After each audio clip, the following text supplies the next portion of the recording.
Prologue of a Mayfair Magician, a Romance of Criminal Science. Recording by Dan Grzinski. A Mayfair Magician, a Romance of Criminal Science by George Griffith. Prologue. Despite the venerable antiquity of the saying, it is not always true that out of evil cometh good, but certainly out of the apparent evil of the snow burst, which on the morning of a Christmas Eve not many winters ago suddenly buried H.M. Prison at Nethermoor from the sight of heaven and cut it off from all communication with the rest of earth, there came to me two good things in the shape of spontaneously offered and most generous hospitality, and one of the strangest stories of what I can only call inverted genius and diverted human power that it has ever been my good fortune to hear. I had been visiting Nethermoor, which, as you doubtless know, is situated on one of the southern slopes of the Scottish border hills, during the course of a series of studies of British and continental prison systems, and I had to be up early to catch the train to Newcastle if I was to have any chance of spending Christmas at home. But when the doctor, or to give him his official title, the principal medical officer, who had kindly given me a bed, came to my door at daybreak, I heard his pleasant north country burr saying across the frontiers of the land of Nod, "I'm thinking you'll have to eat your Christmas dinner off prison fare, or something like it this year, Mr. Griffith. Get up and take a look at the snow." I mustered resolution for the plunge and crept shivering to the window. Yes, there was no doubt about it. Southward and to east and west, the white wilderness mingled with the grey sky, and there was no more chance of making the 7-mile drive to the station than there was of bringing the Scotch Empress up to Nethermoor. It was in this manner that I came to pass my only Christmas so far within prison walls. My host was one of the most interesting of the many interesting men I have had the good luck to meet.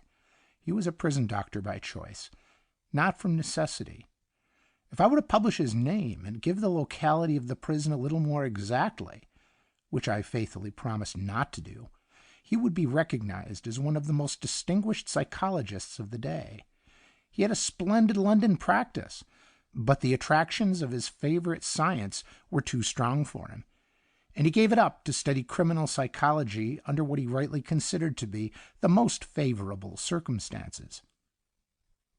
I had made the last round with him and the governor, and duly inspected the preparations for the very mild festivities which His Majesty's involuntary guests are permitted to indulge in, when, just as we were leaving the great kitchen, he asked me, sotto voce, to particularly notice a prisoner who had already attracted my attention owing to the fact that he was wearing a mask and goggles of the style that motoring has brought into fashion. In spite of the cropped hair and the closely sheared stubble which covered his cheeks and chin, one could recognize his face at once as that of a man of more than ordinary mental power, even deprived as it was of those principal organs of expression, the eyes, which were completely hidden, as I thought on account of ophthalmia, by the huge goggles. Even the hideous prison livery, too, was not sufficient to entirely disguise a distinction of form and a grace of movement which is seldom or never found in the true or natural-born criminal. "This is the season with us north country folk for storytelling," said my host, as we tramped back to his house along one of the lanes that one of the Spade gangs had made. "And when we get to our grog after supper, I'll tell you the story of that man with the goggles and why he wears them. But if you ever tell it again, of course, you'll use different names and places, and maybe mix a bit of fiction with it." I promised all but the last, and that he left to my discretion. Over supper, we naturally fell into a discussion of that most absorbing of all topics for the criminologist, the possible nature of that essential difference of mental function which divides what are commonly called the criminal from the honest classes. "Of course, I needn't remind you," said my host, when he had put a couple of fresh logs on the blazing fire and we had pulled our chairs round and loaded our pipes, "that the first thing the really scientific student of crime, the man who wants to get at the truth, has to do is to get rid, once for all, of what is called the moral view of crime. he has nothing to do with the right and wrong of the matter, but only with the why and the wherefore. Naturally, the student must not carry that principle outside his study. If he does, he will have a good chance of getting into trouble with the policeman. And it is just for that reason that the man I called your attention to in the kitchen is here wearing those goggles in prison instead of occupying a distinguished, in fact, I might say, a unique position in the world of science. It is a terrible pity," he concluded with something like a sigh. "Yes," I assented. "It hardly seems, somehow, in the fitness of things, that such a lot of knowledge as he must have should be shut up in a prison cell. Still, he may be persuaded to make legitimate use of it when he gets out." "He will never get out," was the somewhat startling reply. "He is a prisoner because he failed to realize that there are some things, human life and honor and happiness, for instance, which may not be sacrificed on the altar of science, even for the possible ultimate benefit of humanity. And he will die a prisoner because there is no law on the British statute book under which he could be hung for the crime he committed, murder though it was." "That sounds promising, Doctor," I said after a few pulls at my new lit pipe. "But what about the goggles? Are they part of the punishment for this new sort of crime?" "They," replied my host, "are not a punishment. They are only a protection, not for his eyes, but against them. Ah, I see you hardly follow me. Well, never mind. You will see what I mean shortly." The doctor took a pull at his grog and 2 or 3 meditative whiffs at his pipe, and then proceeded to tell me the story of the convict with the goggles, which I reproduce in the following chapters, from the notes which I took at the same night, and also others of lengthy conversations which we had on the subject during the week for which the snow kept me a not unwilling prisoner at Nethermoor. End of Prologue.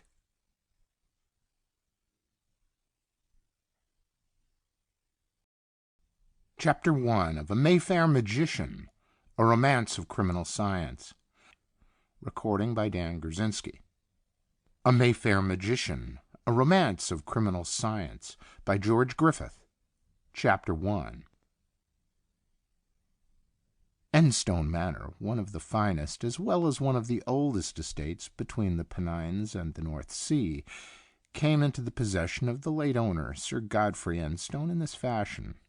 He was a younger son, but everyone said that he ought to have been the elder, with his handsome face and stalwart figure and high spirit, albeit the last was wont on occasion to flame up somewhat swiftly to anger. The heir and only other child was more of a throwback to some remote generation than the son in spirit, as well as in blood, of his own father and mother, for he was not only mean to look upon, but he was in disposition and nature everything that a gentleman ought not to be, secretive, underhand, revengeful, and as close-fisted as a Dutch miser. That, however, is not germane to the story, save in so far as it was responsible for the everlasting quarrels between the brothers, which ended when Archibald, the elder, managed to get Godfrey into terrible hot water with his parents over some youthful escapade, and received at his hands a thrashing so sound that Archibald received injuries from which he never quite recovered. Of course, Godfrey was deeply and sincerely penitent when he cooled down, and recognized what his momentary passion had led him to do. But his father would have none of his repentance, and so in the end he gave him £500 and his curse, and bade him never let him see his face again. Like most curses, that one duly came home to roost under the old roof-tree. Godfrey disappeared utterly for over 20 years. The old baronet and his wife died within a few months of each other of pneumonia following influenza. The heir succeeded, a soured, enfeebled misanthrope who hated women and believed that all the girls of the countryside and in London were after his money and position, whereas no decent woman would have married him if he had been a duke and a millionaire. He killed himself with quack medicines and drugs in little more than a year, and then the solicitors set to work to find Sir Godfrey, as he was now, if alive. For 2 or 3 years nothing was heard of him, and the estate was managed by trustees appointed by the Court of Chancery. Then, without any notice, he walked one day into the solicitor's office and explained that he had only heard of the deaths of his father and brother 6 weeks before in Hong Kong, on his return from a 3 years' exploring expedition in Central and Northeastern Asia. However, he had made his money. He was evidently very wealthy, and when he had established his identity and taken possession of the carefully nursed estates, he was one of the richest men in the North Country. But although there was no doubt as to his being Godfrey Enstone, all who had known him before his banishment agreed that no one could well have been more unlike what one might have expected Master Godfrey to grow up than the thin, grave, slightly stooping, parchment-skinned man who seemed to have little or no interest in life beyond his estates and his scientific studies, which some of his sporting neighbors looked upon with frank and openly expressed suspicion. There was, however, one exception to this rule. He brought back with him a fine, strapping, honest-faced young fellow of about 22, whom all his friends at first hoped was his son. But the world soon learnt that he was really the son of an old comrade and fellow adventurer who had lost his life in saving Sir Godfrey's. He had adopted him, and one of the first things he did when he got settled was to go through the legal process of giving him his name and declaring him his heir to the estates, which were unentailed and his own personal property. The title was to die with himself.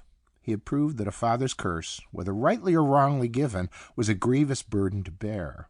His own wife and child had died together of plague 15 years before, on the anniversary of his banishment. 5 years later, on the same day, his own life had been saved, only at the expense of that of the only friend he had on earth. He had not a single blood relation in the world, and he had determined that the title should die with him, and the bloodline of Enstone cease to exist. He had few friends, scarcely any at all in England, but as the postmaster at Enstone was well aware, he had a large circle of corresponding acquaintances scattered nearly all over the world, and of these, according to the experience of the postmaster, the most frequent and constant was a certain Professor Jenner Halkine, who appeared to possess addresses in pretty near every corner of the globe. One morning, at breakfast, nearly 2 years after his return, Sir Godfrey said to his adopted son, who was known legally as Harold Dacre Enstone — his father's name had been Dacre — "Harold, my boy, what do you say to a run up to London for a few days? You want some new guns and hunting gear before the season, I believe, and you could have a look around and choose them for yourself. It'll be better than having them sent on approval." "With pleasure, Dad," was the reply. "But of course you're going too." "Oh, yes," said Sir Godfrey, with what was for him an unwonted eagerness. "The fact is that I have just had a letter from Professor Halkine, and he tells me that he has at last made up his mind to give up wandering and pitch his tent permanently in England. He says his niece is growing up now, and he doesn't think it quite fair to her to keep on the everlasting trek any longer. At any rate, whatever that resolve may prove to be worth, he landed at Brindisi 4 days ago and will be in London the day after tomorrow. Curiously enough, although we've been friends on notepaper and in the scientific journals for years, this is the first time we have been within about 1,000 miles of each other. In this letter he asks me to call on him at Morley's Hotel on Wednesday, and at last make his personal acquaintance." Harold remembered as he spoke that Wednesday was the anniversary, as they called it, the black day of the year on which Sir Godfrey never began or ended anything of importance. But he did not share his feelings on the subject, although they had never discontinued the custom of putting on black ties on the day of his father's death. "That is distinctly curious," he said, laying down the paper he was reading. "It ought to be a very interesting meeting for you, though I hope you'll like the professor personally better than I like those theories of his. Great man as he certainly is. I wonder what the niece will be like. Large and angular, most probably, with the muscles of a man and the complexion of a Jap.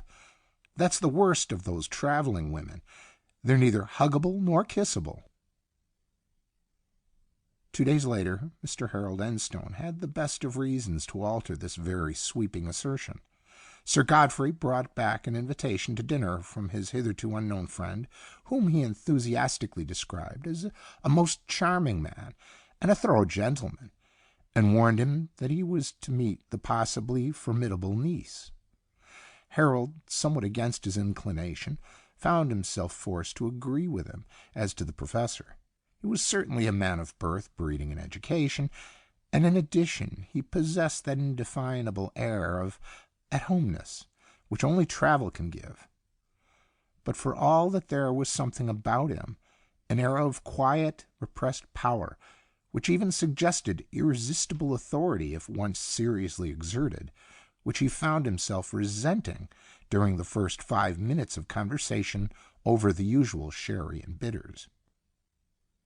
In addition to this, he possessed the most extraordinary pair of eyes that Harold had ever seen in a human head.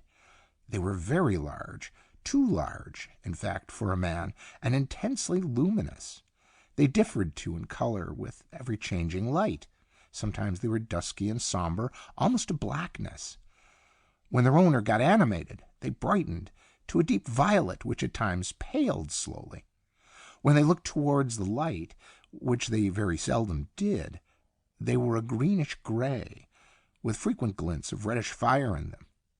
To look directly into them for more than a momentary glance was not possible without a disquieting feeling, or rather suggestion, of possible submission to the control of the forceful soul which was looking out of them. At least, that was Harold's first impression of them. But when he went into the drawing-room and he saw those same eyes set like glorious gems under a pair of dark, delicately curved brows, and lighting up the most exquisitely lovely face his own glowing fancy had ever dreamed of, his opinion suddenly changed again, both as to rainbow eyes and women travelers. "My niece, Miss Grace Romanes," said the professor, as the slender form and the royally poised head, crowned with its diadem of red gold coils, bowed before them. When the introduction was over, Sir Godfrey looked at him with an expression which reminded him forcibly of his rash remark at breakfast the morning but one before. When Miss Romanes spoke, he had some difficulty in repressing a visible start, as often happens when one hears for the first time a voice of extraordinary sweetness. How the dinner and the couple of hours which followed at the opera passed, Harold never exactly knew. But when he got up the next morning with his soul full of the most fantastically delightful dreams, he first informed himself that he was little better than a driveling idiot, and then expressed the opinion at breakfast that girls like Miss Grace Romanes ought not to be allowed to go about loose. It was not fair to men who had eyes in their heads and blood in their veins. Sir Godfrey sympathized laughingly with him, and told for his comfort that he had asked Dr. Halkine and his niece to pay a visit to the manor for the purpose of comparing scientific notes. He suggested that if Harold felt that the proximity would be more than his fortitude could safely risk, a month's fishing in Norway would afford excuse for a dignified retreat. Master Harold decided to take the risk, and felt absurdly pleased with himself when a very few days later it developed into a delightful and yet harrowing certainty.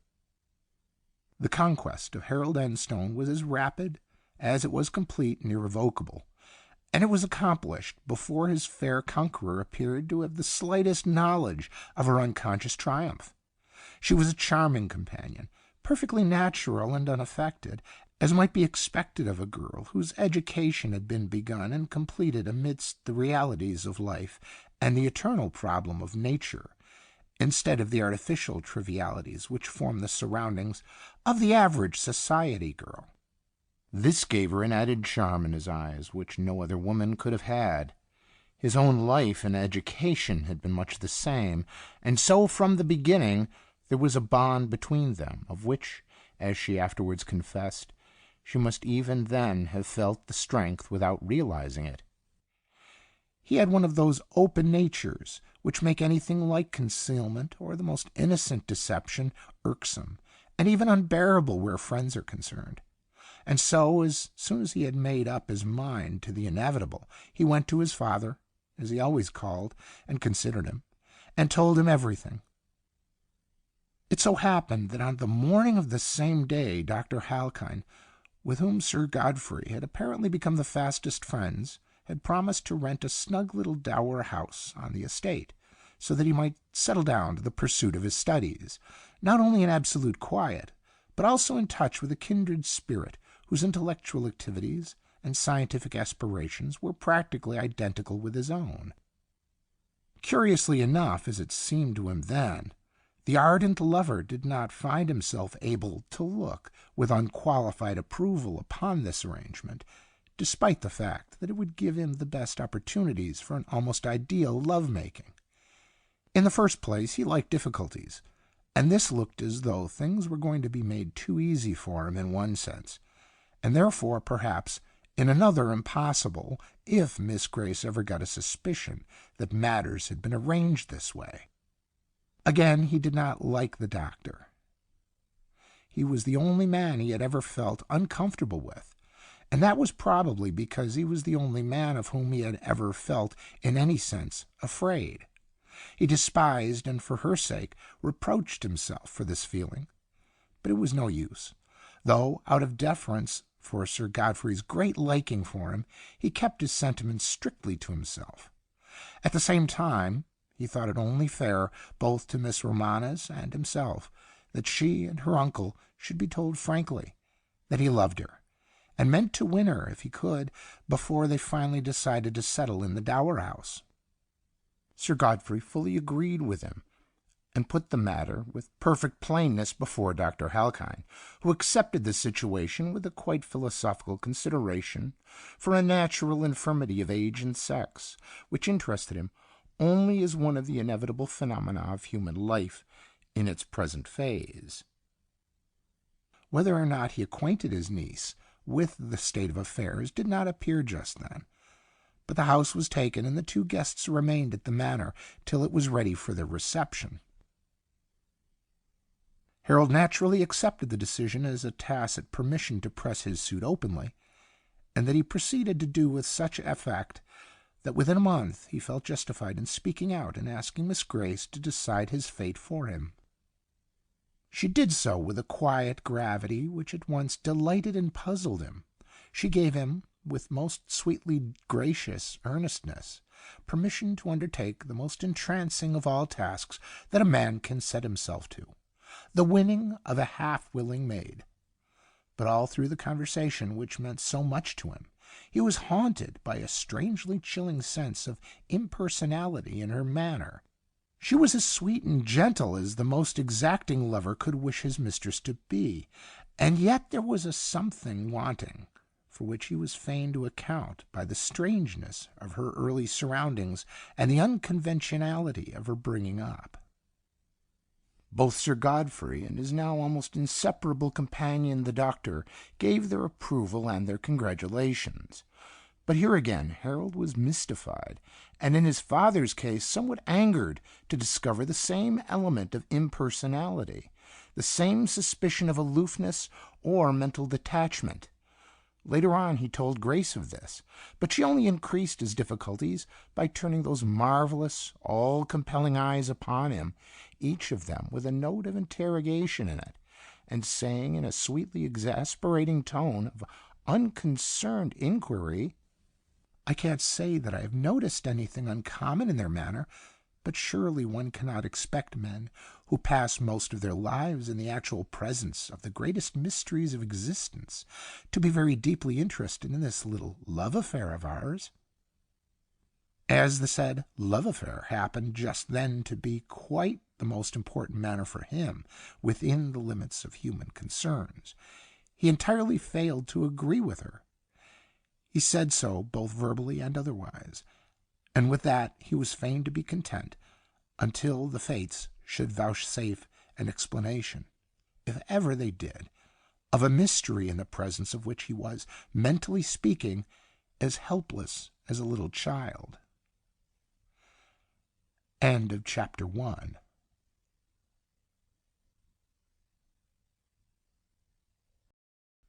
Chapter 2 of A Mayfair Magician, A Romance of Criminal Science. Recording by Dan Grzinski.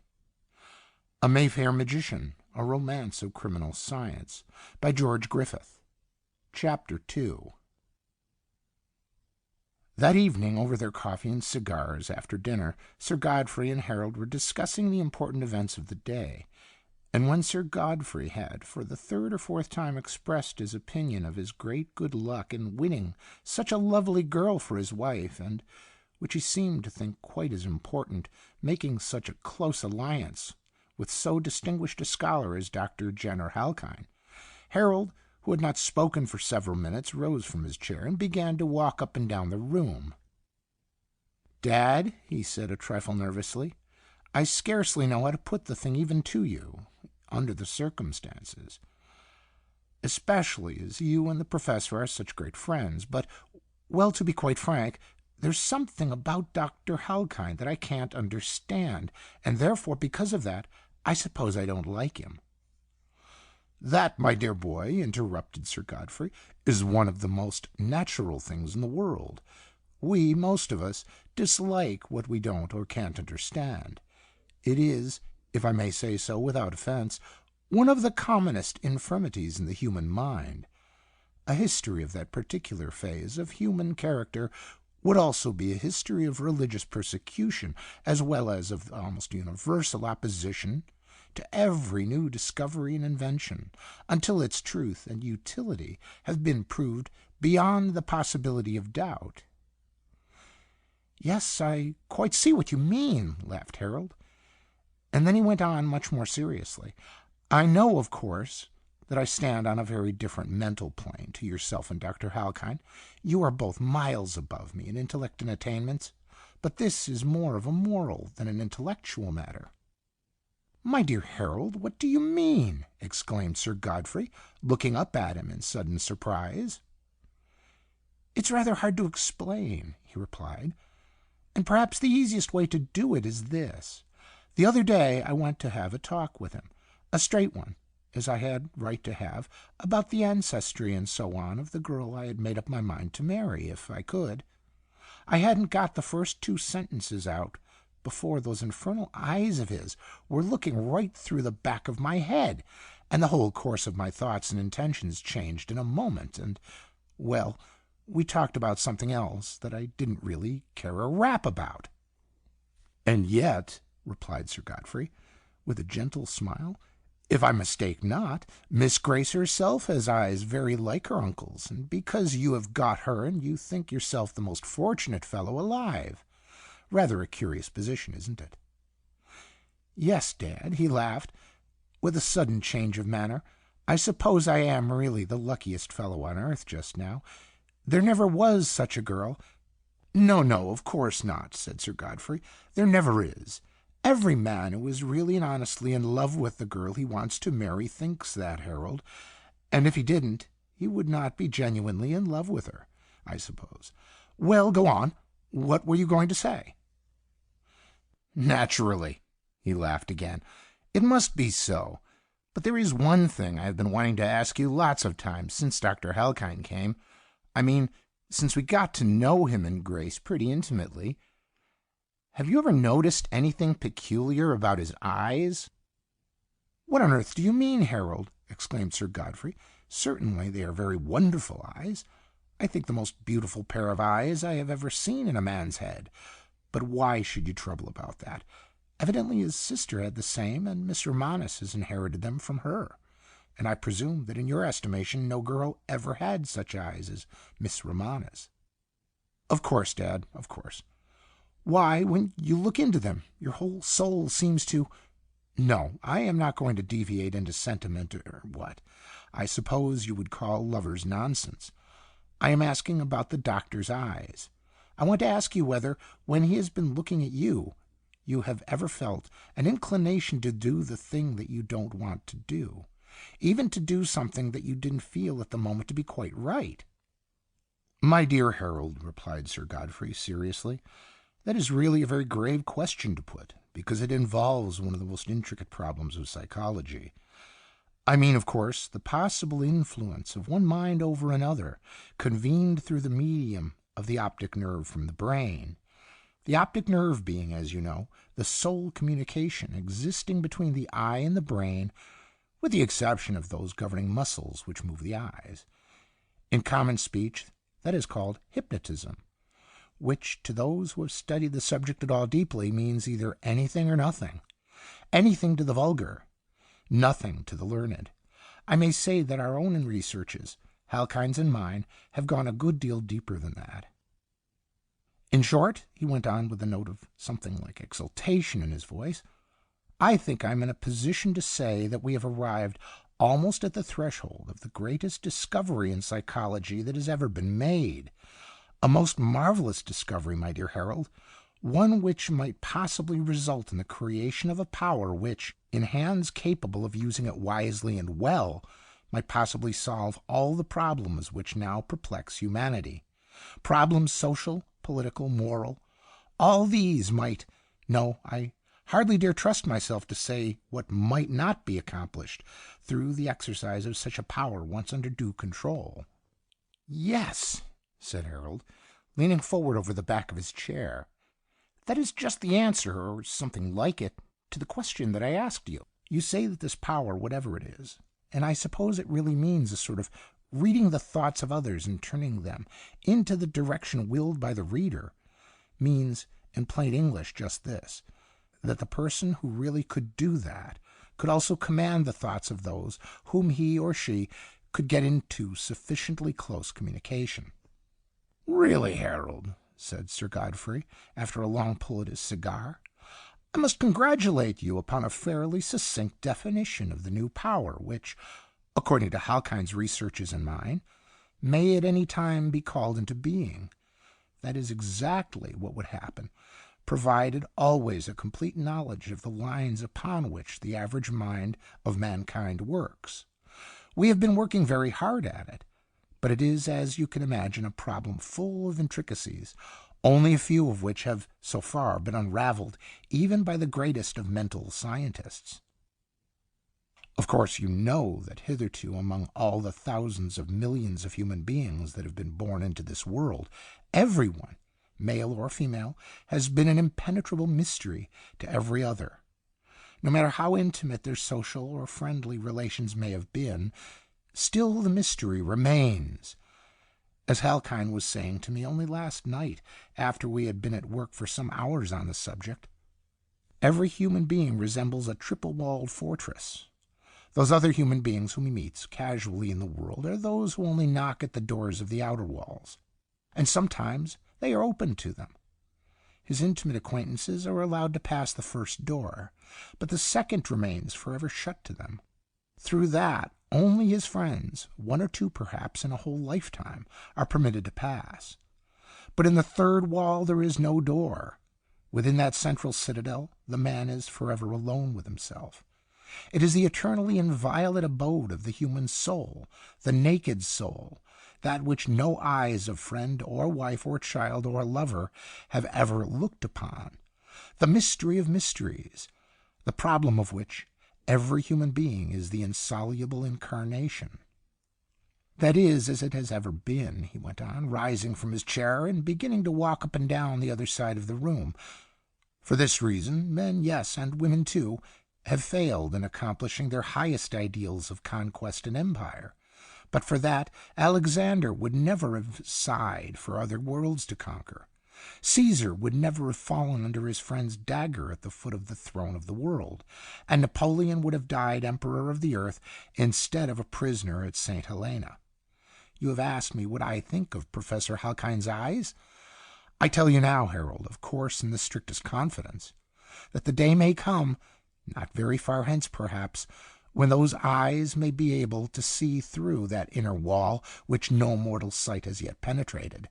And then, or rather before then, said Harold, straightening up and thrusting his hands into his jacket pockets, with all due deference to you, Dad, and in spite of the fact that he is Grace's uncle, I think he ought to be shot in the best interests of humanity.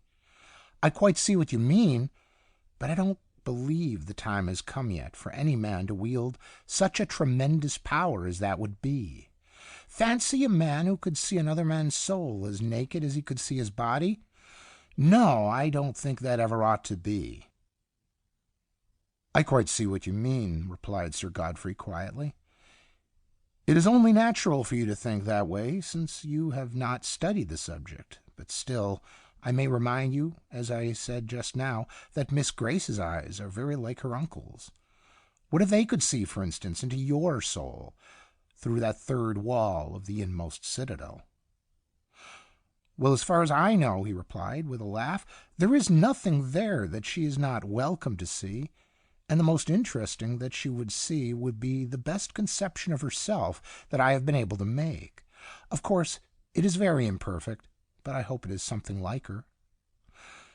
"Spoken as a true lover should speak, Harold," laughed Sir Godfrey, "and not at all badly put. But she would also see the true reason why you asked me that question about her uncle's eyes which are so like her own. You take my meaning, of course." "I am afraid you are getting a bit too deep for me, Dad," replied Harold, taking a fresh cigar out of his case. "Of course I see, or think I see, what you mean, but I must say that, much as I love Grace, and I do not believe any man could love a girl much more than I love her, I am bound to tell you that the reason why I asked you that question was that I'd give a good deal, if I had it, for her to be somebody else's niece, and for this searcher of souls to be safely back in Tibet, contemplating the eternities and immensities, and letting ordinary human beings alone." "That, my dear Harold," said Sir Godfrey, "is exactly what a young fellow like yourself, with all the world before him, and his heart full of love and his veins full of good blood, would naturally say. But at the same time you will allow that such things as these may look very different from the point of view of men like Halkyne and myself, who have all our passions behind us, and, as you put it, only the eternities and immensities before us." "Yes, I quite see that, Dad," answered Harold, throwing himself back into his armchair again. "But for all that, I'm afraid I cannot agree with you. Human nature, even of the best, is not perfect enough yet to be trusted with a power like that. At least that is my opinion, and with all due deference to him as Grace's uncle. If Dr. Halkyne tries any soul-searching experiments on her, or myself, after we are married, I shall take the law into my own hands, whatever the consequences are. I don't like the man, and I don't trust him, and I shall take jolly good care to get Grace out of reach of his unholy influence as soon as I have the right to do so. End of chapter 2.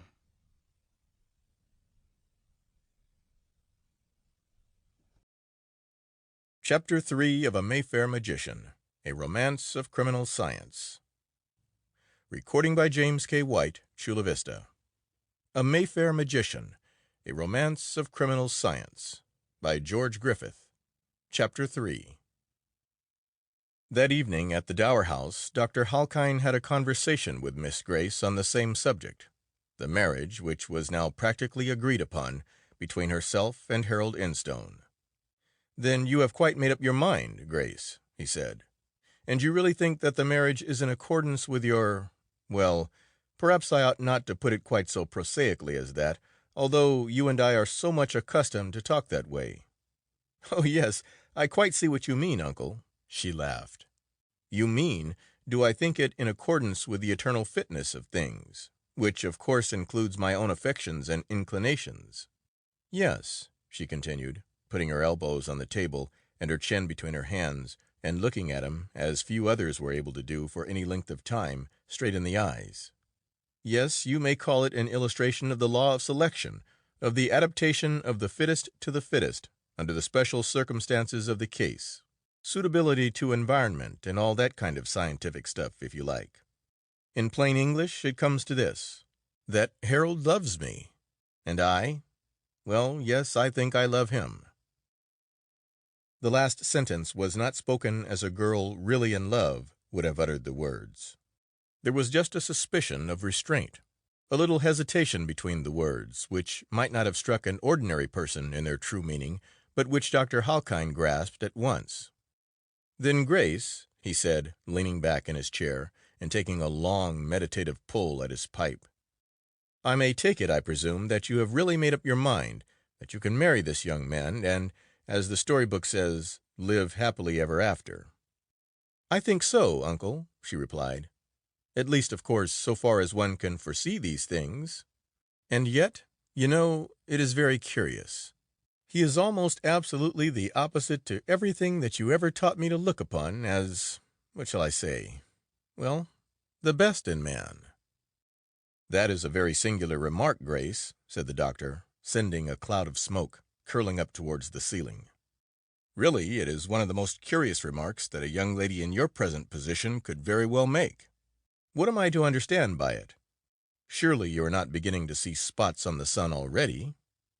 "Oh, no, no," she laughed. "That isn't a bit what I mean. What I ought to have said is this. You have always trained and educated me to think that the highest qualities of man are the mental and intellectual, and that, however good and strong and manly a man might be, he was, after all, only a higher kind of animal, unless he possessed exceptional mental and intellectual powers. Now, of course, as you know, Harold is everything that a man, as man, ought to be. At any rate, I think so. But although he is clever and well educated as society reckons education, it would be absurd to say that he could compare for a moment with either Sir Godfrey or yourself. Or yourself, for instance," added the doctor, knocking the ashes out of his pipe. "That, Grace, I think, is a matter which you really ought to think seriously about," he went on, keeping his eyes upon hers, and speaking in a tone which was familiar enough to her, but which it would not have done Harold Instone very much good to hear.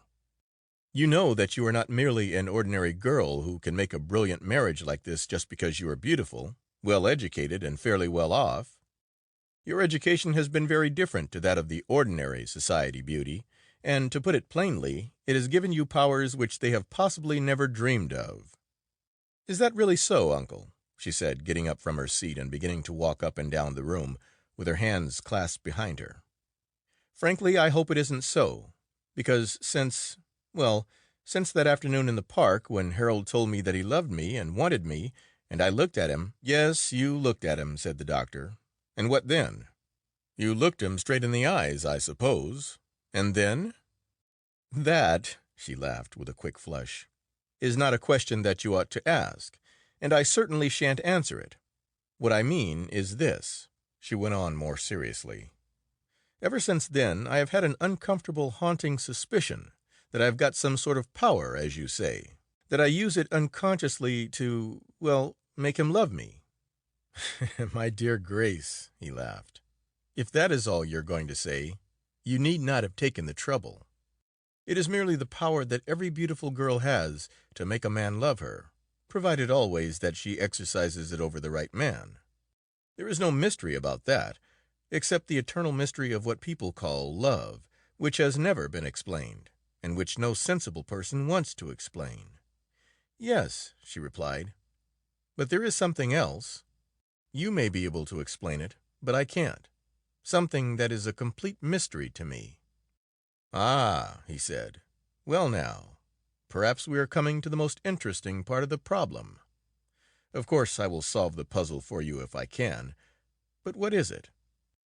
"It is a very difficult thing," she replied, flushing again, "for a girl to explain to any man if he is her uncle, even such an uncle as you have been to me, in fact the only sort of father I ever knew." "Yes," he said so gravely that his tone rather surprised her. "Yes, I quite understand. That is difficult. It must be. And by way of helping you out a little, I should suggest that you should detach yourself entirely from the personal question and put it into the ordinary language that we are accustomed to talk in." "I quite see what you mean," she said, pulling herself up straight and giving her head a quick little shake, as though she would shake a certain set of thoughts out of it. "It is this way. When a girl is really in love with a man, I mean in love with him in the ordinary commonplace sense of the term, she is supposed to be in love with him always, not only when she is awake, but when she is crossing the borderland which lies between the world of realities and the world of dreams. In other words, she thinks of him when she is going to sleep. Now, if that is really true, I'm afraid I am not properly in love with Harold. I think of him sometimes in an impersonal sort of way after we have been for a long walk, or riding together, or after we have been dining at the Manor. But after that he fades completely out of my existence, and when I meet him again the next day I have a curious sense of making a new acquaintance. Yet the moment that we are alone together everything is just as it was the day before. I mean that we are in every way just as much lovers as ever. Then, when we are apart, it seems to go again, and I am, mentally speaking, unattached until I meet him again. Now that doesn't seem right, does it? That is very easily understood, my dear Grace, replied the doctor, lighting a fresh pipe. You have been educated quite differently to other girls. Thanks to my selfishness and your devotion, you have lived a life of comparative isolation from society. You have traveled with me through the wild outlands of the earth, and what other girls have learned from books, you have learned in the presence of Mother Nature herself. On the other hand, you know something of social conventions, partly from books and partly from experience, and you have also learned how much or how little worth they are. On the whole, then, I think it is not very surprising that you should find yourself falling in love in a somewhat unconventional way. Then, you know, there is another thing which I don't think you have quite grasped. The average girl naturally falls in love in the average way, as a rule, with the average man. Do you mean Harold? She interrupted, stopping in front of him. Oh, no, he replied, looking up at her with a laugh. Harold Enstone is by no means an ordinary man. He is like yourself. He has taken the best of his education where you got it. Like you, he has seen the eternities and the immensities face to face. He has learned to understand that eloquent silence which is the speech of nature. To him, as to you, towns and cities are simply overcrowded human hives. He, like you, would be lonelier in a London theater or a society leader's at home than he would be on an island in the Pacific or in the uplands of Tibet, although, of course, he has not so far attained to the higher knowledge that you have. Ah, yes, she stopped again. What is that higher knowledge? Perhaps that may be the secret of this strange love of mine, the love which really only seems to live when I am near him. What is it? Shall I tell you the great secret, Grace? He said, rising and beginning to walk up and down the room. But no, perhaps I'd better not, for after all, you might not like to know it. After that, of course, you will have to tell it me, uncle, she laughed, not altogether mirthfully. You said that in the very way to make me want to know. Now, what is it? If you don't tell me, I shall go to bed miserable and probably get up with the resolve to break off everything with Harold, because I shall think that I only love him in a philosophical and therefore unnatural sort of way. That, my dear Grace, he replied, would be a great misfortune, both for you and for him. It really would, because you are so perfectly suited to each other in every way. Therefore I will tell you. But remember, he went on, putting his hands on her shoulders and fixing her eyes with that strange, magnetic glance which Harold Enstone disliked so much. Remember that what I'm going to tell you now is for you alone. It must never be repeated, not even to him when you are married. You have, as I have said, the same power over him that every beautiful woman has over the man who believes her to be the most adorable being in the world. But you have something else, something that you have inherited from your mother. You have the power of keeping his love, of making him mentally your abject slave, and yet at the same time detaching yourself absolutely from him, of looking upon him as something apart from your own existence, and therefore you can do as you will with his love. You can chain him in fetters of silk and gold, and yet remain entirely free yourself. That is, of course, if you choose to do so.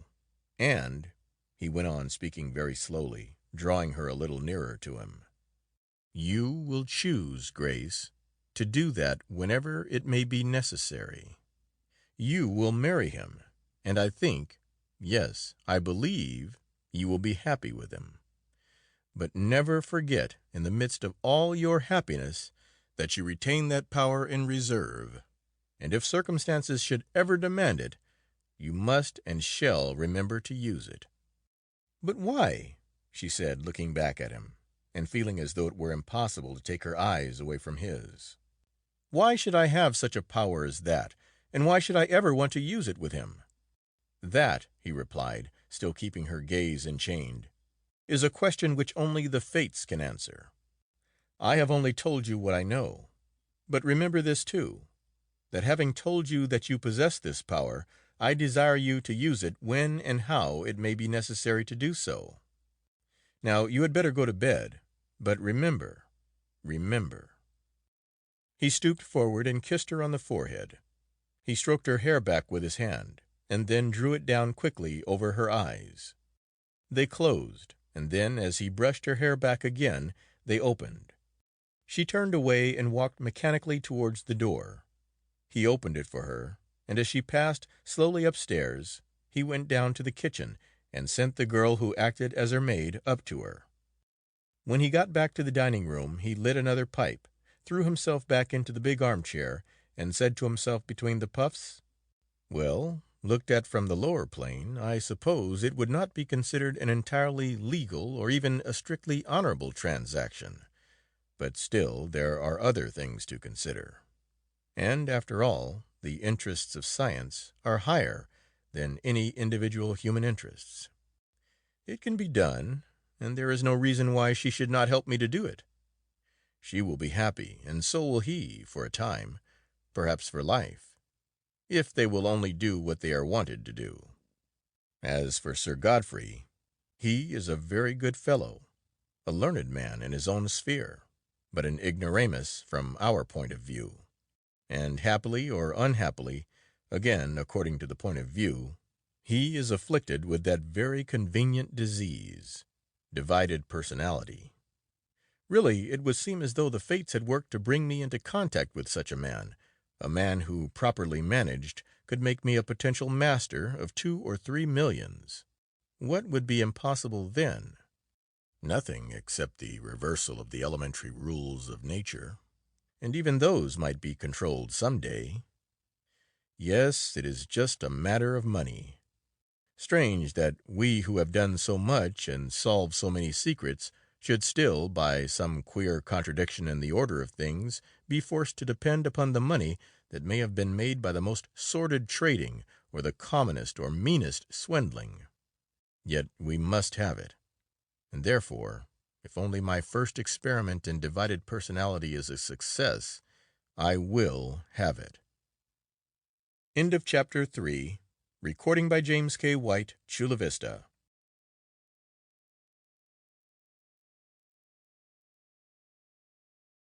Chapter 4 of A Mayfair Magician, A Romance of Criminal Science. Recording by James K. White, Chula Vista. A Mayfair Magician, A Romance of Criminal Science, by George Griffith. Chapter 4. The next day, the engagement between Grace and Harold was a formally accomplished fact, and the occasion was duly celebrated by a dinner at the Manor, to which all the best people in the countryside were invited. There was, naturally, a considerable amount of heart-searching and disappointment, which in some cases amounted to disgust, among the many marriageable daughters and their mothers, at seeing the greatest prize in the northern matrimonial market carried off so swiftly by the daughter of a stranger, who, however distinguished he might be in the world of science, was, nevertheless, in their estimation, far below county family rank. Still, there was no denying the fact that the beauty and indescribable charm of Grace Romanes placed her far above any of the other young ladies who might have aspired to be the future mistress of Instone Manor and the millions which Sir Godfrey's heir would inherit. Some of these young ladies and their mammas, especially the mammas, had tried to dislike her, and failed. Others, rashly daring, had even tried to snub her, and these had failed more disastrously still. Wherefore the county, as represented by its territorial and financial aristocracy, made up its mind to accept the inevitable and to look as pleased as it could. As was only natural under the circumstances, the dinner was a great success. Sir Godfrey for once came out of his shell. He ceased to be the retired student who passed most of his life among books, and revealed another character which society had scarcely suspected, that of the universal student, the widely traveled man who, so to speak, had been everywhere and done everything. Harold played a modest but excellent second to him. Grace was delightful, and charmed even those who would have given most to be in her place. As for the professor, he, as Harold put it afterwards, just let himself go, and simply dazzled even the keen northern intellects by the brilliancy of his conversation. In fact, when the guests thought over the evening's doings the next morning, it seemed to many of them as though they had been passing some hours on the borderland of a strange world. One of the guests at the dinner was a Mr. Bonham Denyer, a well-built and decidedly good-looking man, about 40 to 45, clean-shaven, square-headed, and slightly hawk-nosed, with steel-blue eyes, which were rather too small for his face, and well-cut lips which would have been all the better for being a trifle fuller. He was staying at the Dower House with the professor, who had introduced him to Sir Godfrey as an old friend and college chum, now the head of the London firm of solicitors which managed all his legal and financial business for him during his travels. Mr. Bonham Denyer was also, in a sense, the legal guardian and trustee of Miss Grace, as her mother had left him the management of her little fortune. Such an introduction, of course, ensured a hearty welcome from Sir Godfrey and Harold, and as the lawyer's manner was quite irreproachable and his conversation interesting beyond the common, the acquaintance had quickly ripened into something like intimacy. When they had taken leave of their host, the little party from the Dower House went home, and when Grace had said good night and gone to bed after receiving another of those strange caresses from her uncle, the two men went into the professor's den, and although it was getting well on towards midnight, Halkine got out the spirit-stand, a siphon of soda, and a box of cigars, and they settled themselves in two big armchairs on either side of the fireplace, as though they were at the beginning rather than the end of a country evening. "Help yourself, my dear Denyer. There is whiskey and brandy, and I think you will find the tobacco as good as usual."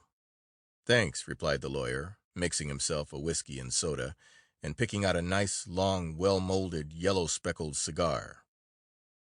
The professor did the same, and when Mr. Denyer had lit his cigar, he sat down and leaned back, and after a few meditative puffs, looked across at his host and said slowly, "Then I presume, Halkine, from what you said this afternoon, that you have absolutely made up your mind to carry this thing through?"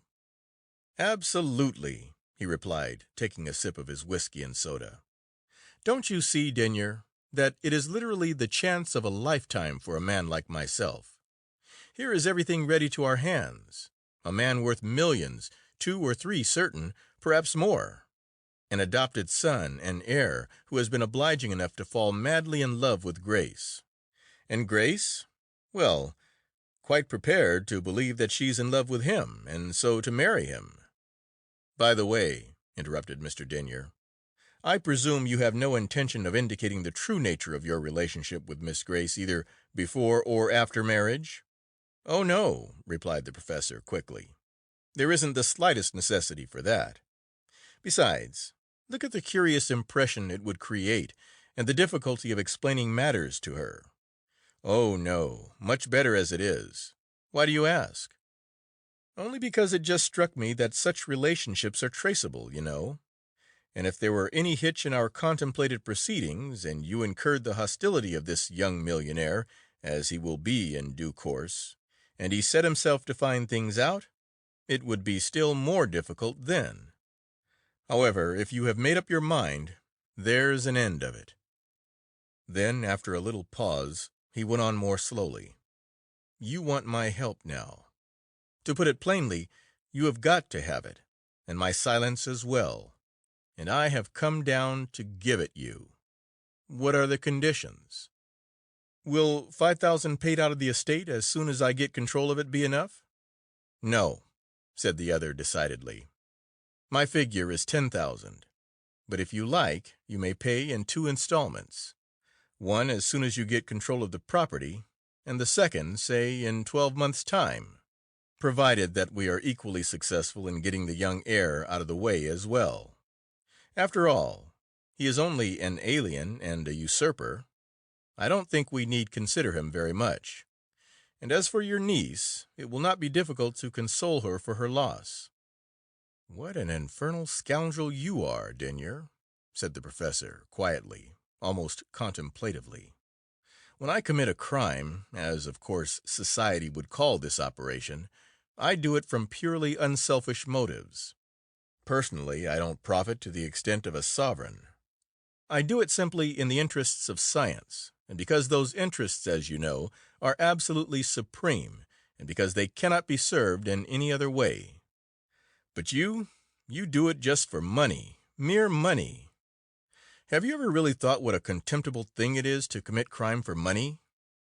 "My dear fellow," laughed the lawyer, without the slightest appearance of offense, "you really must pardon me if I decline to follow you into any of your metaphysical tangles. To be quite frank with you, what your science is to you, money is to me. I am quite prepared to make it honestly, as society would put it, and to a certain extent I do. At the same time, when I get a good opportunity of making it, well, we will say otherwise, I don't see why I should not avail myself of it. Wherefore the question for me here is not your motives, nor has it anything to do with the interests of science. It is just whether or not you are prepared to come to my terms. It is a great deal of money, and it might be put to very much better uses," said the professor, with a sigh of perfectly genuine regret. For strange as it may seem, what he had just said was the absolute truth. "Still, there will be plenty left, so I don't think we need quarrel over that. You can make out your bond, or whatever you may call it, and I will sign it in the morning. Then I think we must get to work." "Quite so," said Mr. Denyer. "I entirely agree with you. But before finally committing myself to what may, after all, be a rather risky piece of work, I think you ought, in common justice, to tell me exactly what the said work is going to be. I don't suppose you have any objection to that." "Not the slightest, my dear Denyer," replied the professor. "On the contrary, I think it will be distinctly advantageous that you should know the circumstances fully." He took a sip of his whiskey and soda, 1 or 2 pulls at his cigar, and went on, leaning back in his chair and fixing his eyes upon the lawyer's. "Without going into any tedious technicalities which might need a good deal of explanation, I may as well get to the point at once and tell you a fact which I think you will take without question on the strength of such reputation as I have. I have discovered that Sir Godfrey is suffering, quite unknown to himself or his ordinary medical adviser, from one of the most obscure diseases that is known either to medical or mental science. Briefly, it may be described as divided personality. By that I mean a form of almost unknown insanity, the principal symptom of which is the possibility of dividing, by certain known means, the personality of the subject into 2 entirely different and even absolutely antagonistic parts. I need hardly tell you that in every human being there are what are called in ordinary language good and evil qualities, instincts which make for what our moralists call the right, and others for what they call their wrong. "Yes, I follow you so far," said the lawyer, taking another sip at his glass. "No one ought to know that better than a man of my trade. But all the same, you are getting me a bit out of my depth. Are you going to tell me that it is possible to, as it were, divide a man into 2 and set the good against the bad, and vice versa? A sort of Jekyll and Hyde business?" "Oh, dear no," said the professor. "It is a much more serious business than that. When a person who understands this particular disease meets with a subject afflicted with it, it is quite possible for him to so treat the malady that, without any black magic of the Jekyll and Hyde sort, he can render either side of the subject's mental being, the good or the bad, as necessity may demand, totally unconscious of the doings of the other half. You follow me, I hope?" "Follow you? exclaimed Denyer, getting up from his chair and putting his back to the fireplace. "I should think I do. Just now you called me an infernal scoundrel. I'll be hanged if I know what to call you. I know that I am not everything that a moralist might wish me to be, but I tell you candidly that there is something so diabolical about that idea that, well, I must say that I don't quite like it. Of course, I presume that I am to gather from what you said that somehow, by these infernal arts of yours, you have discovered that Sir Godfrey is suffering from such a disease as this.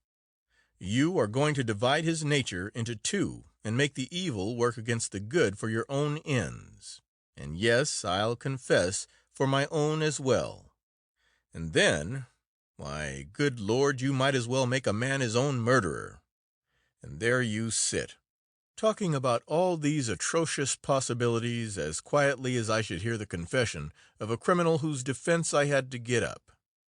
To be quite frank, Halkine, there is something uncanny about this that I don't altogether like.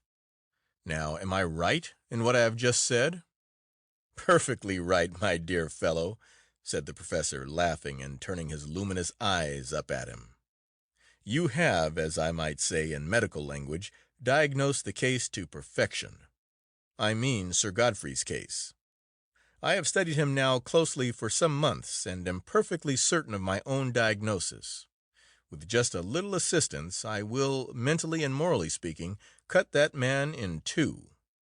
One half shall go to sleep and forget. The other half, which to the world will look just like the whole man, will do exactly as I want it to do. In fact," he went on, his voice rising slightly, "I could make him, that half of him, do anything. I could make it degrade what the world knows of Sir Godfrey Instone, county magnate and millionaire, to the lowest level of the criminal you ever helped or prosecuted. I could drive him, yes, even to murder. Or self-murder, which, under the circumstances, might perhaps be more convenient," said the lawyer, leaning back in his chair again and putting the tips of his fingers together. "Is that what you are driving at, Halkine?" "It might be necessary," said the professor, "and it would certainly be possible." "Would it really?" said Denyer, with something very like a sneer in his voice. "Well, you called me a scoundrel just now, but I'm afraid I cannot retort that it is a case of Arcadis ambo. I don't know what crimes you have committed already, but if all you have said is true, and from what I know of you I haven't the slightest doubt that it is, you are not a criminal. You are something more, something that the language of criminology hasn't any word to describe. You can remain apparently innocent yourself while you're making others criminals and self-murderers. Well, as I said, the vocabulary of crime hasn't any word that would fit you." "I quite agree with you," said the professor, smiling at the very obvious expression of fear which had come over his accomplice's face while he was speaking. "But you see, my dear fellow, although it is rather difficult for me to explain it to you, in the higher realms of science these things don't count. Science, like nature, considers ends, not means. And where those ends are to be attained, there is neither right nor wrong. When Mother Earth relieved herself the other day of an internal strain by the eruption of Martinique, she didn't consider the trifle of the 30 or 40,000 lives which were lost in the process. Her end was simply the restoration of the balance of volcanic force. The people died because they happened to be there. That was all. She would have done just the same in an unpeopled desert. And since science is the handmaid, the interpreter of nature, her methods must be the same. In the present case, I, as a servant of science, must act upon the same principles. And Sir Godfrey Instone happens to be in such an unfortunate position as the inhabitants of Martinique were. Science, that is to say, nature, will take her course. "And that, Halkine," said Denyer, helping himself to another whiskey and soda, "means, in plain English, that you are going to use this infernal science, or whatever it is of yours, to make this unfortunate man commit a fraud, as it were, on himself and his adopted son, and further, if necessary, make him, dispose of himself when he becomes superfluous, and that you call science." "Precisely," said the professor, still in the same impassive tone. "While he is necessary, he will remain. When he is unnecessary, he will probably disappear. But you needn't trouble yourself about that. I have asked him to come and have a little bachelor supper with us tomorrow night, and then you shall watch the beginning of the comedy which I propose to play. Of course, if it happens to end in tragedy, that will only be because it is necessary." "Halkine," said the other, straightening himself up, "we have been friends for a long time. I am about as dishonest and unscrupulous as disappointment and necessity ever made a man. But you are not dishonest, because you are not human enough. You are not unscrupulous, because you haven't any scruples. I do not know what you are. In fact, I am not altogether sure that you are entirely human." "I am not entirely sure of that myself," replied the professor, with another smile. "And now, I think, as they say in the East, we will take one last peg and go to bed." End of Chapter 4. Recording by James K. White, Chula Vista.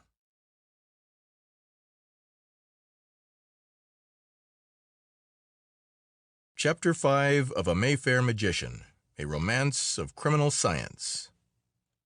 Recording by James K. White, Chula Vista. A Mayfair Magician, a Romance of Criminal Science, by George Griffith. Chapter 5. The next morning, among the letters, Grace found an invitation from her aunt, the professor's elder sister, to go to London and do some shopping. When Grace's engagement to Harold had been formally announced, this lady had been asked by her brother to come and keep house for him until the wedding was over. This fell in exactly with the arrangements of the party, all the more so because Harold was going up to town to look after some shooting gear, and so they went up together by the midday train. Grace was to stop a week in town and then bring her aunt back to take up her new position at the Dower House. The night of the supper passed off very pleasantly, and no one who could have seen the three men smoking and chatting in such seemingly cordial friendship over their wine could have guessed that they were anything but the closest friends. Certainly, the last possible supposition would have been that the perpetration of one of the most diabolically subtle crimes the mind of man had ever devised would have begun before Professor Halkine's guest left the house. Although Sir Godfrey did not, of course, see any sinister meaning in the circumstances, he might have noticed that his hosts smoked pipes, while he had a box of peculiarly fragrant cigars at his elbow, and further that Halkine had devoted a small decanter of very delicately flavored wine, something like Tokay, to his special use, saying that it was the last drop he had left for the present. He and Mr. Denyer contented themselves with ordinary port. This, of course, Sir Godfrey took good-naturedly as a friendly compliment, little dreaming what the consequences of his acceptance were to be. Towards 11 o'clock he began to experience a curious exhilaration of mind and an equally singular increase of physical vigor. He felt as though a weight of 20 years had dropped from his shoulders.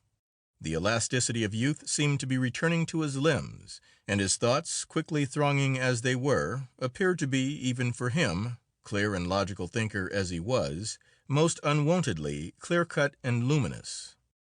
"This is certainly a most wonderful wine of yours, Halkine, I must say," he said as he responded to an invitation to fill his glass again. "What did you say it was?" "Oh, yes, some rare Bohemian vintage." "Well, it's very kind of you to let me have your last bottle. Upon my word, it almost makes one believe in the possibility of the elixir of life. Hanged if I don't feel 20 years younger. I believe I could climb the golden pinnacle again, and it is over 15 years since I was fit to do that. And these cigars, too. Deliciously fragrant they are." "Yes," replied the professor. "It is, as you say, quite a wonderful wine. I'm very sorry that I have come to the end of it, but I am told there will be another lot ready for export in a few months, so you needn't have any scruples about finishing that. I assure you there isn't a headache in a dozen of it. It is very remarkable how it really does make one feel a lot younger. I suppose it must have some curious physical effect on the brain centers. It's a very pleasant delusion, at any rate." I have drunk it for years, and never found any evil results, so that, after all, it is an innocent enjoyment, especially for people who have led lives like ours, and are getting into the armchair stage of travel. For my own part, I know of no greater enjoyment, except perhaps the tracking down of one of nature's secrets, than to go on my wanderings again in an armchair with a pipe and a sketch map. For instance, I spent the half of last night among the mountains of the eastern frontier of Tibet. That ground is pretty well known to you, isn't it, Sir Godfrey? Yes, I think I may say it is, he replied. I had one or two little adventures there which form quite interesting memories. Well, as it is comparatively early yet, Sir Godfrey, said Mr. Denyer in a gentle, persuasive tone, and as I, a hopeless stay-at-home, don't often find myself in company with such great travelers as you are, won't you share some of those pleasant memories with us? I am sure you must have had some very strange experiences in all your wanderings. Mr. Denyer was, as he had confessed, neither a moral nor an honest man, but he had a sort of moral veneer which served him as well with the world as the real article would have done, and he was distinctly shocked at the startling result of this request. Sir Godfrey's thin, parchment-skinned cheeks were flushed as they had not been for years, and his usually mild and meditative eyes were shining with a hard, steely light, like the eyes of a man who is looking death very nearly in the face. Before he was halfway through with the telling of his first recollection, the startled lawyer recognized that Halkyne had only told him the literal truth during his exposition of the strange disease of personality from which he and Sir Godfrey was suffering. Whatever drug the professor had put into the wine and the cigars, it had certainly had the effect of dividing Sir Godfrey's nature with amazing sharpness. The courtly gentleman and the refined scholar had disappeared, and the adventurous wanderer, ruthless and unscrupulous in his fight for life and fortune against overwhelming odds, had taken his place. His very speech had changed, and he used phrases of picturesque coarseness and unrestrained ribaldry, which sounded strange indeed from the lips of the polished master of Instone Manor. From adventures of one kind, he gradually descended to others of the least creditable sort. In short, all the worst that he had done in his life came out, told with a frank gusto of brutal satisfaction, which completely shocked the superficially respectable lawyer. It was, indeed, such a miracle as Mephistopheles himself might have delighted to work, and while he was reveling in the description of episodes upon which he had often looked back with shame and disgust, he drank glass after glass of the poisoned wine and smoked the seductively fragrant cigars incessantly, and yet, strange to say, he showed no signs of ordinary intoxication. His speech was as clear and his sentences as logically framed and consecutive as they had ever been. In short, the only effect that the deadly draughts had taken had been to make him, as it were, morally instead of physically drunk, to paralyze the whole of the better part of his nature, and to excite all that was base and common in it to intense activity. It was nearly 2 o'clock before the party broke up, and when Sir Godfrey rose to go, the professor went out into the hall with him to help him on with his coat. In doing so, he committed one of those apparently slight mistakes which have so often wrecked the careers of the greatest of criminals. There were still about a dozen cigars in the box, and 2 or 3 glasses of wine in the decanter. The moment that they were out of the room, Mr. Denyer took a round 2-ounce bottle out of his pocket, uncorked it, and filled it with wine. He corked it, and put it back, and helped himself to a couple of cigars. "There is no telling when these might come in useful," he said to himself, as he sat down again. "It is quite on the cards that friend Halkyne may overstep the law practically as well as theoretically. In that case, these would furnish very valuable evidence, especially if he is inclined to play the fool about that money. And when a fellow goes mad, as he is on science and all that sort of thing, there is no telling what he will do." When Sir Godfrey came in with his overcoat on to say good night, the professor took the remaining cigars in a handful out of the box and said, "Now, Sir Godfrey, there's just another glass of wine for a nightcap. I should not advise you to mix anything with it. Or, I would offer you a brandy and soda. You might as well put these weeds in your pocket. I have got plenty more. My dear fellow, it would be absolute sacrilege to put anything down on top of such nectar as this, replied Sir Godfrey, taking the full glass which Halkyne offered him. No, you can depend upon that. But you say you are going to be good enough to walk up to the manor with me. Well, if you like to turn in, I'll have the pleasure of watching you have a brandy and soda. Meanwhile, I must thank you for an almighty pleasant evening. By gad, it is just like being back in the old times. Most extraordinary. All the same, I'm not sorry that Master Harold wasn't here to hear some of these queer yarns I've been telling you. I don't think they would have done his young morals much good. Still, things were different in those old days, weren't they? I expect you could spin us a pretty tough-laid yarn yourself if you tried. Well, well, when you get in some more of that wine, I'll get you to let me have some of it if you can. Good night, Denyer. Hope you won't dream about too many of those travelers' tales I've been telling you. It wouldn't be too good for a respectable member of society and father of a family like yourself. Well, so long. As soon as they got outside into the field path which led from the dower house to the manor, the professor's manner altered entirely. He ceased to be the genial, respectable host, and became, as it were, the mental director, it might also be said the tyrant, of the man whom his science had, for the time being, placed completely at his mercy. He began to talk in a masterful tone which was in strange contrast with the quiet, refined voice that he used in his daily intercourse with the world. And he confined himself strictly to one subject, business. Sir Godfrey appeared to take it all quite as a matter of course. He agreed with everything he said, and did not take the slightest notice of his singularly changed manner. When they reached the side door of the manor, which admitted directly to the rooms which Sir Godfrey reserved for himself, he opened it with his latchkey, turned on the electric light, and the professor following him to the library, he turned and said, "Have a drink, Halkyne. There is the spirit stand, and you will find some soda and a cigarette. I shall follow your advice. That wine of yours has made me feel so good that I guess I won't spoil the sensation with anything else." Halkyne helped himself very sparingly. If ever he wanted a clear head and steady hand, he wanted them now. For this was the crucial hour of the experiment, which was to prove whether his theory as to the disease of personality was correct or not.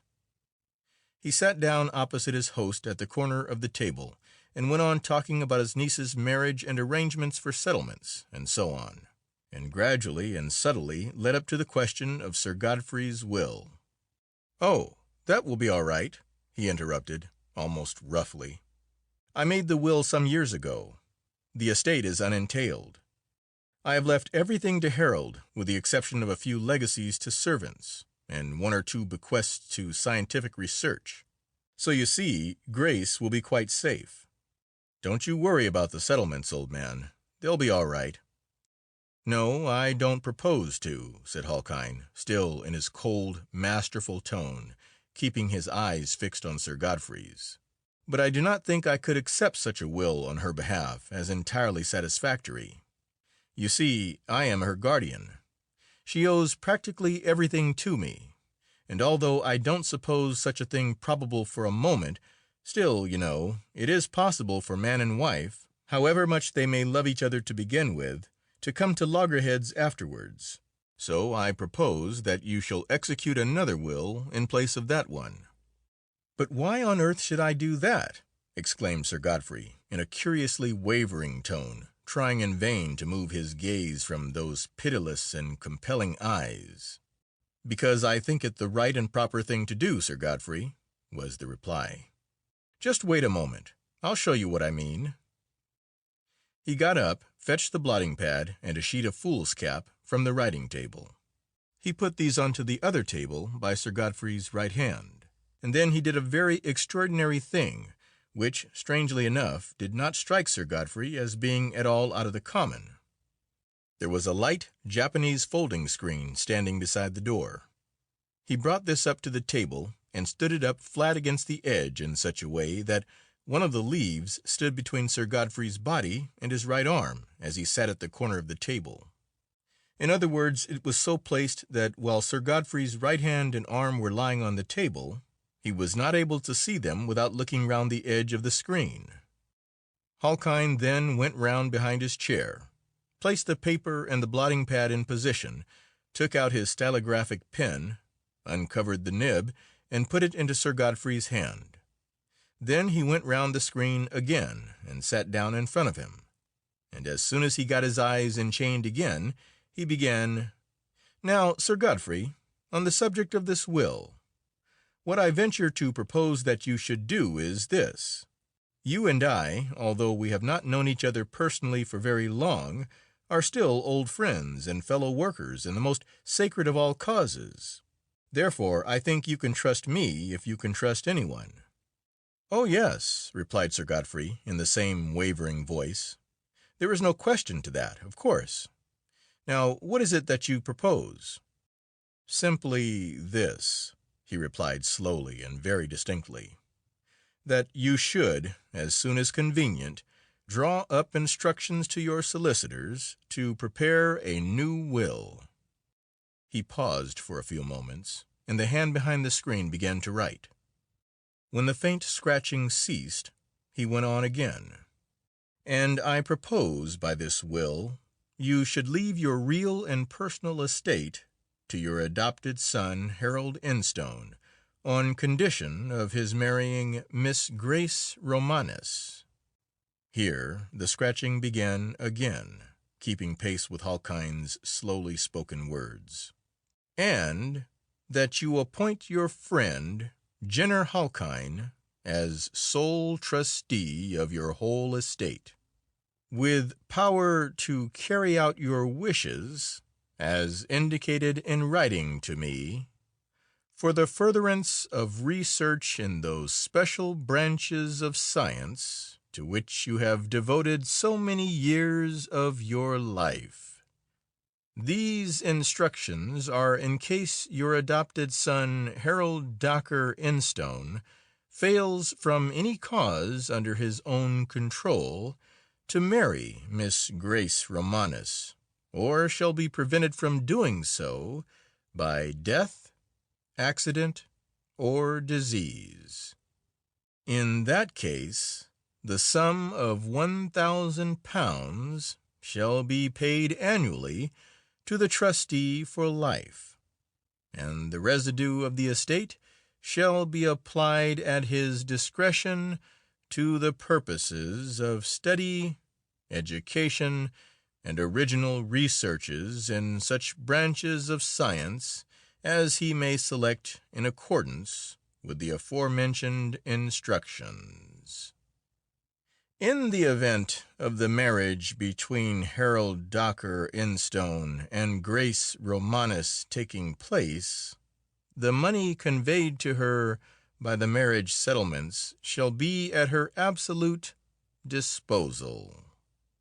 Harold Dacre Instone shall enjoy the revenues of the estate to the extent of £20,000 a year, with possession of 2 houses in London and the country, grouse moors, salmon streams, yachts, etc.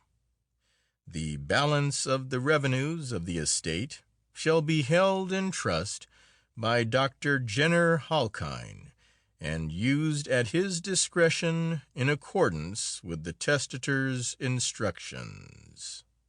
He shall have power to appoint 2 other trustees of approved eminence in the scientific world to cooperate with him, and the legal adviser to such trustee or trustees shall be Bonham Denyer, Esquire, of Middle Temple Lane, London. You will, of course, sign these instructions and have them put in proper form by him and your own solicitor as soon as possible. The pen went on scratching regularly until the slowly spoken speech came to an end. Then there were a few more rapid, decisive scratchings, and it stopped. Halkyne got up and went round the screen, took the pen out of Sir Godfrey's hand, and looked over the paper. The unconscious hand had written down the instructions word for word in the small handwriting so familiar to all Sir Godfrey's many correspondents, and at the end was his signature, as usual, in bold contrast to the writing. He put the paper and blotting-pad aside, removed the screen, and said in a totally altered voice, as though nothing extraordinary had taken place, "And now, Sir Godfrey, we have had a very interesting chat, but I really think it is about time for bed. I will look round later on in the morning, when we have both had a sleep, and finish our little discussion." They shook hands, and Sir Godfrey went out to open the side door. Halkyne folded up the paper, put it into his pocket, and followed him. End of Chapter 5. Recording by James K. White, Chula Vista.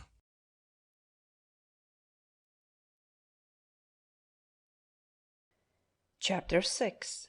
Of a Mayfair Magician, a Romance of Criminal Science. A Mayfair Magician, a Romance of Criminal Science by George Griffith. Chapter 6. Later on the same morning, the professor and Mr. Denyer met at breakfast, and almost the first thing that the latter said, after the servant had closed the door, was, "Well, and how did the great experiment go off?" "Perfectly," replied Halkyne. "Look at that." He took the folded sheet of paper out of the breast pocket of his coat and went on. "I suppose it is the only example on record of a man's signature forged by himself. Sir Godfrey Enstone wrote that in the small hours of this morning, and signed it without having the slightest notion of what it was and what he was doing, which I think is a fairly conclusive proof that my theory as to the disease of divided personality is pretty correct." "You don't mean it!" exclaimed Mr. Denyer, with something like a gasp in his voice, after he had run his eye over the written page. "Of course, there is not the slightest doubt about it being Sir Godfrey Enstone's writing and his signature. Every handwriting expert in England would swear to it, and yet you mean to tell me that he did that without knowing? Look here, Halkyne, I don't want to flatter you, but you are beginning to make me a little bit afraid of you. Here, last night, you gave our unfortunate friend some diabolical drug which literally turned his character inside out. After that, you go away with him and get him to write instructions for a will which, without wishing to be offensive in any way, I may say he would never have made if he had been in his proper senses. No, I have been, I admit, associated with certain transactions which would not quite stand the clear light that beats on the bench and the dock, but really this is getting a little bit too much out of the way. It is a complication of crime which, I am bound to confess, I can hardly follow. For instance, how do I know that some fine day you may not find it in your head to work this infernal magic, or whatever it is, on me? The fact is, to put it quite plainly, it seems to me that you wield rather more power than it is safe for any one man to have in his hands," he continued, unconsciously repeating exactly what Harold Enstone had said to Sir Godfrey some few days before. "My dear fellow," said the doctor, smiling, as he chipped his egg with scrupulous deliberation, "I think you are disquieting yourself in vain.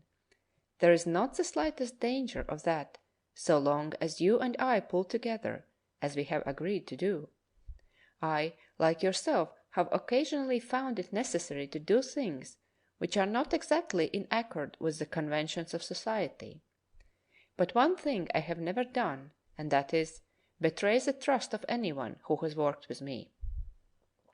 Of course, if you were to betray me," he went on, as he took the top of the egg off, "it might be necessary to revise the position, but I am sure there cannot be the slightest danger of that." Mr. Denyer looked up and caught a flash of the luminous eyes, which might have meant anything, from a friendly warning to a threat. His eyelids dropped, and he went on with his own egg. "Of course," he said, shifting a little bit in his seat, "there cannot be any question of that. Only you see, Halkine, I have never been brought into connection with miracles of this sort before, and upon my word it does seem a miracle. In fact, if anybody else had shown me that, under the circumstances, I should have said that it was a forgery." "Skilful knights of the pen, my dear Denyer," replied Halkine, as he set his coffee cup down, "can, as you know, imitate a man's signature with almost faultless accuracy. But no forger that ever lived could have written this letter in Sir Godfrey's usual handwriting, and also signed it with any chance of deceiving anyone who had ever seen a letter of his.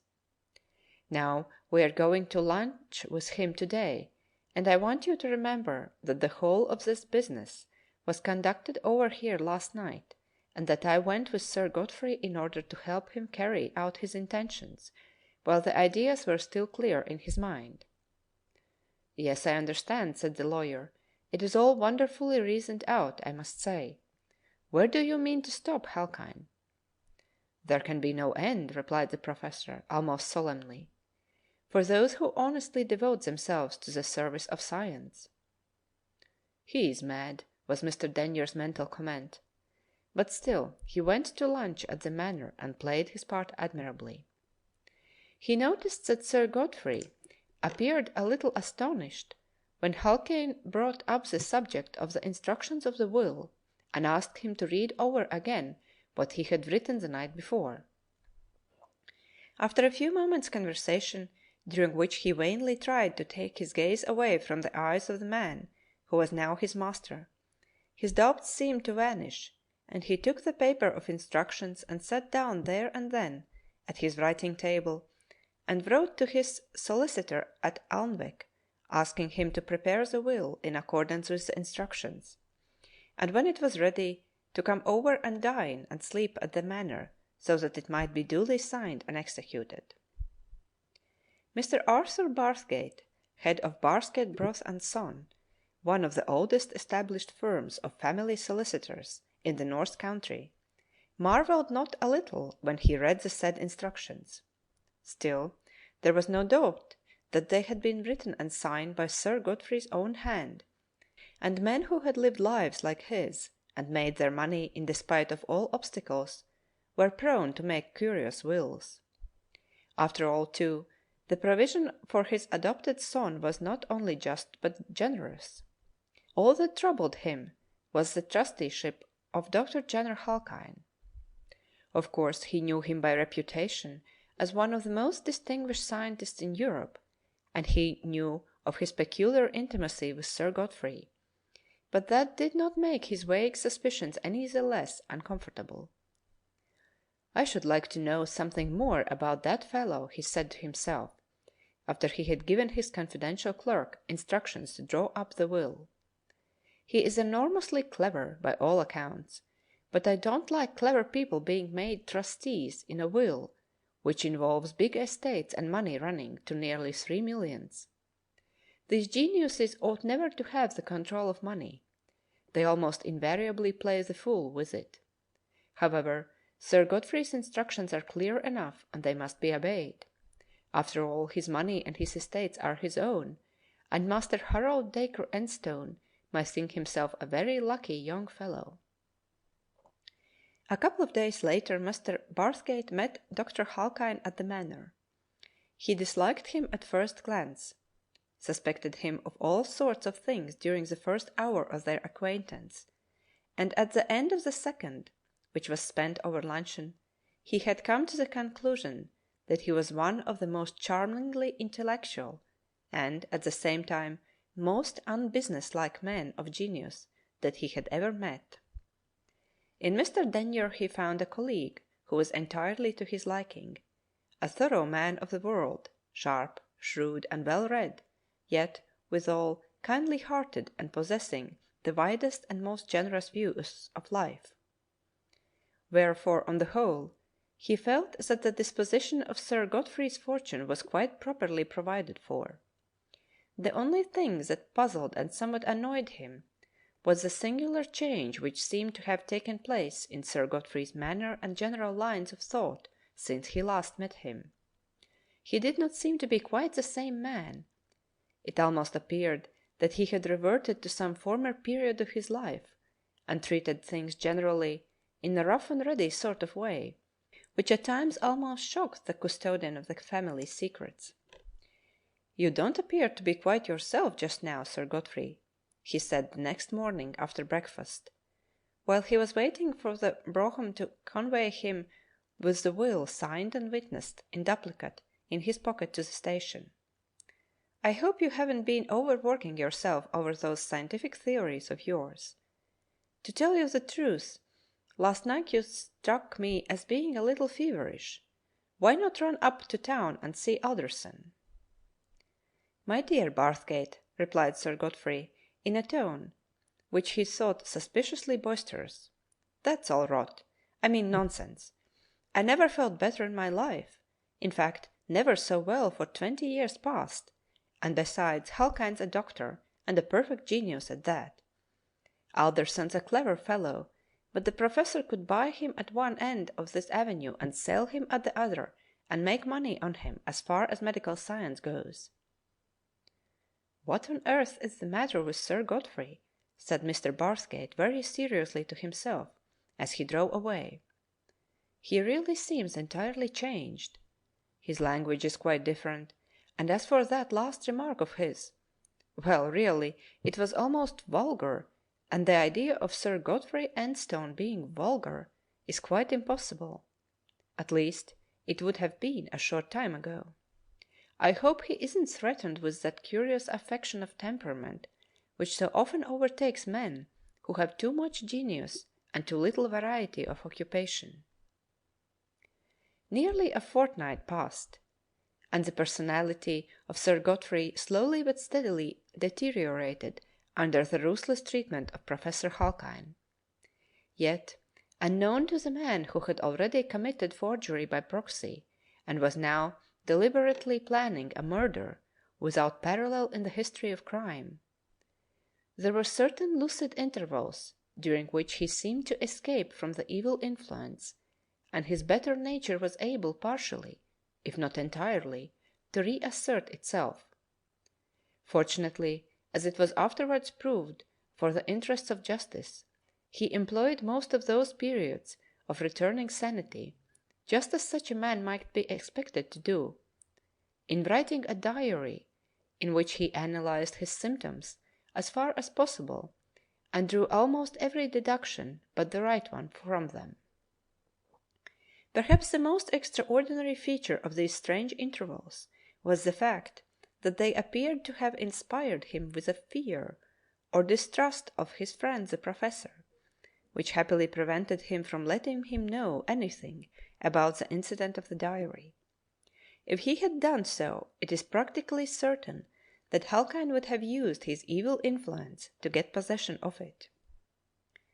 As soon as he heard that Grace and Harold were coming back from London, which they did after a stay of about 3 weeks, the professor at once stopped what he called his treatment, and the result was that, although Harold saw a distinct change in Sir Godfrey, it was not sufficiently striking to excite either uneasiness or suspicion.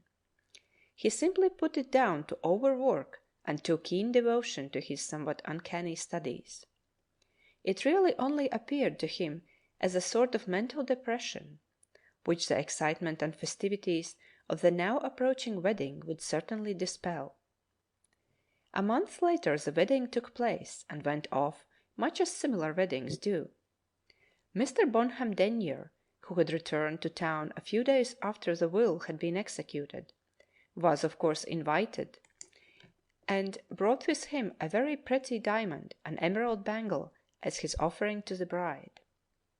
When all was over and Harold, happiest of men, had taken his beautiful wife away for a 6 weeks' run through the Italian lakes and the south of France, Halkine and his friend found themselves once more together at the Dover House discussing the events of the day over their pipes and whisky and soda. "And now, I suppose, Halkine," said the lawyer, "this is the end of Act 2 and the beginning of Act 3 of the tragedy." "Yes," replied the professor quite impersonally.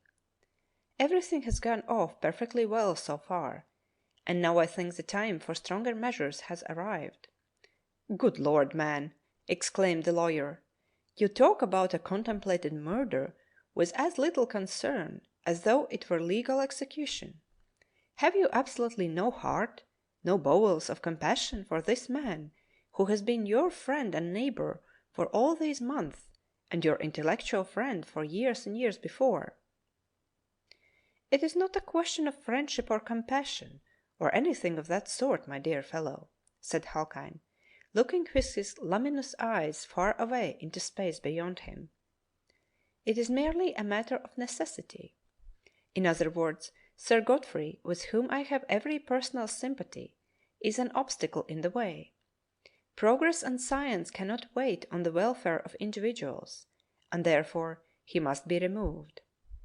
Were it necessary, I would lay down my own life with equal readiness in the same cause. Therefore, you can hardly expect me to have many scruples in such a case as this." Mr. Denyer's private impression, which was possibly a correct one, was that his friend and accomplice was a little mad on this particular subject.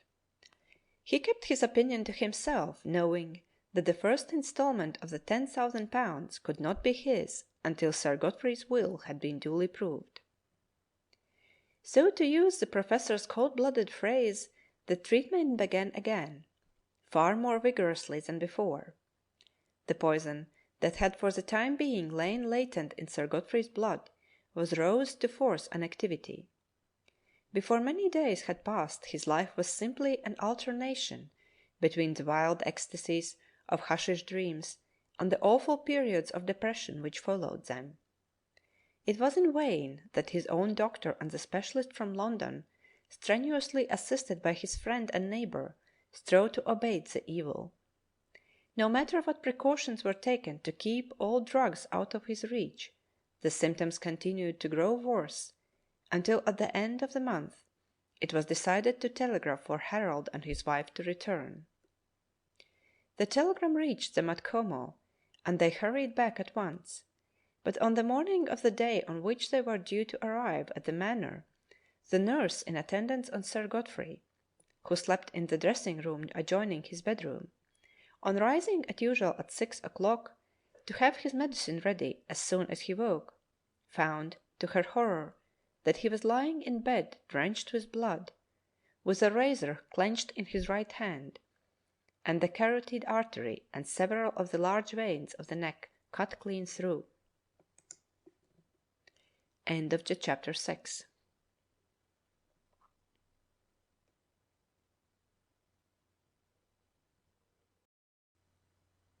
Chapter 7 of A Mayfair Magician, A Romance of Criminal Science. A Mayfair Magician, A Romance of Criminal Science by George Griffith. Chapter 7. The funeral of Sir Godfrey was over, and the will had been read. Neither Harold Enstone nor his wife had shown the slightest surprise at its extraordinary provisions. Both accepted the changed conditions with perfect acquiescence, not a little to the absolute surprise of Dr. Halkine and his accomplice. All that Harold said when Mr. Barthgate had finished reading the will was this: "I presume, Mr. Barthgate, that this house and everything in it for the time being belongs to me?" "Unquestionably," replied the lawyer. "You have fulfilled the first condition, and therefore, during your life all the, to put it into legal phraseology, the messuages, tenements, and estates are your absolute property to deal with as you please. The trust which Sir Godfrey imposed upon Dr. Halkine has reference only to moneys and security actually realizable." "Thank you," said Harold, with a look across the room at the professor. "In that case, as my legal representative and adviser, I ask you to take precautions to prevent anything, even a scrap of paper, leaving this house until I have made a thorough examination of my late guardian's papers." "Certainly, Mr. Enstone," replied the lawyer. Your wishes shall be obeyed, and I will instruct my clerk, if you like, to seal up all receptacles in which Sir Godfrey might have placed any papers." "I must admit that that is a wise precaution of yours, my dear Harold," said Dr. Halkine, "but I hope you will allow me, after your examination is over, to have access to the manuscripts which Sir Godfrey and I have been preparing for several months on a certain subject of very deep interest to the scientific world in general." "I can make no promises," said Harold, rather stiffly, "until I have gone through everything. When I have done that, I shall be happy to hand over to you anything which you say is of interest to the scientific world. I don't think I can say anything more than that at present." Not a little to the professor's astonishment, Harold, while he was saying this, returned the gaze of those wonderful eyes of his unflinchingly. Grace, too, was looking at him, and there was a light in her eyes that he had never seen there before. In the solitude of his study that night he discovered the reason for this. The magic of wedlock had done its work. His influence over his daughter, hitherto supreme and unquestionable, was either greatly diminished or entirely destroyed. For his own purposes he had made her believe herself sufficiently in love with Harold Enstone to marry him. But there were deeper depths in the mysteries of the marriage union than even his philosophy had ever sounded. The artificial had become the real, and what had been only love by suggestion was now the love of the perfect union, a union whose strength, as he then recognized, now defied all his evil arts to break. "I am much obliged to you," he said a little awkwardly, looking from one to the other. "You will find the results of a very considerable amount of work which I should not like to lose. As a matter of fact, I have already arranged with the Contemporary and 2 or 3 Continental reviews for publication. It is a matter of deepest regret to me that my friend and colleague died almost at the time when his name was about to become world famed. It is 1,000 pities, for, without knowing it himself, he was one of the greatest scholars and thinkers of his time." Harold acknowledged the tribute to his other father with an inclination of his head, and the business of the hour proceeded. "I wonder how the dice that fellow got the idea of having everything sealed up," said Halkine to Mr. Denyer, as they walked back to the Dower House. "Perhaps his wife suggested it to him. From what I have seen of Mr. Harold Dacre Enstone, I should hardly think he has originality enough to think that out himself, whereas your daughter—" "My niece, if you please, for the present," interrupted Halkine sharply. "I have reasons for that, and it doesn't do to use phrases in private which may be used by accident in public. What do you mean?" "I mean that, as a pretty close student of human nature, as a man of my profession has to be, I have noticed during the last few hours a very considerable change, both in your niece and her husband. He has a great deal more initiative than he had, more decision, more penetration. Well, before her marriage, you know you could, as it were, turn her round your finger. Somehow I don't think you could do it now." "That remains to be proved," said the professor shortly. "I think, my dear Halkine, you will find if I have any skill in such matters that you, with all your uncanny skill and deep learning, have managed to run up against something like a brick wall of your own building, which you will find a great deal too hard for your head." "What do you mean?" asked Halkine. "Simply this.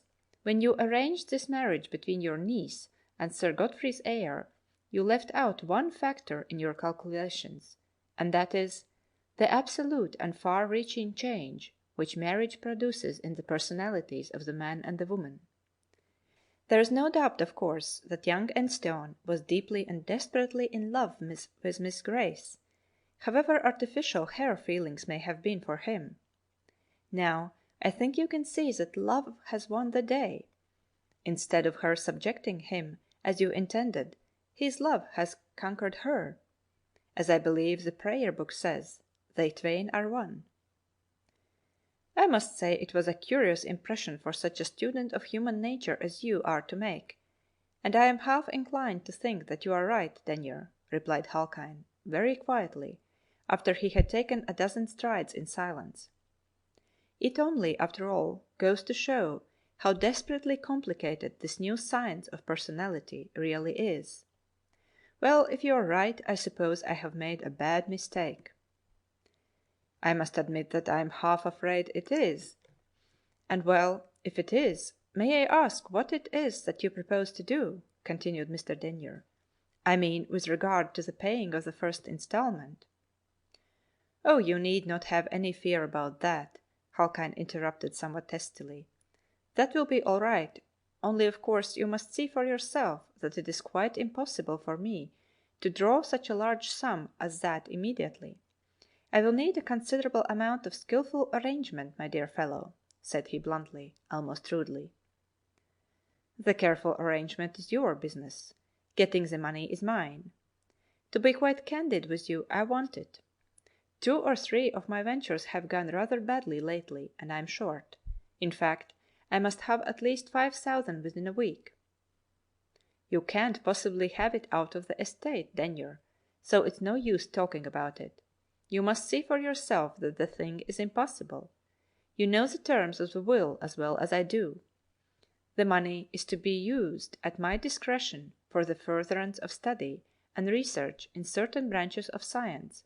How on earth can I realize £5,000 within a week after Sir Godfrey's burial? You must see that the thing is absurd. Of course you shall have your money, but there must be something like a decent interval." Yes, I suppose you're right. But you know I really do want some ready cash as soon as I can have it. Can you do anything yourself? I mean, in the way of an advance." "I think I could let you have a couple of thousands within the week, if that would help you over the stile," said Halkyne. It was nearly all the ready money he could command at the time, but he felt that, whatever happened, he could not afford to make an enemy of his accomplice at such a juncture as this. Afterwards, when, as he still believed, he could do it, he reasserted his power over Grace, everything would be easy. But for the time being his only course was to temporize even at such a sacrifice. "Very well," replied Mr. Denyer. "If you can manage that, I think I can tide over for the present. Only I really must have the money." "You shall have it, my dear fellow," replied Halkyne, almost cheerfully the moment after, "and that within a couple of days or so." Mr. Barthgate dined at the Manor with Harold and his wife, and accepted a pressing invitation to spend the night there. "The fact is, Mr. Barthgate," said Harold, when Grace had left the table, and the butler had put out the decanters and retired, "the fact is that, as I was saying just now, I do not believe that that will was, well, what shall I say, properly made. I am perfectly certain that my father, as I have always called him and considered him since I was a boy, could never have put in such an absurd condition as that trusteeship without, well, what do you call it, I presume," said Mr. Barthgate, taking a sip at his port, "that you allude what we call in law undue influence." "Exactly," said Harold, as he lit his cigar. "That is just what I mean. Of course, as you know just as well as I do, Sir Godfrey was a trifle eccentric where scientific matters were concerned. I could quite understand a rich man like him making very considerable bequests to recognized scientific institutions, and I should be the very last to object to that sort of thing. I owe everything to him. He has been better than a great many fathers might have been to me, and has left me a rich man for life. If he had left $1 million in that way I should not have grumbled. But what I can't understand is that he should have left the disposal of what I suppose amounts to something like a couple of millions, and the interest on them, to this man Halkyne. He is Grace's uncle, certainly, but I have never liked the man. I don't know whether you have ever noticed his eyes, but there is a sort of hypnotic power or something of that sort in them, and I don't think a man ought to have." Yes, replied Mr. Barthgate slowly. I have noticed them. I have noticed also that on the few occasions on which we have met he has done his best to, as they call it in the stories, fix my gaze. I candidly admit that I share your, we may say, distrust of him, and I have always looked the other way. Still, he went on, looking contemplatively at the smoke curling from the end of his cigar, as your legal adviser, I ought to tell you that of all things in law, undue influence upon a testator in the making of a will is the most difficult to prove. It is of course quite possible that those wonderful eyes of his did influence Sir Godfrey to make that extraordinary will. But there is the fact that the instructions which were given to me were written in his own handwriting and signed with his usual signature. I am afraid there is no getting away from that. We may call it eccentricity or anything that we like, but the courts are occupied every day with the eccentricities of testators. And I need hardly remind you that the law recognizes absolutely the right of a man to do what he will with his own, provided always that he is sane, and that he executes his will in proper form. Now I really cannot see that there is any proof that Sir Godfrey was not absolutely sane when he gave me those instructions written by his own hand, and when he executed the will in my presence. In short, I am afraid, my dear Mr. Enstone, if you are contemplating anything like a contest of the will, I am bound to advise you that you haven't a leg to stand upon. I had better tell you that now than later. Whatever my private opinion of the matter may be, it is my duty to save you from the worry and expense of a lawsuit, which, I am afraid, could only have one end. Yes, replied Harold, leaning back in his chair and taking up his wine-glass. Of course you are perfectly right. All the same, I am certain that he did not write out those instructions of his own free will and accord, as they say. It's a most extraordinary thing, Mr. Barthgate, he went on rather awkwardly, after a little pause. But since I have been married to Grace, I seem to have acquired a curious kind of, I hardly know what to call it. It's a kind of insight, almost inspiration, one may say, that I certainly never had before. For instance, as I said, I never liked this Dr. Halkine. It was like the old rhyme about Dr. Fell. I could not tell why. Now, although I have not the slightest proof, I feel practically certain that he has been playing a double game all along, and that he, and not Sir Godfrey, is the author of these instructions. And he went on, leaning forward and putting his elbows on the table. What is more extraordinary still, Grace, who before we were married never had an evil thought of him, believes exactly as I do. Now what do you make of that? Everything and yet nothing, replied the lawyer, with a smile and slight shrug of his shoulders. Everything from what you might call the point of view of moral conviction, but as to the legal view, absolutely nothing. You see, my dear Mr. Enstone, the courts do not go upon convictions. I mean that kind of conviction. They want evidence, fact, proof. Of that you haven't a shred. I don't say that something cannot be discovered when you go through Sir Godfrey's papers. Happy thought, said Harold, emptying his glass and getting up. Let us go into the library and go through his writing desk. I had rather I had you with me when I did it. Grace can come too, because it is quite as much her business as it is mine. I am entirely at your service, said Mr. Barthgate, rising. For the rest of the night, if you like. I am the last man in the world to hold out anything like false hopes, but I may say quite candidly that I do sincerely trust that we may find something tangible to go upon, for, morally speaking, I am just as certain as you are that this Dr. Halkine, with all due deference to your wife's uncle, is not exactly what he ought to be. He is a man, and anyone can see, of extraordinary abilities, perhaps too great abilities. And then, those eyes of his. As you say, I don't like them. In fact, quite between ourselves, I may say that, during a little conversation that I had with Sir Neville Alderson and Dr. Russell Thorpe, Sir Neville distinctly raised the question as to whether he was not one of a good many instances known to medical science of genius run mad. Said Harold, as they went towards the door. Criminal madness, I expect, if that's the case. End of chapter 7.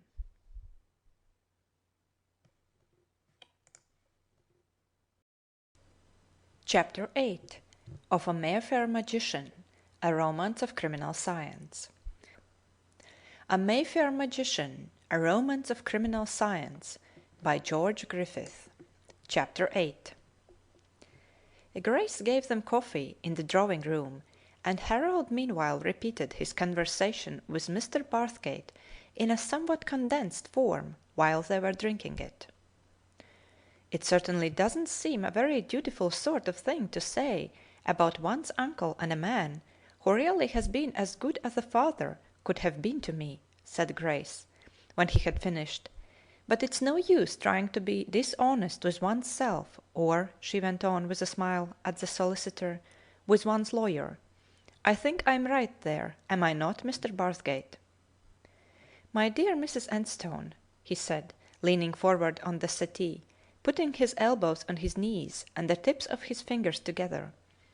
Of course you know the old saying that the man who is his own lawyer has a fool for a client. I think there is only one greater fool, and that is the patient of the man who is his own doctor. Exactly, she said. And that is something like I feel with regard to this will and my uncle. I have an instinctive feeling, as I have told Harold, that things are not all right. And, to be quite frank, I think just as he does about those instructions. She stopped suddenly, got up from her chair, walked across the room to the fireplace, looked at her own beautiful reflection in the glass for a few moments, then turned back and said, Mr. Barthgate, have you ever heard wait now. Yes, it's coming back to me now. What is it? I remember discussing it with my uncle 2 or 3 years ago in Paris, after he had been making some of his experiments with Dr. Charcot at the Salpêtrière. Yes, that's it. Divided personality. Have you ever heard of that? My dear Mrs. Enstone, replied the lawyer, with a little uplifting of his eyelids, I am afraid I must plead ignorance. I am neither a scientist nor a medical man, and such a term as that is known only to them. Just as I was saying, interrupted Harold, and that is where I believe all the difficulty is going to come in. That is where the professor will trip us up, if he does it anywhere. I'm afraid, Mr. Enstone, you're getting a little beyond my depth. You see, we lawyers have to confine ourselves to hard facts. Nothing else is admitted in evidence, and so, I speak of course professionally, we don't find anything else worth studying. In plain English, I really don't know what you are talking about, and I may as well say so sooner as later. It's just as well that you don't want to, laughed Harold, because although I know what you mean, I certainly would not explain it to you. Indeed, I never had any idea of the subject at all until I had the felicity of becoming the other half of Miss Grace Romanes. Don't talk nonsense, Harold, she said, with a delightfully unsuccessful attempt to be severe. All things considered, I must say I think this is a rather too serious subject for frivolities of speech. I am duly corrected and conscious of my fault, he laughed again. And now suppose we take Mr. Barthgate's advice and proceed from theory to fact. Of course, he went on, turning to the solicitor, you will do me the favour of being present when I open Sir Godfrey's writing table. With pleasure, he replied, opening the door for Grace. A minute search through the drawers of the writing table and those of an old Chippendale bureau disclosed nothing more than neatly arranged files of letters, M.S. books, full of scientific memoranda and accounts relating to the estate. Nothing there that we want at present, said Harold, when the search was over. But I have just thought of something else. Excuse me a moment." He unlocked the door and went out, and in about 5 minutes he came back with a square sealed envelope in his hand. "I think this is what we have been looking for," he said. I just remembered then that Sir Godfrey used to do a good deal of his work in the small hours of the morning in his bedroom. There is a little safe there, let into the wall and covered with a panel. He told me how to open this, and curiously enough, when all this happened I forgot about it altogether. If I had got back in time, I have no doubt he would have told me about it. If there are any private instructions, they are here. And dear," he went on, putting his hand into the pocket of his dinner jacket and turning towards his wife, "I have found something else that may be of use to you." He took his hand out, and she saw that it was full of lustrous pearls and glittering diamonds. He spread it out on the table, and it took the form of a necklace composed of 5 rows of exactly matched strong pearls with a big diamond between each. £50,000 worth if it's a shilling," murmured Mr. Barthgate, his eyes dilating as he looked upon the wonderful ornament. Sir Godfrey was a great connoisseur in jewels. People say that he had the finest collection in the north of England. "Yes," said Harold, taking up the necklace. "I know that during our travels he was always buying pearls and diamonds and rubies whenever he could get them, but I did not know that he had got this. Come here, Grace, and let us see how it looks in its proper place." "Is that," she exclaimed with a little catch in her voice, and taking a step back from him, "is that for me? No, Harold, it is altogether too lovely." "The very reason why it should be for you," he said, going to her and putting the strings of splendid gems over her willingly bowed head. "There, too lovely, nonsense! It's exactly in its right place, isn't it, Mr. Barthgate?"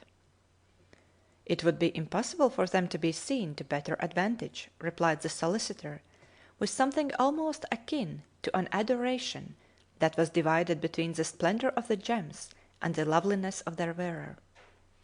"And now let us see what there is in this," said Harold, breaking the seal of the envelope.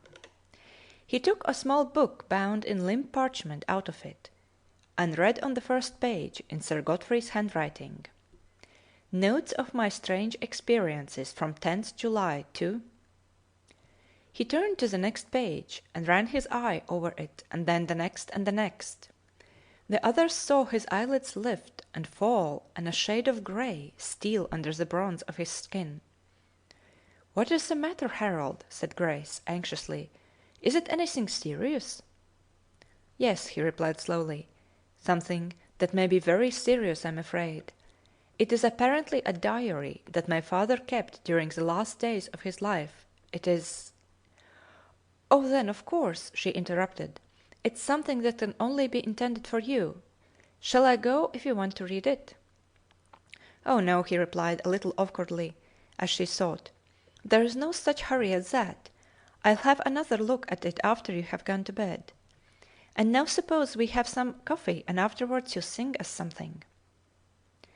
During the rest of the evening Grace noticed that her husband was decidedly constrained and preoccupied. She guessed that his thoughts were really between the pages of the book in his pocket, and so about 10 she said good night and went upstairs. "We will go and have our whisky and smoke in the library, Mr. Barthgate, if you don't mind," he said to the solicitor. "I want to have a talk with you about this diary." "With pleasure," replied the other, as he followed him out of the drawing-room.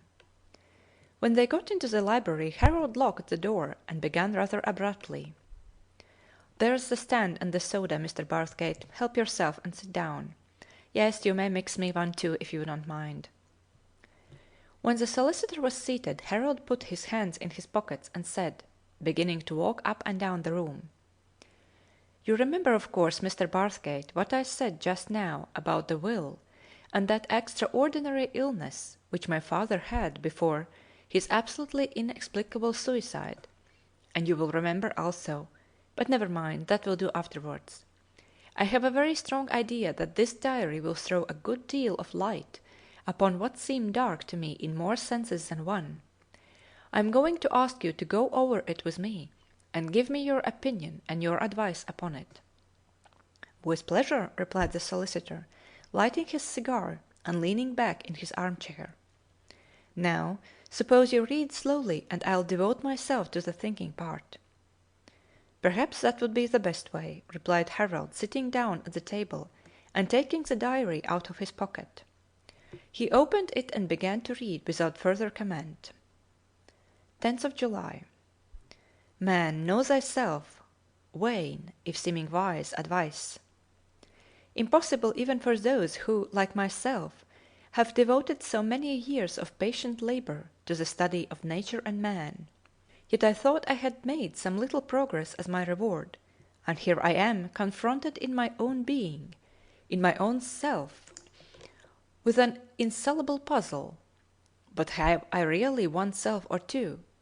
Or is it possible that I am afflicted with some obscure mental disease, that perhaps I am going— No, I must not write or even think of that, for that way darkness lies. I think I'll have a talk with H. No, I won't. There's been something queer about him since that supper. He has not been at all the same, or is it my mental vision that has changed? At any rate, I dare say he would only laugh at me as he did, I think, today, when I forgot about the will.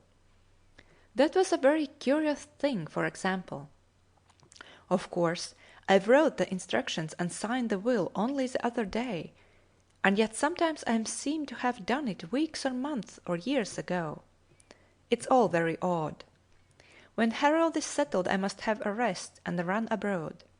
At present I had better take some more of H.'s tonic and go to bed.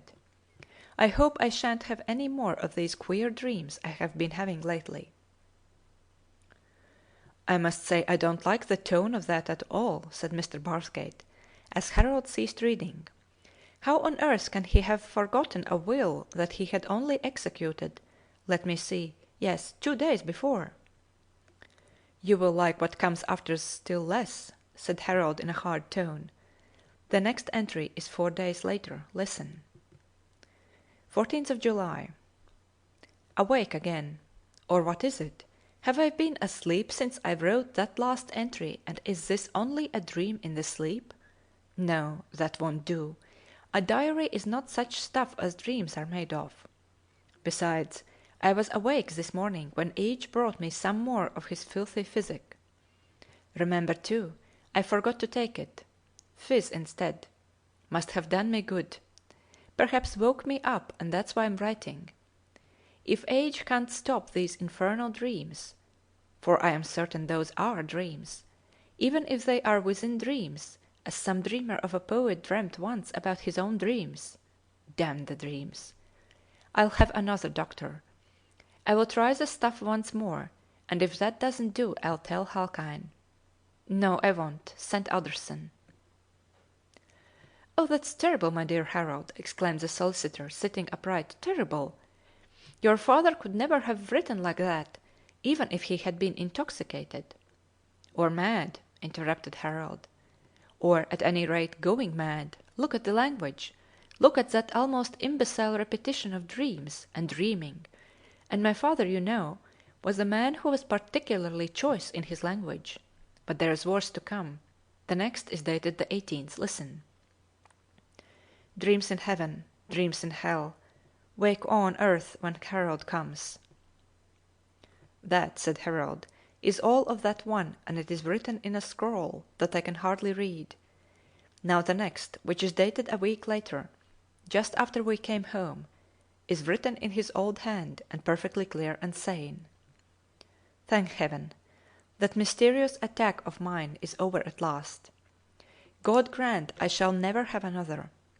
It seems incredible to me that I should have written such nonsense as those last 2 entries. I have half a mind to burn the thing, but I think I will keep it as a curiosity in mental pathology. It has certainly nonplussed Halkine, at least as far as diagnosis goes. He actually had the assurance to accuse me of taking drugs, hashish and that sort of thing. Never took such a thing in my life, except opium for cholera. Still, whatever it was, I must confess that he has pulled me round very quickly, and precious glad I am. What on earth would have happened if Harold and Grace had come back and found me in the condition I must have been in when I wrote that rubbish? Well, whatever it was, I hope there's an end of it now. But I shall have to be careful. I think, as Halkind says, I have been overdoing it for a good long time now, and as soon as Harold and Grace are one flesh, as the prayer book says, I will be off to the Selkirks and the Rockies for a couple of months or so, and try Mother Nature's own cure. I can easily be back for Christmas. Ah, that's better, said Mr. Barsgate, taking a sip at his whisky and soda. I should say that, mentally speaking, Sir Godfrey was perfectly well when he wrote that. What a thousand pities it was that he didn't go. Yes, replied Harold, between his clenched teeth. Then he went on. Now, the next entry is on the evening of our wedding day. Well, they are married and off. God bless them, and give them everything they deserve and desire. And now for the far west. He paused for a few moments, looking closely at the page, with straining eyes, out of which he tried hard to keep the almost irrepressible tears. Then he looked up and said in a low, half-choked voice, There are 3 others dated at about a week's interval, very like the first ones, each one more terribly sad than the others. I won't read them. You can look at them yourself afterwards. They all seem to point to some dread necessity, some terrible deed he seems to feel himself forced to do, in spite of himself. This is the last one, as far as I can make it out. Awake again. How long sleep last time? How long next? I think all dreams now. Edge of pit last night at last. Flames at feet, but didn't burn. White and writhe like sea snakes. Shapes in front. Seem to know them sometimes. Know nothing now. Dead think or soon. Age stuff wrong. Can't help not make dreams. All dreams night day. Light dark. All dark now. Die I. Harold's voice broke completely at the last word. He dropped the book on the table and drank off his whisky and soda in choking gulps. Then he got up and strode up and down the room in silence for 2 or 3 minutes, while Mr. Barsgate took up the diary and looked over the few fateful pages. Well, what do you think of that? Said Harold, almost savagely, as he stopped abruptly in front of the fireplace and faced him. Really, my dear Enstone, he began hesitatingly, it is so sad, so terrible, so utterly mysterious, that until I have had a little time to think over it, I really hardly know what to say. There's nothing mysterious about it to me, said Harold between his teeth. It's as plain as the sun in the heavens. Can't you see, Mr. Barsgate, that those few sentences contain the story of as cruel, as vile a murder as the wit of man ever devised? End of chapter 8.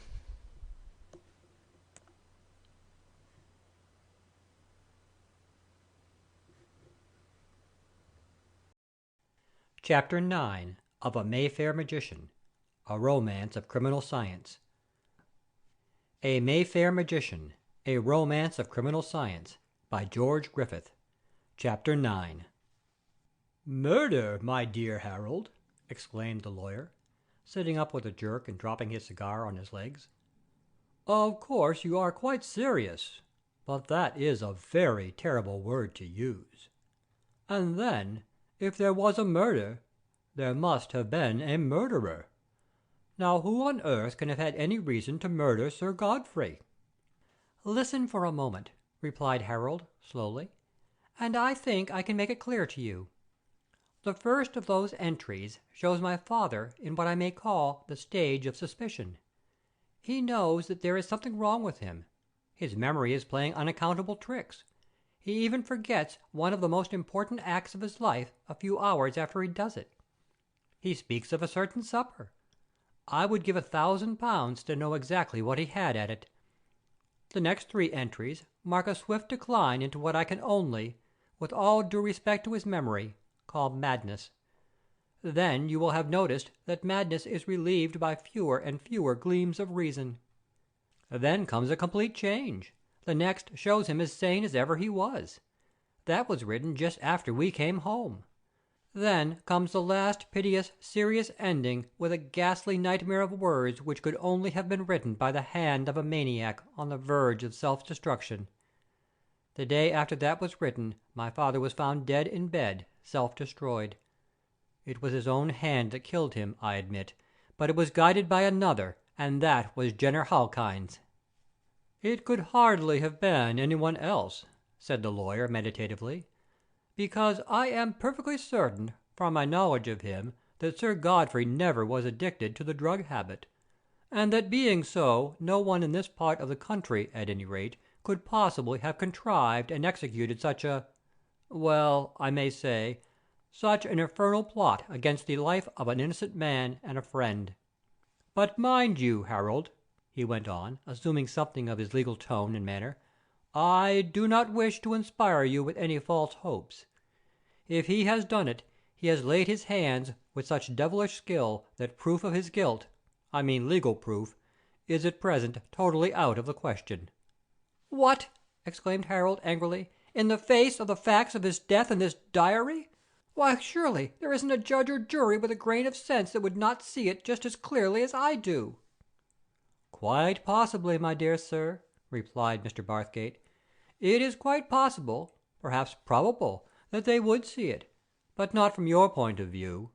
Moral conviction, however strong, goes for absolutely nothing in a court of law, and no amount of it would stand for a moment against the hard fact that Sir Godfrey did write those instructions and execute that will.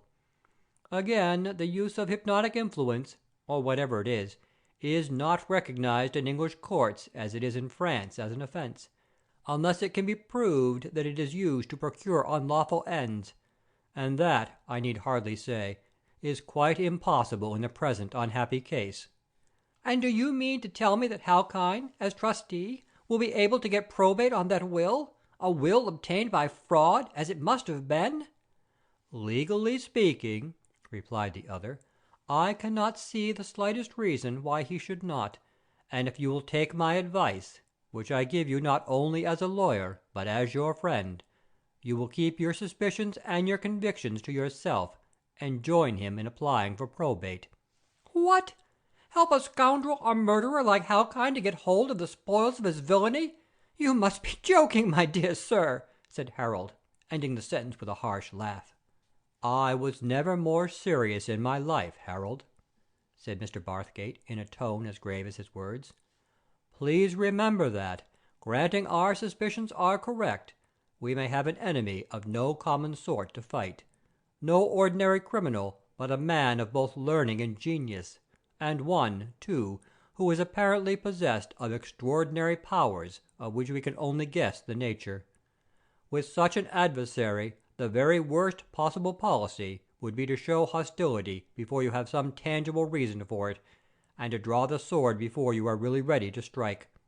At present, remember you have not even a sword to draw." The old lawyer's cold logic, coupled with the calm, judicial tone in which he spoke, acted something like a douche on Harold's heated temper. He saw the wisdom of such a course, the absolute folly of any other for the present, the moment that he got cool.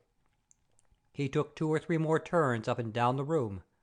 Then he stopped at the table, mixed himself another whisky and soda, and said quietly, and yet with a note of stern determination in his voice, "Yes, I see what you mean. You are right. I'd rather have repeating rifles with him at 100 yards, but that won't do here, so I suppose we shall have to fight him with his own weapons as far as we can, and that's not very far, I'm afraid, at present. Help yourself to a nightcap, and we'll go to bed and sleep on it. By the way, what about Grace?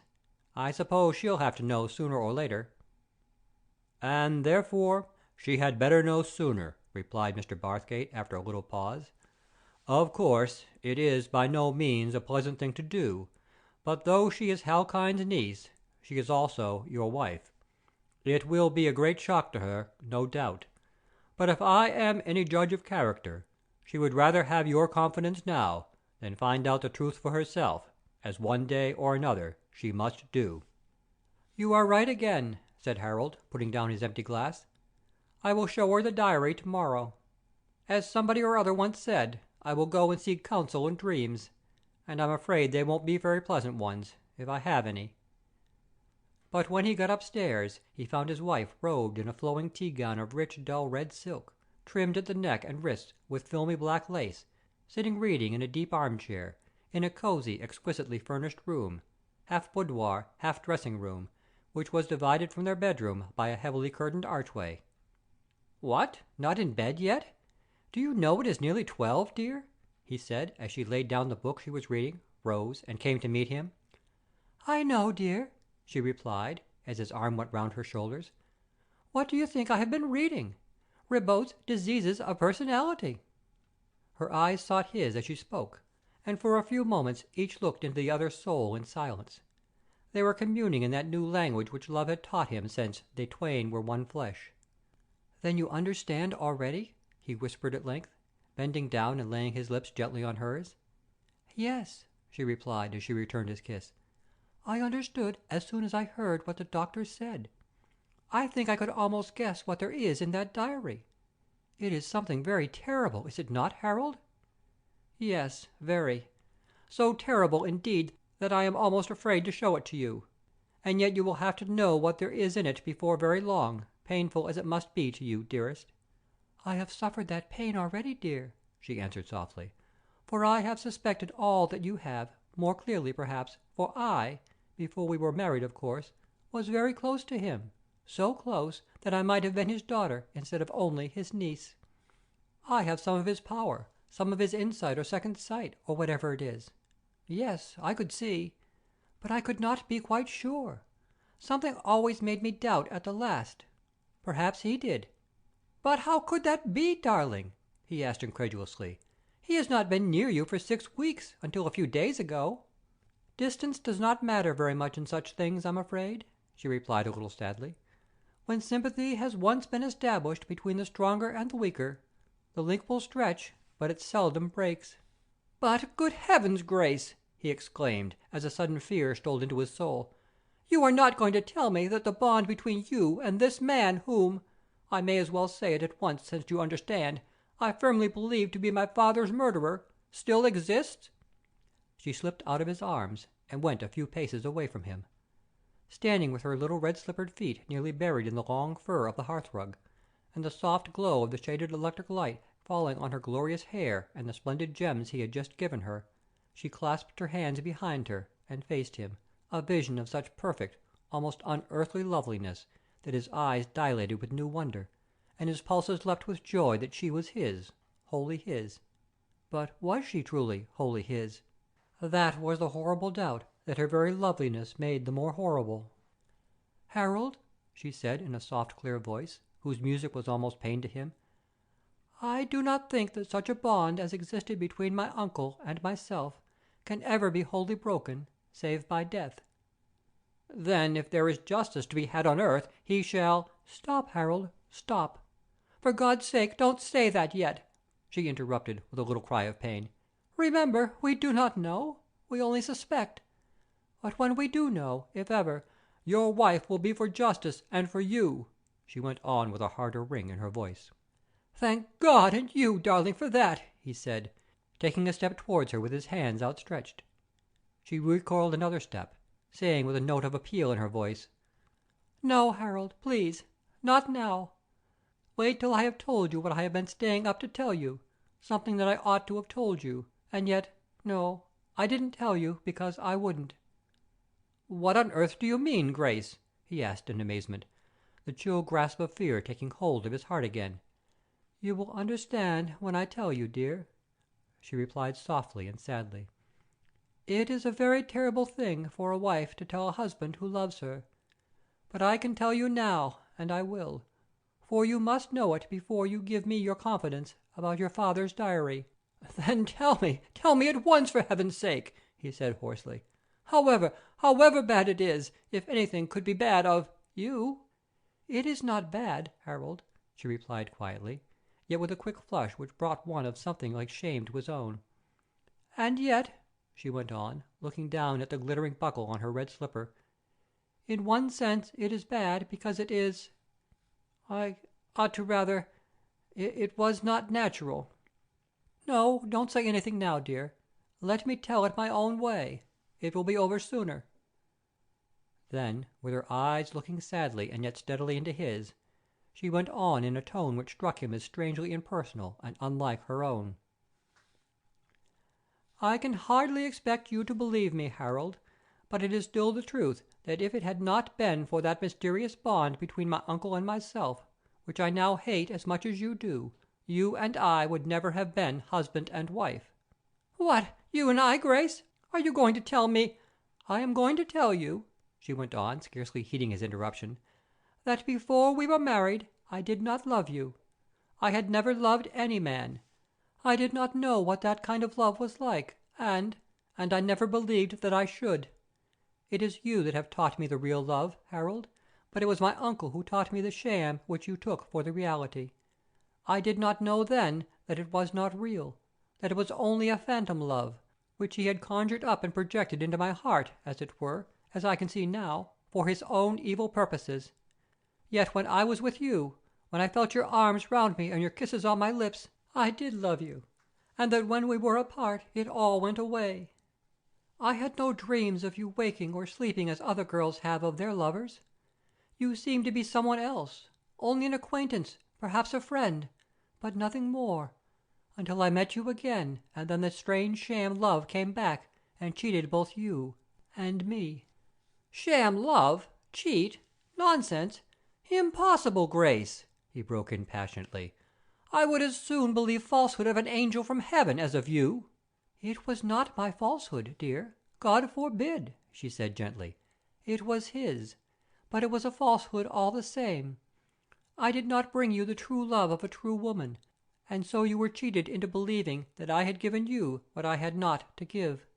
That is all. Can you forgive me, Harold?" The next instant she was in his arms again, smiling and unresisting. "Forgive you, darling?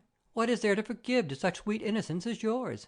Sham or no sham, that strange love gave you to me, and if Jenner Halkine were not what I believed him to be, I could bless him for it, fraud or not. But you have not said everything, dearest. You have one more question to answer." "I know what it is, dear," she said so softly that her voice was almost a whisper. "You are going to ask me if I love you now. Love you with the real love that a wife should give to her husband with everything else that she has to give. Yes, I do. For when we were married something new, something that I had never dreamed of before, came into my life and seemed to transfigure it. All the world about me was different. My uncle with his terrible influence went farther and farther away, and you, dear, came nearer and nearer. You know what that was, Harold, don't you? That was true love. It must have been, for only real love can change the world like that for a woman. Are you satisfied, dear?" His answer was not spoken in words.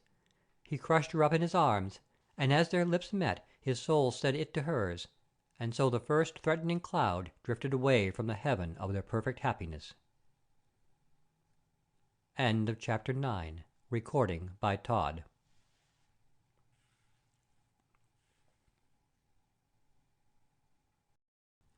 Chapter 10. Of a Mayfair Magician, a Romance of Criminal Science. A Mayfair Magician, a Romance of Criminal Science, by George Griffith. Chapter 10. They did not go through the contents of Sir Godfrey's diary that night. They were both too happy in their immediate present to think of anything but the new happiness that each had revealed to the other, and so they wisely left the things of tomorrow to wait on the coming of tomorrow.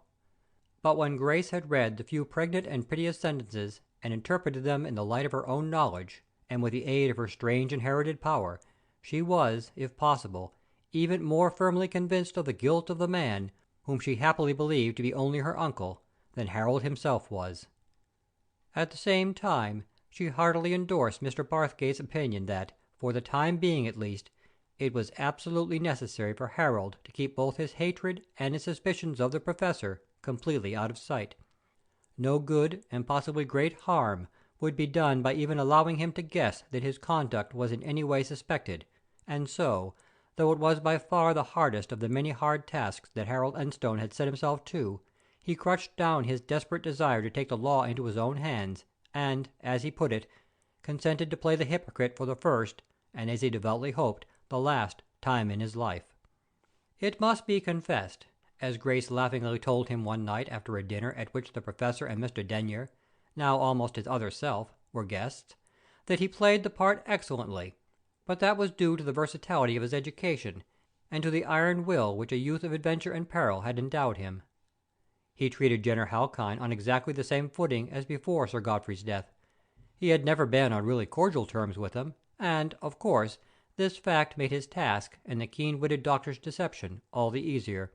He entered with great apparent interest into his various schemes for giving effect to his dead friend's wishes, and gave every assistance in his power to expedite the process of probate.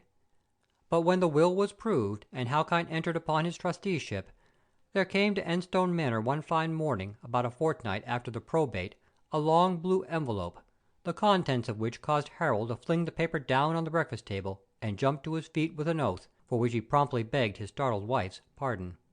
"What on earth is the matter, Harold dear?"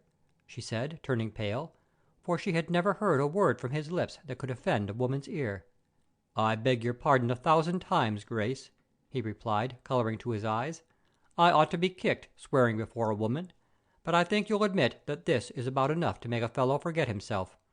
Would you believe it, that scoundrel Halkyne, I really refuse to think of him any longer as any connection to you, has gone and realized $1 million out of the state investments on his sole authority, and without even consulting Barthgate or myself."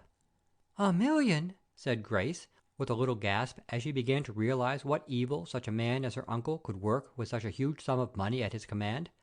"$1 million! That's a tremendous amount, isn't it? But has he the right to do that by himself?" "I'm afraid he took very good care to make that all right before he sent my poor father to his suicide's grave," replied Harold, bitterly. "Still, for all that, I'm off up to town as soon as I can get a train, and have it out with him in some way if it's only for the satisfaction of doing it. He's evidently thrown off the mask now, and I may as well do the same. Why, the rascal hasn't even a single one of his schemes ready to spend a penny upon honestly. So now, dear, go and get packed up, and tell Jackson to put my usual things together, and we'll catch the midday train from Newcastle. I'll see about the carriage, and send Simmons to the post office with a wire to Mrs. Porter. No, I think we'll go to Brown's, as the old governor always did when he paid a flying visit like this." "Are you really serious, Harold?" she asked, rising from the table, for they had just finished breakfast when the ill-omened letter arrived. "Never more so, dear," he replied, with a little forward movement of the chin which told her unmistakably that he meant business. "Very well, then," she said quietly, yet wondering what sort of consequence such a journey might have. "If you are, I will come with you. Perhaps I may be of some use." They dined in the dignified and quietly luxurious peace of Brown's Hotel, last survival of the ancient hostelries of London, which many a generation of county people have made their other home, and as soon as they had finished breakfast the next morning, Harold took a hansom and drove to Bedford Mansions, which was Professor Halkyne's town address.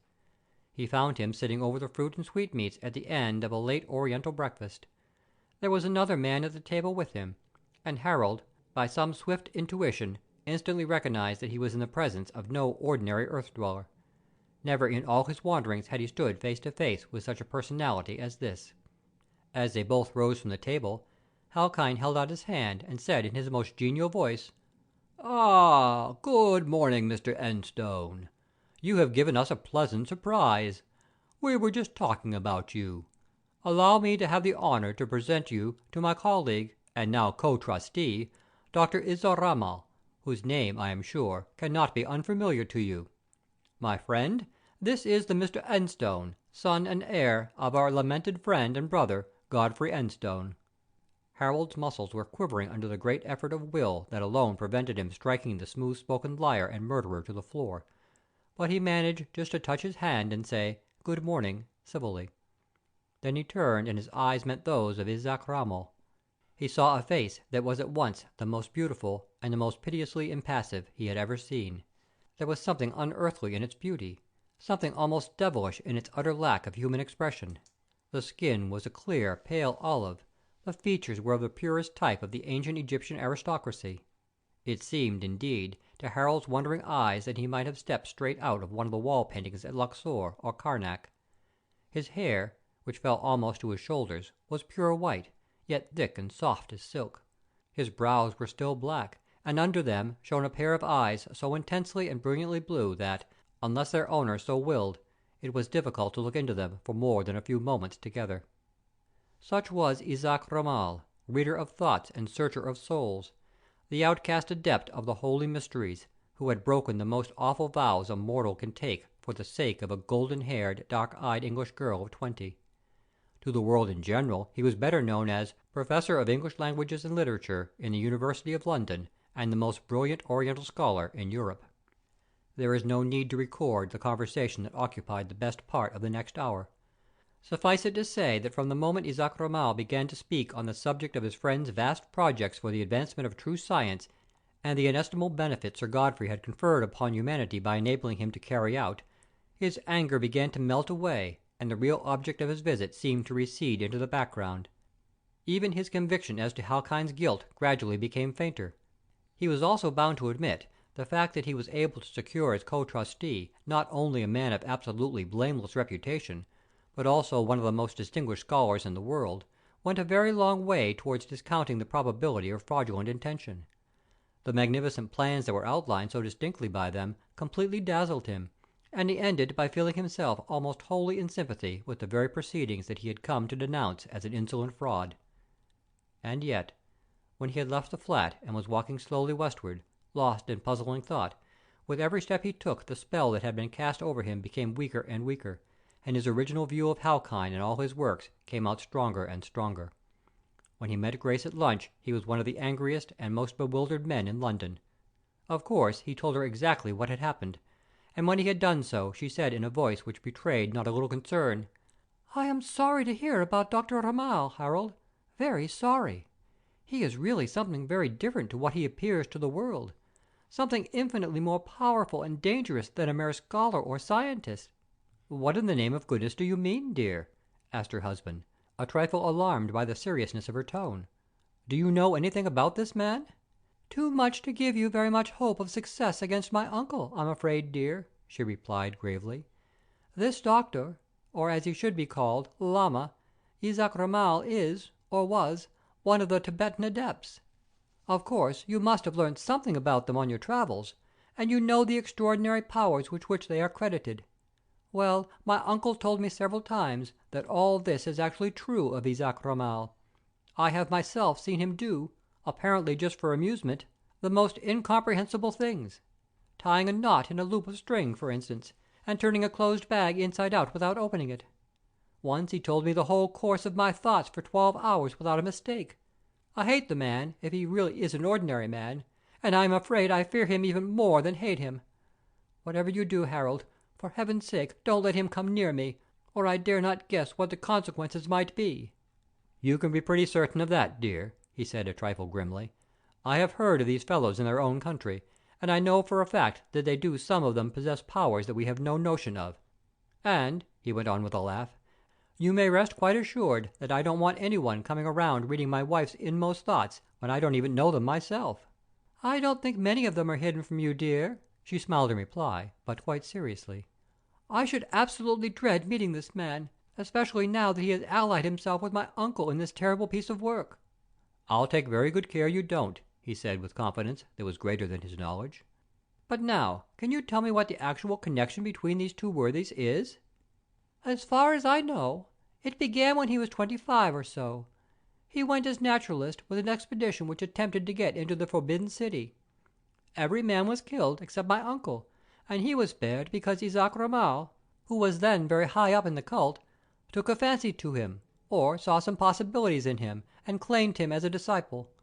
He remained in the monastery with him for 3 years, and then they both got away. How or why, I don't know.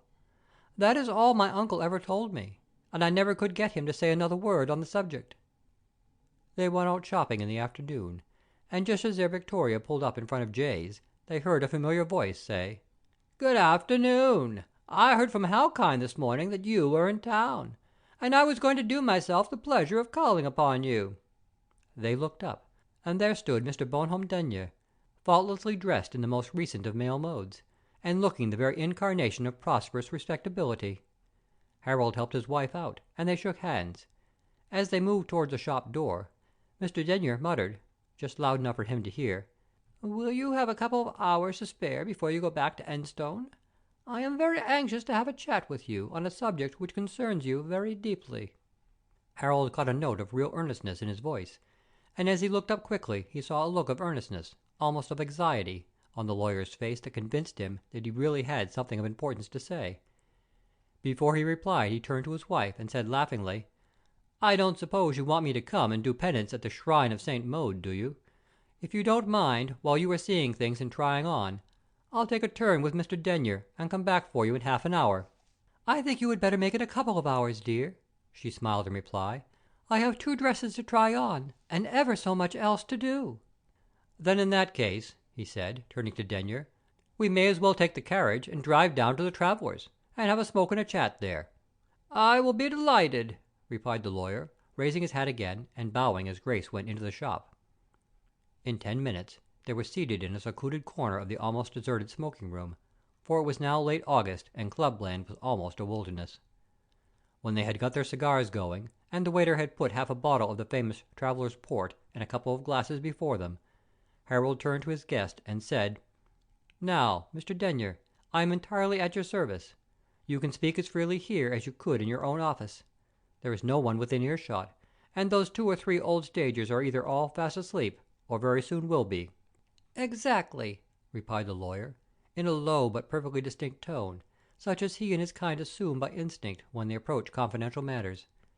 "To save time, and get to the point at once, I will begin by saying that I want to talk to you about a matter which concerns you and your fortunes, and something even more than them very closely." "Then you can only refer to my late father's death, and that extraordinary will he made," said Harold, putting down his glass and looking him straight in the eyes. "Yes, that is it," replied Mr. Denyer, returning his look for a second, and then dropping his eyelids.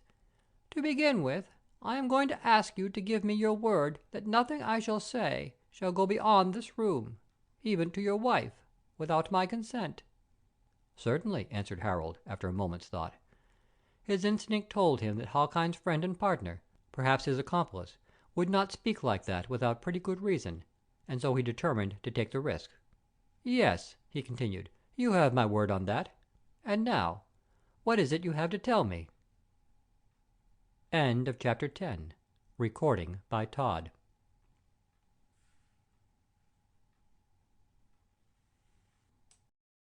Chapter 11 of A Mayfair Magician, A Romance of Criminal Science.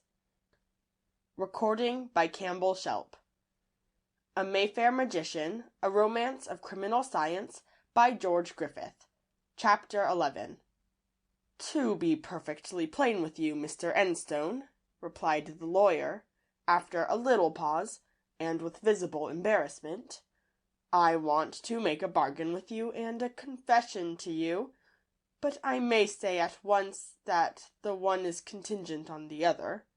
"Then suppose we take the bargain first, Mr. Denyer," said Harold coldly, and with a thrill of hope running over his nerves.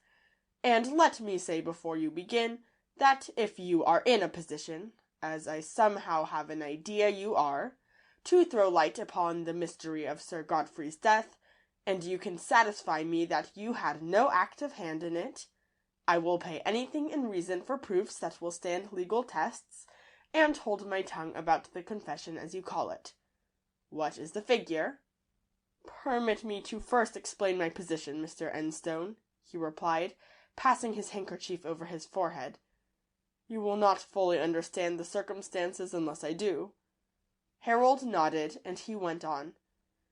"It is a painful thing for a man to have to say of himself, but the truth is that, like a good many other men who have had a hard and unequal fight with adverse fortune, I have been, as I may put it, driven off the lines. In other words, it is the old story, Mr. Enstone, the old story. Unhappy speculations, losses, debts, and then worse.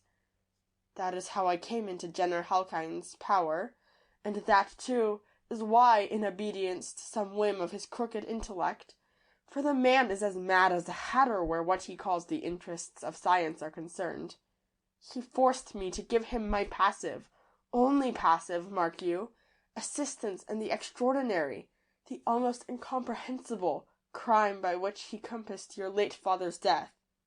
Then he did it, did he?" said Harold, between his teeth, forgetting his disgust at the man in his eagerness to learn what he had to say. "Prove that, and name your price." "I can," he replied, wiping his brow again, "and if you accept my proposal, I will do so within a week. Halkind's original price for my, countenance, which was very necessary to him after the fact, was 5,000 as soon as he came into his trusteeship, and a salary of 1,000 a year for life as legal adviser to the trust, as well as the return of certain documents even more important to me than the money. Now, as you must know, he has drawn the preposterous sum of 1,000,000 sterling out of the estate. What does that mean? The development of science? Not a bit of it, Mr. Enstone. To my mind it means bolt. Disappearance of himself and that uncanny friend of his with your father's 1,000,000. That's what it means."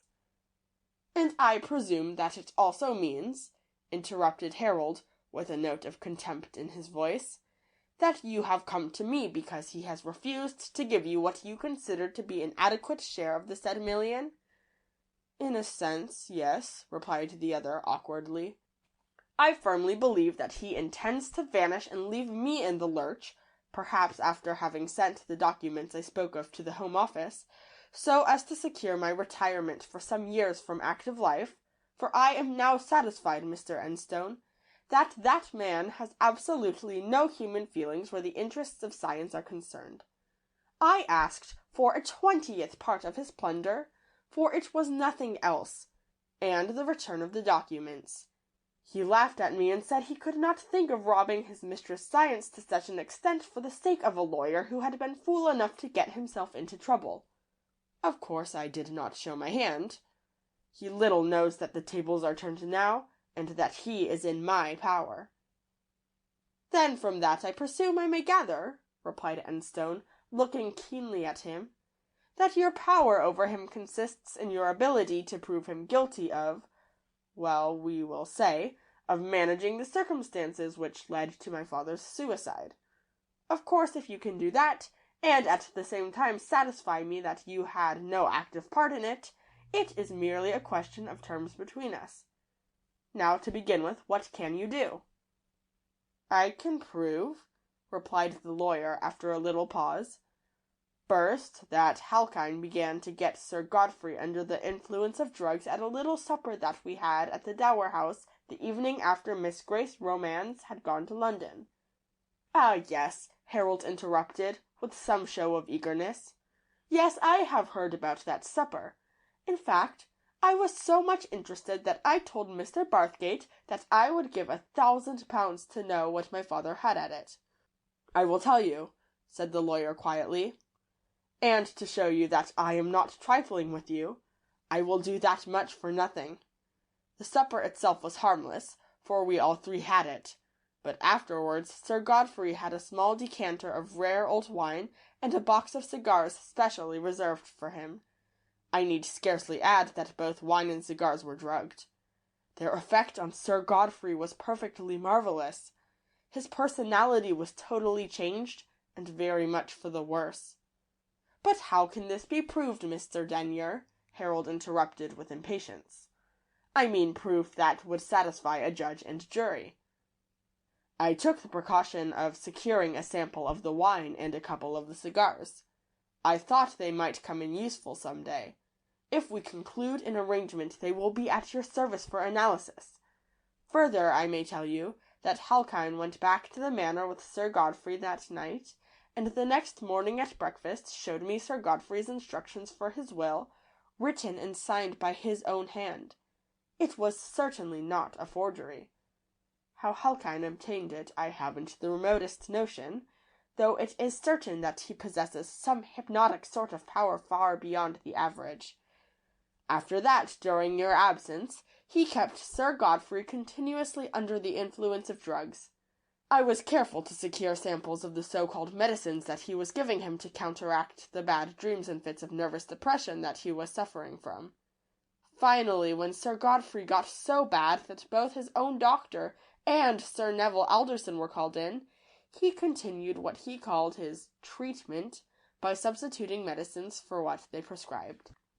That is the explanation of the mystery which so puzzled the other two men. They thought that Sir Godfrey was a confirmed victim of the drug habit and had drugs hidden away which he could take without their knowing it. They trusted to Halkyne, who was in constant attendance, to stop it, while all the while he was giving him drugs of his own compounding. I had samples of those medicines also. "Good God!" exclaimed Harold, with an expression of mingled horror and disgust. "What an abominable crime! 1,000 times worse than ordinary murder! And you who pose before the world as a respectable man, you a husband and a father, knew that this unspeakable villainy was going on under your eyes, and never spoke a word or moved a finger to stop it, to save the life of a man who had never harmed you, whose bread you had eaten. Well, I suppose there is no use in telling you just what I think of you. What is your price for these samples, as you call them, and your evidence for... Of course, we must have that." Mr. Denyer's plump and usually rosy countenance changed to a sallow pallor at the word evidence. "It would be most dangerous for me to give evidence," he said rather faintly. "You see, the moment that he saw my hand in this, Halkyne would at once send the documents I spoke of to the Home Office, and that would mean, candidly speaking, a prosecution for me which I am afraid might result in penal servitude." "That, Mr. Denyer," replied Harold coldly, "is absolutely no concern of mine, and frankly I cannot pretend to sympathize with you. In fact, as a lawyer, you must know that if I do purchase your assistance, I shall myself be compounding a felony. At the same time, such offences as I presume you are hinting at are treated with such absurd leniency nowadays, that at the very utmost you would not get more than 5 years, which your good behaviour would, no doubt, bring down to 3½ Of that, however, you must make up your mind to take your chance. For my part, I absolutely refuse to move another step in the matter unless you are prepared to write out what they call, I believe, a proof of your evidence, and verify it by the usual affidavit. If you do that, I will give you 10,000 down on the day that Halkyne is sentenced. If you can get safely out of the country with that before the law lays hold of you, well and good. If you are caught and sent to penal servitude, I will undertake to pay your wife, or anyone you may appoint, 1,000 a year for the term of your imprisonment. How will that suit you?" "It is a generous offer, Mr. Enstone," replied the lawyer, "but at the same time the risk on my part is very great. Could you not make it 20,000 down on Halkyne's conviction, and let me take my chance?" "No, sir," replied Harold stiffly. "I never make 2 bargains. Those are my terms. You will take them or leave them according to your own judgment. And now," he went on, rising, "I must be getting back. I shall expect your answer at Brown's Hotel by 8 o'clock tonight." "No, no, Mr. Enstone," exclaimed the lawyer, also getting up. "There is no need for that. You can have it now. I accept, provided, of course, that you give me through your solicitors a proper indemnity in consideration of the assistance I am to give you in bringing the real criminal to justice. When I have that, I will hand over the wine and cigars and medicines and the proof of my evidence properly sworn to." "Very well," said Enstone, without turning round. "I will see Lawson and Lawson this afternoon." "A cool hand to that Mr. Enstone," muttered Mr. Denyer to himself as he sat down again to have another cigar and finish the decanter of port. "He's as hard as iron, too. I'm rather sorry for myself, but I'll hang Halkyne if I can. It isn't safe that a man like that should be allowed to run loose. I wonder if he'd have paid up if he'd known. Not he. He and that uncanny friend of his would have mesmerized me or something between them, and then put me quietly out of the way. No, I think I've done wisely, even if I have to retire from the world for a few years. At any rate, I shall start again with 10 or 12,000 and a clean slate." When he left the club, he saw a tall, spare Hindu, clad in the usual tight-fitting white linen trousers and tightly buttoned frock coat, walk slowly past the entrance. The white turbaned head turned and a pair of coal-black eyes shot one swift glance at him. Mr. Denyer saw the man, but did not notice the glance. There were plenty of Orientals in London just then, and he was so preoccupied with his own thoughts that he took no notice of this particular one.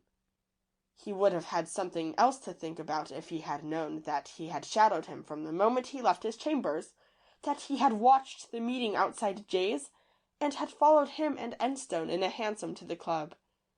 He would have thought still less of his bargain if he could have listened to the brief conversation which took place about half an hour afterwards in Halkine's flat in Bedford Mansions when Ram Dass, disciple and devoted henchman of Dr. Isaac Ramal, had made his report. "You have done well, Ram Dass," said the doctor, "and he who deserves well shall receive much. Now go, and tomorrow at midnight bring me here what more you can learn of the movements of these two sahibs, but disguise yourself well, for neither must think he has seen you before. The wisest of the wise and the protector of the poor shall be obeyed. He is my father and my mother, and his will is the law of his slave," replied the Hindu with a low salaam. "That means treachery, Halkine," the doctor continued as Ram Dass vanished noiselessly. "That unbelieving dog, who has eaten your bread and salt, will betray you to what these pig-eating Kaffirs call their justice." "I don't see how he can," said Halkine a little uneasily. "I can have him arrested for felony in a week, and I shall do so.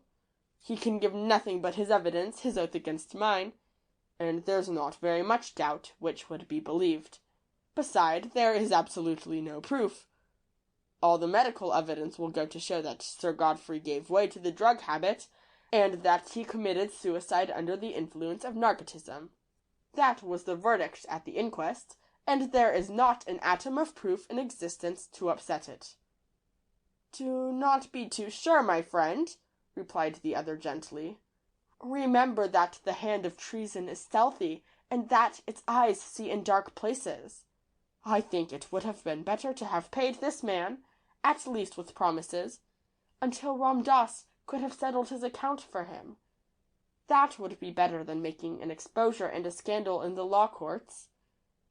"Yes, Isa, now that this has happened, I think you are right, and if the scoundrel really does mean to betray me, he has the means of doing so.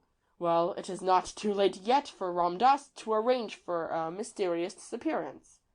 Certainly it will never do to allow a worthless life like that to stand in the way of such splendid schemes as ours." End of chapter 11.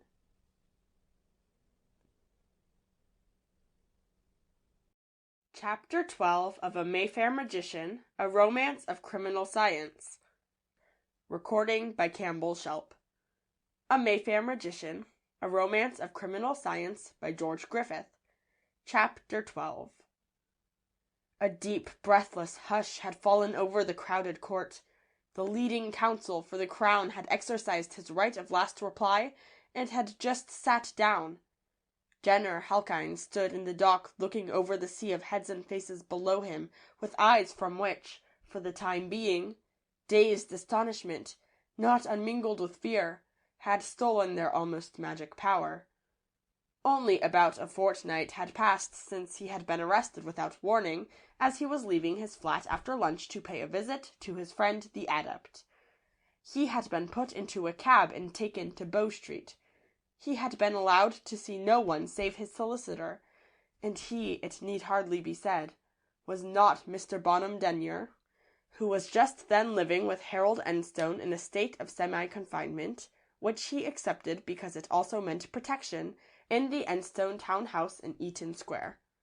The police court proceedings had been ominously brief, and had resulted in the inevitable committal, and within 10 days he was standing in the dock at the Old Bailey to answer a charge which had taxed all the ingenuity of the Treasury solicitors and their counsel to formulate anything like correctly.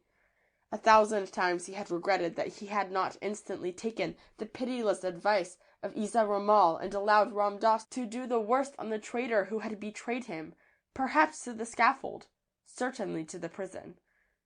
The unexpected completeness of the case against him, the existence of Sir Godfrey's diary, the clear proofs of poison furnished by the analysis of the cigars and the wine, which his victim had so much enjoyed at that fatal supper, and of the medicines which, as Sir Neville Alderson and the family doctor had stated under oath, could not but produce exactly the opposite effect to that which they had prescribed, and finally the examination of Sir Godfrey's remains, exhumed at Harold's request by order of the Home Secretary, all these made up a damning mass of proof which made conviction of some sort inevitable.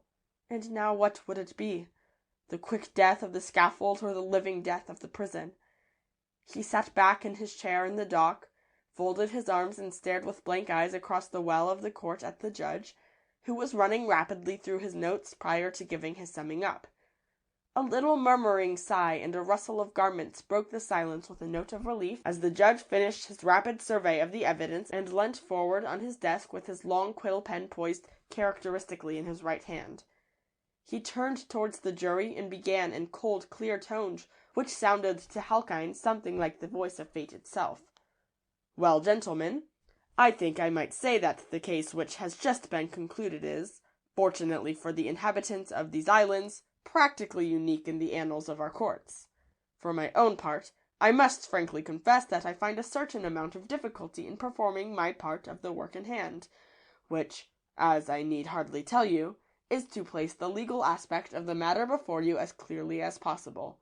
It is your business and your duty to judge of the facts as they have been placed before you by the witnesses, and commented upon by the learned counsel for the prosecution and defense. In all my experience, I cannot remember trying a case which was so difficult, because so abstruse, so uncommon, so far removed from the ordinary beaten tracks of crime, always supposing that you find that crime has been committed, as this one. To begin with, however, I think it is only right to relieve the possible apprehensions of the prisoner and his friends by telling you at once that in English law the primary charge of murder cannot be sustained." As he said this, the judge looked across at the dock. Halkyne's eyes widened a little and grew brighter, and a faint flush came into his thin, sallow cheeks. A sound of numerous rustling again ran over the court, and Harold Enstone, sitting in the well of the court beside the senior partner of Lawson and Lawson, gritted his teeth and frowned, for he was not one of those who believe in the earthly forgiveness of sin. Then the judge went on. "Fortunately, perhaps, for the prisoner, he is not being tried upon such a charge as this in France. The principal allegation against him is that he made use of certain hypnotic, mesmeric, or other occult powers, of which he is supposed to be possessed, to induce the late Sir Godfrey Enstone to take and continue taking certain noxious drugs, and further that he periodically kept him under the influence of these drugs, increasing or decreasing the severity of the treatment as circumstances demanded, until in the end the unfortunate gentleman, driven into mental torment and insanity, committed the fatal act which ended his life. Now, gentlemen, as I have said, if that were proved against the prisoner in a French court, he would be, and I must say I think justly, held guilty of murder, and would probably suffer the extreme penalty of the law. The French Penal Code recognizes the use of such powers for unlawful ends as a felony, and if such use results in the death of the victim, the felony becomes the crime of murder. The English law, whether wisely or not, does not recognize these powers at all, and therefore I must ask you to dismiss all the allegations as to their use by the accused from your mind." The judge paused again as though to give the jury time to get hold of what he had been saying. The gentlemen in the box looked at each other in something like bewilderment. Halkyne caught the eye of Isa Ramal and took comfort from his glance. and the audience settled itself into an attitude of complacent expectancy.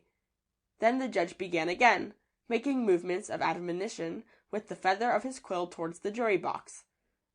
Having done that, you will turn your attention to the actual facts of the case as they have been brought out in evidence, and with regard to this part of the case, I am glad to be able to say that the law is perfectly clear, save on one point which I will deal with later on. I will put the matter into a concrete form by referring to a very famous case which I have no doubt will be familiar to all of you. It was the case of a married woman who was charged with murdering her husband by the administration of a certain poison. She was sentenced to death, but the death sentence was subsequently commuted to penal servitude for life. I am sorry to say that a very widespread agitation, as ill-advised as it was ill-informed, was got up with the object of securing the convict's absolute release. It was said with some show of reason that if she murdered her husband she ought to have been hung, and if she did not do so, she ought to have been set free. It did not seem to strike any of these good people that there was another course.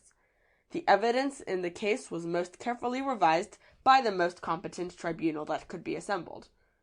This tribunal found that the facts clearly showed that she had administered poison with intent to kill, but it was not clear that the poison she had administered was the actual cause of death. She was therefore given the benefit of the doubt, and the sentence she received was the invariable sentence inflicted for a crime second only to actual murder. That, gentlemen, is practically the question which you have to decide in the present case. Did the accused administer these noxious drugs to the deceased in order to bring him so completely under his personal control that, at his suggestion, he should make an entirely unjust and preposterous will, and did he, in the second place, continue the administration of these drugs until he had driven his unhappy victim into such a condition of mental and moral ruin and collapse that the very suggestion of the word suicide or the idea of it, the giving of a knife or a pistol or a razor, would so act upon a mind temporarily insane as to make the final and fatal act practically inevitable? Now as to the facts.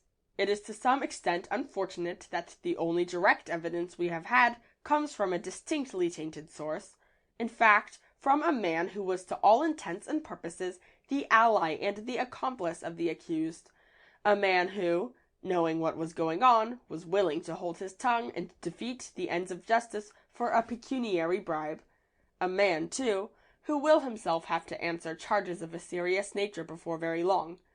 If, therefore, you find that the prisoner did commit the acts of which he is accused, you must still bear in mind the fact that the evidence of the witness Denyer was given, not in the interest of justice, but for the sake of personal revenge and perhaps of personal profit. If this man's evidence stood by itself, I should ask you to look upon it, as I should do myself, with the gravest suspicion, but it so happens that it is very strongly corroborated by the facts disclosed by the government analysis, by the medical evidence, and also, strangely enough, by the hand of the dead man himself. Lastly, the post-mortem examination has revealed the fact that the deceased was at the time of his death suffering so acutely from narcotic poisoning that if the treatment had been continued many days longer, he would certainly have died from the effects. Now, gentlemen, the judge continued, waving his quill more energetically towards the box, this brings me to the difficult point of the case. If that had happened, the charge must have been one of murder, and, in the event of the prisoner being found guilty, he would assuredly have been hung. But this unfortunate gentleman took his own life. Of that fact there is no doubt, and therefore the point to which I am going to ask you to give your closest and most earnest attention is the answer to this question. It has been proved, beyond the possibility of reasonable doubt, that the mental and bodily health of the deceased was wrecked by the influence of drugs, whether self-administered or not, and according as you believe or disbelieve the evidence that has been put before you, you will find the prisoner guilty or not guilty of the charge of administering those drugs. But now comes the second and more difficult question which you have to answer. Would the deceased have committed the act which terminated his life had he been in his right senses and in his usual health?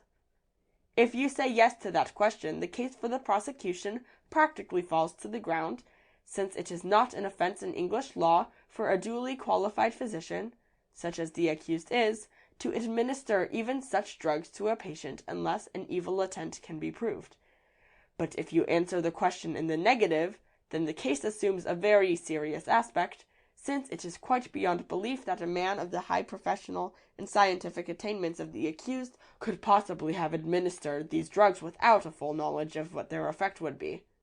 If, therefore, you find that he caused the deceased to take these drugs unknown to himself, you must also find that he did so with the intention of driving him into insanity and causing him to commit suicide at his suggestion, and in that case you will find the prisoner guilty of the most serious offense known to the law save one.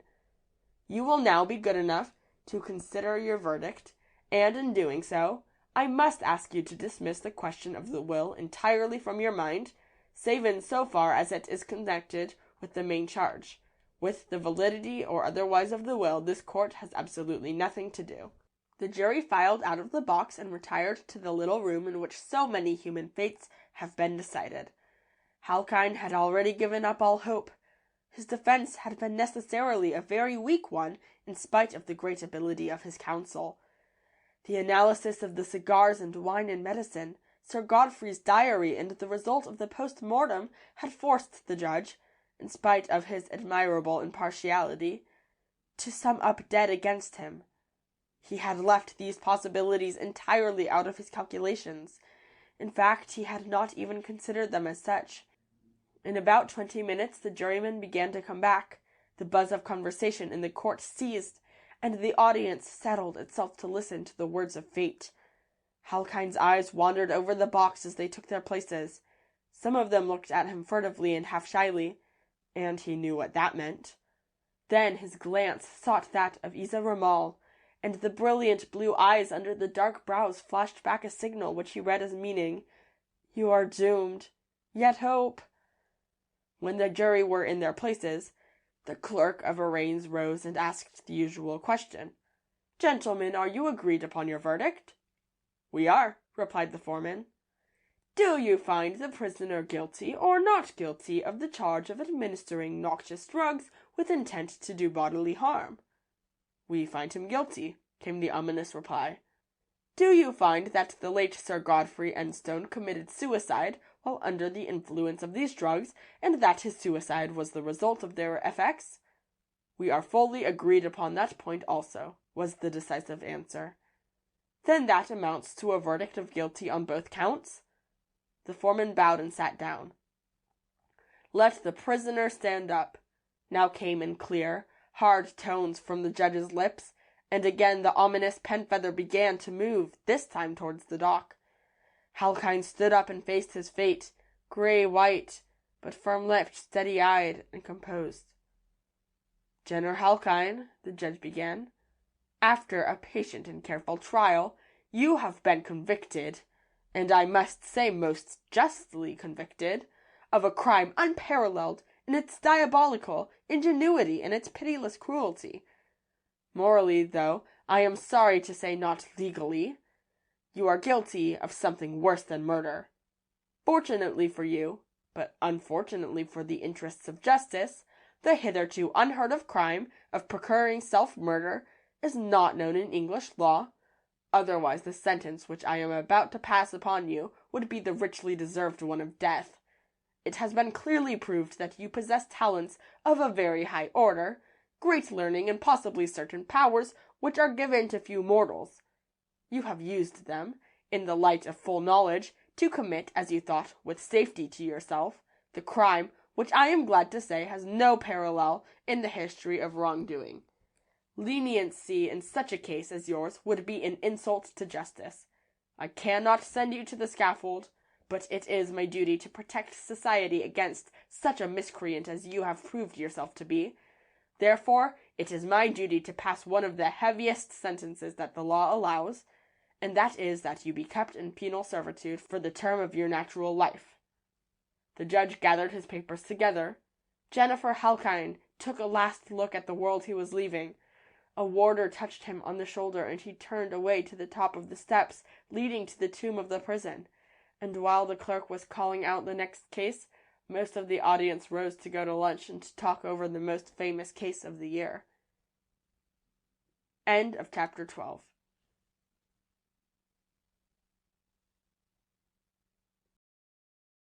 Chapter 13 of A Mayfair Magician, a Romance of Criminal Science.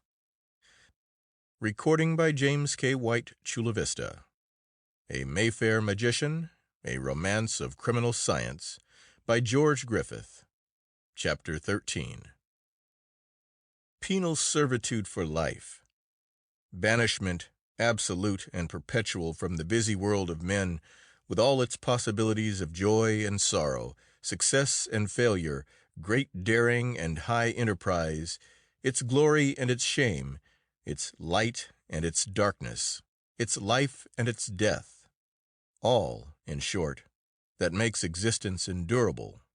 All that nerves the man who has succeeded to work for yet greater successes.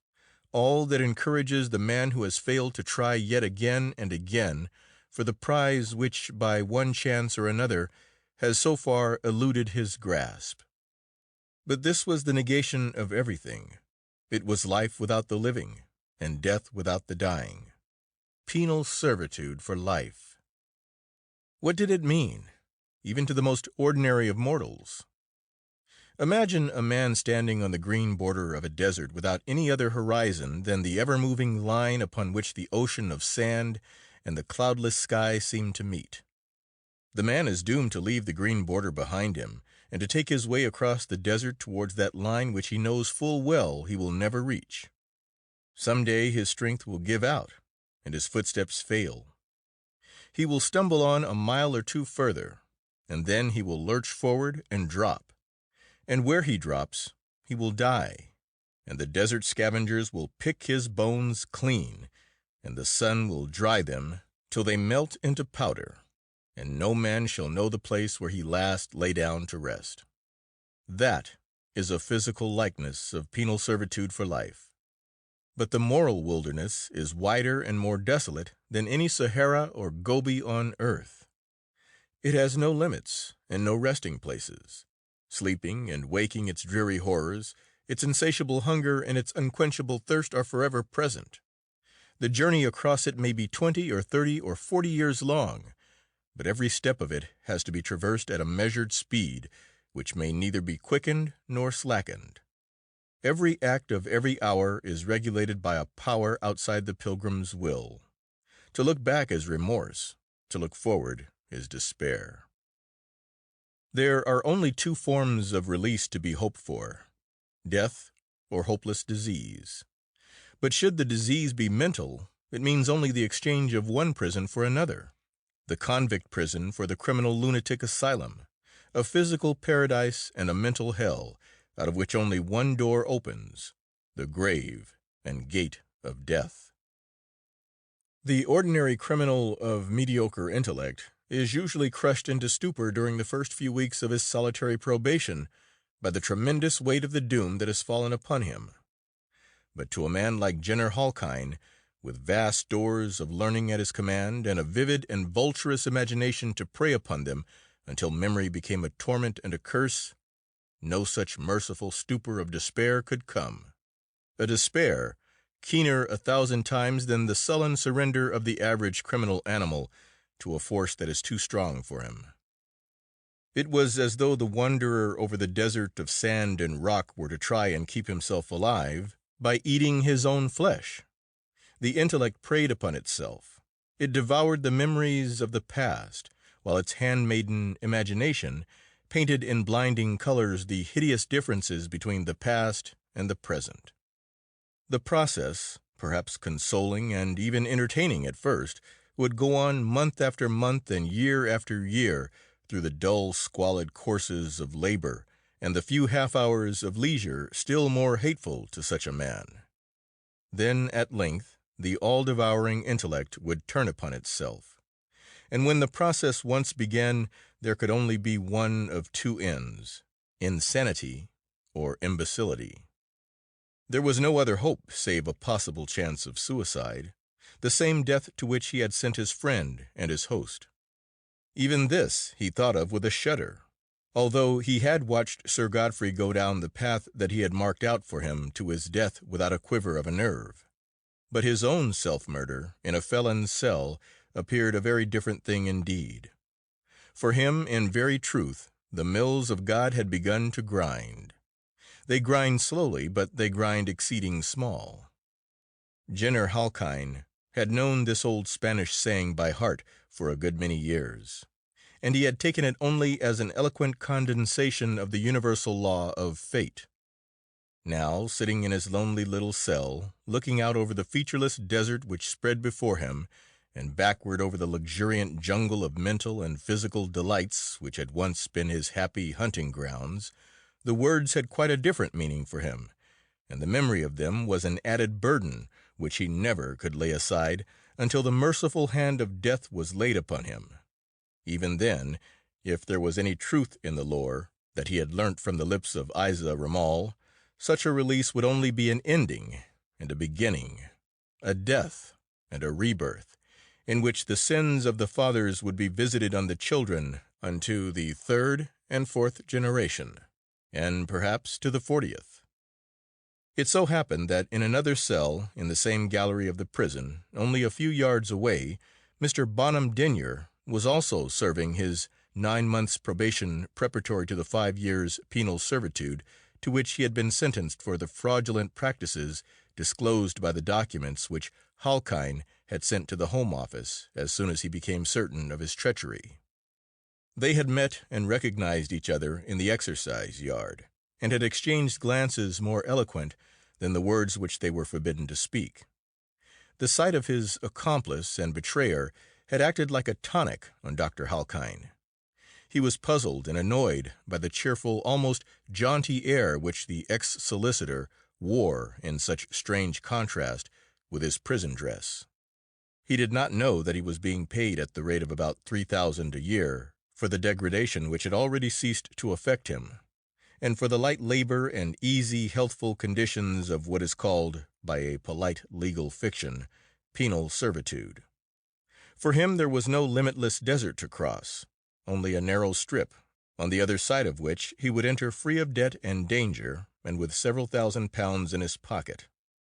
But if he could have seen what Halkyne's eyes saw, as they looked down so persistently at the narrow flagged pathway over which they took their dreary hour's tramp, morning and afternoon, day after day, week after week, month after month.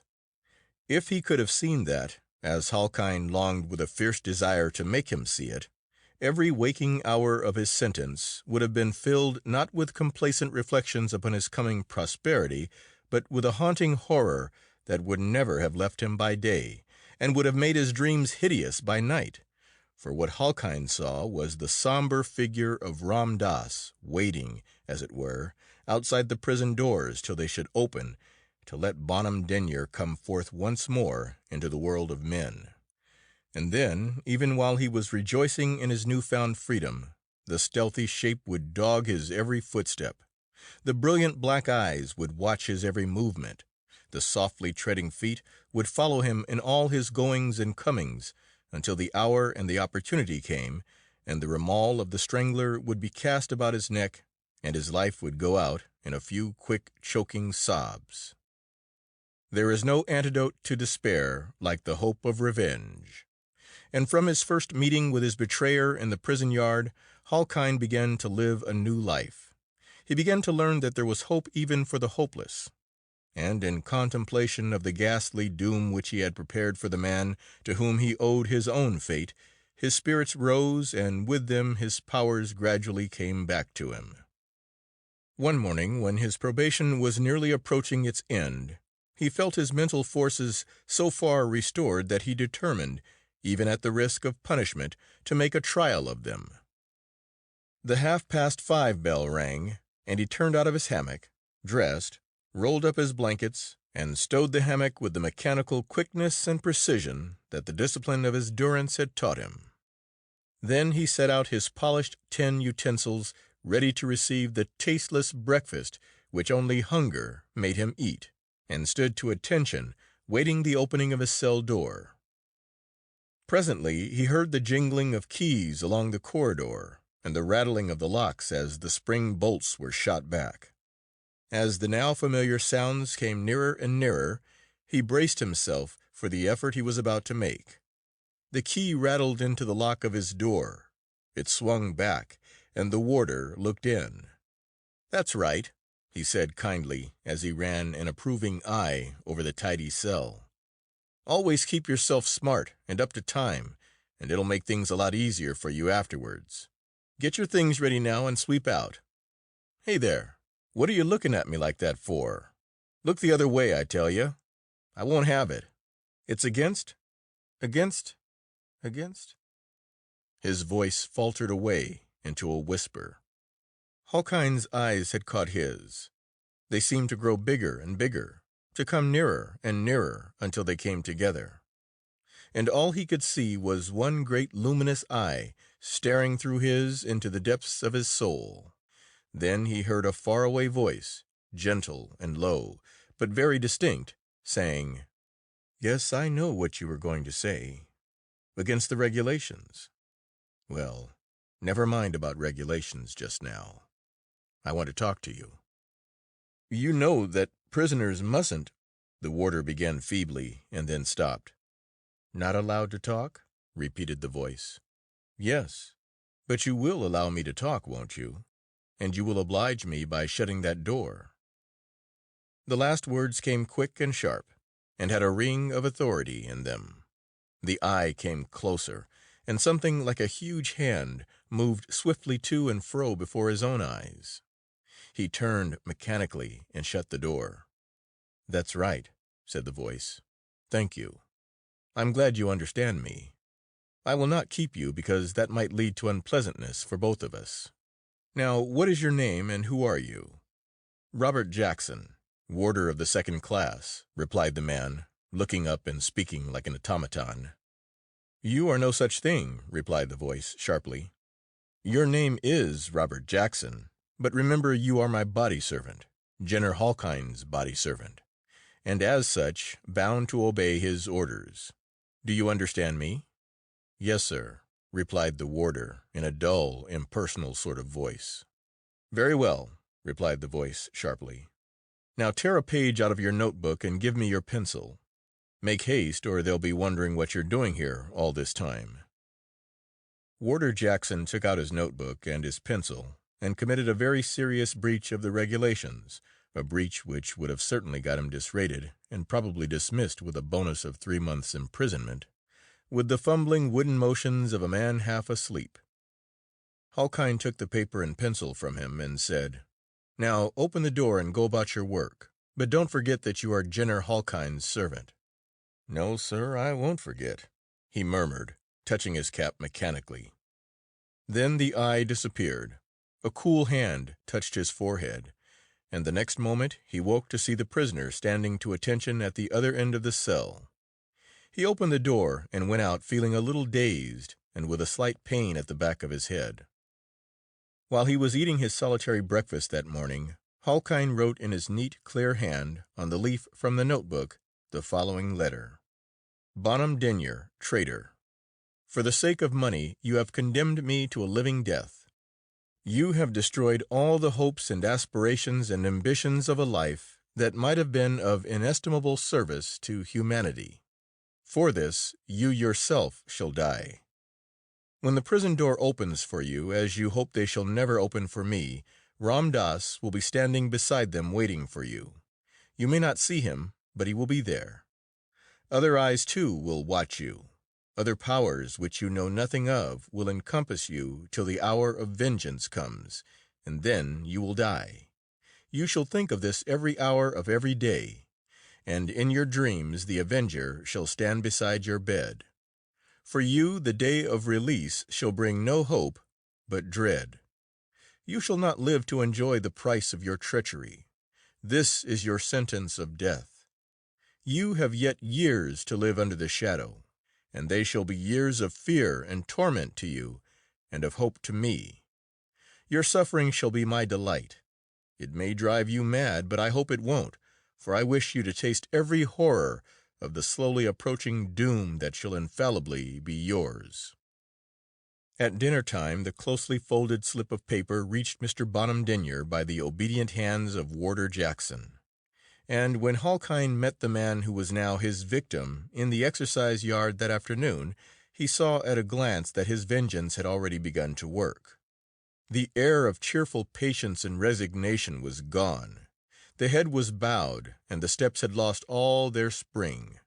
The rosy face had gone gray in a few hours, and his eyes that had looked out straight and steady in the morning were now shifty and furtive, looking slantingly this way and that, as though they were already seeking the spectre that was to come nearer day by day until it took actual human form, and the upraised arm of vengeance fell.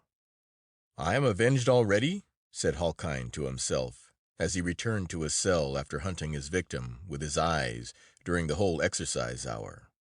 "Sentence of certain death with 4½ years of prison life to think about it. Even I can't say that I envy him." End of chapter 13. Recording by James K. White. Chula Vista.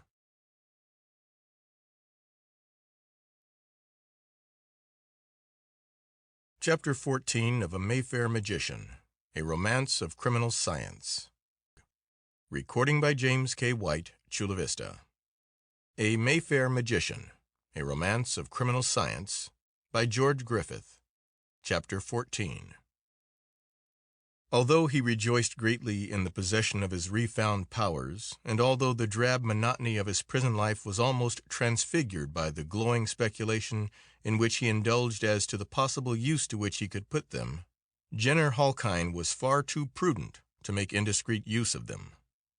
For the present, therefore, he contented himself with keeping Warder Jackson, who happened to be a peculiarly sensitive subject, more or less completely under his control. By this means he secured many luxuries and privileges which are not mentioned in His Majesty's prison regulations. The miserable diet was supplemented by such portable delicacies as potted meats, jam, sardines, and anchovies, with now and then a half pint of wine or brandy, and perhaps best of all, a newspaper. It was in one of these that he read an account of the action which Harold Enstone had taken to set aside the will and abolish his own trusteeship. He had never read anything more anxiously in his life than he read that half-column inch by inch as opportunity offered, but when he had got hold of all the facts, he smiled as he hid the paper away until he could return it to his henchman, and said to himself, "That is all very good. The $1 million is ours, and Isa will keep faith to me even to death. And who knows but that between us we may some day find a way to open this living tomb." What he had actually learnt was that Harold's action had been successful so far as the actual estate and personal property was concerned. His own trusteeship and that of Isa Ramal had been declared null and void on the ground of improper influence, and the court had given everything back to Harold as Sir Godfrey's sole lawful heir. But over the $1 million that had already been drawn out of the estate, the court had no power. It is one of the peculiarities of English law that while it can punish the thief, it cannot compel him to disgorge his plunder. No further penalty could be inflicted on a man already sentenced to penal servitude for life, and so Harold Enstone had to submit to the loss of the $1 million with what grace he could, and Isa Ramal guarded it safely, and watched interest being piled upon interest until the day that he hoped for should come. One day, about a week before Halkyne's probation came to an end, he was to be transferred to the great convict prison at Nethermoor, within whose gray granite walls he was to pass the rest of his days. A serious mischance befell him.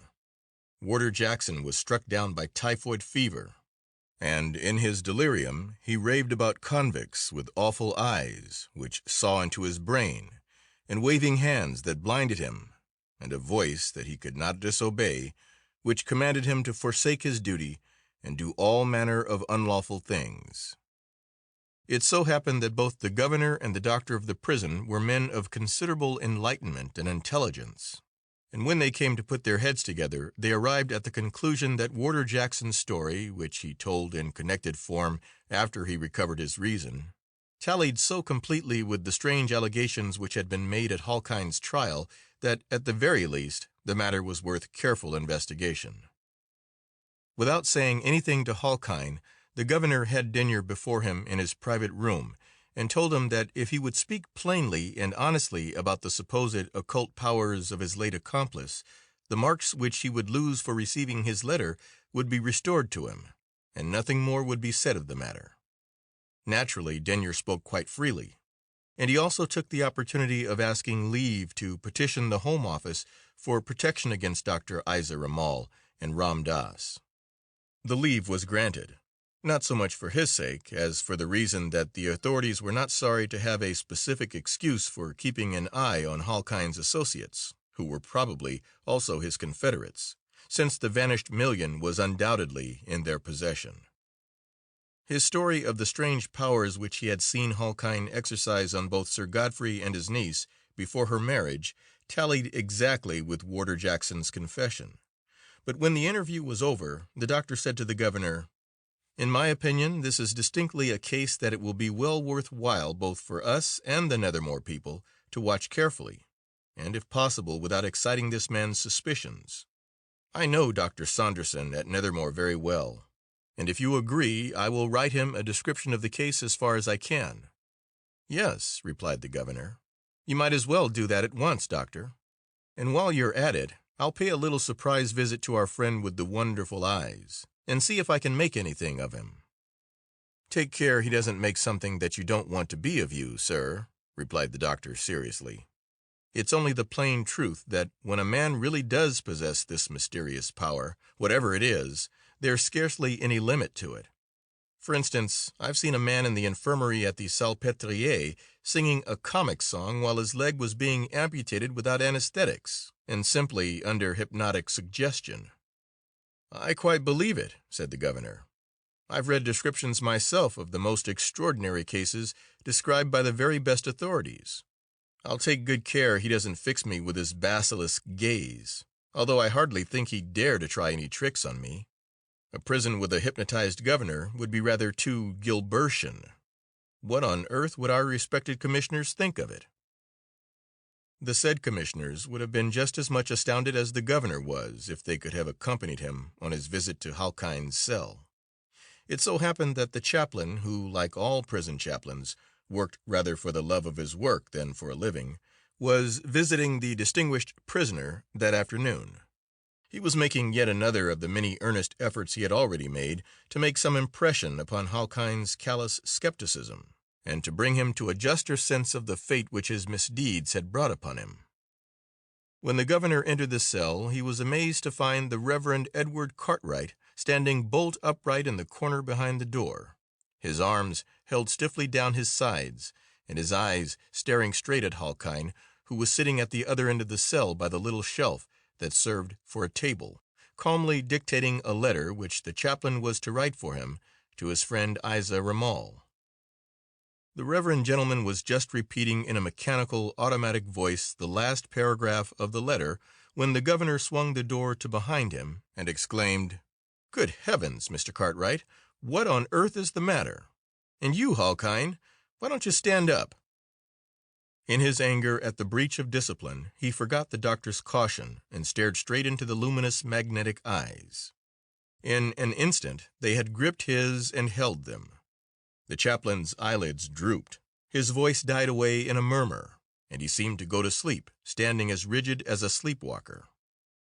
"Because, my dear sir, I prefer to sit down," replied Halkine in slow, musical, and yet intensely penetrating tones.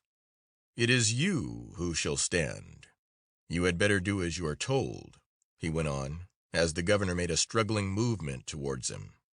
"You know, if I were to tell you to stand on your head, you'd have to do it." "Confound you, you scoundrel! I'll—" "Take care, sir, take care," said the voice again, as the eyes grew darker and bigger, and seemed to come closer. "You are a somewhat apoplectic subject, and it would be very awkward if you had a fit in my cell with the door locked. They might think I had killed you, and I wouldn't like to do that. Now listen. I understand from the chaplain that Mr. Denyer has made a confession about me, and that there is some idea of punishing me for causing him to break the regulations by reducing my diet and keeping me in solitary confinement. You will do nothing of the kind. My probation is nearly up, and I've had about enough of this sort of thing.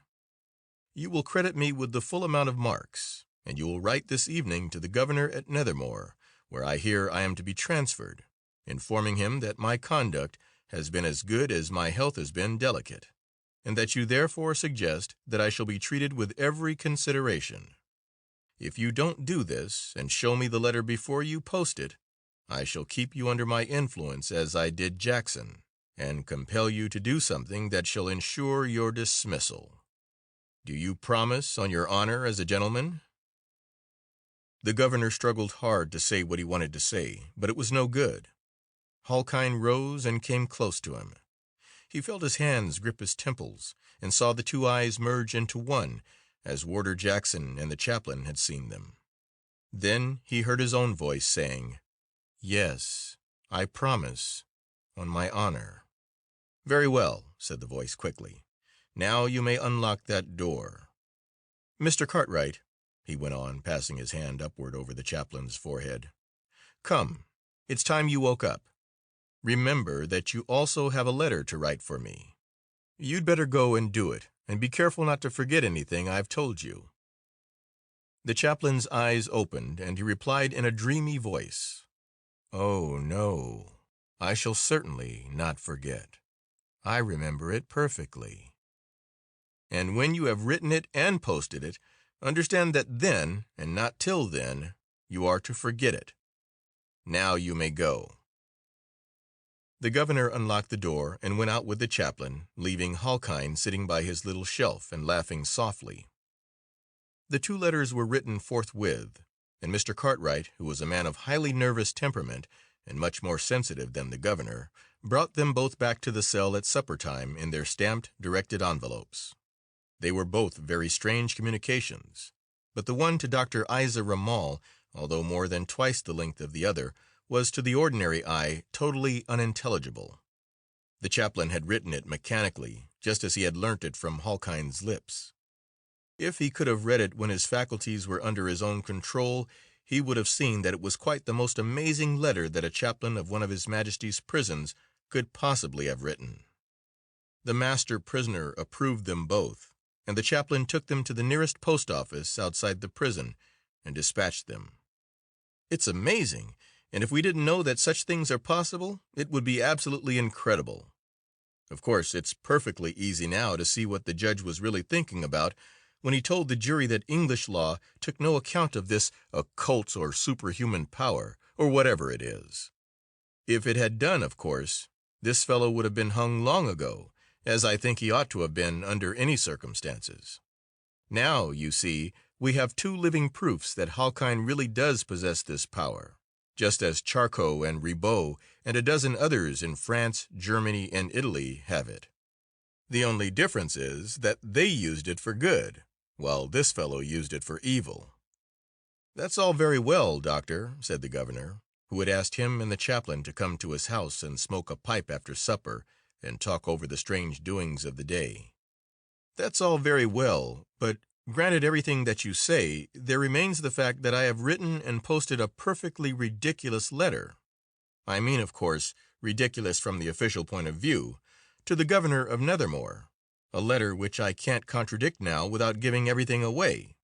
And what is almost infinitely worse than that, Mr. Cartwright, than whom, as you know, His Majesty has no more earnest or loyal servant, has, under this infernal influence, or whatever it is, committed such a grievous breach of the King's regulations that nothing could save him, or myself either, for the matter of that, from instant dismissal and possibly imprisonment. Good heavens," he continued, rising from his chair with a jerk. "Just imagine what would have happened if we had had one of the directors or the visiting magistrates in the prison this afternoon.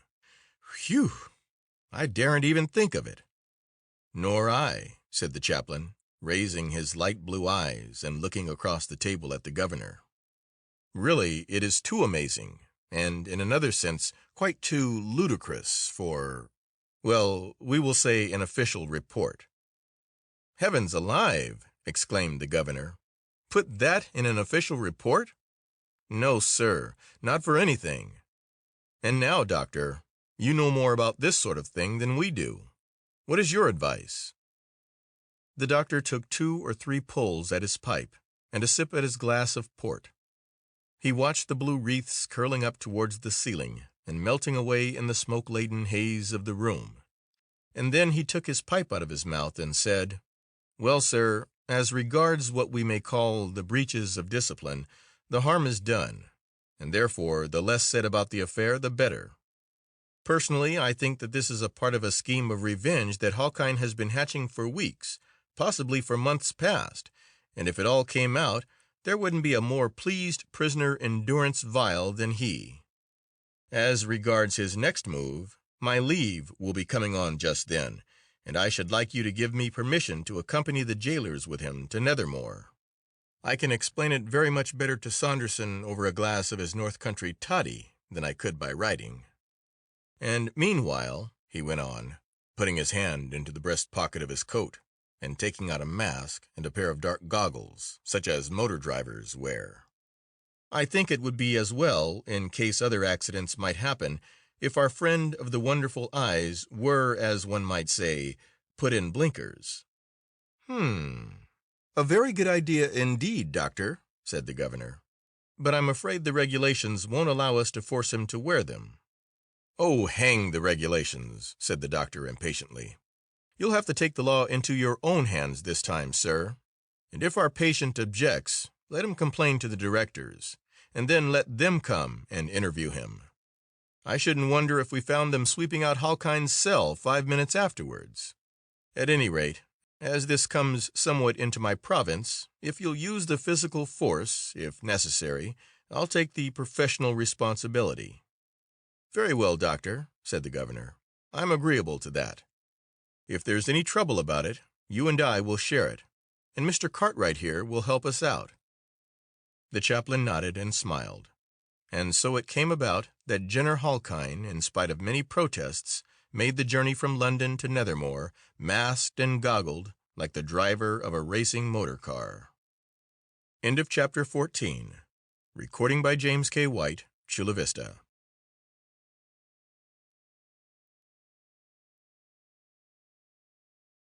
Chapter 15 of A Mayfair Magician, A Romance of Criminal Science. Recording by James K. White, Chula Vista. A Mayfair Magician, A Romance of Criminal Science, by George Griffith. Chapter 15. "Well, my dear Arnold, I must confess that this is the most extraordinary case I have ever come across in my experience," said Dr. Saunderson, when his colleague from London had given him a detailed history of the strange case of Jenner Halkine, convict and seeming miracle worker. "The mask and the goggles were a good idea, I must say, but I'm thinking that we'll have trouble with them for all that. You see, we've no right under the regulations to compel a prisoner to look at the world through colored glass for the rest of his days, and a highly educated man like this would be the very one to put a complaint nicely before the directors or the visiting magistrates, and you know what they are. Then, you see, there's the difficulty about this story of yours. I needn't tell you that I believe every word of it, though I think the governor wants a little more convincing. But how are we going to get a yarn like that through the skulls of county magistrates, even if you could confess that this fellow has made you and the chaplain and the governor at your own place, to say nothing of the warder, break the king's regulations all to pieces?" "Yes, I am afraid you're right," replied the other. "Naturally, it wouldn't do to say anything about that. There would be no end of a row if it ever got before the commissioners. No, I'm afraid now that you've got him here, you will just have to treat him as an ordinary prisoner until he works another of his infernal miracles on somebody, and then, of course, the governor can report the matter regularly and get permission for the goggles. Meanwhile, we'll try them, at any rate, until our friend makes a formal complaint." Curiously enough, however, and considerably to Dr. Saunderson's surprise, Halkine made no objection whatever to wearing the unsightly mask and spectacles. He had learnt the lessons of his probation well, and his conduct was practically perfect. The other prisoners and the warders were allowed to believe that he was suffering from a disease of the eyes, which made any bright light very painful to him, and he did not undeceive them. He kept absolutely to himself, and in a very few weeks he had won recognition as quite the model prisoner of the establishment. His custodians would, however, have been greatly surprised to learn that, although he was not yet entitled to receive or write letters, he was nevertheless in constant communication with the outside world. One of his principal occupations was gardening and light farm work, for which his intimate knowledge of botany and the science of agriculture made him exceedingly useful. And his eyes, in spite of the goggles, detected certain marks on trees, little arrangements of pebbles and broken twigs, and strange characters drawn on flat stones and cakes of clay that nobody else saw. It never struck anyone, either, to connect the visit of a mild-mannered Hindu barrister who was studying the prison system of England with prisoner number 777. And yet somehow he became possessed of a tiny ball of white paper, which he unrolled in his cell, and which then took the form of half a dozen cigarette papers covered with Persian characters. He read them carefully as opportunity offered, and when he had quite mastered their contents, he swallowed them one by one. Thus the autumn grew into the winter of the second year of his imprisonment, and the time approached for the execution of a scheme such as had never before been conceived by a dweller within prison walls. Number 777's behavior had been so uniformly perfect that the governor, who had always looked with a certain amount of skepticism on the extraordinary story that Dr. Arnold had brought with him, began to come to the conclusion that there was probably a good deal of unconscious self-deception mixed up with the matter.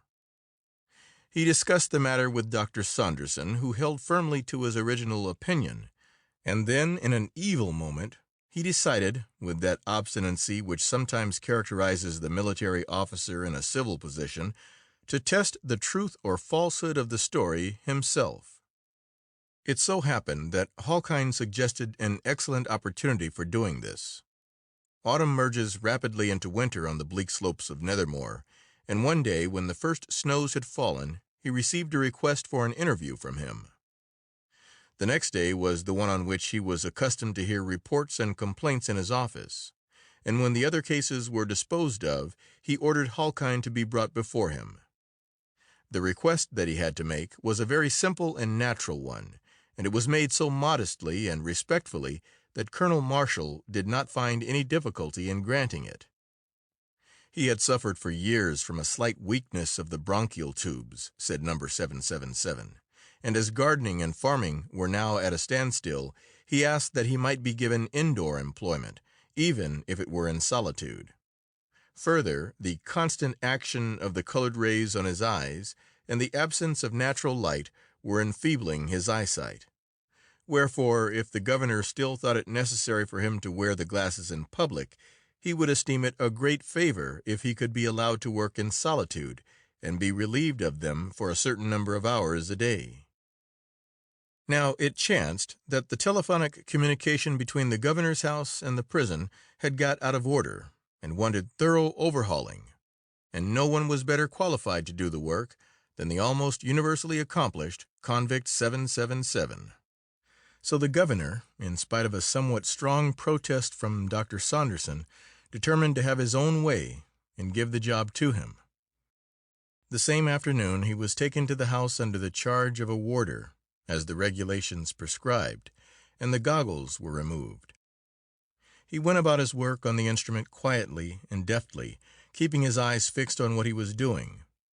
Warder Plunkett, his guardian, was a good officer and an excellent disciplinarian, but he was practically devoid of imagination, and therefore even more skeptical to the supposed powers of number 777 than Colonel Marshall himself was.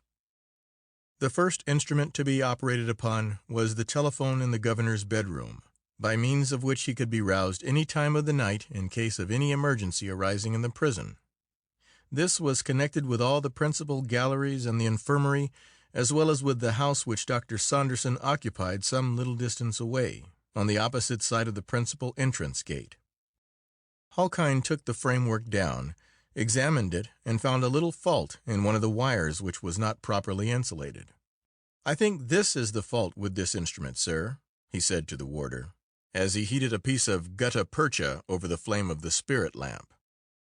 He rolled it out between his fingers, applied it to the wire, and went on, as he replaced the instrument against the wall, "Now, will you kindly see if you can ring the doctor up?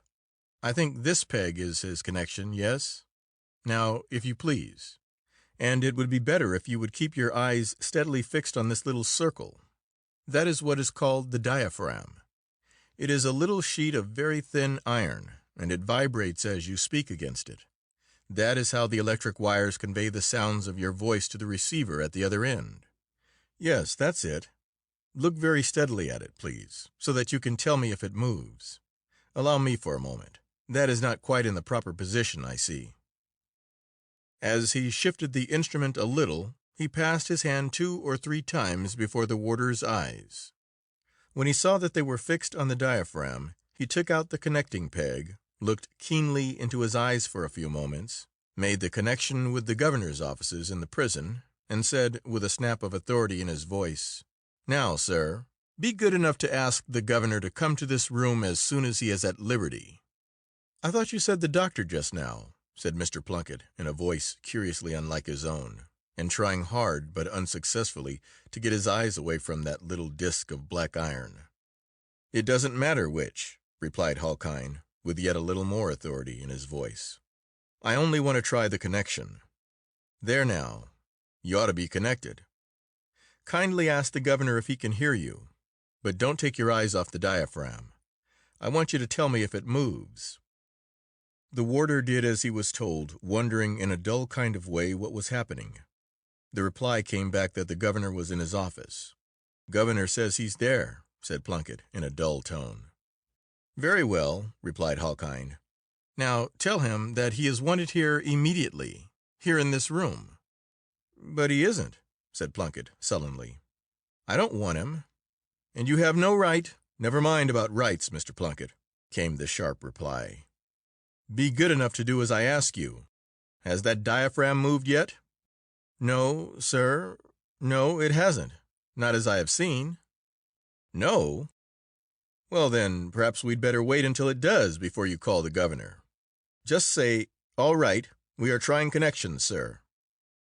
The warder repeated the words as a phonograph might have reproduced them, and without taking his eyes off the iron disc.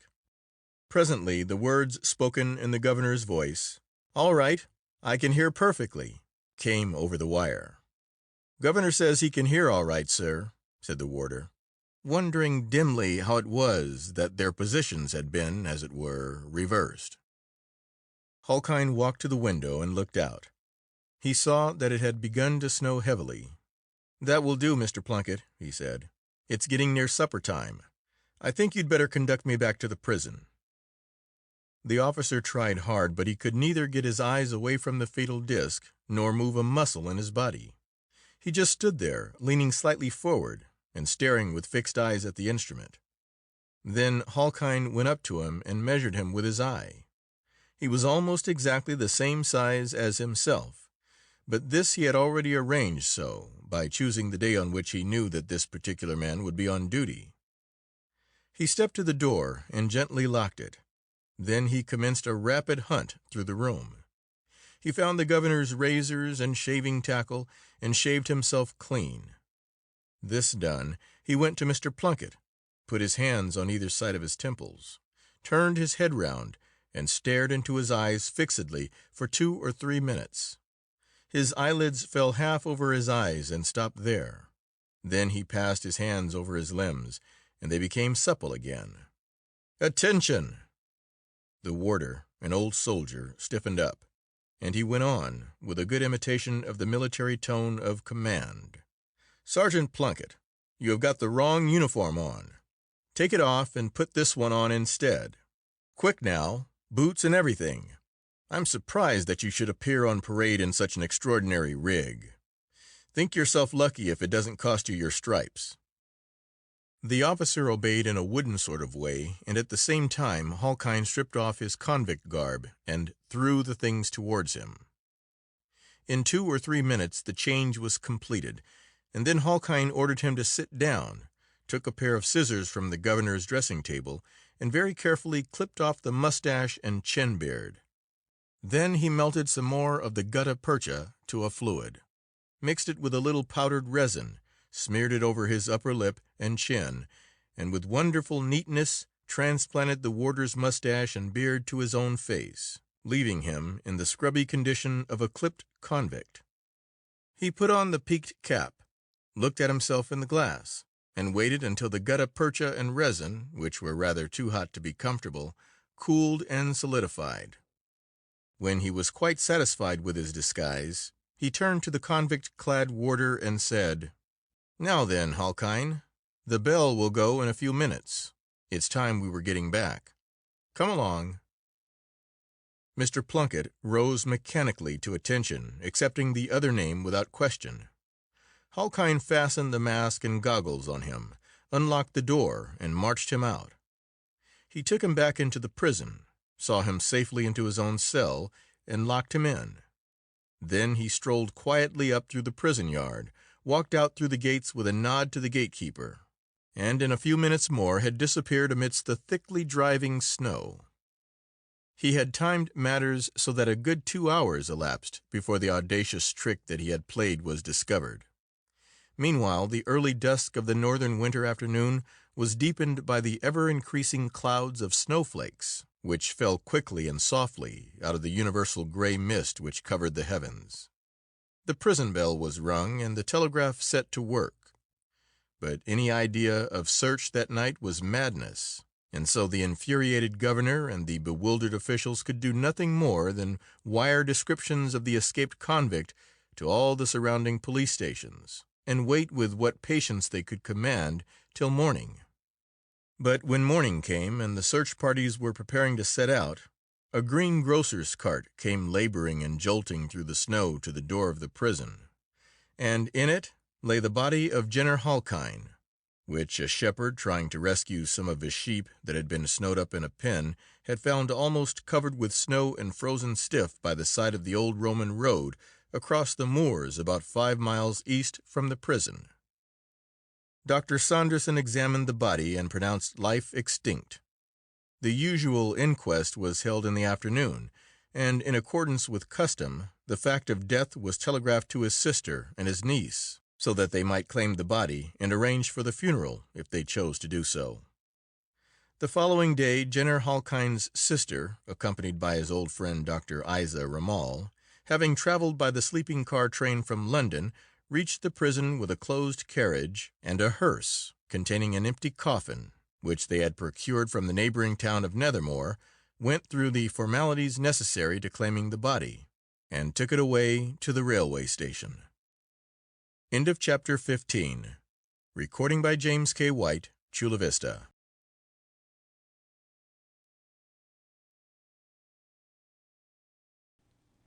Chapter 16 of A Mayfair Magician, A Romance of Criminal Science. Recording by Peter Block.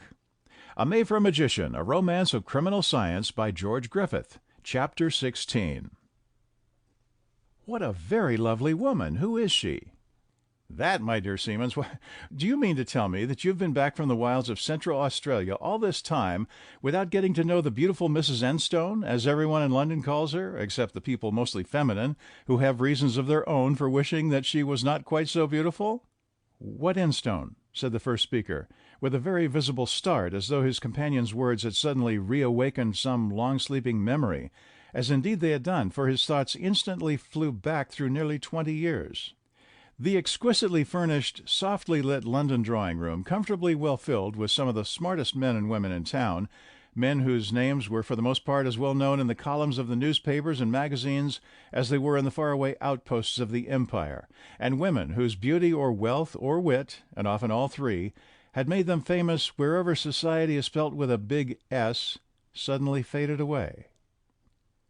A man, gaunt, haggard, with a skin like wrinkled brown leather, clothed in rags, and with eyes burning unnaturally bright with the first madness of hunger and thirst, was standing beside the prostrate body of another man, who was lying on the bare, rough, sun-baked sand and rubble in the shade, such as it was, of a scanty patch of wattle scrub at the foot of a gray, round-topped hill, which reared itself about 1,000 feet above the ghastly solitude of that miserable wilderness which the Australians have aptly called the Land of Never Never.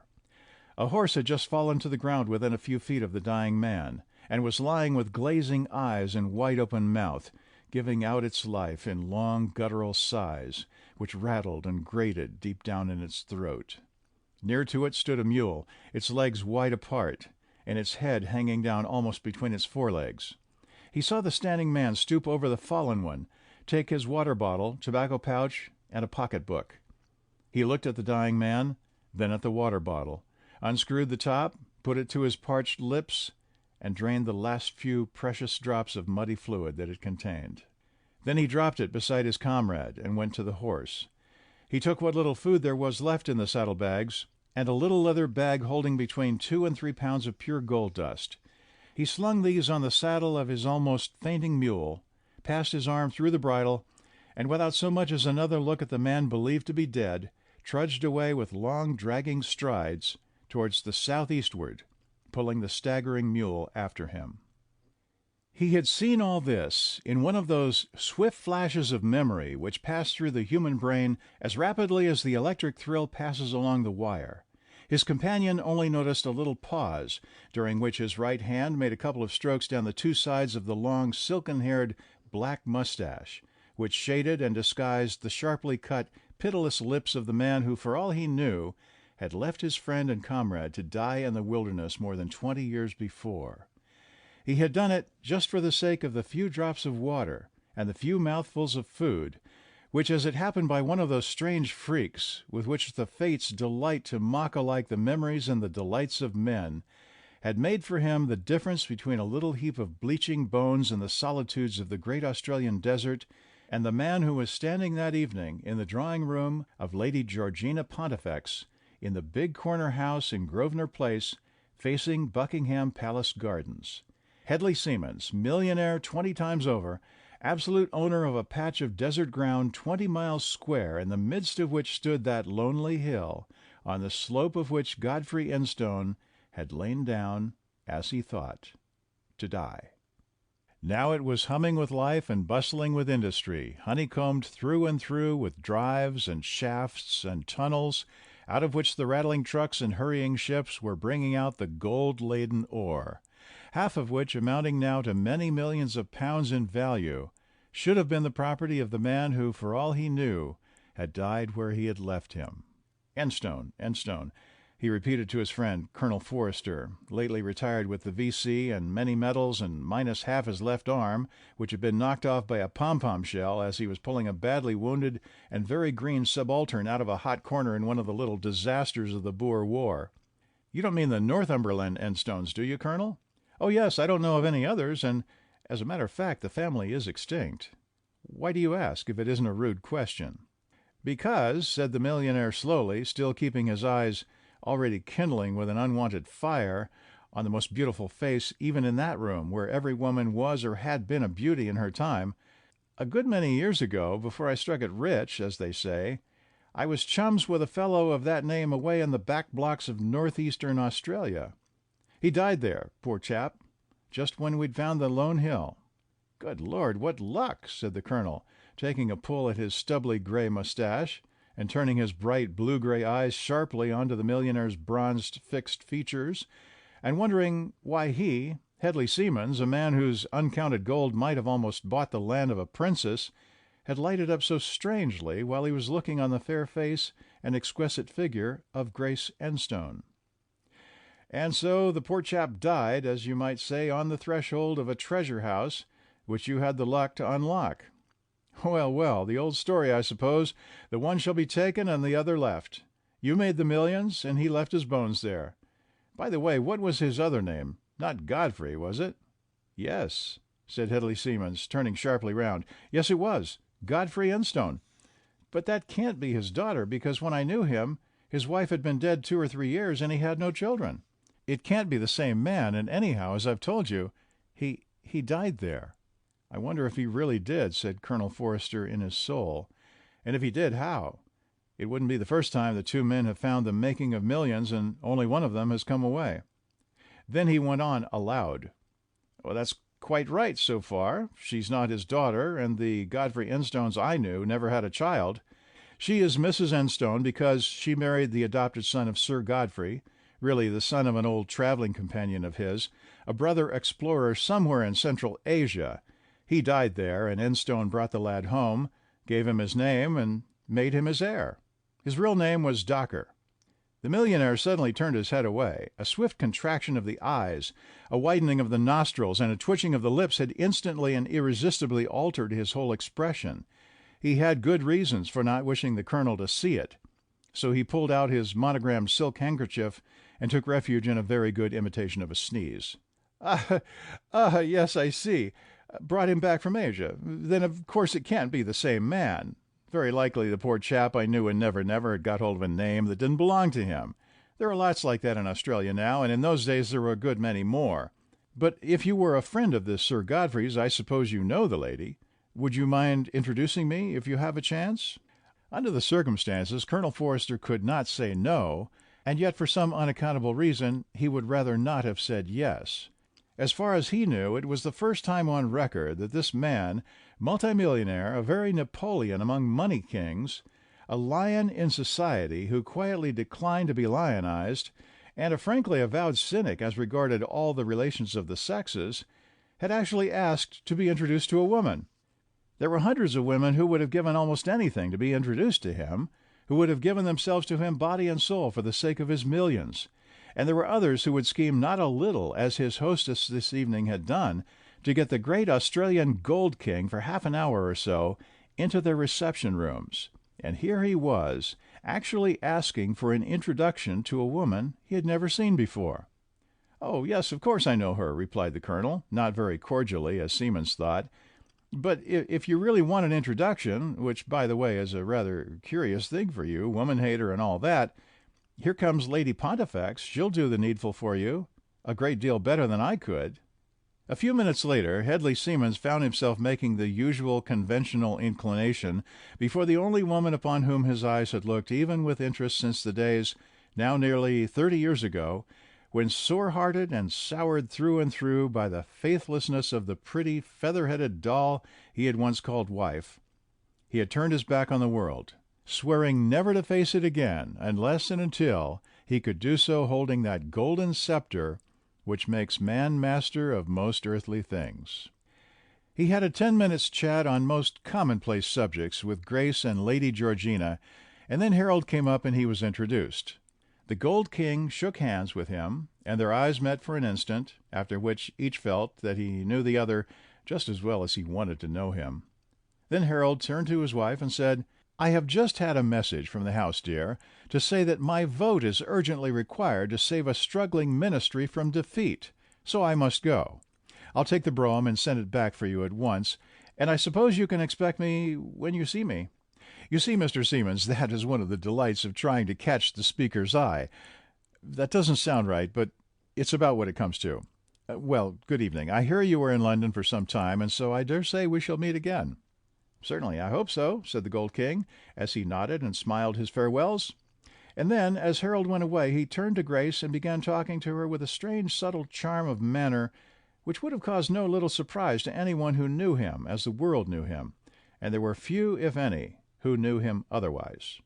About half an hour later, he and Colonel Forster, who in a quite respectable and honorable way played the part of social jackal to his lion, and did many things for him which he had neither the time nor the inclination to do for himself, made their adieu, and drove away in Siemens' brougham to his splendid flat in Hyde Park Court overlooking the park.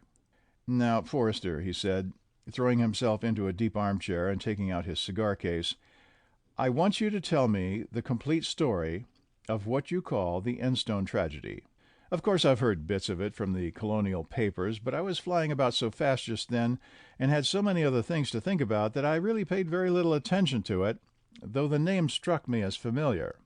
So Colonel Forster, when he had selected a cigar and helped himself to a moderate brandy and soda, began at the beginning and gave him the whole history of the strangely involved tragedy, down to the death of Jenner Halkine in the snow, the claiming of his body by his sister and Dr. Itza Ramal, and its cremation at Woking, in accordance with his often expressed wishes.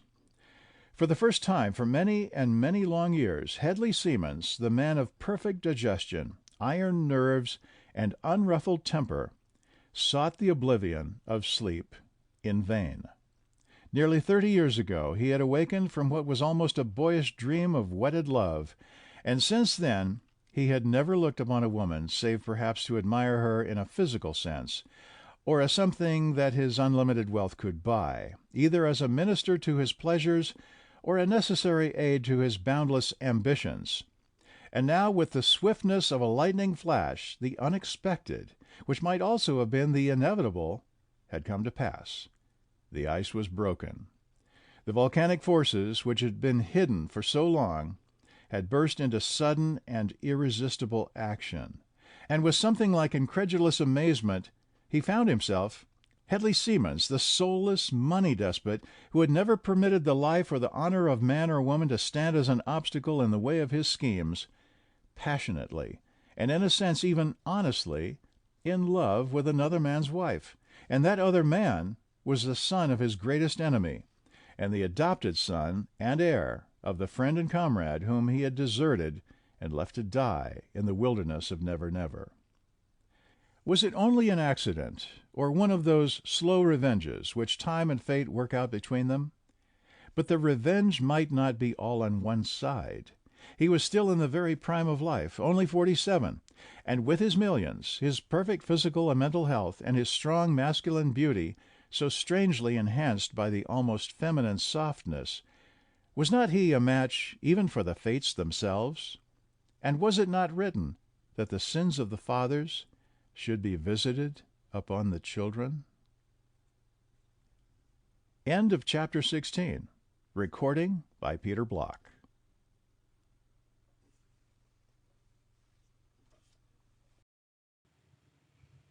Chapter 17 of A Mayfair Magician, A Romance of Criminal Science. A Mayfair Magician, A Romance of Criminal Science, by George Griffith. Chapter 17. The Anstone tragedy was nearly 2 years old now, and 6 months before the first meeting of Grace and Hedley Seamans, a fair-haired, dark-eyed son had been born to the new lord of Anstone Manor, and was thriving apace to the great delight of Herod and his beautiful wife, to whose loveliness the joy and dignity of motherhood had added yet another charm. In all the world it would have been hard to find a happier man and woman than these two favored darlings of fortune, who had been first brought together by the evil arts of the extraordinary criminal who, as everybody believed, had only escaped from the lifelong infamy and slavery of penal servitude through the purging fires of the crematory furnace.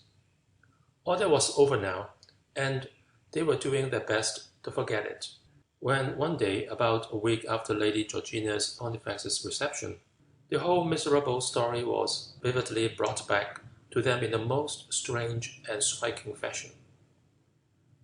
On the 20th of June, when the London season was at its height, and everybody who had any pretensions to be thought anybody was in town, the two worlds of society and science were startled, amused and interested after their different fashions by the simultaneous appearance in all the leading British and continental journals of what was generally admitted to be the most extraordinary announcement that had ever appeared in newspaper columns. It was not in the form of an advertisement, though in some cases it was probably paid for as such, and it consisted of a detailed setting forth of the aims, objects, and working of the Institute of Psychic Science, which was described as an international establishment for the study of the higher developments of mental and moral philosophy in all their forms, exact and occult, and its main object was to be the accomplishment of the tremendous task of uniting the schools of Eastern and Western thought, which so far had been separated since the beginnings by an impassable gulf. Every branch of the vast subject was to be studied, purely on its merits, and without reference to scientific or religious prejudices. Students of all races and religions were to be welcomed. Neither blood nor caste nor color were to be allowed to influence a student's career, and the sole title to admission and membership was to be ability and devotion.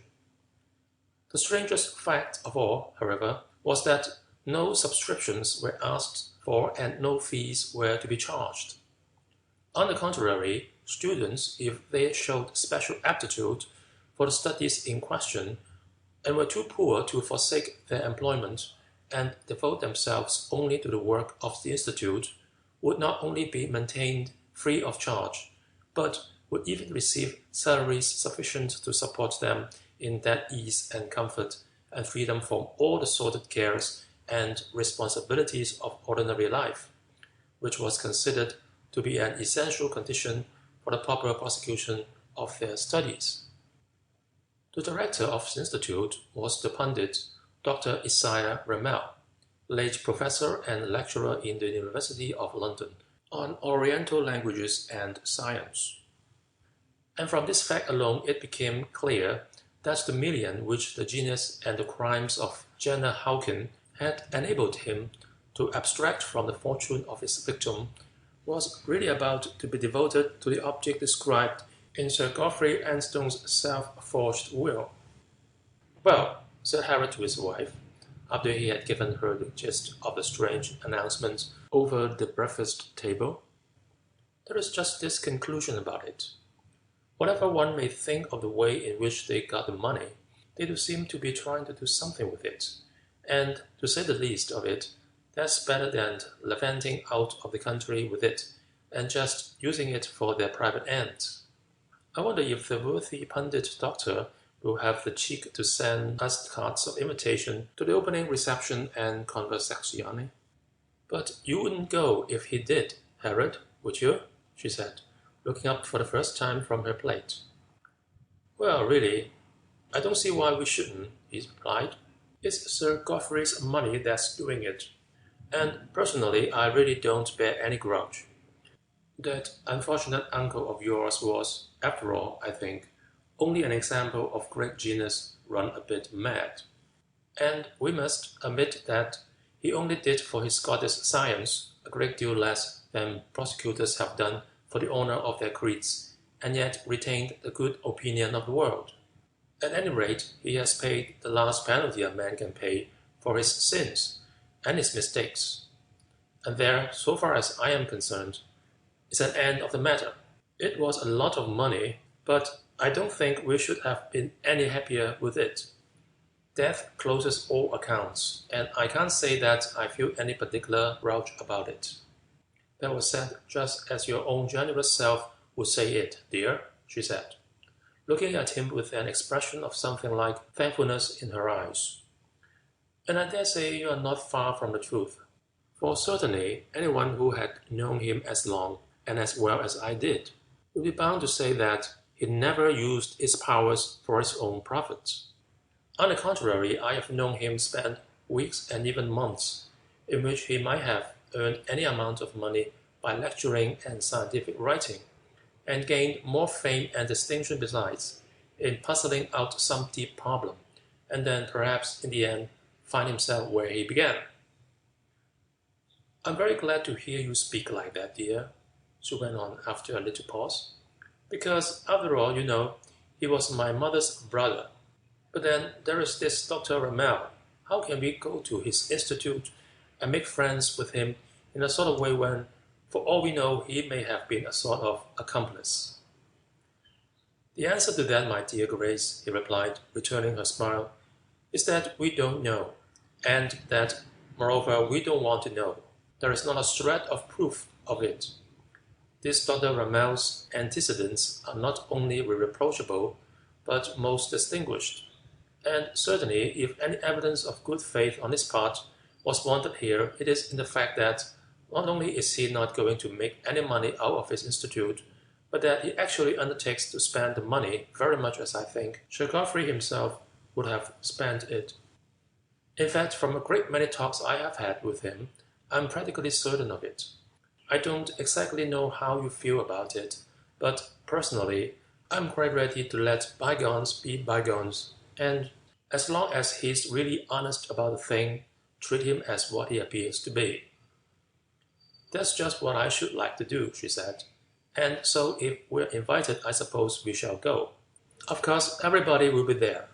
It is just the sort of thing that society with a capital S will go crazed about. They're getting tired of spiritualism and theosophy and Christian Science. But this sort of thing with plenty of Oriental mystery mixed up with it will just be the very thing to turn half the frivolous heads in London and perhaps some of the serious ones as well. For instance, just imagine with what enthusiasm Mrs. Royal Grover will throw herself into it. I know that since that last scandal forced all respectable people to give up Christian Science, she has been simply pinning for a new religion or something of that sort. And Princess Natif, too. You know, she has strong leanings towards occultism and mysticism, and several other isms. Yes, replied Harold, pushing his plate away and getting up from the table. Mrs. Royal Grover is a very nice, jolly little woman, perfectly harmless with all her faults, and the Colonel is an excellent sort. Quite an angel of patience, I should think. But the Princess, do you know, I've always had a sort of, well, I don't quite know what to call it. Not exactly dislike or suspicion, because I'm not given to prejudices, but a sort of, yes, dear, so have I, Grace interrupted with a little laugh. A kind of vague distrust, a feeling that, although there isn't any reason to think so, she ought to go about marked dangerous. She is beautiful in a diabolical sort of way, brilliant, universally informed, and gets into some of the best houses both here and in the country. Plenty of money too, apparently, and I'm quite certain that Georgina Pontifex would be the very last woman to take up anyone, princess or not, who wasn't quite without reproach. Oh, by the way, she continued with a laugh, what do you think her latest ambition is said to be? Haven't an idea, he said, picking up a cigarette out of his case. From the gossip I've heard about her at the clubs, she seems compact of ambitions, and curiously enough, half the men in town rave about her devilish beauty, and her wit, and her general gorgeousness, yet somehow no one seems to have a really good word to say for her. What is it? Well, Mrs. Royal Grover, who of course apart from her fads and new religions, is a really very shrewd little woman who knows nearly everything and everybody in her own world, told Georgina Pontifex the other day that Karen Natif had confided to her that she had found her true affinity at last. And who among all the impossibilities do you think it is? Haven't a notion, he replied, between the whiffs. But I shouldn't mind making a sporting bet that it was some other woman's husband. Just like the charity of the male animal, she laughed. But for once you are wrong. Her affinity, if you please, is no other than His Auriferous Majesty, Hadley Simmons, Gold King, Railway King, Steamboat King, poet, artist, scientist, and goodness knows how much else besides, and woman-hater, or at any rate, woman-ignorer into the bargain.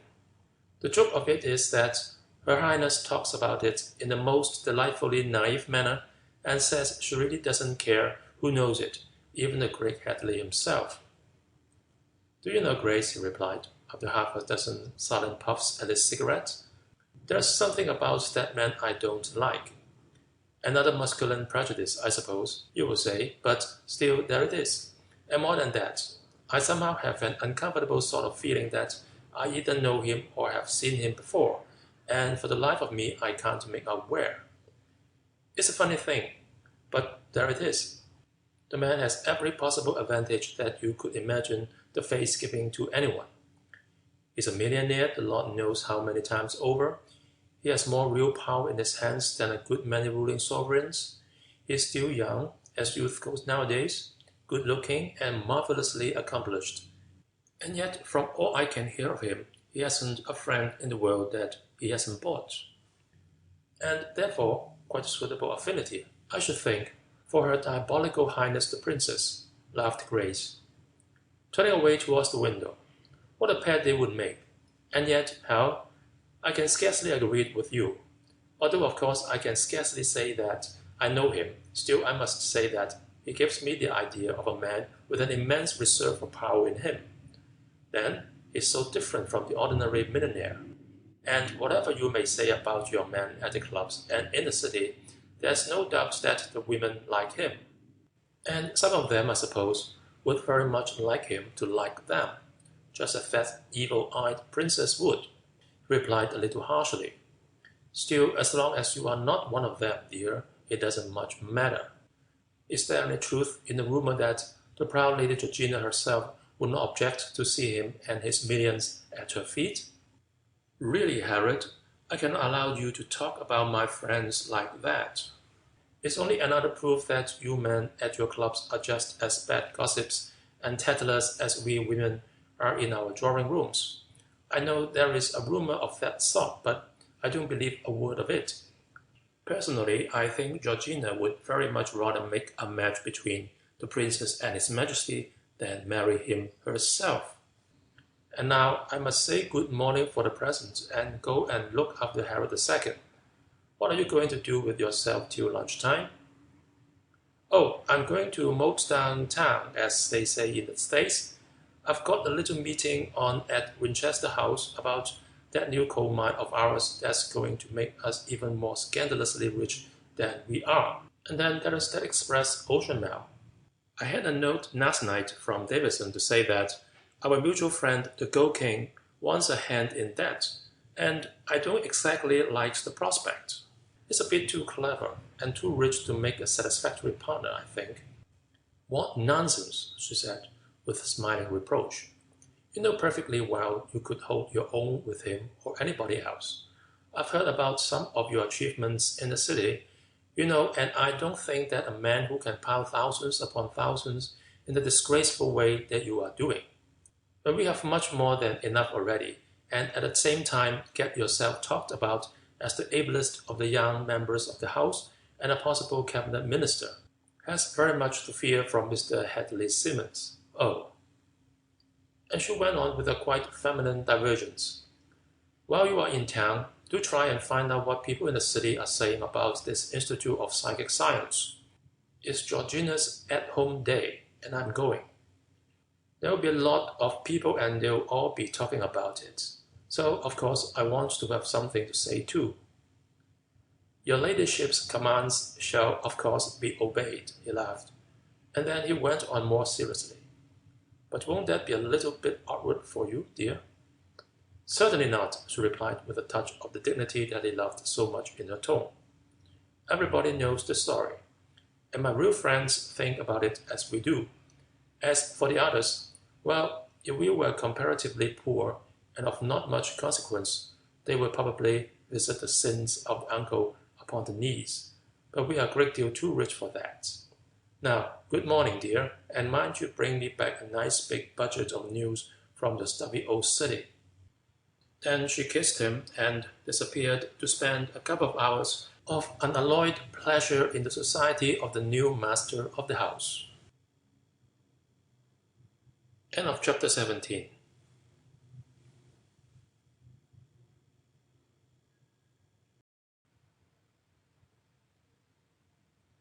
Chapter 18 of A Mayfair Magician, A Romance of Criminal Science. A Mayfair Magician, A Romance of Criminal Science by Chetwynd Griffith. Chapter 18. The opening reception and conversazione at the Institute of Psychic Science, the local habitation of which was on a pleasantly wooded estate sloping southward from Denmark Hill towards Dulwich, was a unique and also a curiously fresh sensation, not only for that section of the great world of London which worked so hard to amuse itself, but also for many other excellent people who either were or earnestly pretended to be devoted students, as they thought, of some or all of the subjects included in the very extensive curriculum of the Institute. The Anstones and old Lady Georgina's Pontifex's particular set, including the Princess Natif and Mr. Hadley Simmons, received cards of invitation, and a second batch reached the yet more extensive acquaintances of the Honourable Mrs. Rowell Grover, whose husband, a distinguished colonel of engineers who had won his V.C. and nearly a dozen medals and decorations, as well as a distinguished staff appointment, described the whole scheme as probably only a piece of pretentious rot, intended to fool women who had too much brains, and men who were too little, but who nevertheless dutifully accompanied the charming little woman whom he really delighted to call his C.in.C. Science, in the persons of many Dr. Ramel's friends and former colleagues, attended, mostly in an attitude of tolerant and large-minded skepticism, and even theology was represented by several of its more advanced exponents, more skeptical and possibly less tolerant, but still quite ready to be amused, if not instructed. The fact that the Institute asked neither for patronage nor for subscriptions went a long way towards allaying certain suspicions which they might otherwise have had, for even people of the most rigid views or the most exalted morals are inclined to look indulgently upon anything that promises to be interesting and costs nothing. The remainder of the European and American portions of the guests was made up chiefly of those earnest but heterodox seekers after truth and notoriety, who still believed in, or had grown dissatisfied with, the tenets of theosophy, Christian Science, and kindred forms of spiritual diversion. But after all, it must be confessed that the chief element of the great success which ended the function was the fascinating mingling of the life and color of the Eastern and Western worlds. The black and gray frock-coated, silk-hatted men and the daintily costumed women of the West found themselves in company with the grave-faced, deep-eyed, strangely clad visitors from the distant and mystic Orient. There were Parsis from Bombay and Persia, Brahmin pundits who might have just stepped out of the scented glooms of Indian temples, mullahs and ulamas from the great Moslem colleges of Turkey, Persia, and Egypt, bonzes from Japan, and shaven lamas from the highlands of Tibet, all gathered together from the uttermost ends of the earth at the bidding of the pundit Dr. Issa Ramel, now so trusty and dispenser of the million which had been so strangely fuged from the estate of the self-murdered victim of Jenner Hawkin. It must be admitted that not a few of the English and American guests had been to some extent attracted to the function by the expectation that the distinguished president of the Institute would, in his address, make some allusion to the very exceptional circumstances under which its magnificent endowment had been secured. They were not disappointed. As Colonel Rowell Rover said afterwards at one of his wives' at-homes, when the subject was being discussed, the director completely established his claim to genius by the absolute frankness with which he described the extraordinary series of circumstances which had brought this vast sum of money under his control. With marvelous skill and tact, he represented his late friend and colleague, who had died in a hopeless attempt to escape from the just doom that had befallen him, as one of those enthusiasts whom too much genius had driven mad, and who had even come to consider crime as a verge if committed in the service of that science, which he believed to be the only means for the earthly salvation of humanity. For this mistaken belief he had paid the penalty of his life, the last and greatest penalty man could pay. So far, this concluding portion of his presidential address might have been received in various ways. according to the varied feelings or convictions of the hearers. But all doubts as to the financial honesty and soundness of the Institute were set at rest during the next few minutes, when he stated that ample means of support had been already promised from East and West and North and South, and rather than any suspicion of complicity should rest upon himself and his colleagues in the enterprise, he had decided to return the million intact to the heir of Sir Godfrey Enstone, who had the day before refused to receive it.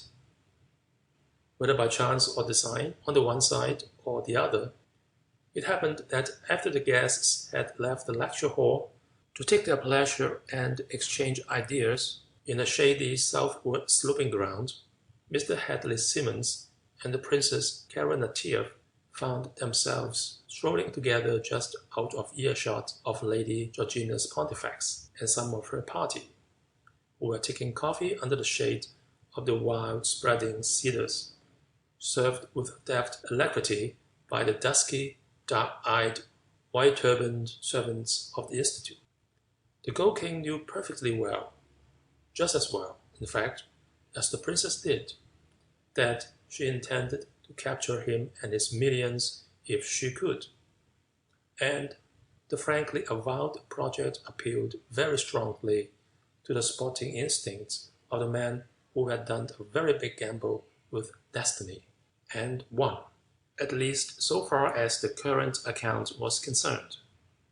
Moreover, his strangely comprehensive and complicated nature made it quite possible for him to put aside for the time being the intense passion which he had so suddenly conceived for Grace Enstone, as well as the almost unnatural revenge that it made possible, and to frankly admire, both in the physical and mental senses, this beautiful and brilliant woman in the depths of whose grey eyes the enchanting witchery of youth still shone, and to play with her as he had played with other bright-winged moths, who had been attracted to their ruin by the fatal flame of that golden Aladdin's lamp of his.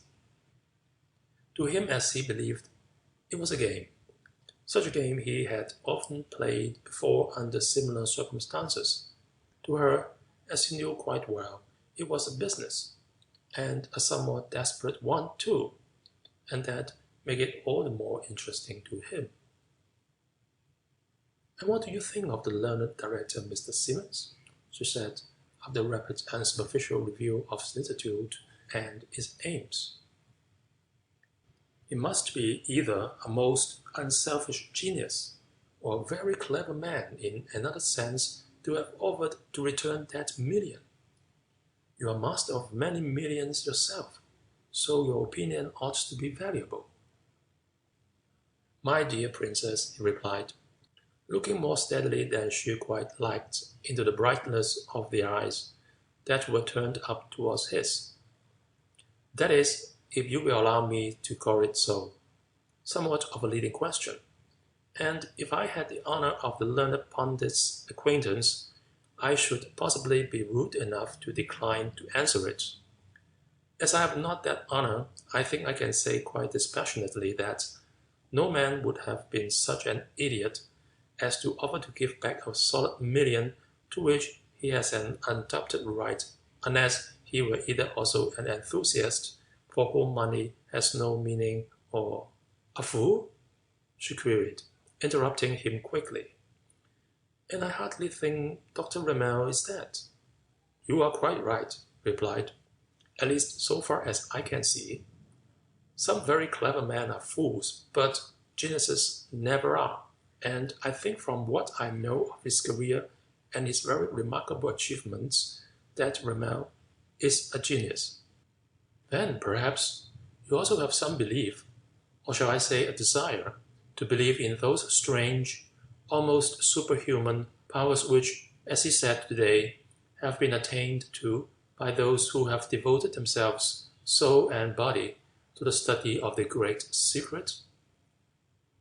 "The great secret," he said, stopping in the middle of his stride, and looking down at the half-laughing, half-serious face that had been quickly turned towards him. "What is that? Or rather I should perhaps say, what do you mean by it?" "Ah," she said, with such a smile and such a flash of her eyes as almost made him wish that he could grant her her heart's desire, and make her such a helpmeet as she might be to such a man as himself. "Ah, yes, that is just such a reservation as one might expect you to make. The great secret. Of course, you don't expect me to say such silly things as that for men it is ambition and power, and for women love. No, no, that would be too absurd for us. We have lived, if not too long, at least too much for platitudes of that sort. But," she went on, lowering her voice almost to a whisper, "don't you really know what Isar Ramel means for the great secret?" "It would appear, Princess, that you are in a position to tell me," he laughed softly in reply, "and therefore I may as well confess at once that I could not have my present ignorance more delightfully dispelled, granted always that you are willing to do so." She put her hands behind her, gave a little upward swish to her trailing skirts, and as she turned down a dusty little side-path overshadowed by wild-spreading beeches, she said with a half-backward glance as though inviting him to follow her, "Yes, I know it, because I have been a pupil, as I might almost say, of the learned doctors. You see, I am half Pole and half Russian.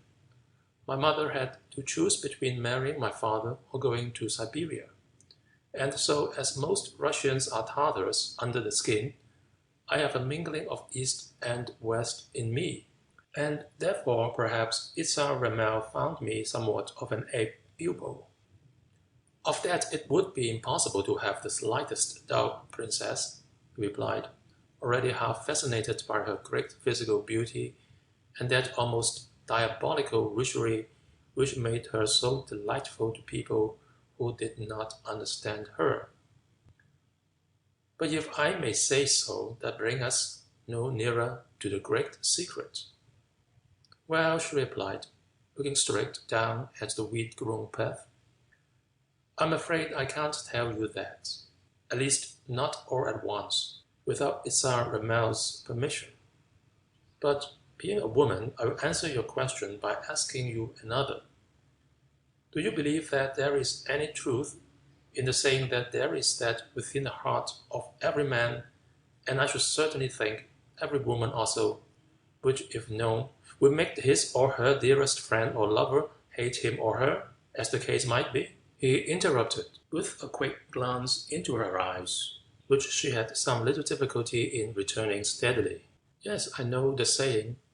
La Rochefoucauld, wasn't it?" "Well, yes, that is possibly true, as seen by the inner vision of a philosopher with a twist of cynicism in his intellect. But, of course, in practical everyday life, it would be an absolute impossibility, and a very good thing too, because if the philosopher was right and it could clearly be proved, well, there would be an end to society. Every friend would become an enemy, and every enemy would know just what you thought of him or her. The world's pretty bad as it is, but it's a little better than the kind of chaos that would result from working a theory like that out into practice. Altogether, I think it is just as well that the human soul remains forever veiled from the gaze of all human eyes. Seriously, it would be a very terrible thing if that were possible." "But it is," she said, stopping and laying her little daintily gloved hand lightly on his arm. "It is possible now, and that is the answer to your question." "And the proof?" he said in a tone that showed he was both wondering and suspicious. "Can it be proved?" "Yes," she replied, "it can. And if you dare— no, I won't say that. If you would like to try the proof with me this evening here at the Institute, or any other time you like, I will try and get the master's permission, And in the darkness, she continued so solemnly that he looked half startled at her, in the darkness you shall see that which was never seen in the light. Are you willing, Mr. Simmons? Willing that I should look into your soul and you into mine? Will you dare it if I do? He took 2 or 3 more strides beside her along the path in silence. Then he stopped and said slowly, "Yes, Carinative, I will, if you will." "And I will," she said, lifting her eyelids and looking straight into his eyes. "Perhaps I risk more than you, but I will do it. And now, for the sake of the convenances, let us go back to the lawn and have some coffee." End of chapter 18.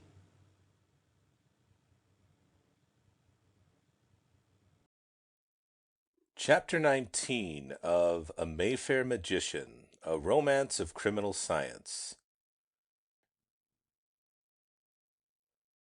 A Mayfair Magician, a Romance of Criminal Science, by George Griffith. Chapter 19.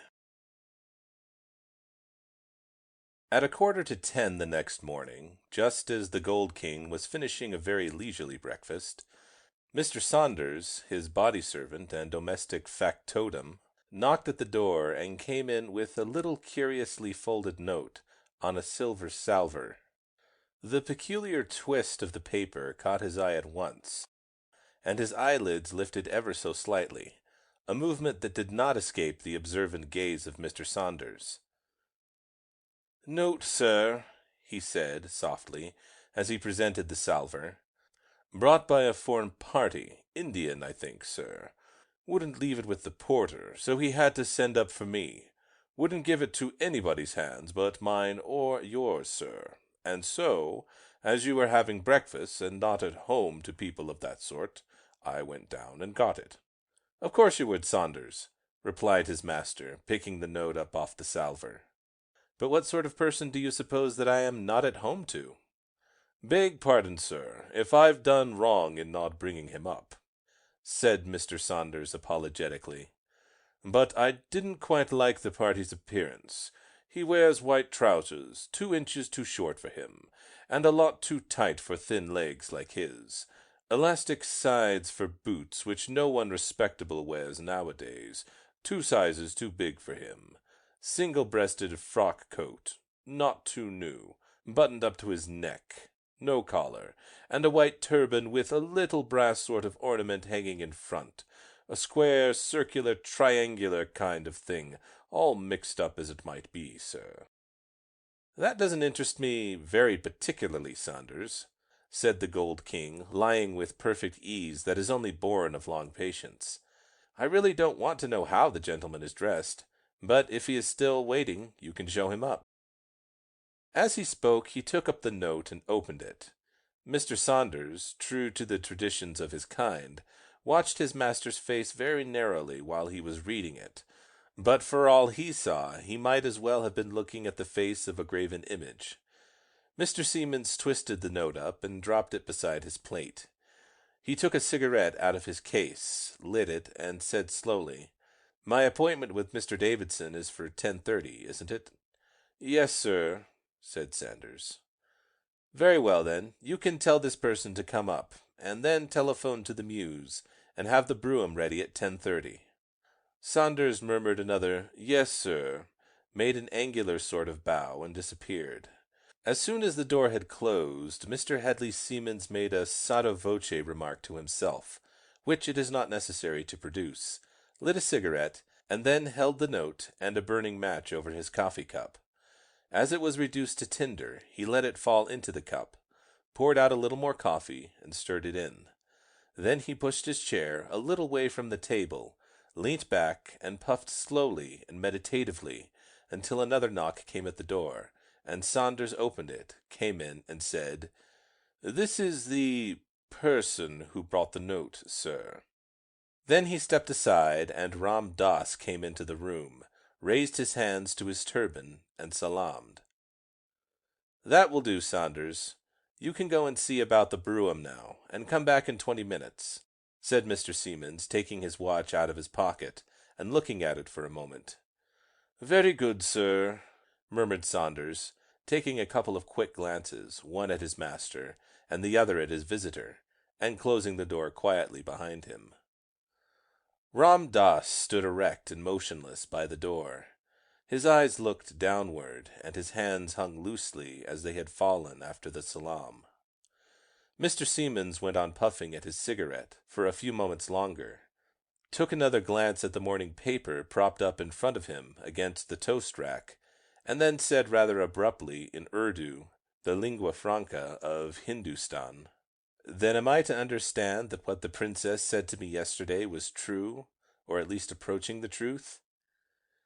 "It was true, Sahib, quite true," replied Ram Das, speaking with as little expression as a phonograph might have done.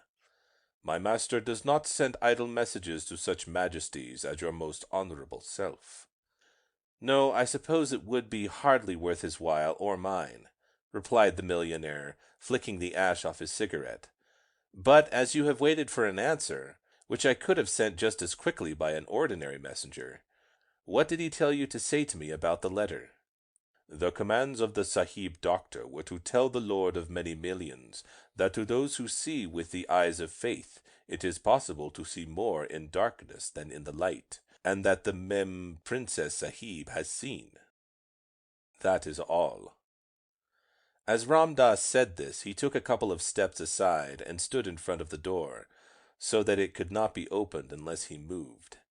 Hedley Seemans dropped his cigarette onto his plate, got up, and went to one of the windows overlooking the park. For 2 or 3 minutes he gazed out as though he were looking into vacancy. Then he turned quickly and said, "Ram Das, what is your price? I can make you rich, so rich that you will never have another care between here and Nirvana, and I will do it if you tell me, yes, if you tell me what you know that I want to know."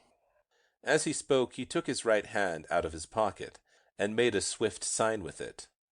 Ram Das salaamed again, and said in his gentle, monotonous voice, "My lord is of the elect to whom knowledge has been granted, and yet would he ask for more knowledge from his slave? What can I tell him that he does not know already?"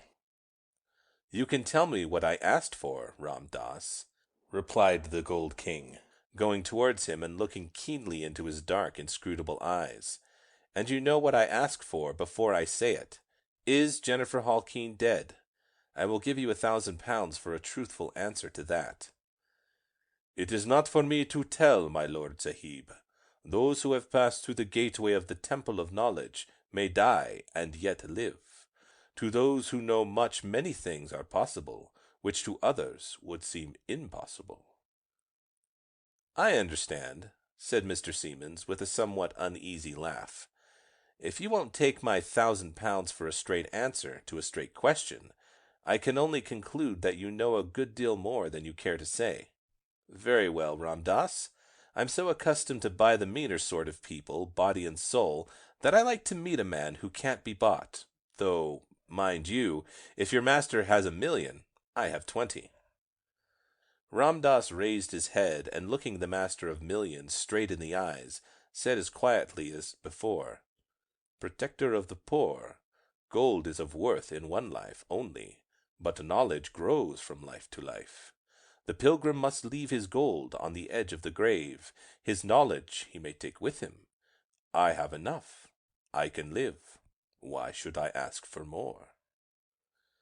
If Hedley Seemans had not been the strange combination of dreamer, student, and money-maker that he was, if he had only been one of those men who have the faculty of piling thousands on thousands, just as other men have the faculties for accumulating facts, he would have laughed at Ram Das and increased his offer from 1,000 to 10,000. But he was able to read the inner meaning of his words, so he said, "Ram Das, I am content. Your master has told me more through your lips than he did in his letter. My answer is that through the darkness I will try to see the light." "The words of my lord Sahib shall be as though they were spoken in the ear of my master," replied Ram Das, raising his hands again to his turban and salaaming. "Very good," replied Mr. Siemens. "I shall be there at 7. Tell Dr. Ramal—" He had been looking out of the window as he said this. When he turned round, Ram Dass had vanished. He had not heard the door open or shut, but he was gone. "I thought so," he went on, taking out another cigarette from his case and lighting it. "I suppose that was a sort of final hint that I am to a certain extent playing with fire, and I may quite possibly burn my fingers. Still, it's worth it.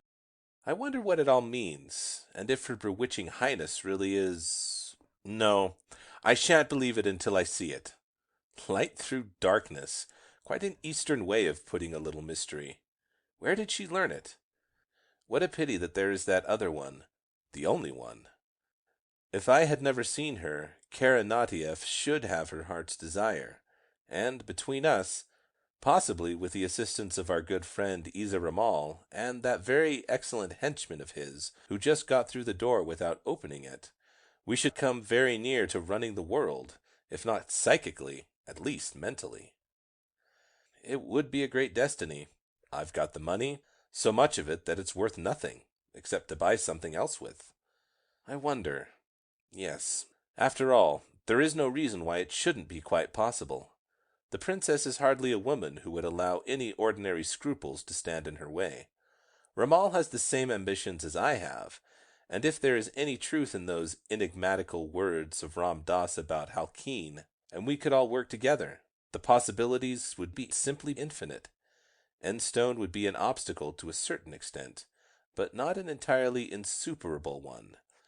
And if Mademoiselle la Princesse does not want an absolute monopoly, well, money and magic can do a good deal between them. There's not much that they can't buy or win. Even Grace herself, for, after all, she's only human. So is the other. It will be quite an interesting séance this evening at the Institute. I wonder what kind of light I really shall see through the darkness. End of Chapter 19.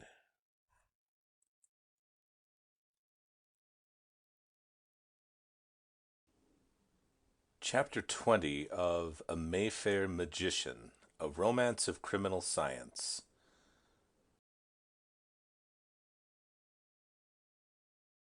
A Mayfair Magician, a Romance of Criminal Science, by George Griffith. Chapter 20. Hedley Siemens had all the courage of a man who had practically no morals, and, therefore, no scruples, either as regards himself or anybody else.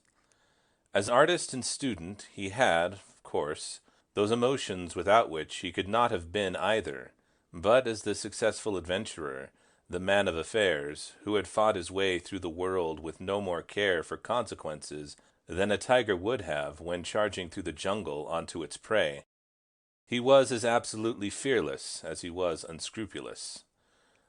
For all that, however, he was forced to confess to himself, as he thought over the extraordinary, nay, the unheard-of proposition which the princess had made to him, and which Dr. Isa Ramal had confirmed, that he had been suddenly brought face to face with something which might well make the boldest man hesitate. It was the unknown, the intangible, the mysterious, and, if the princess had only spoken truly, it might also be the terrible. At first he had been inclined to look upon the whole affair as some elaborate piece of jugglery, possibly the result of a conspiracy between Karanatieff and the principal of the Institute, but he had also found himself, not a little to his annoyance, wanting to believe that it was so, and this suggested a suspicion, if not of fear, at least of a certain reluctance to face the ordeal that had been proposed to him. Then, too, the more he thought about it, the more clearly he saw the absurdity of such a supposition. It was impossible for him to rank a man like Isa Ramal, who had over and over again given proof of strange powers, for which human language had scarcely any name, with the vulgar impostors of spiritualism, theosophy, and Christian Science. He had completely proved his utter carelessness of money, and even his servant and humble assistant, Ram Das, had quietly refused a splendid bribe for the answer to a single question. And it was equally absurd to suspect the princess. She had everything that rank, beauty, and wealth could give her, saving only, perhaps, the gratification of love and ambition. Yes, perhaps that was the secret and the explanation as well. He knew that her ambitions were boundless, and that she would hesitate at nothing to satisfy them. She was just outside the magic circle of royalty, and so it was impossible for her to share a prospective throne with one of the rulers of the nation. True, many women of her rank had contracted left-handed unions with reigning princes, and had influenced their councils to no small degree. But he knew that Karanatiev was not one of these. She would be Caesar's wife or nothing. But there were other Caesars than those who sat on thrones, and he was one of them. No crowned monarch in Europe really wielded the power, absolute and irresponsible, that he did. Was this perchance the reason for that strange challenge of hers? He had to confess to himself that the idea thrilled him. He had, of course, long outgrown the commonplace vanities of his sex, but he would have been more or less than human if the thought had not at once pleased and tempted him. Indeed, if it had not been for Grace Enstone, and that wild, unholy, and yet overmastering passion which her more gentle beauty and tenfold stronger charm had inspired him with, he might well have come to the conclusion that of all the women he had ever met, Karanatiev, with her wonderful beauty and brilliant genius, was the most fitting helpmeet for such a man as himself. Still, in spite of all, the idea of this strange adventure in the unknown regions of forbidden knowledge fascinated him, even by reason of the hidden terrors that it might reveal to him. Besides, he had accepted Karanatiev's challenge and given his promise to Isa Ramal. If she did not fear to look upon that mystery of mysteries, an unveiled human soul, why should he? And yet he was forced to confess that, when he got into his brougham late that afternoon to drive to the Institute, he found himself in a condition of nervous anticipation, which was entirely strange to him. He was shown into the director's private sitting-room, and as he and the princess rose to receive him, he fancied that he could detect some subtle and yet unmistakable change in the lovely face, which looked up at him. It seemed as though some impalpable and yet impenetrable mask had been removed. He seemed, as it were, to look down deeper into the depths of her eyes, as he had never done before, and there was a new light in them, which, as he thought at the moment that he took her hand, might perchance be the reflection of that soul which she had challenged him, as it were, to compare with his own in all its unveiled nakedness. Her expression, too, had assumed an exquisite softness that was quite strange to him. In short, never had Karanatiev seemed so dangerously desirable in his own eyes as she did then.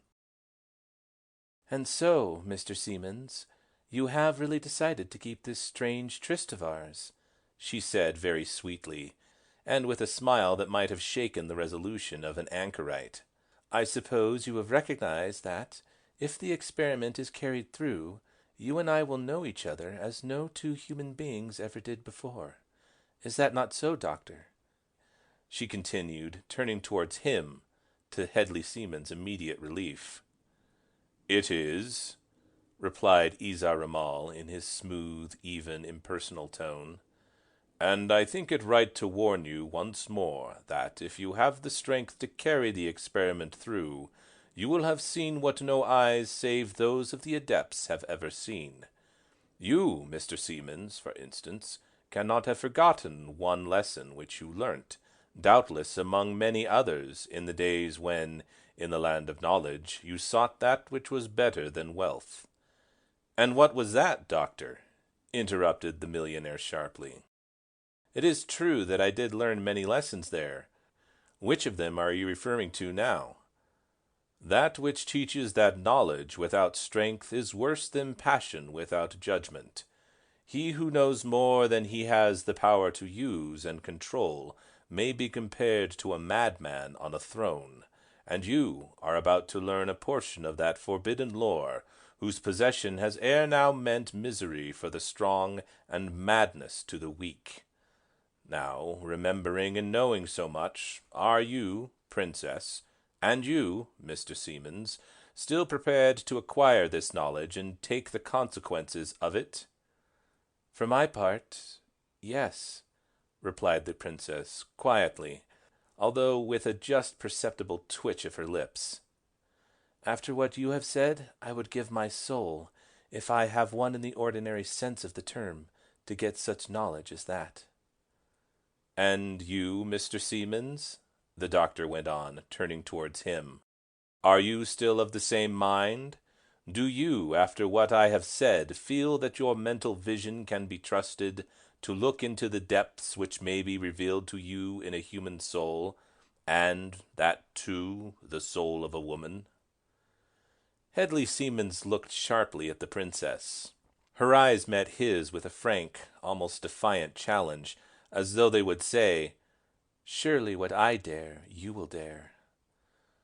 By some strange process, which was quite as little understood by himself as it was by the princess, and possibly also by Dr. Ramal, the challenge at once produced a complete change of mental front in him.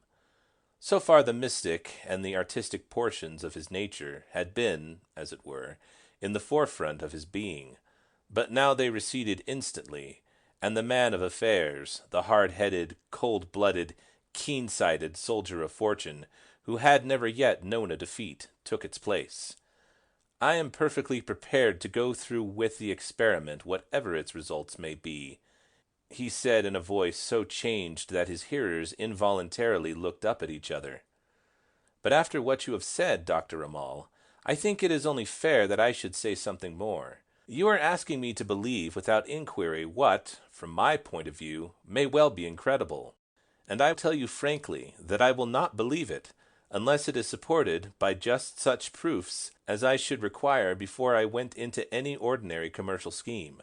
"But surely that would be impossible," said the princess, in a somewhat sharper tone, which had a note of reproof in it. "If there is any truth in this, it is a miracle, and miracles are not to be tested by any ordinary rule-of-thumb methods. Some faith, at least, must be necessary." "Pardon, your highness," interrupted Isa Ramal in his quiet, passionless voice. "Here there is no question save only of courage. Belief will not be asked for, it will be compelled, provided always that your courage endures to the end. However, we will take that for granted. And now, I think, you are going to say something else, Mr. Siemens?" While he was speaking, the Gold King's lips had tightened, and the black eyebrows had come together over his keen green-blue eyes. He had an intuition that he was being put into a somewhat uncomfortable corner. He possessed that genius for reading men and women, which had been the principal factor in the making of his own fortunes. At the same time, with all his great talents and his capacity for acquiring out-of-the-way kinds of knowledge, he was constitutionally incapable of believing anything that could not be proved according to the rules of human science. "What I was going to say is this," he said, in just such a tone as he would have used in an ordinary business interview. "This experiment is something so completely outside human experience that I really must assert the right to that skepticism which must be exercised by every independent observer. In other words, I cannot and will not bind myself to accept anything that I may see this evening as the truth, no matter how wonderful it may seem, without some proof which appeals to my judgment as conclusive. At the same time," he went on, rather more quickly, thinking that the princess was about to interrupt him again, "I want to be as honest with you as I know you are with me. So far as you have gone, I take it that Jenner Halkine found you, by one means or another, £1,000,000 to develop the scheme. Now, I should like to say, before I have seen anything of its working, that I simply want to be convinced that it is really practical, and I take it that the shortest and easiest way of getting that proof is to make the experiment which the Princess Natieff has been kind enough to propose to me. Granted that only, and then, well, such ability as I possess, and every sovereign that I own, is at your service. In other words, I shall be with you heart and soul, and checkbook. Is that good enough?" Isa Ramal's eyes looked across at him with a glance which he had some difficulty in meeting steadily, and his lips moved until they shaped themselves into a smile that had just a suspicion of mockery in it. Then, as he kept his silence, the princess said with a note of elation in her voice, "I knew that you would say that or something like it, Mr. Seamans. I knew you would, and that is why I made the challenge in the first place.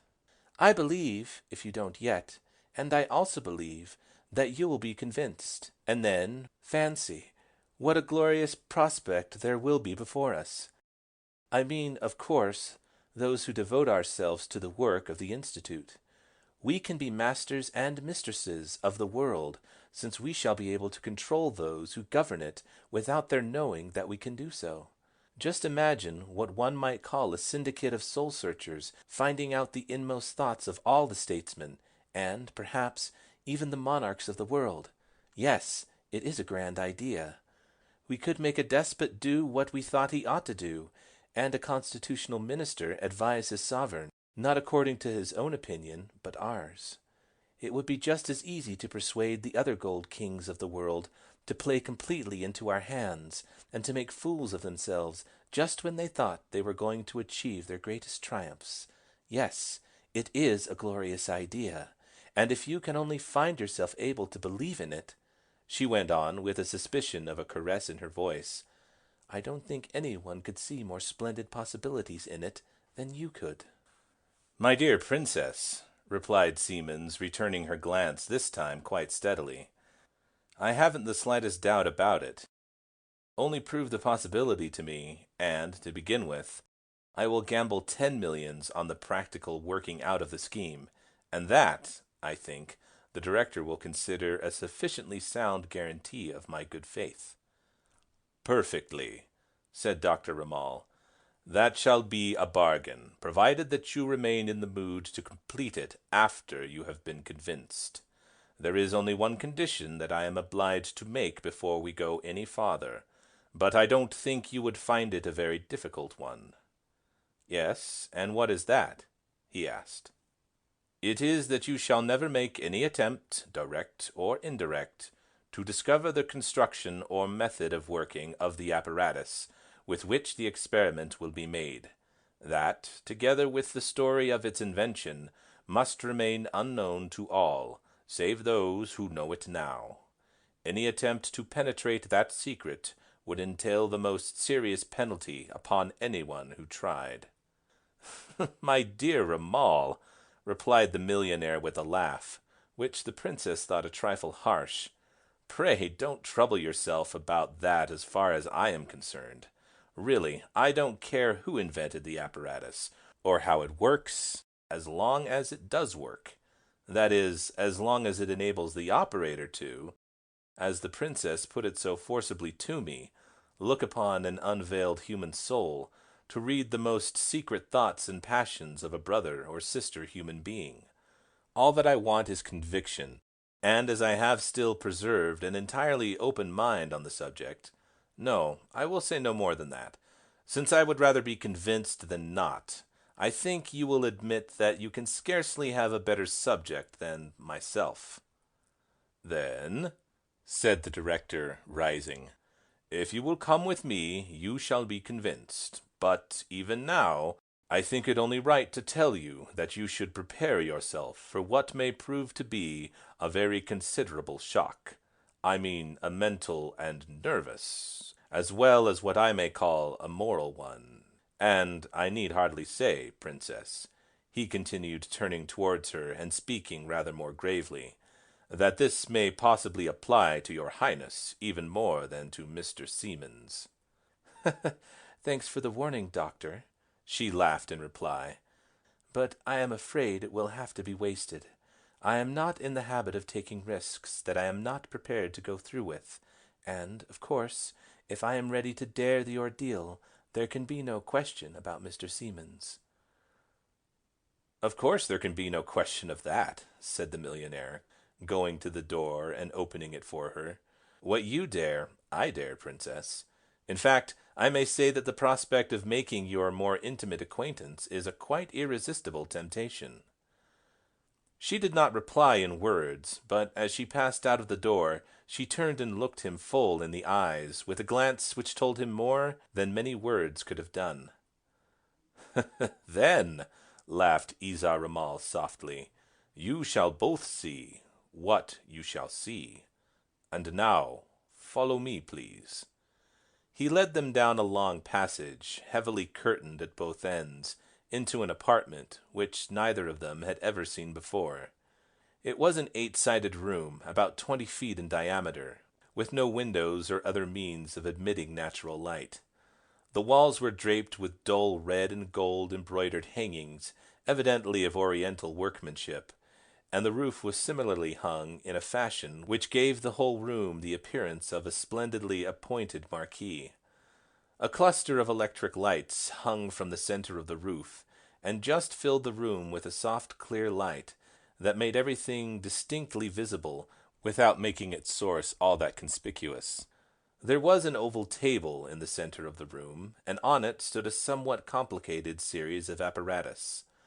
At either end was what looked like a highly elaborated stereoscope, with 2 eyepieces composed of almost priceless lenses magnifying several thousand times.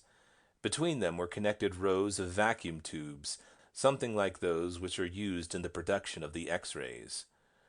All these were connected with the stereoscopes, and each other by slender insulated wires, and in front of each pair of lenses was a round mirror, about 10 inches in diameter, intensely bright, but shining with a faint blue luster, instead of the silver sheen of ordinary mirrors.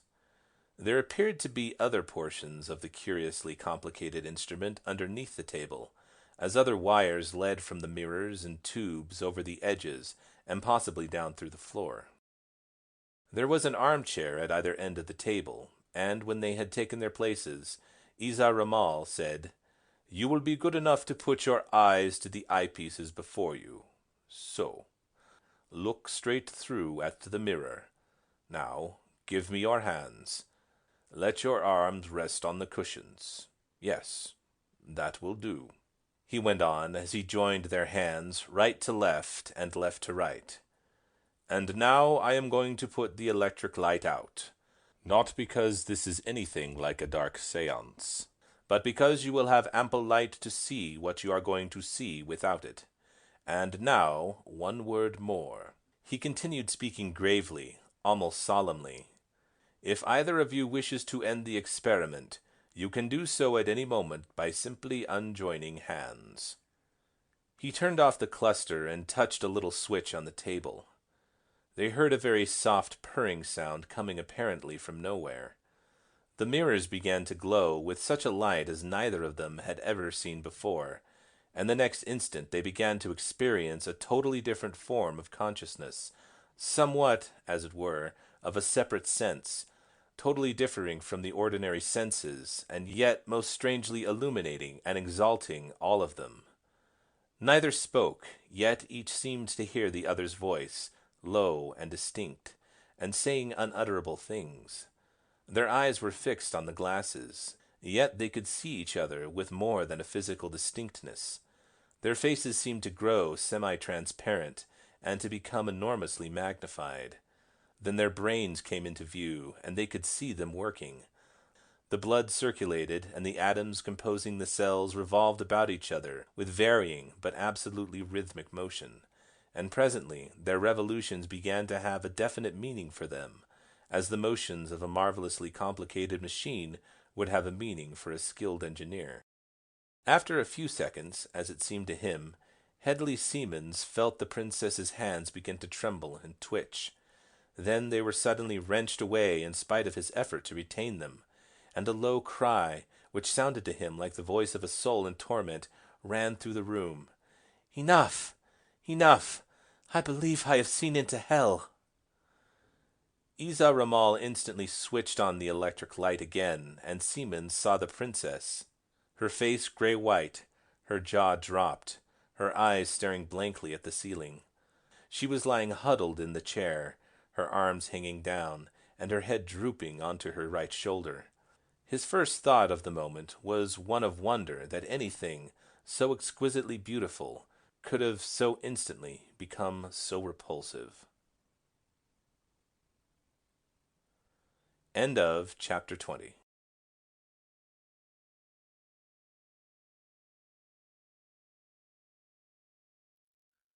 Chapter 21 of A Mayfair Magician, a Romance of Criminal Science. A Mayfair Magician, a Romance of Criminal Science, by George Griffith. Chapter 21. I was afraid that something like this might happen, said Isa Ramal, with a piercing glance at Hedley Seamans, who had managed even in that brief space to regain command of his features, although he was unable to call the color back to his face. Did Her Highness try to take her hands from yours?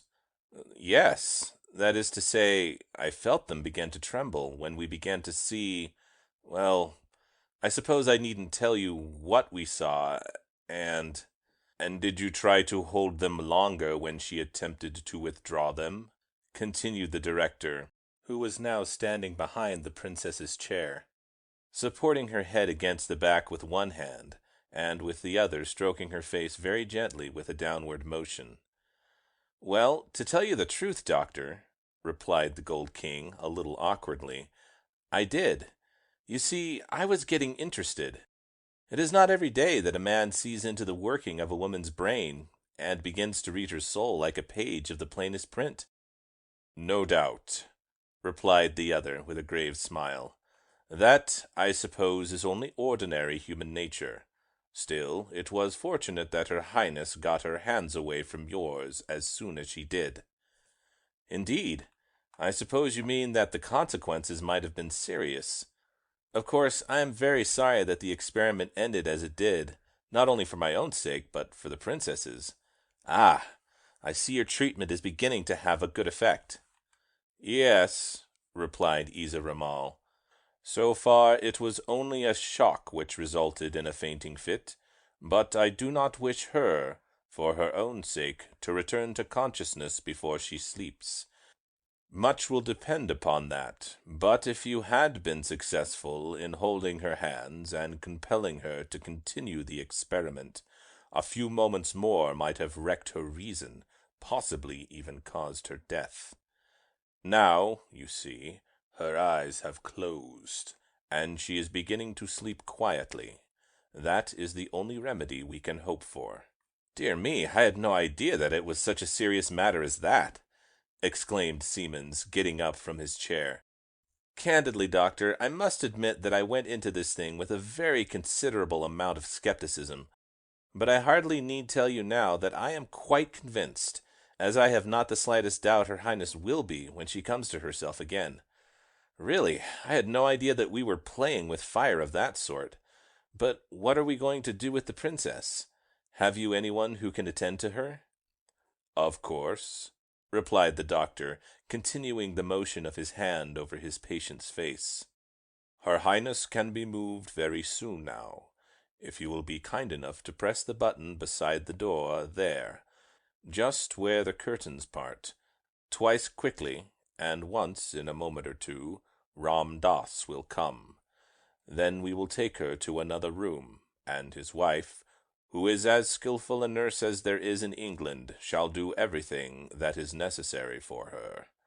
I can assure you that Her Highness could not possibly be left in better hands, and, if my treatment has been successful, I shall hope for her own sake that she will awake, thinking nothing more of this experience than if it had been an evil dream. And for her sake, and to a certain extent for my own, I most sincerely trust you will be successful, replied Hedley Seamans, with a smile full of meaning, as he put his finger on the button and pressed it as he had been told. A few minutes later, when Princess Natieff had been safely delivered into the care of the Indian nurse, they were back in the director's sitting room. And now, sir, having seen what you have seen, and having admitted that you are convinced of the possibility of seeing an unveiled human soul, he said almost sternly to his guest. "I shall ask you whether you are satisfied with what you have seen, or whether you are in a mind to pursue the experiment further." "Yes, doctor," replied the millionaire, meeting his inquiring glance quite steadily. "Yes, I am convinced. You know, of course, that I am not only what the world sees me, a mere soulless man of business who cares nothing for anything except the piling of millions on millions.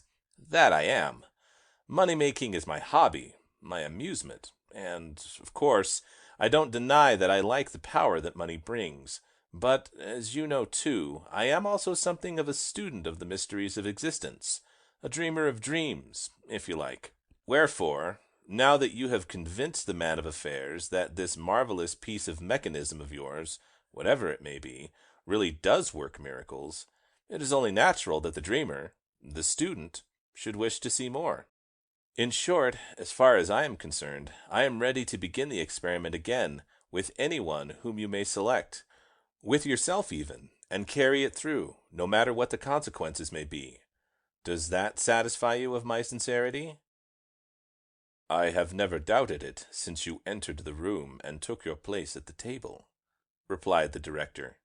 "But even again I must warn you that the consequences may be very serious." "That I admit, of course," interrupted the other. "But how serious?" "That," was the reply, "is a question which I cannot answer quite definitely. You must remember that the revelation of one human soul to another is a very serious, nay, a very solemn thing. Remember that it means the opening of that inmost citadel in which the actual self of a human being has for ages, yes, even from the beginning of human evolution until now, remained unseen, apart, and alone. During this incomplete experiment with the princess, you only saw the door of that citadel slightly ajar, just as she did in your case.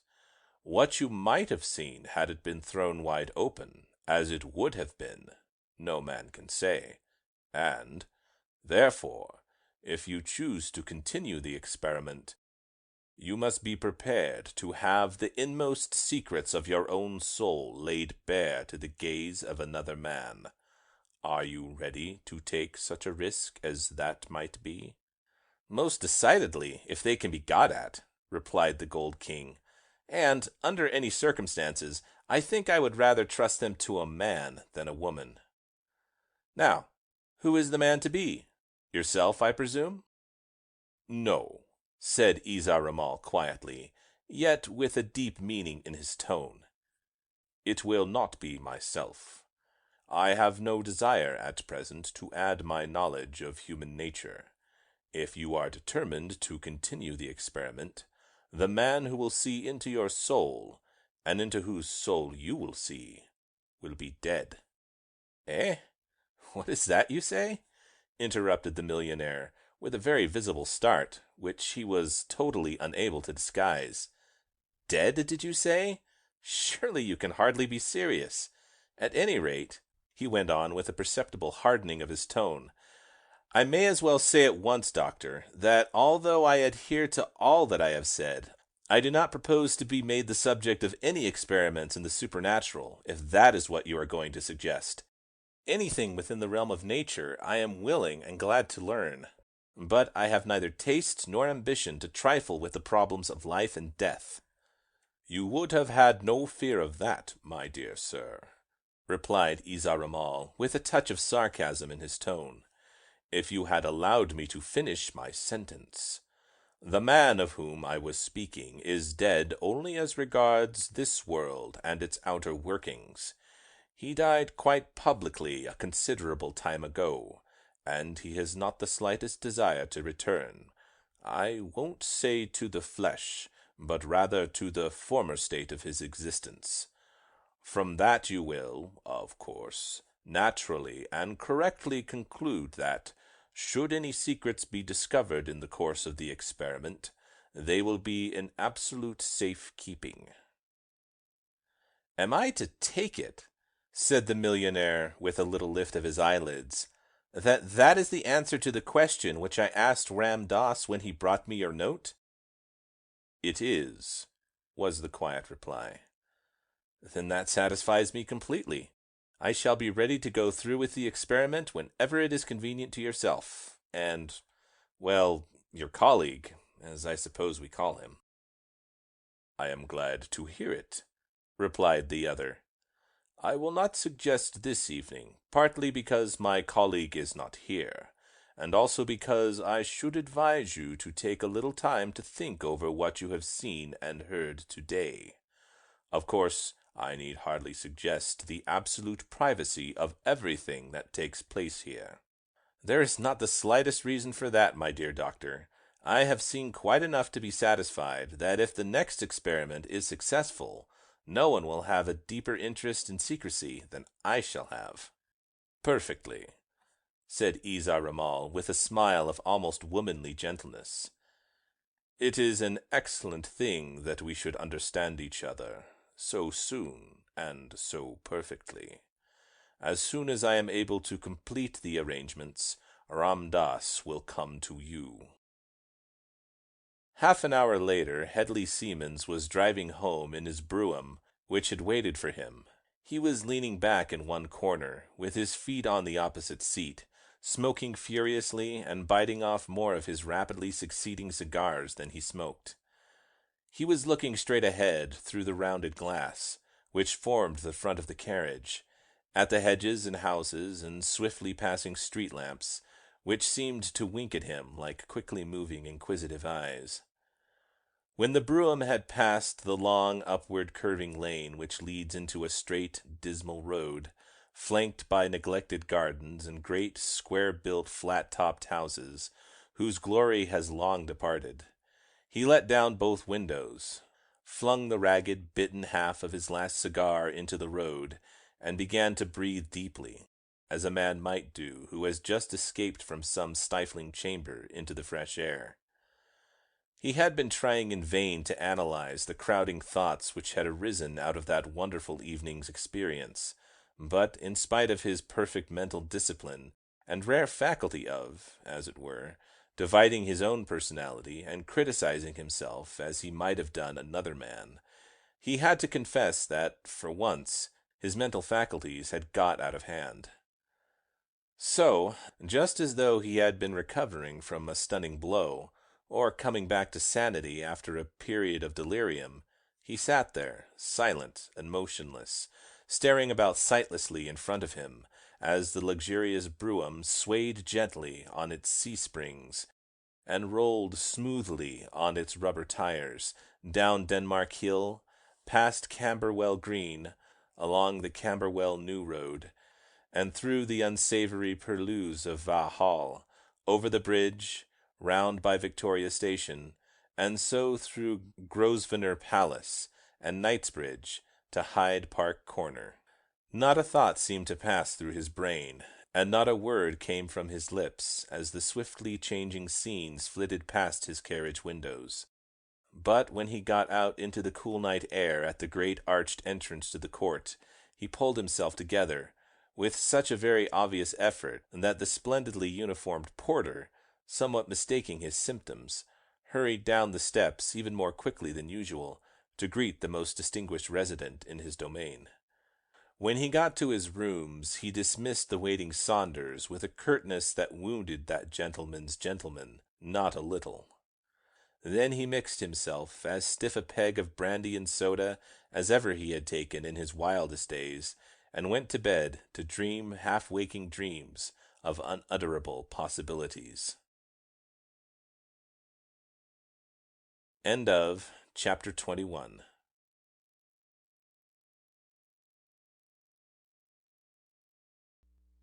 Chapter 22 of A Mayfair Magician, A Romance of Criminal Science. A Mayfair Magician, A Romance of Criminal Science by George Griffith. Chapter 22. Mr. Hedley Siemens, like many other men who have been accustomed to roughing it in the outlands of the earth, taking their rest when they might, and going without it when necessary, was not a very early riser.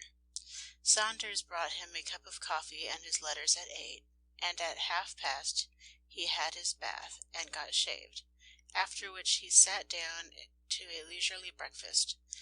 But this particular morning something seemed to take him back to the old conditions. He was broad awake at 5 o'clock.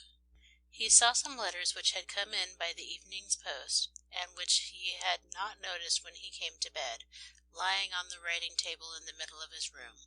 He got out of bed and took them back to read. Those which were obviously business communications he tossed aside, for truth to tell, after his experiences of the night before, he was in little humor for that sort of thing. Then on a square-crusted envelope he saw the crest and monogram of Miss Rowell Grover.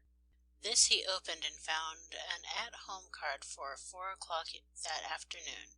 He ran through the rest of the envelopes without finding anything that his secretary could not attend to. Then he took up the card again and began one of those soliloquies which men who have spent many of their days in the solitude of the wilderness are wont to indulge in. "Just fits in," he said to himself. "Couldn't have been more convenient. Of course Her Highness will have had a card. She is the dear little woman's greatest social attraction, or at any rate the most interesting, doubly interesting for me since she does me the honour of wishing to marry me, and if that infernal machine of Ramal's is to be relied upon, as I suppose it is, she has done me the still greater honour of falling in love with me. She, Cara Natif, the unapproachable, who has perhaps had more coronets laid at her feet than any other woman in Europe. Well, I suppose this is a great compliment, and my masculine vanity ought to feel duly flattered. Ah, if it wasn't for Grace! Of course she will be there too. Curse that fellow Dacre, why did he meet her before I did? To say nothing of getting adopted by Sir Godfrey, the man who ought to have died out there in Never Never. I wonder if he ever told Harold about that little trip of ours, and if he remembers the other affair with his real father. If that could be proved, a British jury might take a rather ugly view of it, to say nothing of Godfrey Enstone's half share of the Lone Hill mines, which of course Master Harold would come into as his only legal heir. That would be a matter of some 8 or 10 millions hard cash, and even I might find a little difficulty in realizing to that extent under compulsion. However, there is not much fear of that, unless Jenner Hawking really is alive, or has somehow come to life again after getting frozen to death and duly cremated. Suppose he learns the whole story by means of that diabolical contrivance at the Institute. Still, if he made himself unpleasant, there would always be the possibility of sending him back to prison, and I don't suppose he would care to risk that. No, I shall be safe enough there, and these people can be of the greatest possible use to me in more ways than one. By the way, I wonder what the beautiful Miss Enstone and Master Harold would say if they knew that Jenner Hawking, convict and poisoner, had come to life and was running this wonderful institute, as I dare say he is, with our friend Ramal for a figurehead. Perhaps he might be persuaded to abolish his niece's husband in some decently unobtrusive way. That at least would leave the coast clear in a legal sense.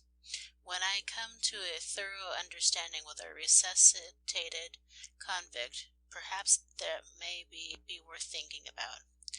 It would do away with a good many unpleasant contingencies. I do hope Her Highness will have sufficiently recovered to be there this afternoon. If she is, it ought to be quite an interesting meeting. And now I think, as it's a fine morning, a tub and a turn on Guerrero in the park won't be a bad thing. Mr. Saunders was not altogether pleased at being roused at such an unseemly hour, but he knew his master too well not to make his appearance with his usual serene composure. A telephone message was sent to the Mews, and by the time Mr. Hedley Simmons's toilet was completed, and he had taken his early coffee, his horse was standing before the entrance in charge of a groom. Guerrero was a splendid black stallion, descended as to 3 parts of his ancestry from the old Andalusian stock imported into Central and Western South America by the old conquerors of Peru. Like nearly all South American horses, he was a pacer. That is to say, he did not trot, but swung along at a fast, easy sort of run, which will wear down the best trotting horse in an hour or 2. He was his owner's favorite mount when he wanted the exhilaration of rapid movement with perfect ease in the saddle, for the rider of a pacer does not rise in the stirrups. He sits down along straight-legged and just accommodates the swing of his body to that of the horse. These may appear to be somewhat trivial details, and yet if Mr. Headley Simmons had known the ultimate consequences of his waking so early and taking a fancy for a spin on Guerrero in the park that particular morning, he would rather have put a bullet through the head of his favorite horse than have risked them, so fatally are the smallest and the greatest concerns of human life mixed up together in the tangled web of destiny.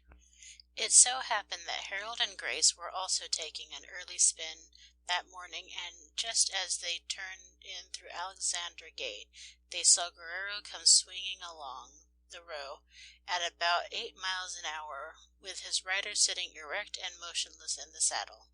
A light gray coat, buttoned only at the neck, was lying back over the saddle, fluttering in the air made by the horse's speed. "What a lovely horse!" exclaimed Grace. "A pacer, too. You don't often see them in the park. And what a speed! It must be beautifully bred and trained, and why, Harold!" as Guerrero's rider turned round and raised his soft, broad-brimmed felt hat, "that's His Majesty Headley Simmons. How beautifully he rides!" "Damn him! I know him now. I knew I had seen him before." "Harold, what on earth is the matter with you? You don't often forget your manners like that. But," she went on anxiously, "you have gone quite pale, and your face looks just as it did when you were giving evidence against Dr. Hawking. What is it? Won't you tell me, dear?" He had returned Simmons' salute mechanically, and as the black horse swung round the bend, he followed it with his eyes as though he had not heard her question. The sight of Guerrero and his rider had suddenly taken his thoughts back through nearly 15 years to a little straggling collection of weather-board-walled, tin-roofed shanties, which made up the beginning of what was now a city far away in Arizona.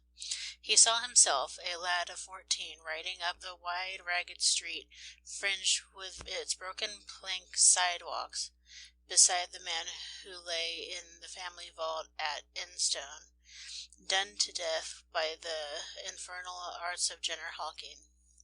100 yards away a man was riding toward them on a black mustang, a pacer. A poncho or Spanish cloak hung from his shoulders, and a wide-brimmed hat was tilted slightly back from his forehead. He saw Godfrey Enstone's hand go back to his pistol pocket, and heard him say, in a voice that was hard and sharp in sudden anger, "Hal, that's Collier Banfield, the man who had your father killed and left me to die in Never Never. Get out of the way, quick. There'll be shooting in a moment." At the same instant the other man's hand went back to his hip. The 2 pistols cracked almost simultaneously, but Godfrey Enstone's was just a little quicker. A bullet sang past his ear. Then he saw the other man sway in the saddle and roll off. He remembered that when the wound was dressed it was a rather peculiar one.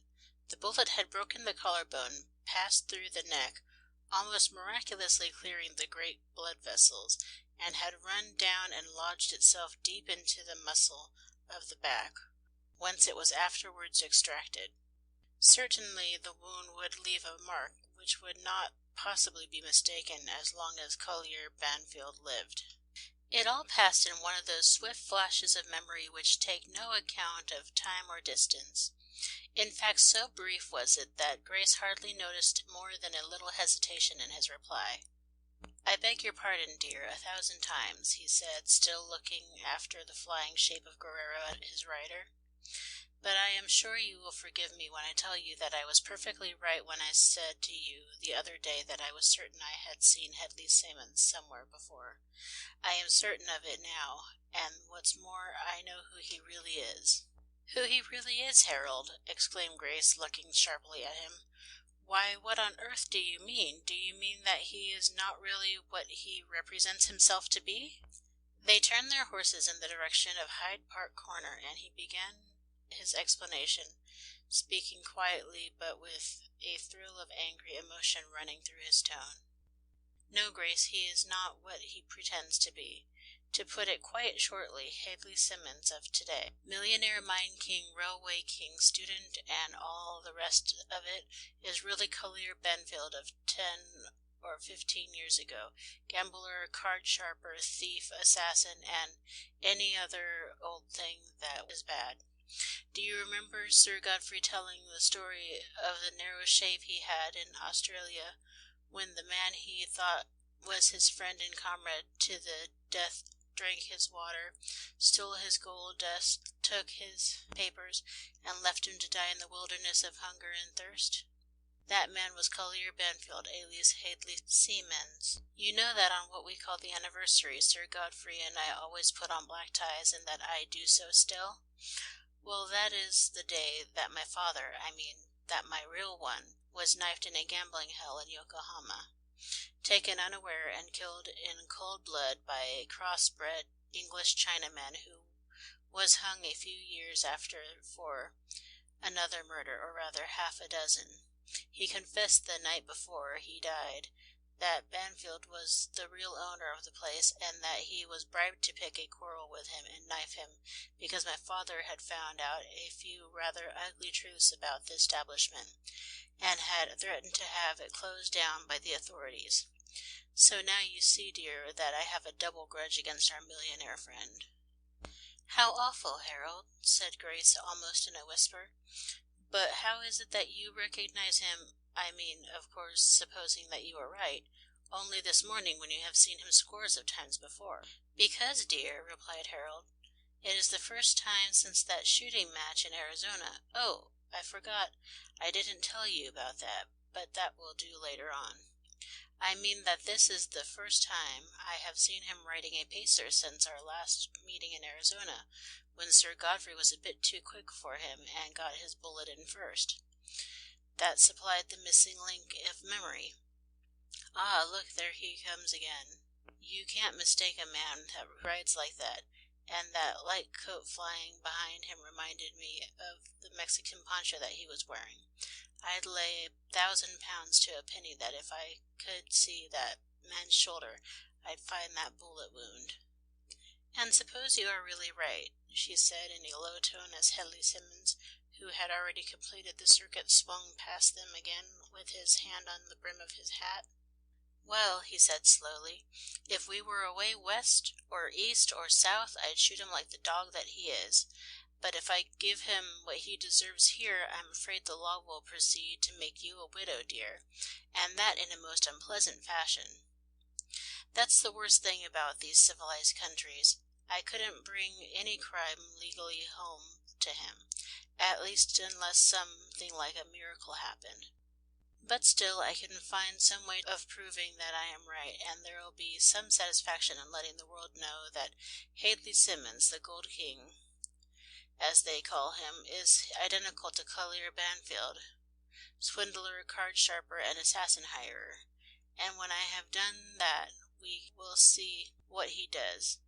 By the way, are you going to Miss Grover's this afternoon?" "Yes, I certainly intended to do so," she replied. "But he will be sure to be there too, and after what you have told me, it would be rather uncomfortable, to say the least of it, and perhaps you wouldn't like me." "Quite the reverse, my dear," he interrupted. "I wouldn't have told any other woman so, but you have always been such a good and perfectly reliable chum that I know you'll help me, and the best way you can do that is to meet him and treat him exactly as though I haven't said a word to you. That's what I am going to do, because, of course, the only way to get anywhere with him is not to let him suspect anything."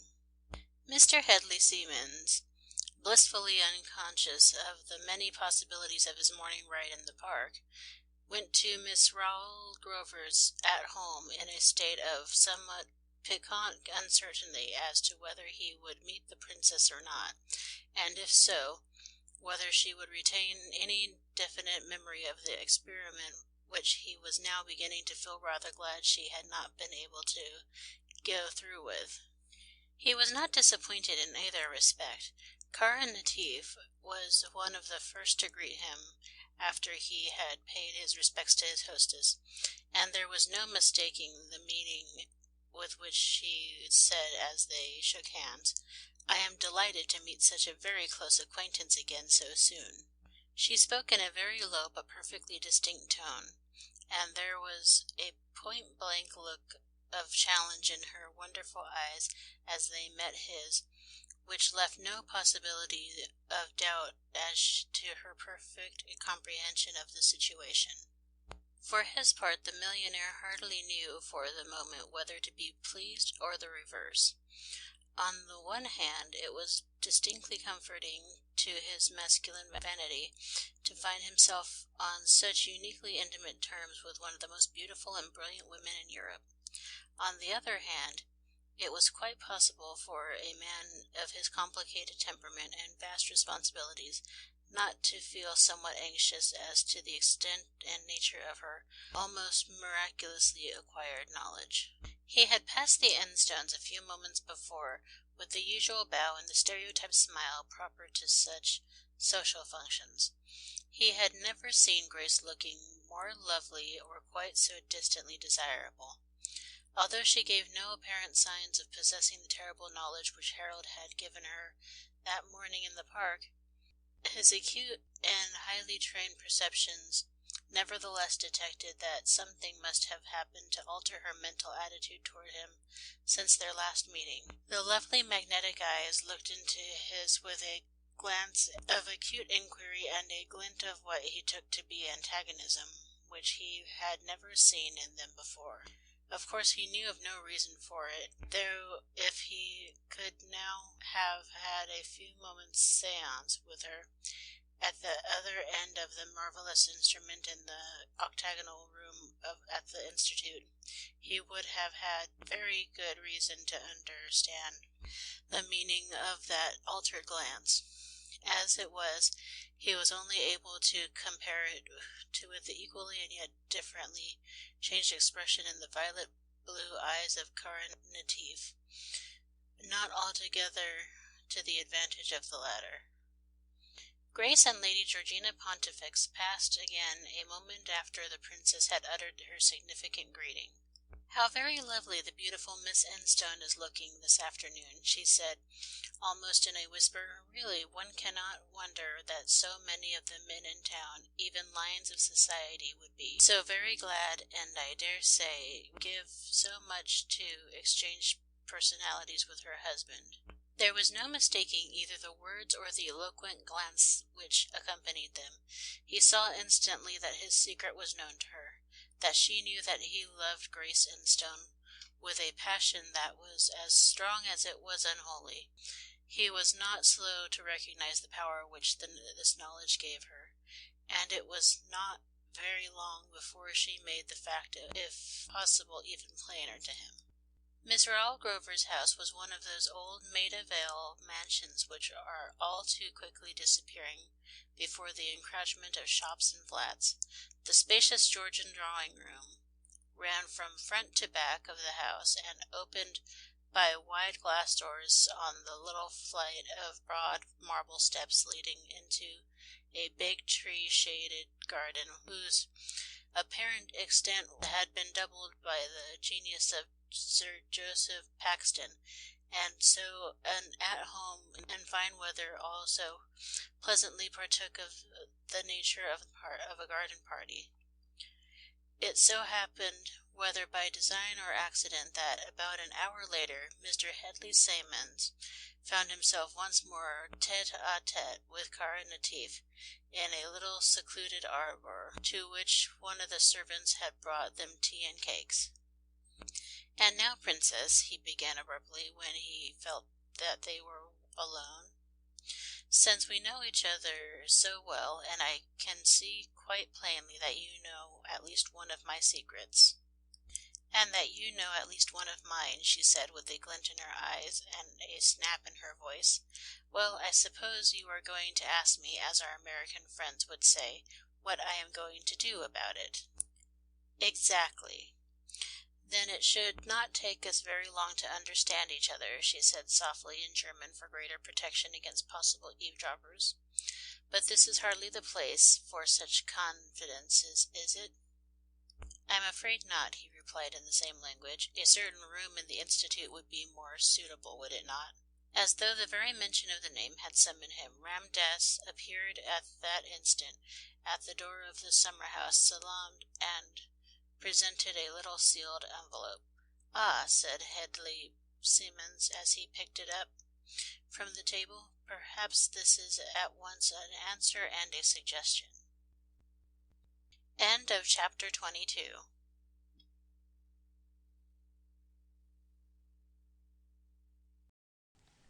Chapter 23 of A Mayfair Magician, A Romance of Criminal Science.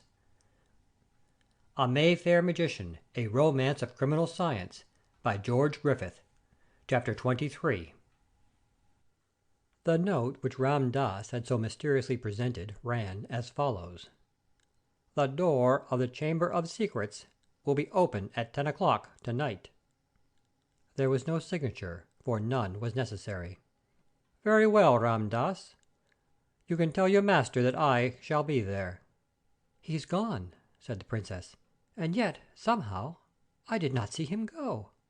He just seemed to fade away. There's something uncanny about that man, as indeed there seems to be about the whole of this institute. Don't you think so?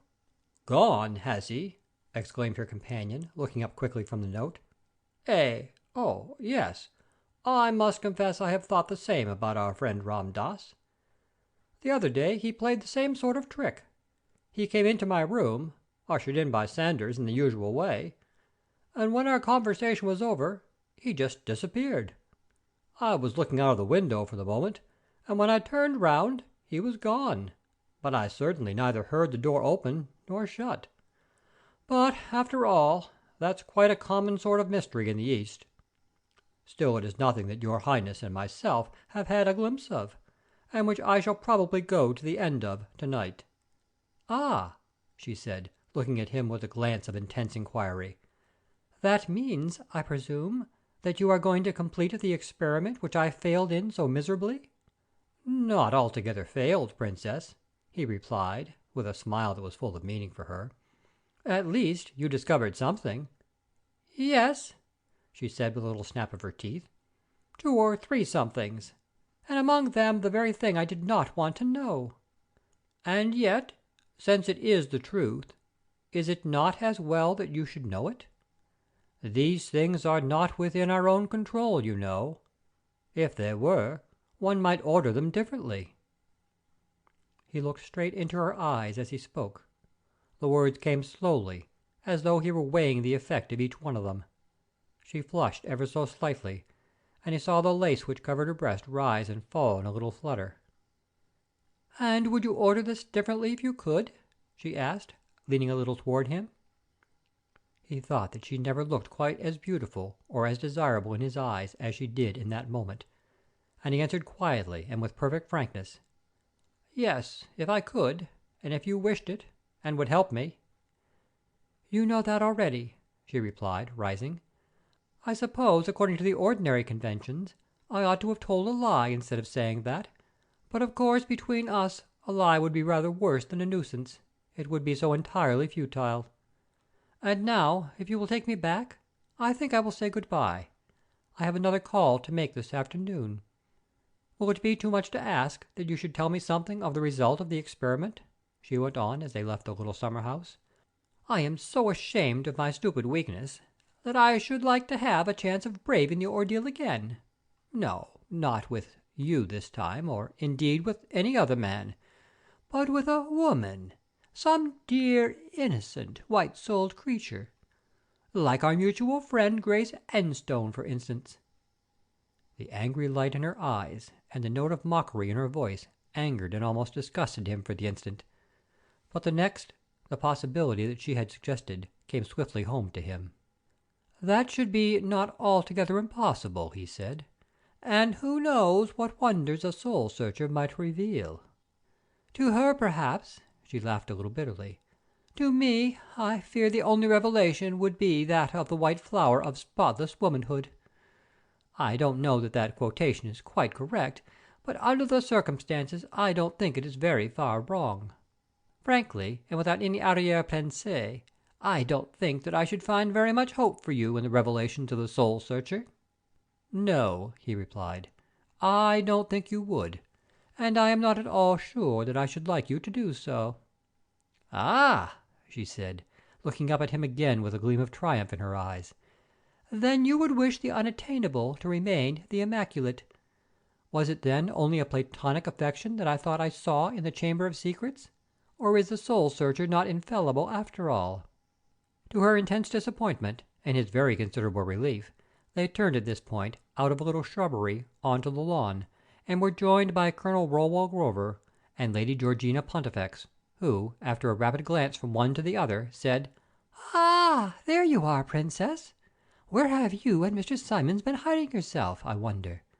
We have been looking for you all over the place, to ask you to come and sing us one of those lovely old Polish songs of yours."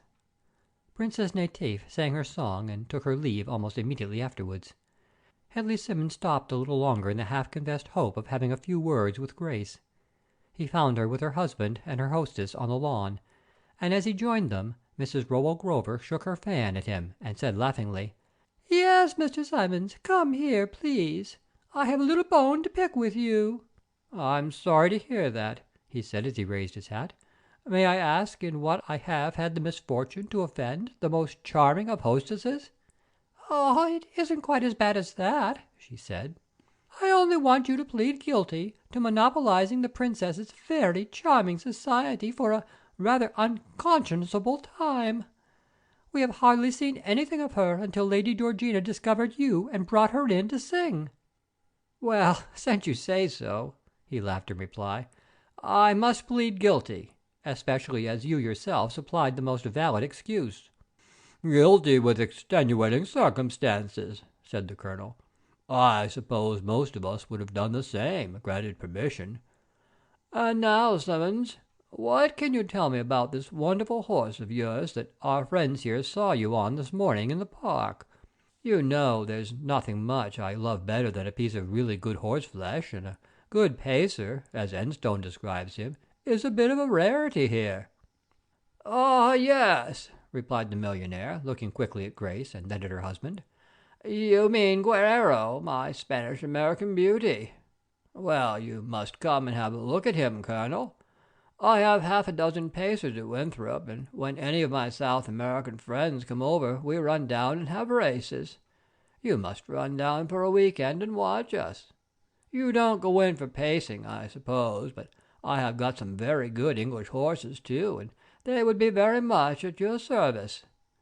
By the way, Enstone," he went on, turning to Harold, "when are Mrs. Enstone and yourself going to honor the Towers by accepting that bold invitation? Of course you, with your world-wide travels, must often have been across a pacer." "Yes," said Harold, looking hard at him and purposely ignoring the invitation. "In fact, I very much prefer pacing to trotting, and of course I have done a lot of it in the Western States." "That's a magnificent animal of yours, and wonderfully fast, I should say. He's a Mexican, isn't he? When I saw you, I said to the wife you were riding in quite the Mexican style." Both Grace and Harold looked keenly at him for some slip of consciousness on his part, but they were disappointed. He returned their glance with perfect carelessness and frankness, and said, "I suppose I ought to take that as a great compliment, for, of course, Mexicans are about the greatest riders in the world. But I'm sorry to say that you are wrong.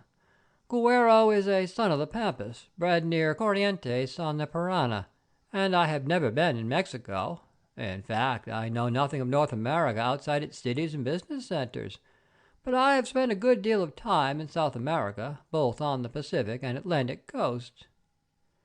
He took his leave a few minutes later, and as he strolled down towards the upper end of the Edgware Road, where he meant to take a cab home, he murmured between his teeth, "Now why should Enstone have asked me so pointedly about that writing? And why should the beautiful Grace have looked at me quite as hard as she did? Mexican, Mexican. Oh, good Lord, of course, I see it now. How in thunder could I have forgotten it? Of course, he was riding beside the old man that day when he pulled his gun on me. That day at Poverty Fork, opposite Joe Redmond's Last Chance saloon. Great Scott! I thought it was my last chance when I didn't get my gun out quick enough. Scared snakes! If he's only certain about that, I reckon he'll be able to make more trouble than enough. Still, I don't see as how there can be much fear of that, unless the old man has left some record behind him. After all, it will only be word against word, and I guess if I couldn't swear him inside out after all these years my name isn't what it used to be, to say nothing of what it is. Still, that's all the more reason for working out the other scheme if it can be done. The other scheme for making the beautiful Grace a widow. If Halkind really is alive, he shouldn't have any too much love for Harold Enstone, and if he got Sir Godfrey out of the way as easily as he did for $1 million, there is no reason why he shouldn't be able to manage a job like this for 2. And by all that's anything, she's worth it. If Mr. Headley Simmons had spoken this little soliloquy aloud, and any of his acquaintances had listened to it, they would have been not a little astonished by the sudden change that had come over both the man and his manner. Headley Simmons, millionaire and student, brilliant financier and polished man of the world, had disappeared for the moment, and his place had been taken by the more vulgar, if not more ruthless, adventurer of 15 years before. In fact, there could not have been a more complete confirmation of what Harold Enstone happened to be saying about the same time to Grace. I am just as certain as ever I was that he is the man. More so, indeed, for now that I have placed him, he seems to get more familiar to me every moment. Anyhow, there must be someone left on Poverty Fork that knew him and us and remembered the shooting. Let me see. They call it Pine Bluff City now, after the clumps of pines on the top of the bluff between the forks of the river.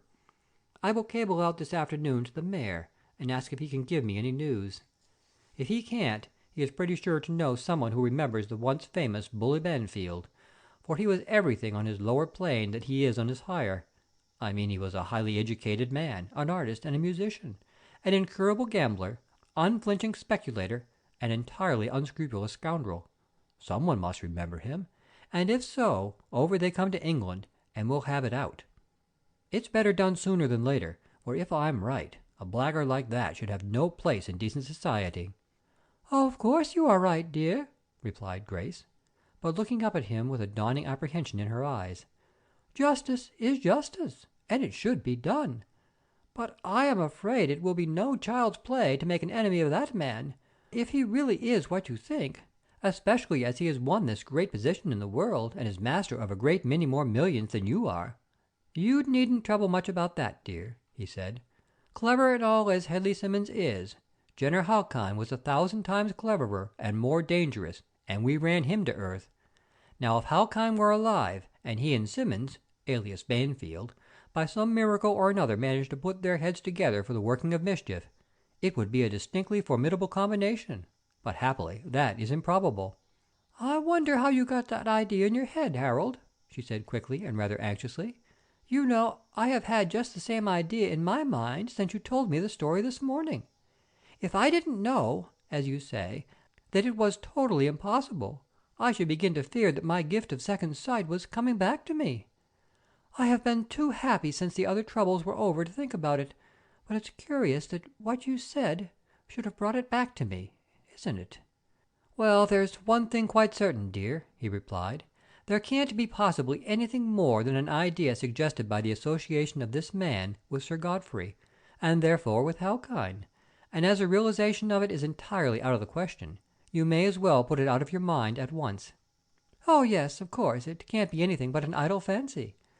I shouldn't have said anything about it, only I thought it was rather a curious coincidence that your story this morning should have suggested it so vividly. Of course, there can't be anything in it. The impossible doesn't happen nowadays. She spoke with a light-hearted confidence which she would have thought anything but justified if what she called her gift of second sight had enabled her to foresee what was going to happen in the Chamber of Secrets that night at the Institute. End of Chapter 23. Recording by Todd.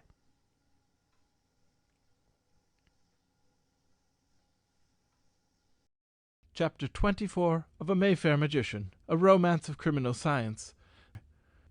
Recording by Aaron White.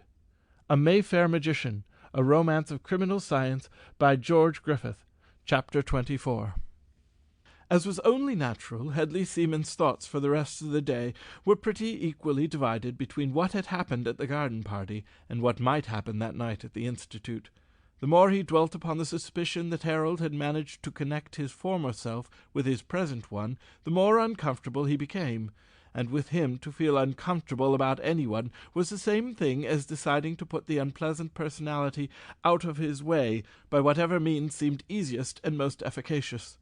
This incident, too, was not without its effect upon the desperate, if unrighteous passion he had conceived for Grace. He knew that the mere fact that nursing such a passion placed him, as it were, in the position of a moral outlaw. This, of course, did not trouble him in the slightest. In fact, it had been his normal position almost ever since he had been able to distinguish right from wrong. But it is one of the curiosities of human nature that the worst of men are generally pleased to find some sort of an excuse for their wrong-doing. Grace, it was quite clear to him, was absolutely unapproachable. Her whole existence was entirely bound up in her husband and her baby son. The mere idea of anything like levity of conduct in connection with her seemed unthinkably absurd. Unless a woman is radically bad or incurably frivolous, she can only fall through powerful, nay, almost irresistible temptation. But what temptation could tempt Grace Enstone, throned as she was in her splendid position, and protected by the triple bulwarks of love and duty and pride? His millions might have brought poorer and weaker women. Indeed, there were more women than one who held their heads high in society, who had stooped to be indebted to him for exorbitant milliners' bills and desperate losses at bridge which they dared not disclose to their husbands. But here again Grace was doubly sheltered by the golden rampart of her husband's ever-increasing millions. If his ends were to be obtained, they could only be by means in which neither mercy nor scruples had any part. Crime, certainly, and violence, if necessary, offered the only hope of success, and now that his passion and the animal instinct of self-preservation had begun to work together, there was no length to which he did not feel himself prepared, nay, as he could almost persuade himself that he was not entitled to go. If Harold Enstone could connect his past with his present, and prove that Hedley Seamans, the European Gold King, was identical with Collier Banfield, the Western gambler and desperado, with a dozen murders and minor crimes to his credit, it would certainly mean social ruin and disgrace, and possibly financial catastrophe as well. If Sir Godfrey Enstone had left behind him any definite record of the discovery of Lone Hill mines, which were the cornerstones of his fortune, it would be anything but convenient or pleasant to satisfy the claims of his heir-in-law. Finally, there was the even more unpleasant contingency of his being called to account for procuring the murder of Harold's own father at Yokohama, for he happened to know that his Eurasian accomplice had left a sworn and witnessed confession behind him.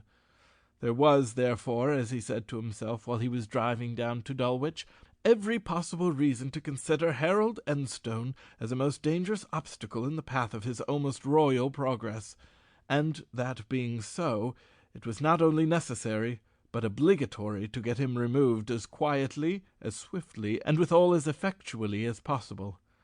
The only question was, now that he had come to this decision, had Jenner Halkyne really returned to life, and, if so, would he help him? And that was a question which he had determined to solve before he had left the Institute.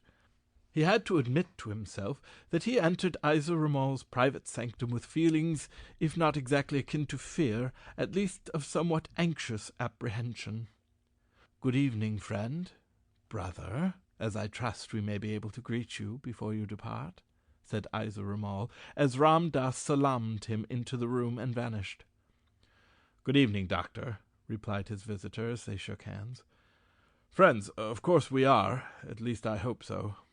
But brothers, perhaps you will pardon me for asking your interpretation of the difference between friendship and brotherhood." "Why should you not?" replied the director in his gentlest tones. "It is just that subject which I wish to discuss with you, before you, if I may put it so, cross the threshold of our chamber of secrets."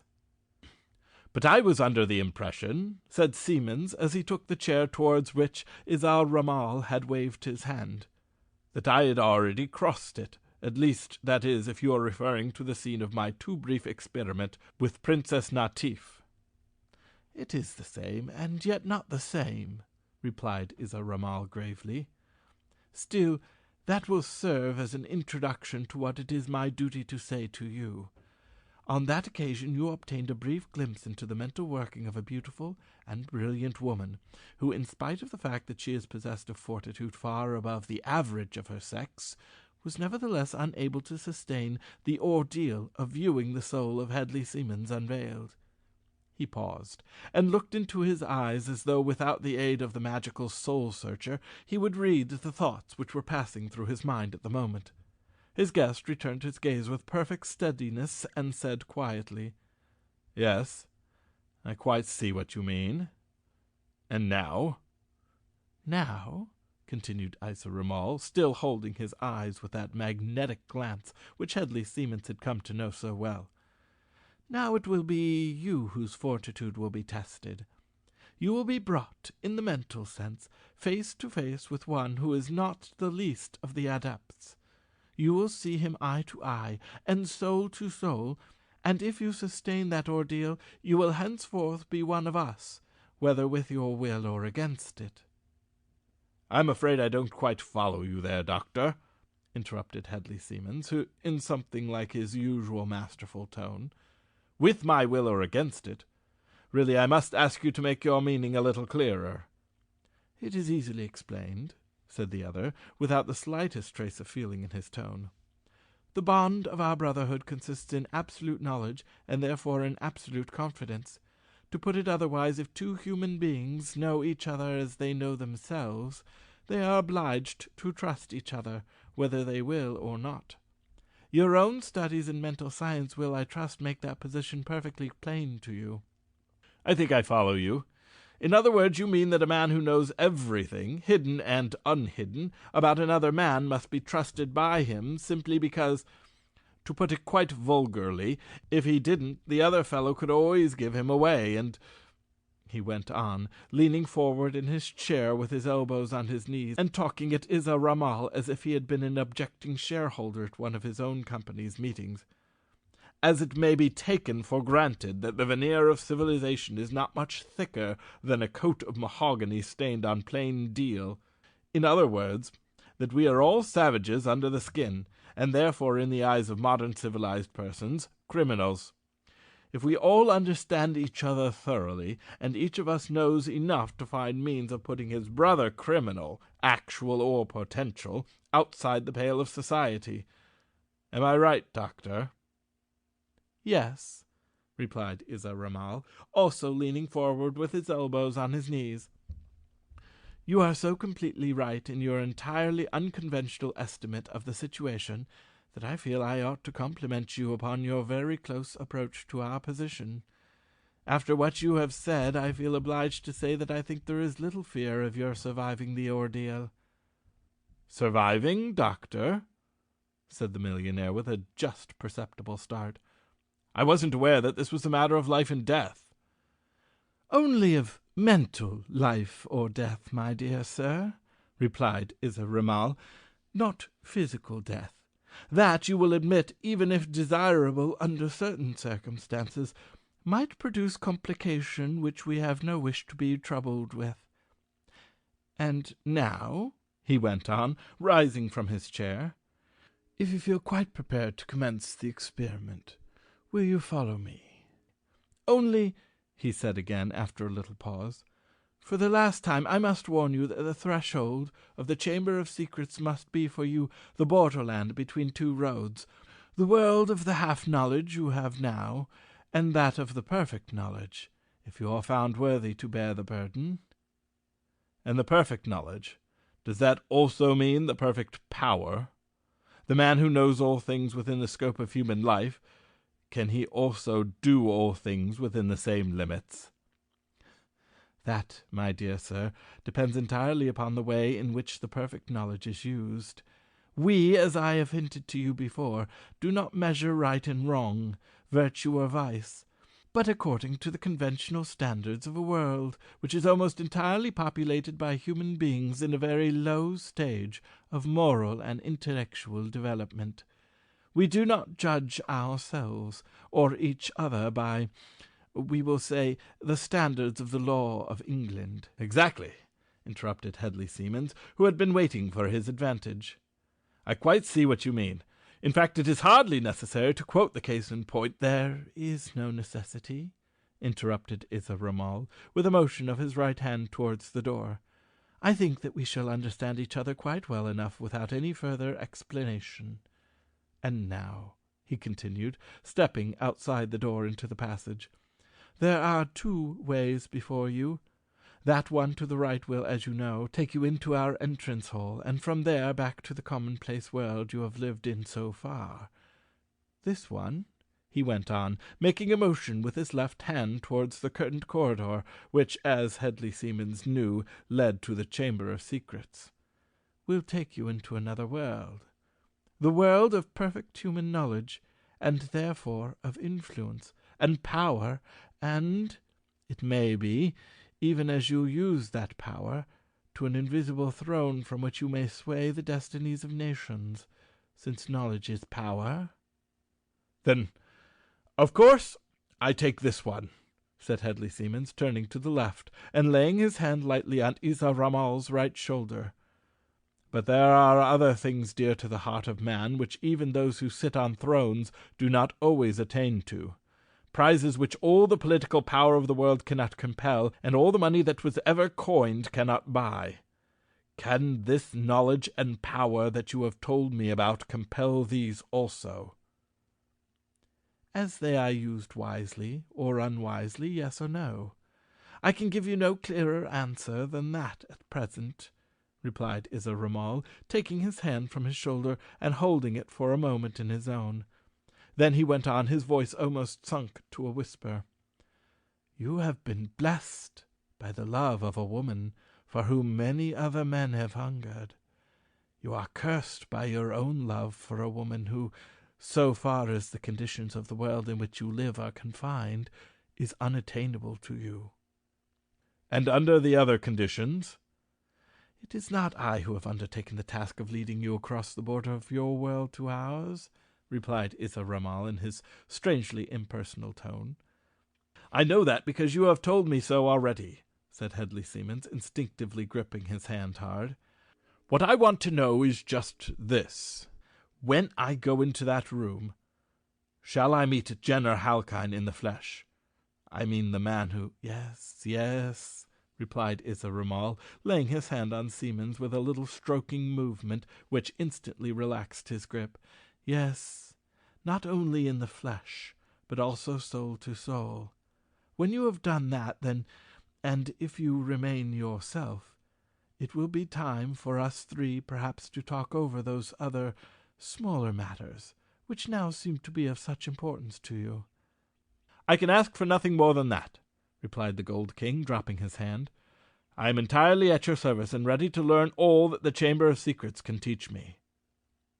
Very well, then, said Isa Ramal, parting the curtains at the end of the corridor. This way lies knowledge, but do not blame me if afterwards you remember that the wisest of the wise said many centuries ago, Whoso getteth knowledge getteth sorrow. End of chapter 24.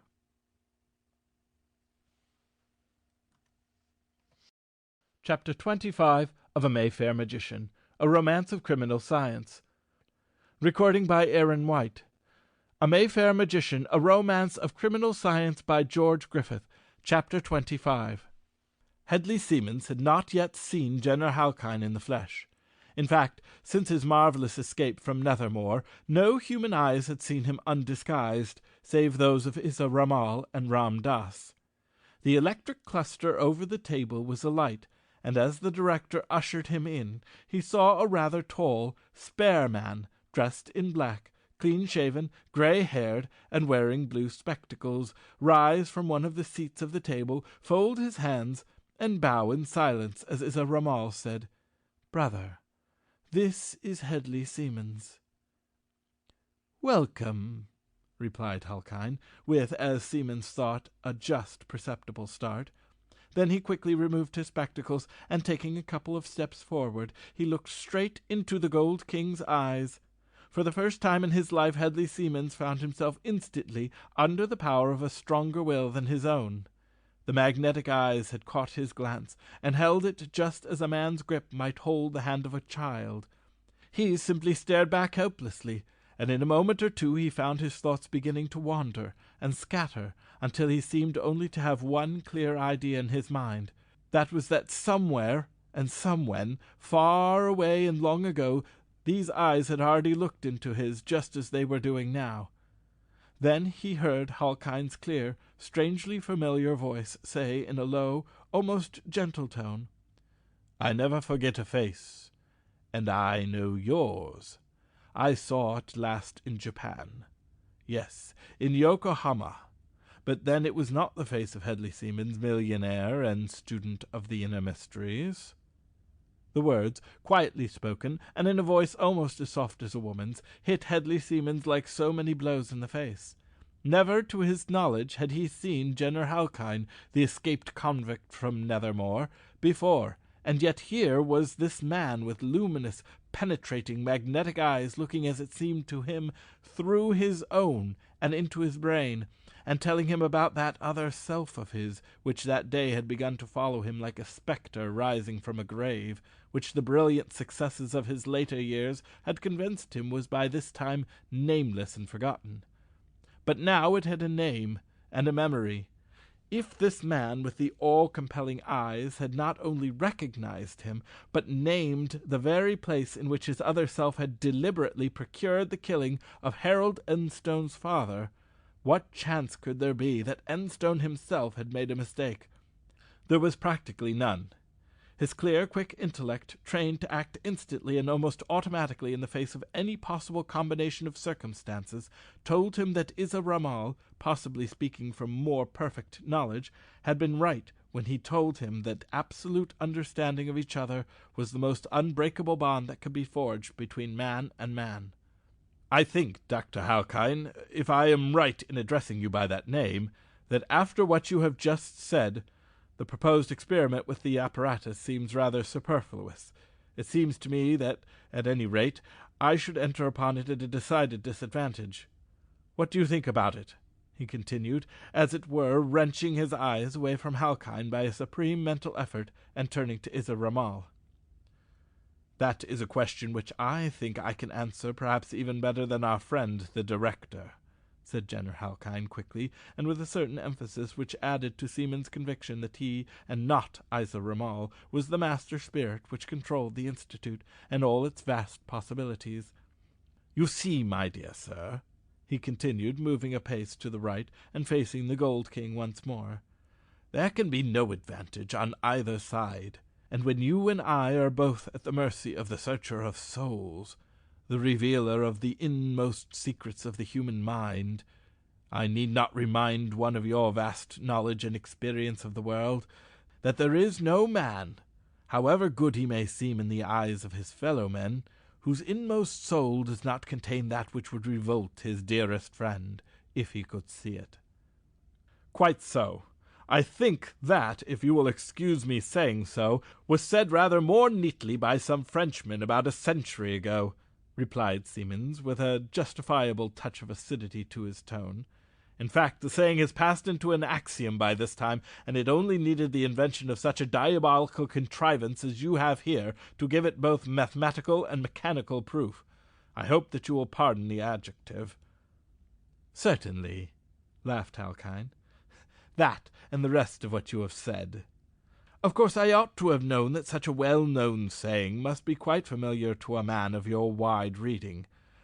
But may I ask why diabolical?"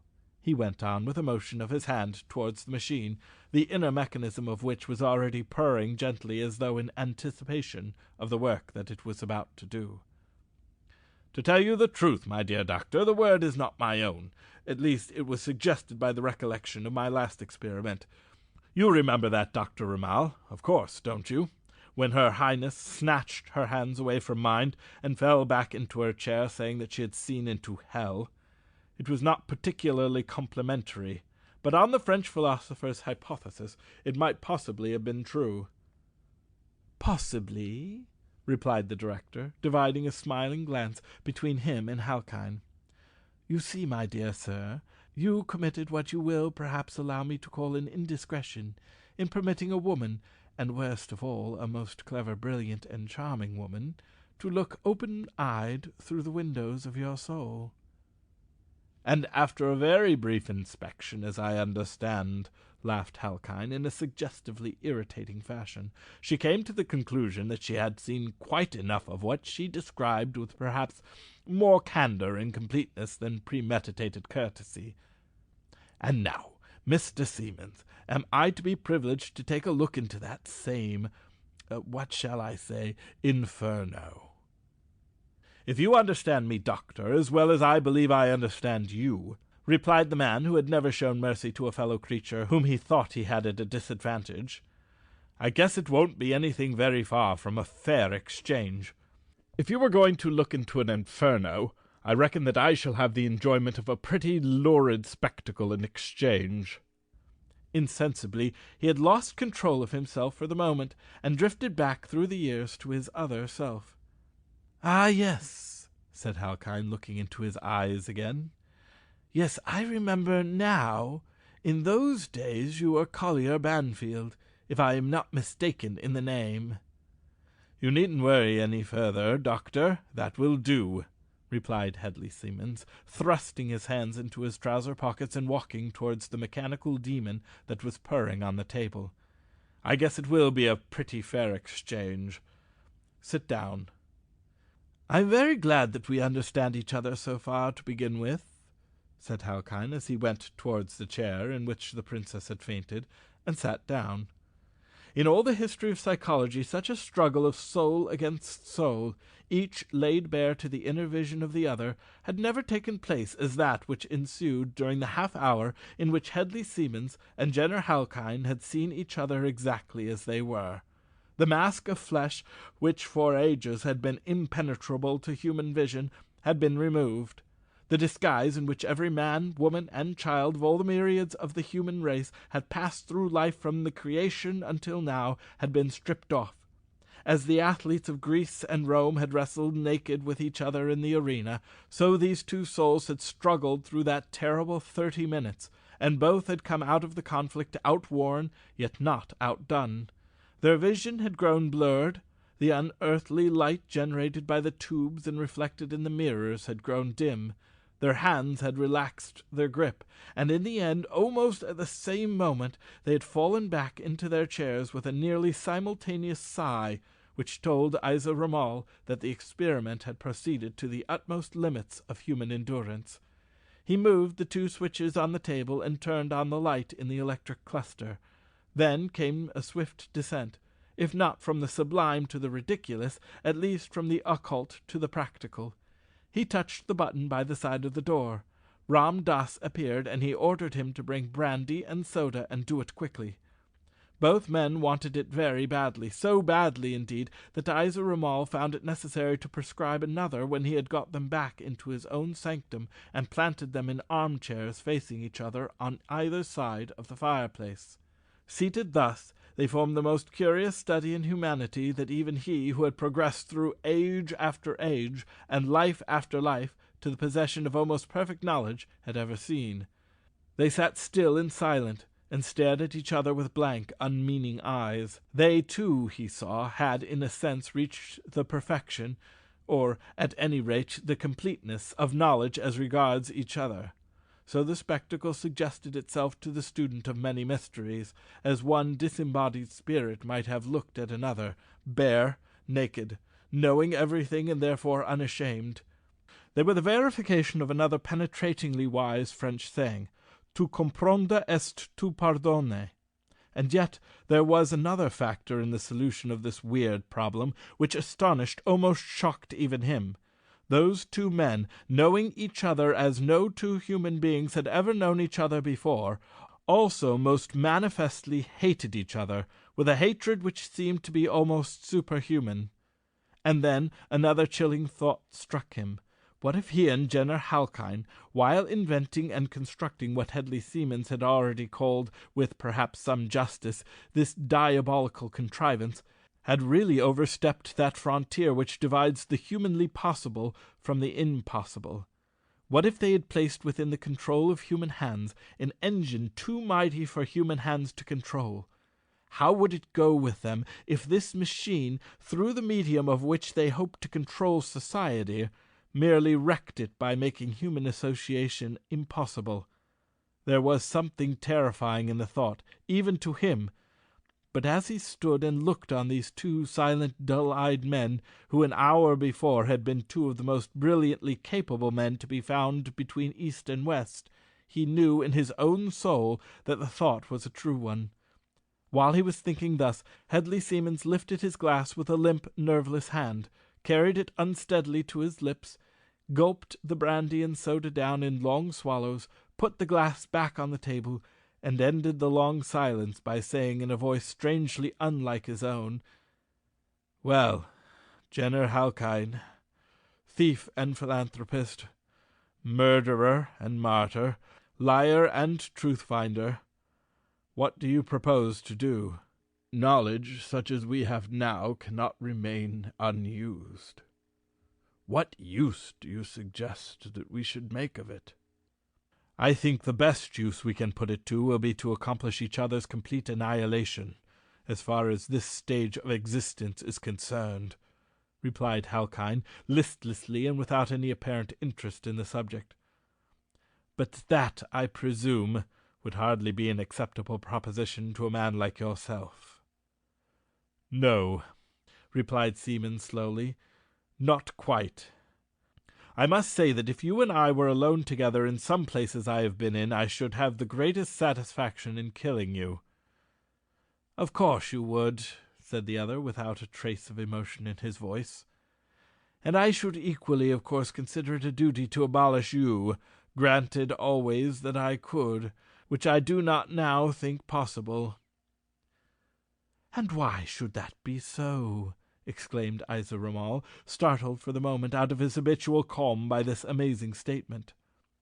"Because," replied Halkyne, turning his head slowly towards him as though with an effort, "because I have learned now, as Hedley Seamans has learned, that contrary to all human belief, perfect knowledge does not mean perfect power. On the contrary, it means impotence. How could I injure this man, or this man injure me, when each of us must know the intention of the other beforehand? Can you not see, adept as you are, that all power of human injury consists primarily in the ignorance of the injured? Could I, for instance, have made Godfrey Enstone forge his own will, drive himself mad with drugs, and then kill himself, if he had known all the time that I intended him to do so? That is why Hedley Seamans and Jenner Halkyne, each desiring the other's death, are utterly incapable of even hurting each other in the smallest degree. It is an utterly infernal situation, but we have created it ourselves, and of course we must take the consequences." "Yes, I understand," said Isa Ramal quietly, and yet with a faint note of triumph in his tones. "I see that a new power has been born into the world, a power which can only be used for evil on those who become subject to it. I am glad that I did not make the experiment with you."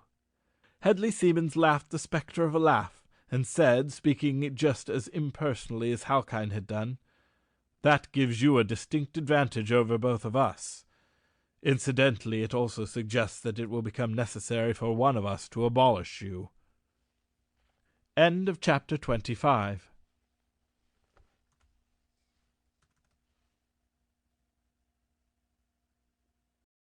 Chapter 26 of A Mayfair Magician, A Romance of Criminal Science. Recording by Aaron White. A Mayfair Magician, A Romance of Criminal Science by George Griffith. Chapter 26.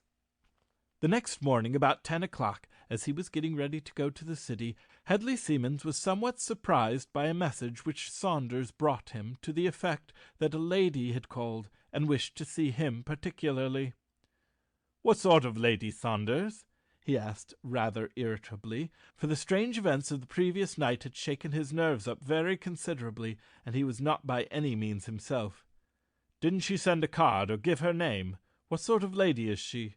The astute Saunders instantly noted the emphasis on the lady, and replied with a demure smile, "Oh, she's a lady right enough, sir, no doubt about that.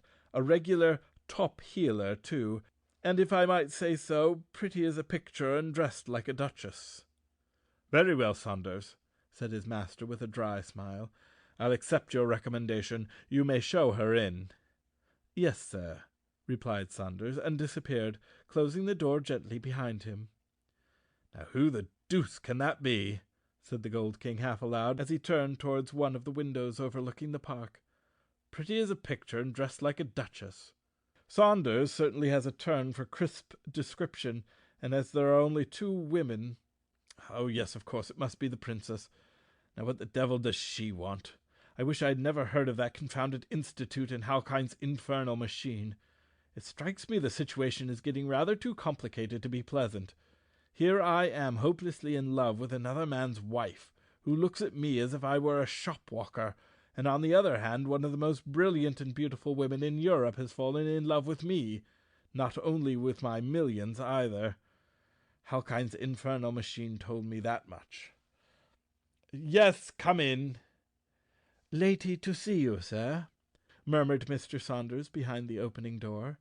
He heard a swish of skirts and a rustle of hidden silk, and there stood Kara Natif, hatted and gowned to absolute perfection, with a lurking gleam of mischief in her eyes, and a faint pink flush tinging the exquisite purity of her cheeks. "Good morning, your highness. This is indeed an unexpected honour." There was just the slightest perceptible pause between the last two words, which deepened the flush on the princess's cheeks. "Of course you would think that," she replied, looking straight at him with a challenge in her eyes. "But I hardly thought you would say it. It was rather commonplace for you and doesn't fit the situation. Of course this is a shockingly unconventional visit. To be quite candid, that is why I did not give my card to the porter.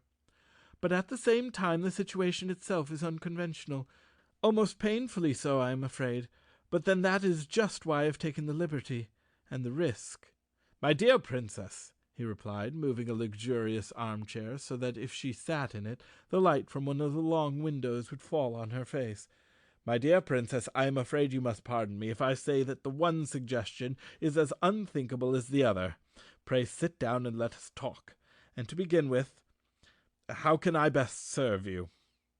"By listening to me, and telling me what you think of what I am going to say," she replied, sinking slowly down into the depths of the big chair. "Of course, I needn't go into particulars as to certain details, but considering the nature of those details, I felt it was both my duty and my inclination to come at the earliest possible moment, and warn you that you are in very considerable danger."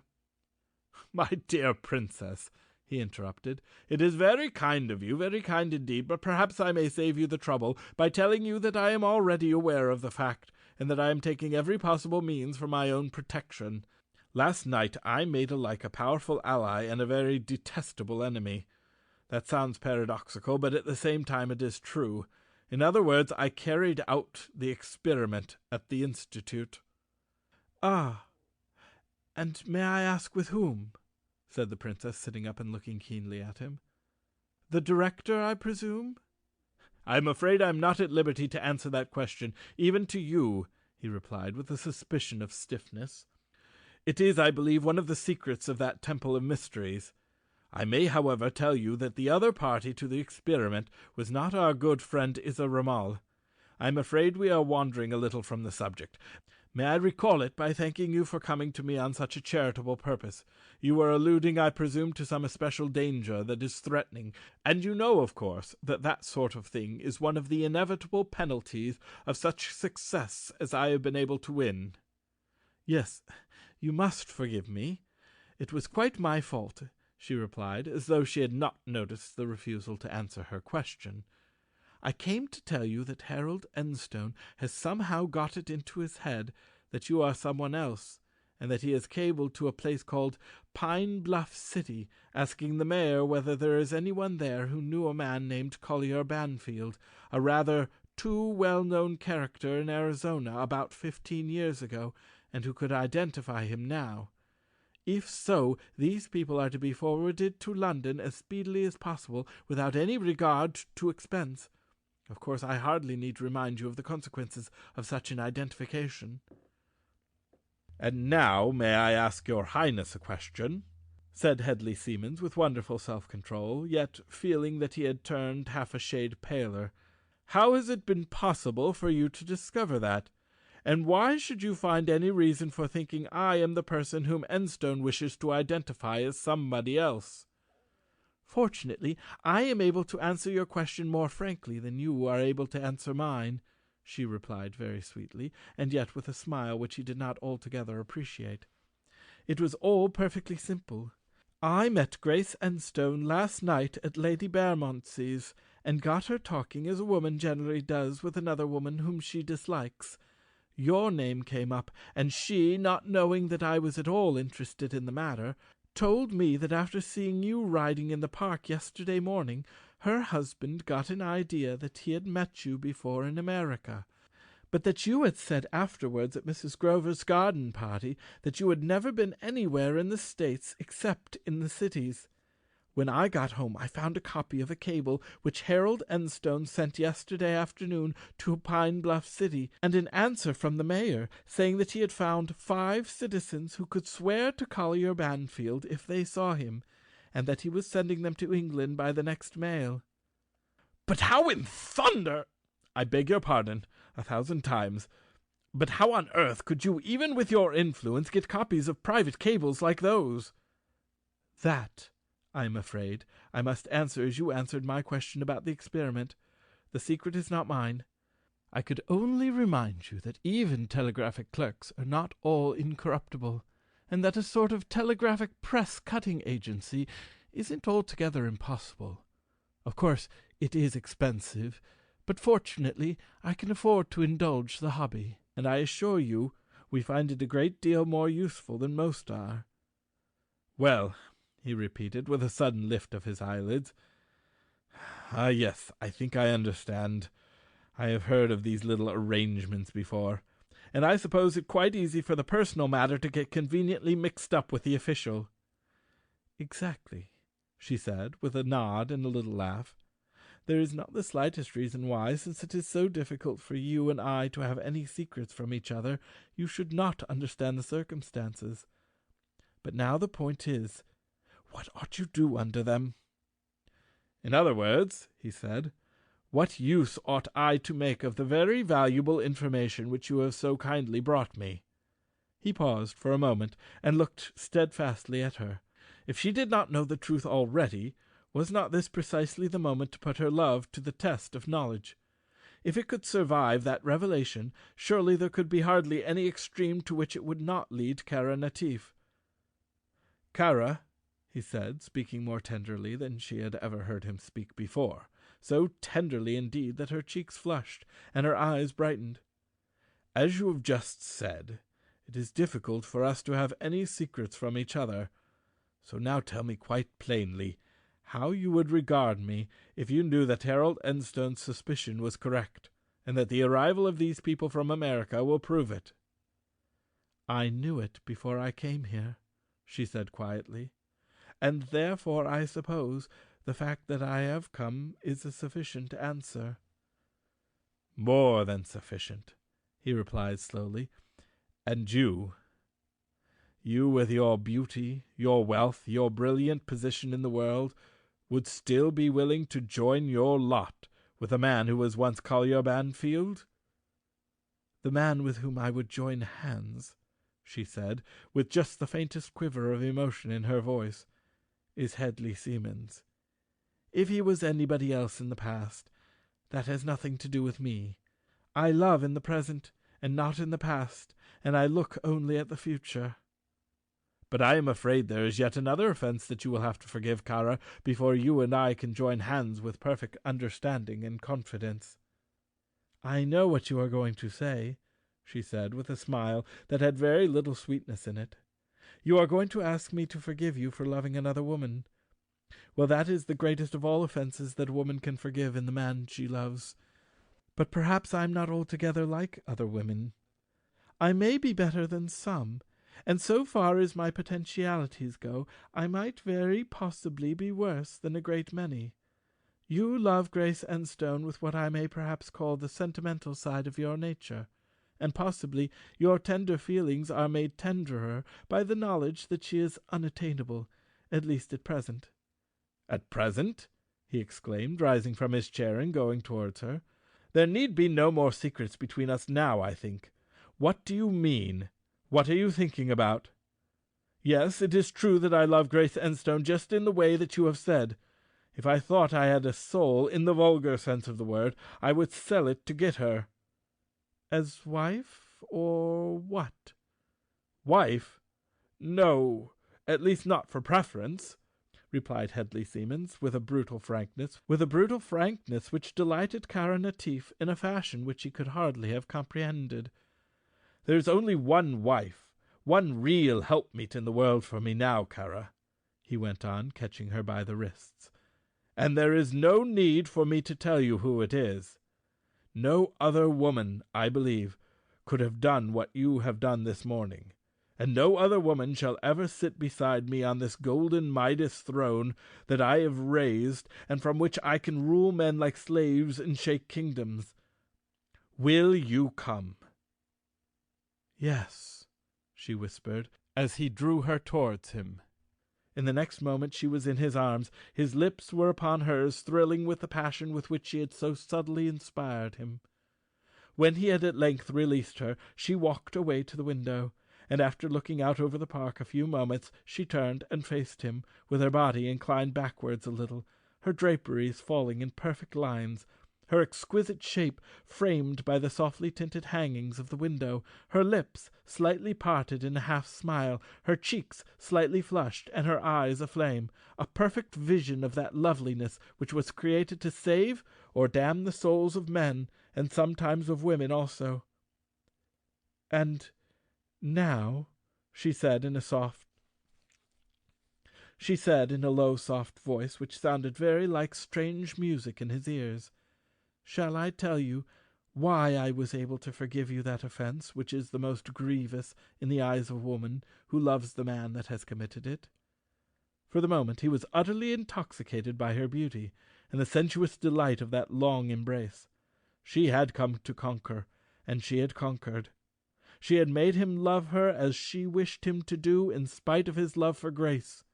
She had won, and she was magnificent, all-conquering in her triumph. For the first time in his life, Hedley Siemens found himself mastered instead of mastering. He said, with an effort to keep his voice steady, "Yes, Kara, do." "Very well," she replied, with another dazzling glance. "I will, and the explanation is very simple. You love Grace Enstone after the sentimental fashion. I love you, and therefore I hate her. And when a woman hates another, she gets back to the instincts of the primal savage. She wants revenge, the bitterest, deadliest, most utterly destroying revenge that she can get, and that is the revenge I mean to have on Grace Enstone." "But how?" he asked rather weakly. "How can that be possible?" "Most things are possible to those whose love and hate are strong enough," she replied. "Listen, and I will tell you. In the first place, Harold Enstone's abolition is now as vitally necessary to me as it is to you, and that ought to take place, if possible, before these people, whoever they are, arrive from America. At the same time, we must remember that it is not quite so easy an achievement here in this inconveniently free country as it would be elsewhere. Now there is a castle that I know of not very far from the border of Russian Poland. It is part of my ancestral heritage, and it is one of the most conveniently out-of-the-way places in Europe. It is about 15 miles from the nearest post town, surrounded on all sides by leagues of pine forest, and those forests are inhabited for miles round by the descendants of my grandfather's serfs, who are fortunately so stupidly and ignorantly loyal to the house of Natif that they are, to all intents and purposes, no more free men than their fathers were. It is not exactly the sort of place that one would select for a honeymoon, but I think that matters might be arranged, that we might spend a portion of ours there with Mr. and Mrs. Harold Enstone as our guests. And if that could once be done, of course all the rest, I mean as regards your particular enemy and mine, might be quite satisfactorily arranged. Always supposing that we could not find a shorter and easier way here in London. "I don't quite know about that," he replied, going to her and putting his arm round her shoulders. "But now that you and I are just we, I think I might tell you that if the matter cannot be satisfactorily arranged in London, the scheme which you have outlined so admirably might at least be well begun here." "Yes," she said, putting her arm up over his shoulder. "I am so glad you continually agree with me as far as the main outlines of our little plot are concerned. And now, how do you propose to begin from this end, as I dare say you have heard them say in America?" "This way, dear," he replied, drawing her to him and putting his left hand so as to bring her head down to his shoulder. "If you do not already know it, I think this is the right time to tell you that a once notorious relative of Grace Enstone's—" "You don't mean Jenner Halkine?" "I do." "Are you going to tell me that he is still alive?" she whispered, drawing his head down towards her upturned face and bringing her tempting lips closer to his. "Of course, I know all of the story that was made public, and perhaps a little more. Now, if he were only alive, I think everything would be easy. We might begin our honeymoon in Paris or Vienna among the Italian lakes, and finish in my castle in Poland with Mr. and Mrs. Enstone as our guests." "He is alive, and he will help us," he replied. "In fact, he must." "Must? What do you mean?" she asked. "Why must? Have you the power to compel him to help us?" "I completed the experiment with him which I began with you," he replied, "and I saw more deeply into his soul than I did into yours. He killed Sir Godfrey Enstone, or rather made him kill himself after getting him to forge his own will. Harold Enstone prosecuted him and got him penal servitude for life. If Harold Enstone knew that he was alive and practically in command of the Institute, what do you suppose he would do?" "Send him back to prison at once, of course," she replied in a half-whisper. "And if he knew that Harold Enstone suspects that he is alive, and where he is, I suppose he wouldn't have much more mercy on him than he had on poor Sir Godfrey." "That, my princess, was an inspiration which shows how closely our thoughts follow each other. Yes, exactly. But there is something even more than that which the vision of the soul-searcher revealed to me. Before she married Harold Enstone, Grace was the absolute mental slave of her uncle, who I believe is either her father or her stepfather, although that I did not see quite distinctly.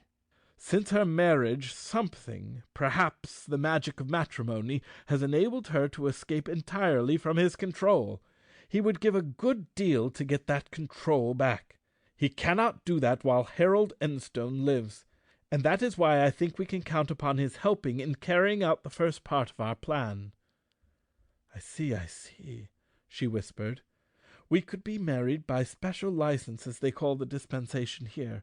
Since we are both patrons of the Institute and also disciples of our good friend Isa Ramal, it would not be difficult to hold our reception there. Of course, Mr. and Mrs. Enstone would be among our guests. It would be easy to arrange for an interview, a little private séance in the sanctuary of the secrets, and then, if things work out as I intend them to do, I, your wife in my old Polish stronghold, will make you a present of Grace Enstone as my ancestors sometimes did with their serfs. No woman could wish for a sweeter revenge than that, could she? No. I have found the perfect woman at last. You are as damnable in hate as you are divine in love, and no man can hope more from his ideal woman than that." Then his arms closed about her, he crushed her up close to him, and their lips sealed the unholy contract. End of chapter 26.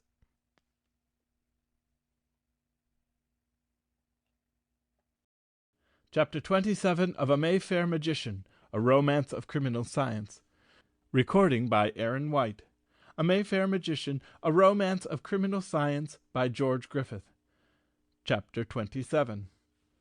On the third morning after the momentous interview at Hyde Park Court, Grace Enstone, running through the little pile of letters which lay at her right hand at the breakfast table, opened an envelope which had a coronet and a monogram on it, took out 2 exquisitely designed cards, glanced at one of them, and said, tossing it across to her husband, "There, Harold, what do you think of that? The gossips were right after all, don't you see?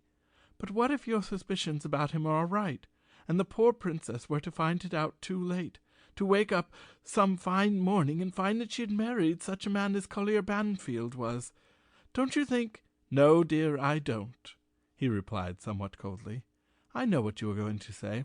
Don't I think she ought to be warned before she takes the fatal step? Certainly not. It is no business of ours to interfere with the matrimonial projects of an experienced woman of the world like the Princess Natif. If she chooses to marry without inquiring into his antecedents, what on earth has that to do with us? Besides, you know, I am not absolutely certain. And if we said anything of that sort before I am, a man like Siemens could make things very unpleasant for me, and would. No, I think her Highness will have to stand the hazard of her luck. She is not exactly the sort of woman I like, in spite of her undeniable beauty and brilliance, but for all that I should be really sorry if she marries Siemens and he turns out to be Banfield." "Yes, poor thing," said Grace. "That would be a fate for a woman who is received at all the courts of Europe, in spite of all his millions." "Which would not be very much use to him socially or financially if our friends from America are able to help me to prove him to be what I think he is, princess or no princess. I'll have no mercy for him. But for the present, at any rate, I suppose we must give him the benefit of the doubt, and therefore I suppose you will attend the reception at the Institute." "Oh, yes, of course," she replied with a laugh. "All the disciples of the new craze will be sure to be there, and considering the princess's position and Mr. Siemens' enormous wealth and influence, I should think all the upper half of society will be there as well. It will be quite one of the picturesque functions of the season. But what about you? I'm afraid you won't be able to go." "Oh, no," he said. "That is quite out of the question. I absolutely must start for Enstone tomorrow. I put that business off quite long enough, and, after all, ironworks and collieries are a little bit more important than the wedding reception of one's friends who may shortly become one's enemies.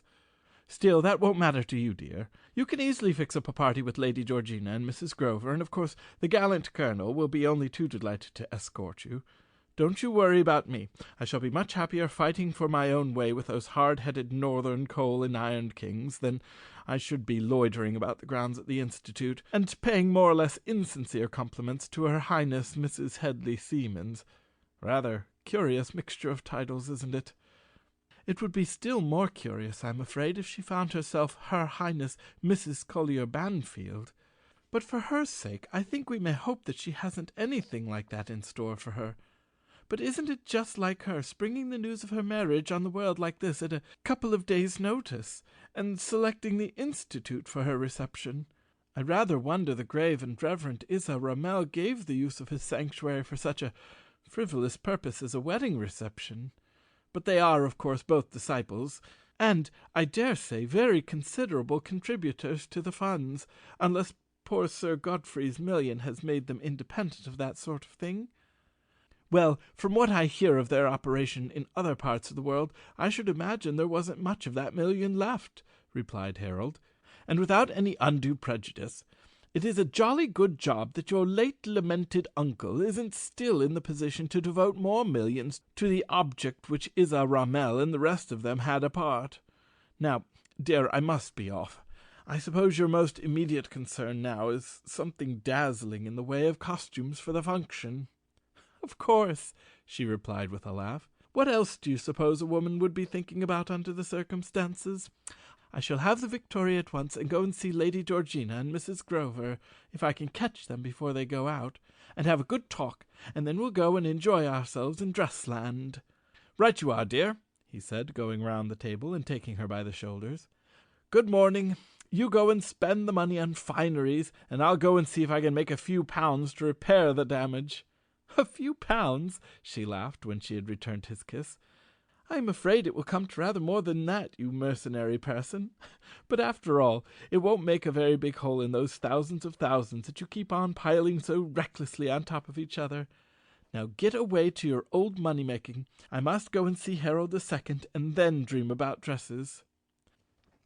The Princess Natif's wedding reception at the Institute of Psychic Science was, as Grace Enstone had so innocently anticipated, a very brilliant, in fact a triumphal, success. The wedding ceremony had been performed quite quietly at St. Luke's, Kensington, under a special license. The invited guests had not numbered more than a dozen, and the bride, who had no near relatives in England, was given away by the Russian ambassador, an old friend of her father's who acted in loco parentis. With an instinctive genius, or stage effect, and for other purposes of her own and her husband's, the princess had concentrated all her efforts on the reception, and the result had amply justified even her most sanguine anticipations. Every one from east and west complimented her at the leave-taking on having organized and achieved the most brilliant matrimonial function that London had so far seen. But the real achievement for which the function had been organized had not yet been accomplished. It was a difficult, and, as some might have thought, practically impossible task to spirit such a well-known woman as Mrs. Harold Enstone out of London in the full swing of the season, and to cause her thenceforth to vanish from the world which knew her so well. And this had to be done if the unholy marriage compact was to be kept, and this carefully arranged opportunity could never be repeated. Her husband's absence had in one sense confused the plans of the conspirators, but in another had simplified them. When Grace came with Lady Georgina and Mrs. Rowell Grover to say good-bye and offer their final congratulations, the princess slipped her arm through hers and drew her aside, towards the door of the big reception-room. "My dear Mrs. Enstone," she said, in a voice in which Grace immediately recognized a note of apprehension, "I want you to do me a very great favour. Will you?" "Of course, if I can," replied Grace. "Under the circumstances it would be difficult to say no, wouldn't it, even if one wanted to, which I don't. What is it?" "To begin with," said the princess, "I am going to ask you to come and have a little private chat with me. It isn't quite the sort of thing that I can explain to you here, but really I can assure you that to me it is of the most vital importance. It is rather hard," she went on in a whisper, "that a shadow, and a rather dark one too, should fall across a woman's life path on her wedding day. But that has happened to me, and you are the only one that can help me clear it away. Perhaps you understand?" "Yes," said Grace, remembering what her husband had said at breakfast-time 3 mornings before. "I think I do. At least, if it has anything to do with Mr. Seamonds, and a case of questioned identity." "Exactly," whispered the princess. "That horrible rumour reached me only last night, on the eve of my wedding day, but my faith goes where my love goes, and by something like a miracle my husband has, within the last few hours, received evidence which enables him to absolutely destroy all ground for that terrible suspicion. We had hoped your husband would be here, but we will give the proofs to you, that you may give them to him. Now will you come with me?" "Of course I will," replied Grace. "Who am I that I should refuse to make a bride happier upon her wedding day?" "Thank you, dearest," whispered the princess. "You will truly be my good angel if you will. Now we will go and say good afternoon to our mutual friends. You can tell them that you are going to stop a little while with me, and I shall have a message sent to your coachman to wait for further orders, and then we can go and have our talk." They made their adieu, and Grace followed the radiant bride out of the reception-room and down the long curtained corridor which led to the sanctuary of secrets. "This, I think, dear Mrs. Enstone," said the princess very sweetly, drawing the red curtain aside and opening the door, "is one of the most interesting rooms in the Institute, and only those of us who are earnest students of the mysteries have been admitted so far. And as I want our little talk to be very private, I've taken the responsibility of bringing you here." She stood aside, holding the door half open, and Grace walked past her with her head slightly bowed. The next instant the door closed sharply behind her. She raised her head, and to her utter amazement, her eyes met those of Jenner Halkyne, the convict, who, as she had believed for the last 3 years, had paid the penalty which discharges all the debts of humanity and opens the prison gates forever. "Uncle! Uncle, is it really you? No, it can't be possible. You have been dead." "In one sense, yes, my dear Grace," replied the long familiar voice as he came towards her, his eyes staring straight into hers. "Socially and professionally, yes, but physically, as you can see, no. Circumstances have unfortunately compelled us to be strangers for too long. But thanks to the princess and her husband, with whom we shall have a little important talk shortly, I am able to renew your acquaintance, and this time I trust that it will not be broken off quite so abruptly as it was before." As he had gone on speaking, every word had come more slowly from his lips, and his eyes had come closer and closer to hers. He put out his hands and clasped her temples. She saw his 2 eyes merge into one all-compelling visual force which she recognized as the once familiar instrument of the masterful soul behind the eye. Her own sight grew dim, her senses began to wander. She struggled hard to keep her self-control, but it was no use. Her limbs relaxed, and she began to sway from side to side. She had a sense of being caught and lifted up, and then, through the mists of the dreamland into which she was sinking, she heard a voice which she dimly recognized as the princess's, saying, "It's very wonderful, Doctor. I don't think there should be any great difficulty after this." End of chapter 27.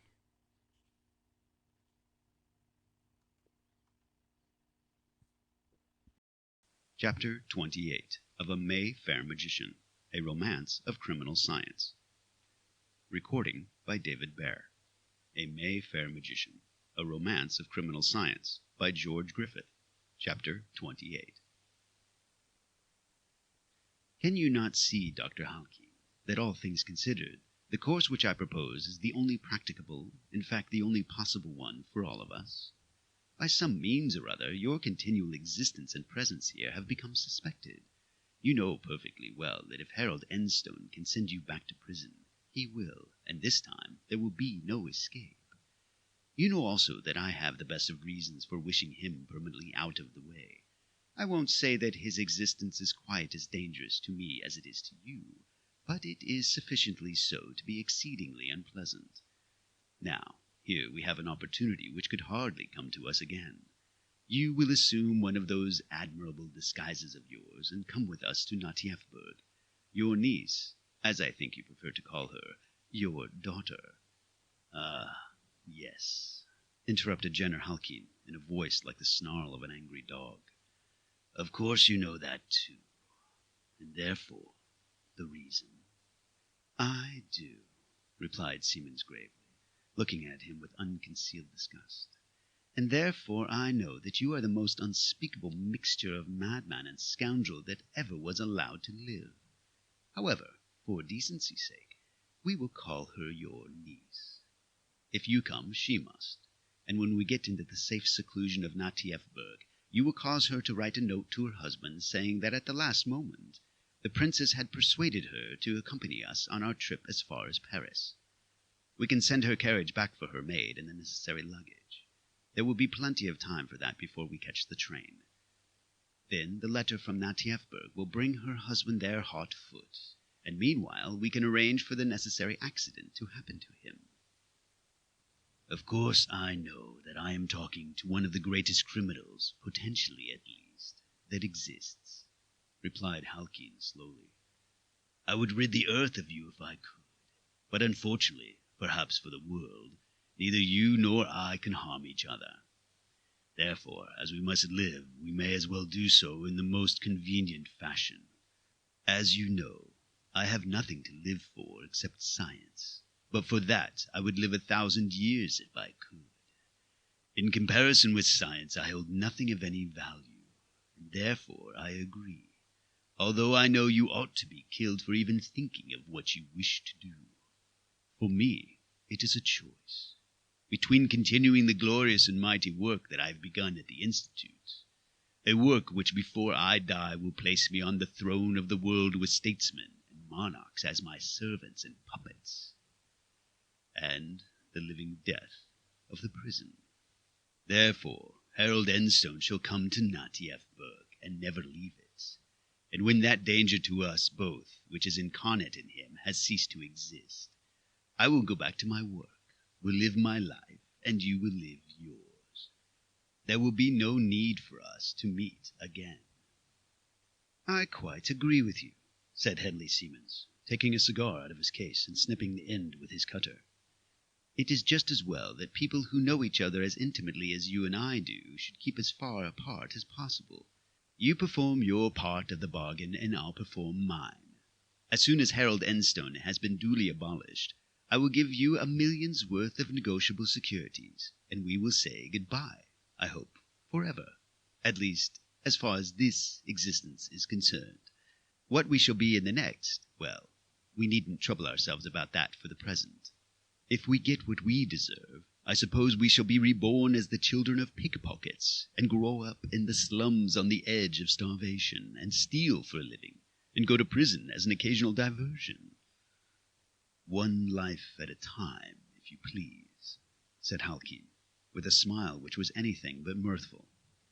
Who are we that we should anticipate the intentions of internal wisdom? Well, we won't trouble about that now, said Siemens, getting up. This is a curious sort of conversation for a man to have on his wedding day, but of course one can't trifle with necessities. Then you will be ready to start with us for Paris this evening?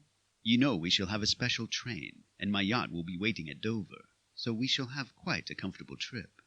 Yes, replied Halkyn, I shall be ready. And now perhaps the princess had better arrange for Grace's maid to bring what she will want. He got up and opened the door of his own sanctum in which this conversation had taken place, and Hedley Siemens went in search of his bride to discuss the final details of the villainous plot with her. Of all the facts which are repeated over and over in the history of crime, the most remarkable is that no matter how daringly or how skilfully a crime is planned, some apparently trifling detail, which might or might not have been foreseen, is left out of the calculation, and more often than not either upsets the whole scheme or becomes the means of bringing the criminal to justice after the crime has been committed. Now it will be admitted that the crime which Hedley Siemens and Kara Natieff had planned, and which Jenner Halkyn, in his insane devotion to what he believed to be the preeminent interests of science, was as foul and revolting in its nature as it was clever in the simplicity of its conception. Apparently nothing had been overlooked. Grace, once more, completely under the influence of the overmastering, although deranged, intellect of her father, would travel with them, just as though she were the guest instead of, as she might be called, a mental prisoner. There would be no suspicion. Not even her maid would be able to detect the fact that she was not the mistress of her own actions. She would reach Natiefberg practically without knowing how or why she had come. Then, at Halkyn's dictation, she would write a letter to her husband, which would bring him, wondering perhaps, but unsuspicious of evil, to the princess's stronghold in the Polish wilderness. There the deadly work would be done in such fashion as would leave no trace of anything. But Grace's maid happened to be a north country girl, the daughter, in fact, of one of Sir Godfrey's tenants, who had shown signs of peculiar brightness, which had attracted Sir Godfrey's attention. He knew that Harold would some day marry, and, by a most happy chance, he selected this girl as a possible maid for his future wife. He had her well educated, perhaps somewhat beyond her station in life, but her quick intellect had amply justified his choice, and the consequence was that Grace came into the possession of a lady's maid very far above the average, and, moreover, gratefully devoted to the fortunes of the house of Enstone, in the person of Miss Lucy Marrett. When the carriage came back with the message from her mistress, she at once set to work on her packing. But while she was engaged on this task, her shrewd wits were also working rapidly, and by one way or another she speedily arrived at the conclusion that the first person who ought to know about this curious journey was her master, and the result of this very essential little piece of thinking was that, late that evening, unhappily just too late to get a train to the south, Harold Enstone, in a remote village in Northumberland, which was to be the centre of the new iron fields, received by a mounted messenger a telegram, which to his utter amazement told him that his wife was starting, indeed had started, for Paris, as the guest of Hedley Siemens and his wife on their wedding tour. His first idea was to wire Colonel Raoul Grover, who was the one man in London whom he felt he could absolutely depend, and ask him to follow Grace to Paris, and to bring her back by any means that he might find possible.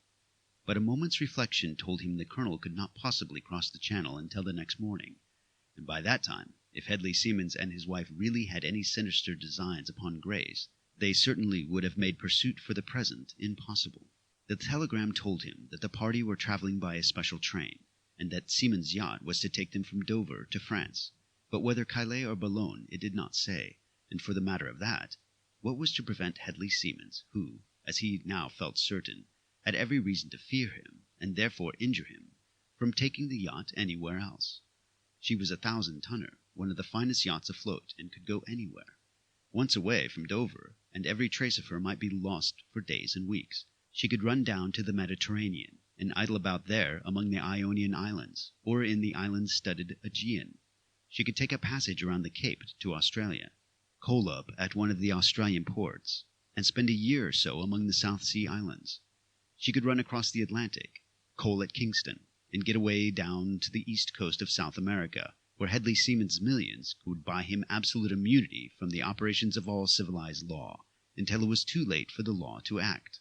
He could do anything, because he possessed the first two factors of civilization, money and the means of rapid transit. He was fully convinced now that Hedley Siemens was the scoundrel whom he had hoped to run to earth, but what a hostage to fortune he had so skilfully and so suddenly captured. How many horrible possibilities were there just in the simple fact that Grace was the guest, and very possibly the prisoner, of Collier Banfield and his Polish wife. His early training under his father and Sir Godfrey in the wild life that they had led in the outlands of the earth had taught him what is perhaps the most invaluable lesson that a man can learn, to think quickly and to act instantaneously on the thought. This is what he did now. He had crushed the telegram up in his hand. He had spread it out again, and read it, took out his watch, and said between his teeth, "If I can only catch the 5 train from Newcastle to London tonight, I'd be in London by 11 in the morning. But damn it all, I'm 25 miles from the nearest station on the main line. I can't possibly catch it. No, it's no good tonight, I'm afraid." He was striding up and down the little sitting room he had taken at the inn, chewing half-inches off a cigar which he was trying to smoke, while these agonizing thoughts were chasing each other through his brain. He stopped and threw himself down into an armchair and said, biting each syllable off as it came, "Now what the devil am I to do?" The next moment he heard the rattle of machinery, a loud toot-toot under the window. He jumped up and looked out. "Thank God, there's Hargreaves with his Panhard. He'll get me there in time. She'll do it in 15 minutes. He ran downstairs just as the big 40-horsepower motor car owned by his partner, Hargreaves, the man with whom he was working against other iron and coal kings, stopped panting, puffing, and stinking at the door. He had snatched his golf cap off the peg in the hall as he ran out, but he had forgotten he had left his coat off in order to do a cool and luxurious smoke and think at the end of the long northern summer afternoon. "Hello, Enstone!" exclaimed Arthur Hargreaves, millionaire, mine owner, and much fined motorist. "What the deuce is the matter with you? Your costume seems a bit different to mine," he went on, as he climbed out of the big car, capped, goggled, and leather-coated. "Nothing serious, I hope?" Enstone caught him by the arm and pulled him away out of the hearing of his chauffeur. "It's everything that's serious to me, Hargreaves," he said in a hurried whisper. "I'm in a difficulty, and a bad one, and you're the only man who can help me get out of it." "Anything you like, old man. What is it? If it's anything that wants speed in it, well, here you are, 65 miles an hour, and hang on the police. We can afford the fines, I think, if it's anything urgent." "Well, that's just it," replied Harold. "Never mind about the details just now. I'm 25 miles from Enstone and 60 from Newcastle, and I want to catch the 5 express to town or to get a special. It's something more than life or death to me, but I will tell you afterwards. Can you do it for me?" "Do it, my dear chap," replied the owner of the mechanical monster that was panting, rattling, and throbbing, as though it had made up its mind to either burst or go flying away down the long straight road. "Do it. The roads are open enough. There's very little traffic here. Now we'll put you into Newcastle inside 80 minutes, bar accidents, and then I can give you plenty of time to pack your portmanteau and have a whiskey and soda with me." "Good enough," said Harold, putting his hand on his shoulder. "Come and have that whiskey and soda. By the Lord, Harry, you are a friend indeed this time, Hargreaves." Within 10 minutes he had taken his place beside Hargreaves on the panting, shuddering machine. The horn hooted twice. Hargreaves turned the wheel, and with a swift series of angry snorts, as though it were venting its rage at having its powers so long restrained, the great motor car bounded forward and vanished in a cloud of dust away down the long, solitary country road. End of chapter 28.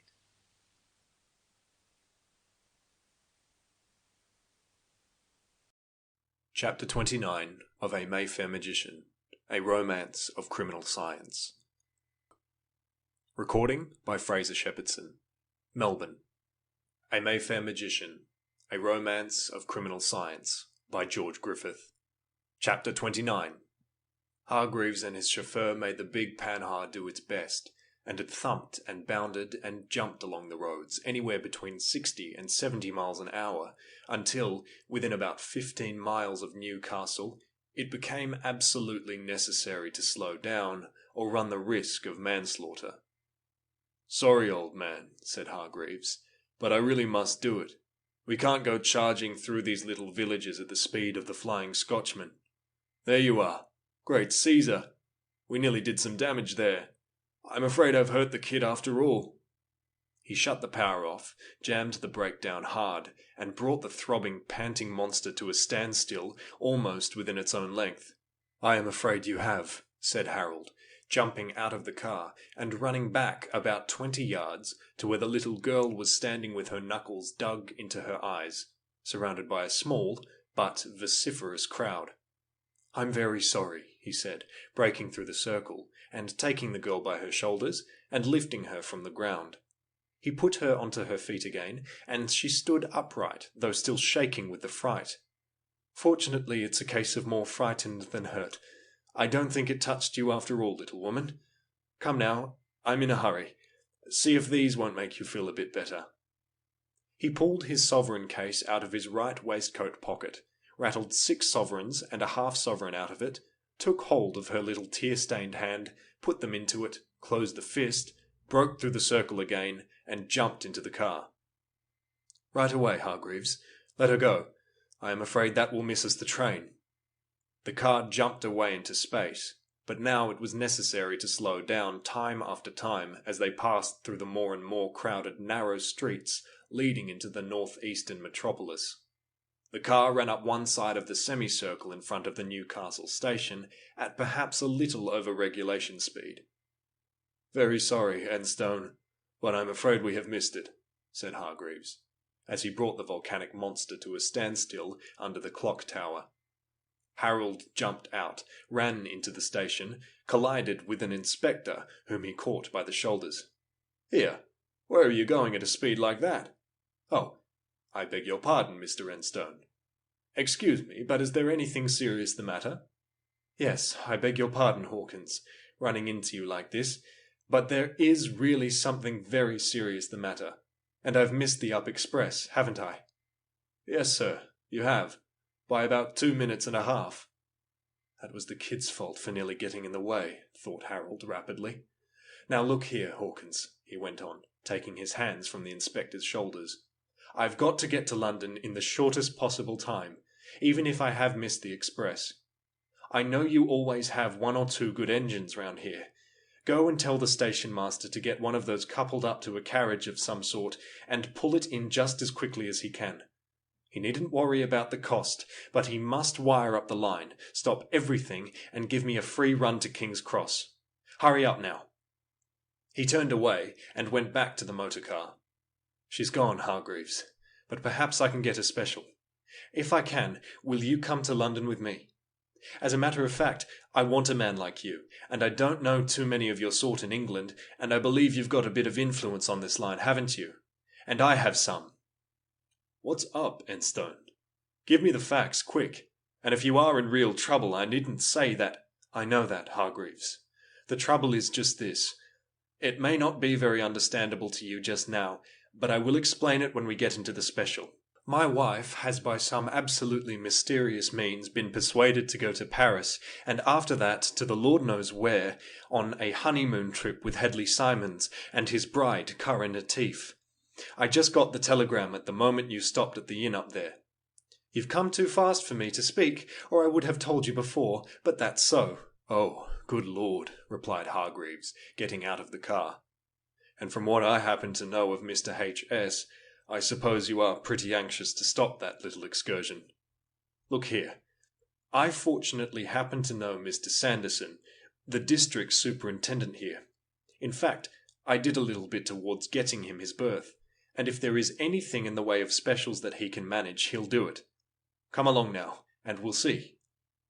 They went into the station, and the inspector met them.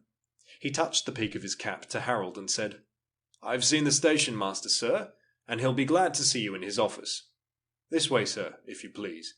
And as it just happens, the line superintendent is with him." "Oh, that's all right then," said Hargreaves. "I think we can manage things all right now. Come along." The interview with the station master and the line superintendent was not very long, but it was very much to the point.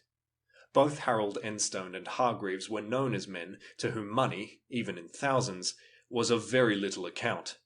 And when Harold said, after a very brief interview to the superintendent, "Look here, sir, I will give you £1,000 if you will clear the line and run Mr. Hargreaves and myself through to King's Cross in the fastest possible time.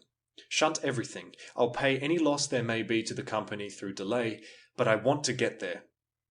He took his cheque-book out of the right-hand pocket of his Norfolk jacket and stylographic pen out of the left-hand pocket of his waistcoat, sat down at the table and wrote out a cheque for £1,000 payable to the district superintendent to the account of the Great Northern Railway Company. He blotted it, tore it off, threw it across the table. "There you are, Mr. Sanderson.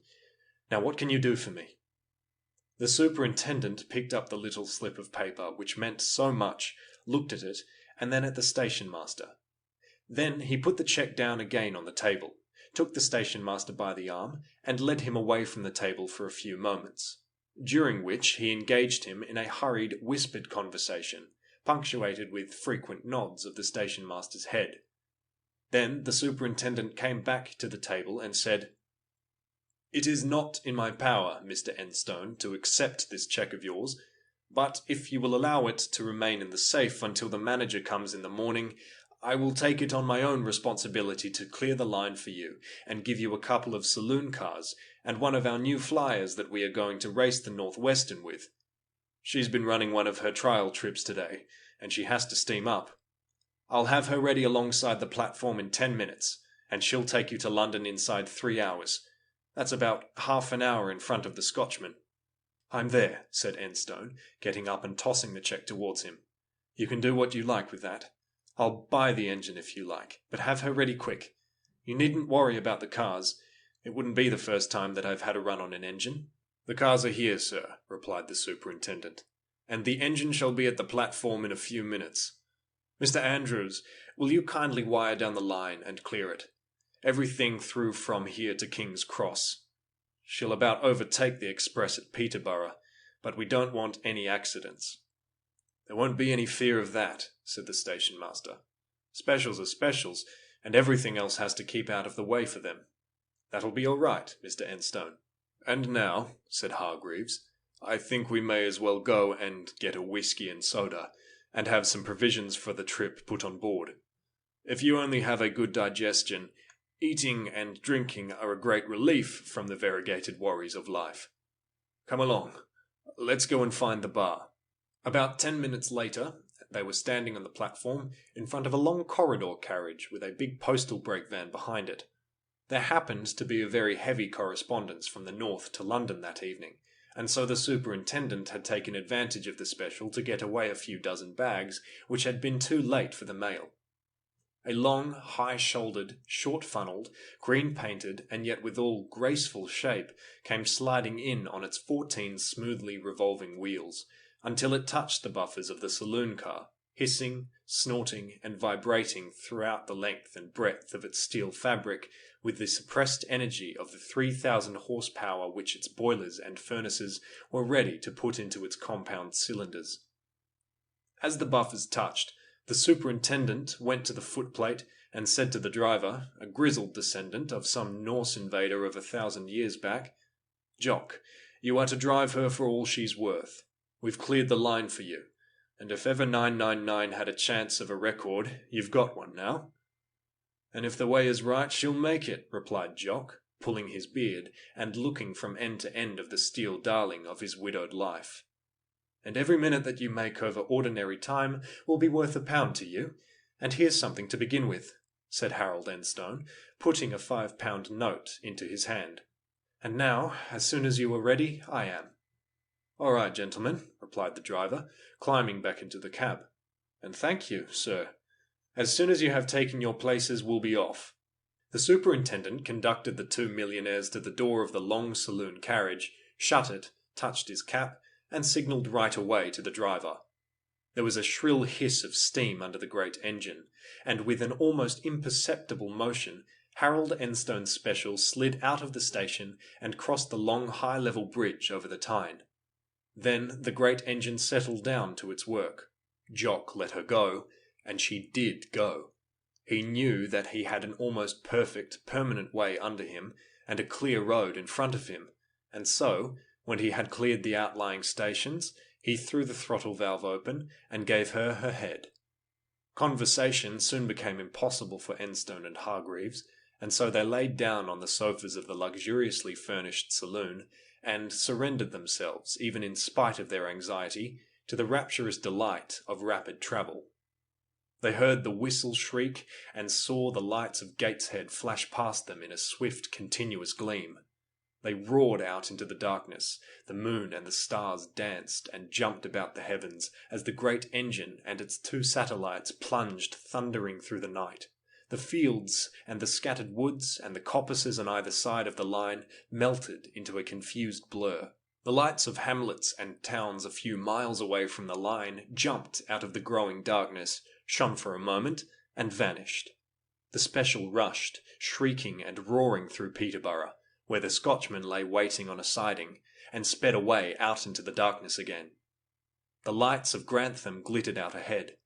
Number 999 shrieked and thundered through the long station, and the next moment the lights were lost behind. She covered the 104 miles to King's Cross in 80 minutes, and when they ran up alongside the platform at King's Cross, as easily and smoothly as though nothing had been done out of the common, and the Green Giant came to a stop, fizzling as modestly as a tea kettle, Enstone went to the driver with his watch in hand and said, "I think that was a rather fine performance. You were almost an hour ahead of the express this time." 83 miles an hour, sir," replied Jock, "and if it hadn't been for the junctions and the cross lines, I could have made it 90 with safety. She's as fine a bit of machinery as ever run on metals. Talk about your Yankee engines, I'd pull one of them backwards and then make pretty good time, and if it came to racing, I could get 100 out of her easy." "Yes, I dare say you could," replied Enstone. "I know you have done your best, but I'm afraid we have cut it too fine. Well, here you are," he continued, putting 4 £5 notes into his hand. "Share up with your mate. Good night. Now, Hargreaves, quick, a smart hansom. Yes, that will do. Pile in, Charing Cross," he shouted to the driver. "As hard as you can go. I will pay the fine if you hurt anyone." The horse was a good one, and the man a good driver. Instead of keeping to the main streets, he went away down the less crowded thoroughfares. Enstone made the journey with a watch in his hand, and at last, as they were bowling down Charing Cross Road, he snapped the case of his watch too, threw himself back with a comprehensive American curse, and said, "It's no good, old man. It's 9 o'clock. These southeastern trains do sometimes start punctually whatever time they get there, and we cannot hire a Great Northern flyer here." The horse skated and clattered up into the station. Harold drew the doors open and shouted to a porter, "Has the boat train gone?" "Yes, sir, 4 minutes ago." Harold jumped out, gave the cabman a sovereign, and strode onto the platform. He found an important official with plenty of gold lace on his cap and asked him if there were any chance of a special to catch the boat at Dover. The official pondered deeply for a few intolerable moments and then said with exasperating slowness, "Well, no, sir. I'm afraid not tonight. At least, one could not be got ready in less than an hour, even if we had an engine, and, you see, the expresses are all out." "Yes," said Harold. "I ought to have known that none of your old kettles on wheels on this line would have done it. I got a special at Newcastle in 10 minutes, and got here under 3 hours. And this company cannot do 76 miles and catch the boat? Are you sure?" "If you will come with me to the station master's office, sir, I will see if anything can be done," replied the official, in a tone of injured dignity. Harold followed him, fuming with rage, and yet not willing to miss even the limited chance of getting what he wanted. But the station master only repeated what his subordinate had said. The traffic on the line was very heavy just then, and a special to catch the boat was quite out of the question, added to which it would be impossible to get the boat and the train on the French side. "It's no good, Hargreaves. We can do nothing tonight," he said as he left the office. "These people have not got an engine that could catch the boat train. It is only what one might have expected from the amalgamated crawlers. Now the best thing we can do is to get away to the Colonel's, and if he happens by good luck to be at home, we might get some information out of him. It is infernally annoying, but I suppose there's no help for it." End of chapter 29.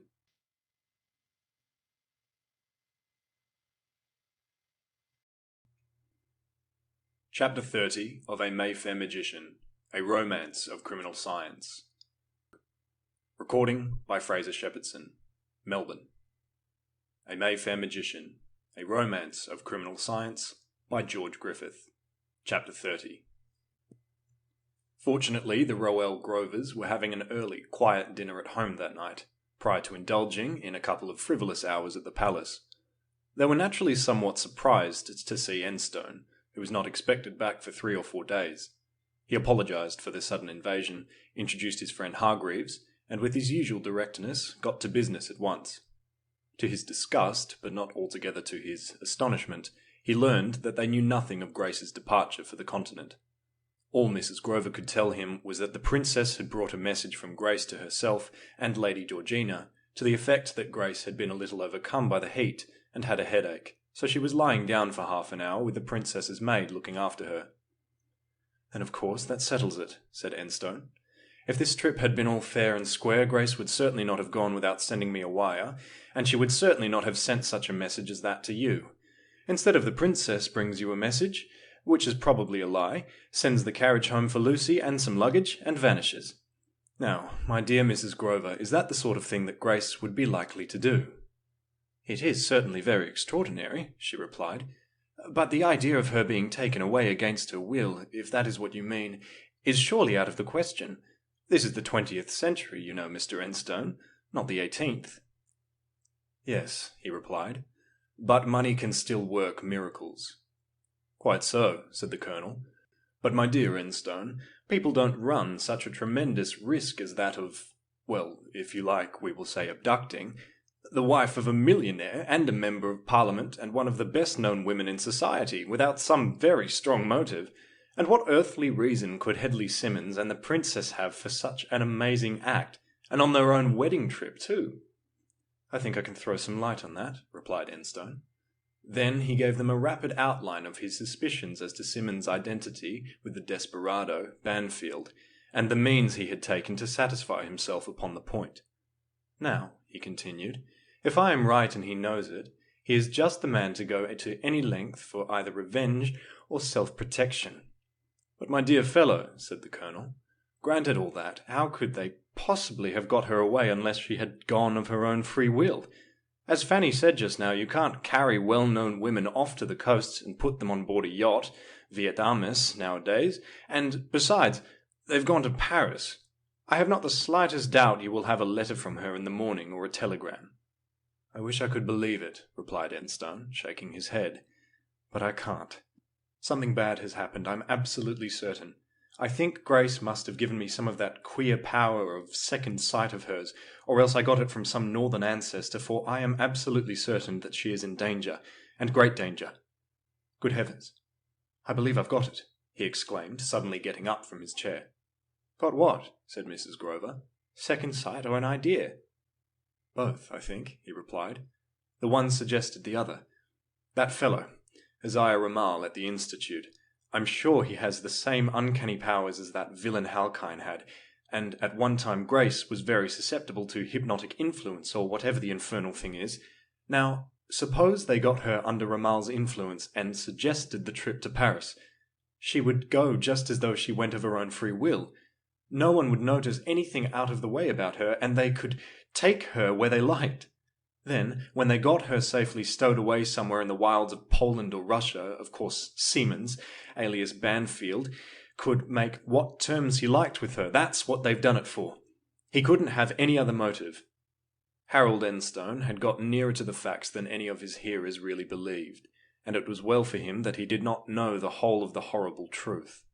He wanted all his energy and wits about him if Grace was to be found, and the knowledge that she was threatened by the hideous fate that Kara Natif and her husband had doomed her to might well have gone far towards unhinging his mind for the time being.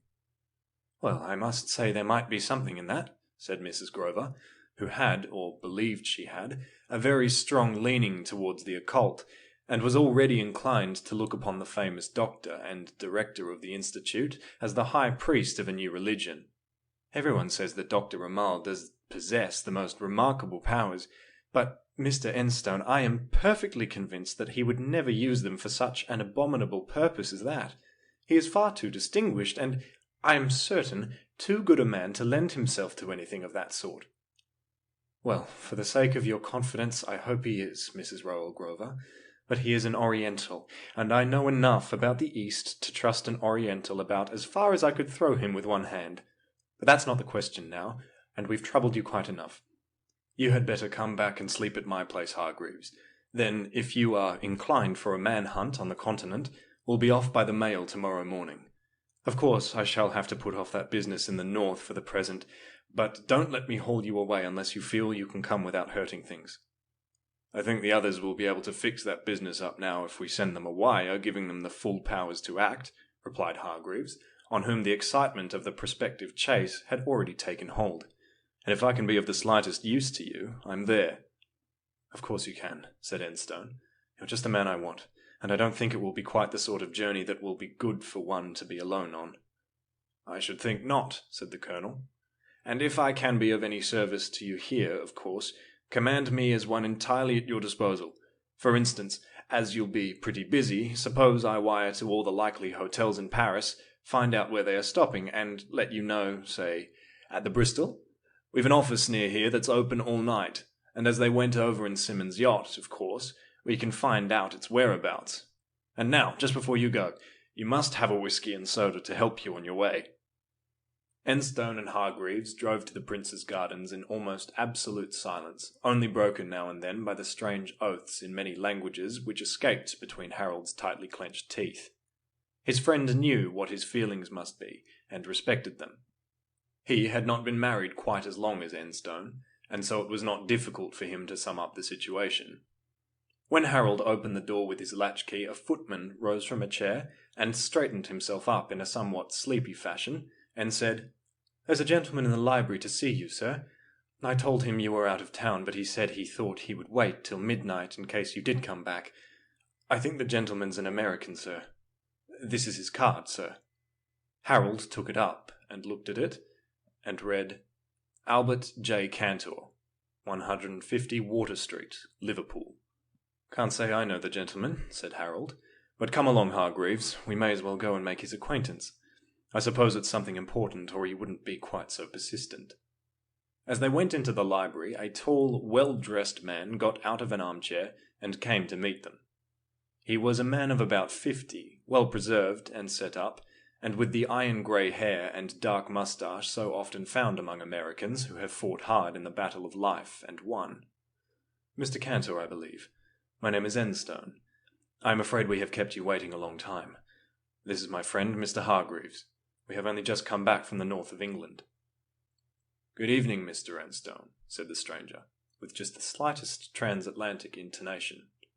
"I am afraid it is I who have taken the liberty, but I had an urgent cable from my old friend Judge Bromyard, mayor of Pine Bluff City, at Liverpool this morning about you and a mutual friend of ours. And as I happen to be in the country and know the man pretty well, I thought I had better come on right ahead as advance guard. 4 old citizens of Pine Bluff will be here the day after tomorrow to complete the identification you ask for beyond doubt. I have wired to you in the north to the address your man gave me, but I reckon you won't have had that yet, as it only went this afternoon. Anyway, I thought I'd wait a bit in case you did arrive." "Quite right, Mr. Cantor," said Harold, putting his finger on the bell-push. "Sit down. Of course you will take a whiskey and soda and have a cigar. My man ought to have offered you something before. Now, about this identification. I am sorry to say that only this very day the man that I believe to be Collier Banfield married a Polish princess and went off to the continent, and, what is more, the happy couple managed in some mysterious way to persuade my wife to go with them at a few moments' notice, and without letting me know. To be quite frank, I suspect foul play. If Collier Banfield has any hand in it, you can bet your life it won't be any too clean a business," replied the American. "I knew him pretty well in the rough days out there, and I never knew anything good of him yet. And so he's blossomed out into Hedley Simmons, millionaire, railway king, gold king, and all the rest of it." "That's what has to be proved yet," replied Enstone. "But personally I feel morally certain of it. But at present, as you will understand, I am rather more concerned about my wife. Mr. Hargreaves and I are crossing to Paris by the next train to see if we can get on his tracks." "Well," said Mr. Cantor, "if there's anything like a chance of running Collier Banfield down by a man who knows him from the roots of his hair to the soles of his feet, and doesn't like a little bit of him, and can be of any service to you, I reckon I'll come too." "Nothing would please me better," replied Enstone. "Hello, what's that? Sounds like a wire." A thundering double knock resounded through the quiet hall, and presently the door opened and a footman came in with a telegram marked for urgent delivery. Harold almost snatched it out of his hand, tore it open, and at the next moment said to Hargreaves, "Well, I'll be kicked. Read that." And Hargreaves read, "Mr. Simmons and Princess married today. Took sudden resolve to run over to Paris with them, and now they have persuaded me to go with them to her castle Natiefberg, northeastern Poland. Will you follow when business is settled? Good sport, and delighted to see you. Grace." The telegram had been sent from Calais to Enstone, and repeated, via Newcastle, by an intelligent clerk who knew that Harold had left by the special. "Either you are entirely wrong," said Hargreaves, "or it is a trap." "I believe it is a trap," said Harold. "And anyhow, Grace is in it, so I'm going. Mr. Cantor, if you care to join us on the trip, will you meet us at Charing Cross a little before 9? "I'll be there," replied the American, meaningly, his hand wandering instinctively towards his hip pocket. "And if Collier Banfield really is in it, I guess we ought to have some good sport before we get back." "I hope so very much," said Harold. "Now, we may as well have a smoke and a drink, and see if we can knock out some sort of a plan of campaign." End of chapter 30.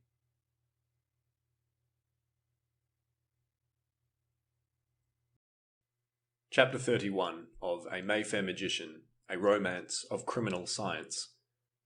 Recording by Fraser Shepherdson, Melbourne. A Mayfair Magician, A Romance of Criminal Science by George Griffith. Chapter 31.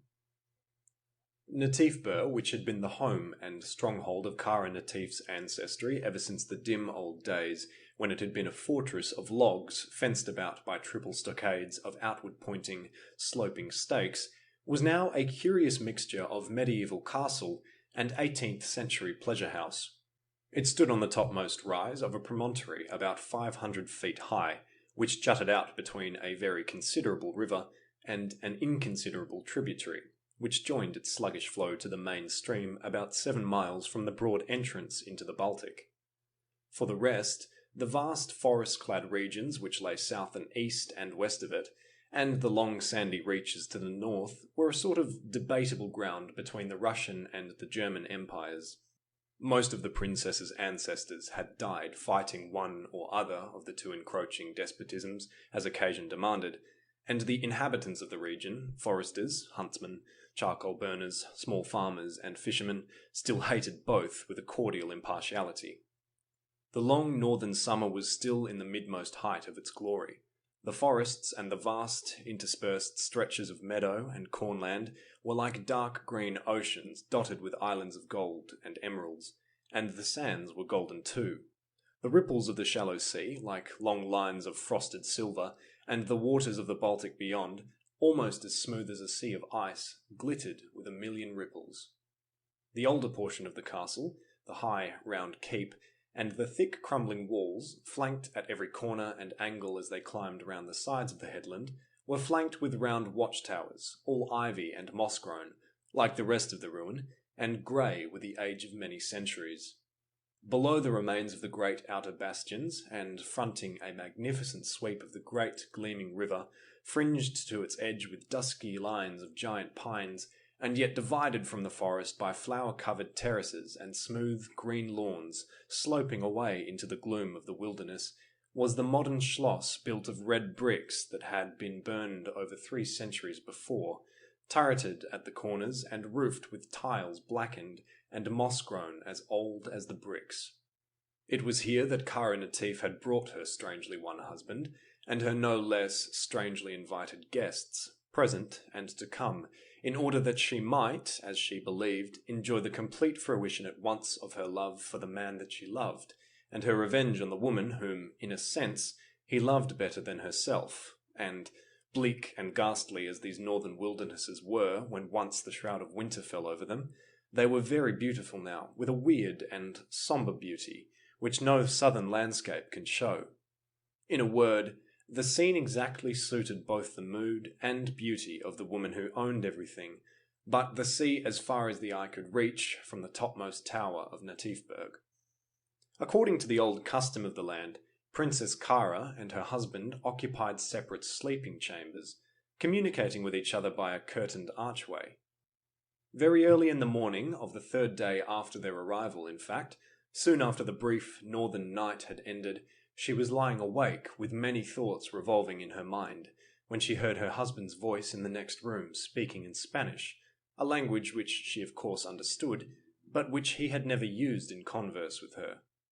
The words came slowly and brokenly, with little intervals of silent, deep breathing between them, but the first few that she had heard were quite enough to bring the blood to her cheeks and the fire to her eyes.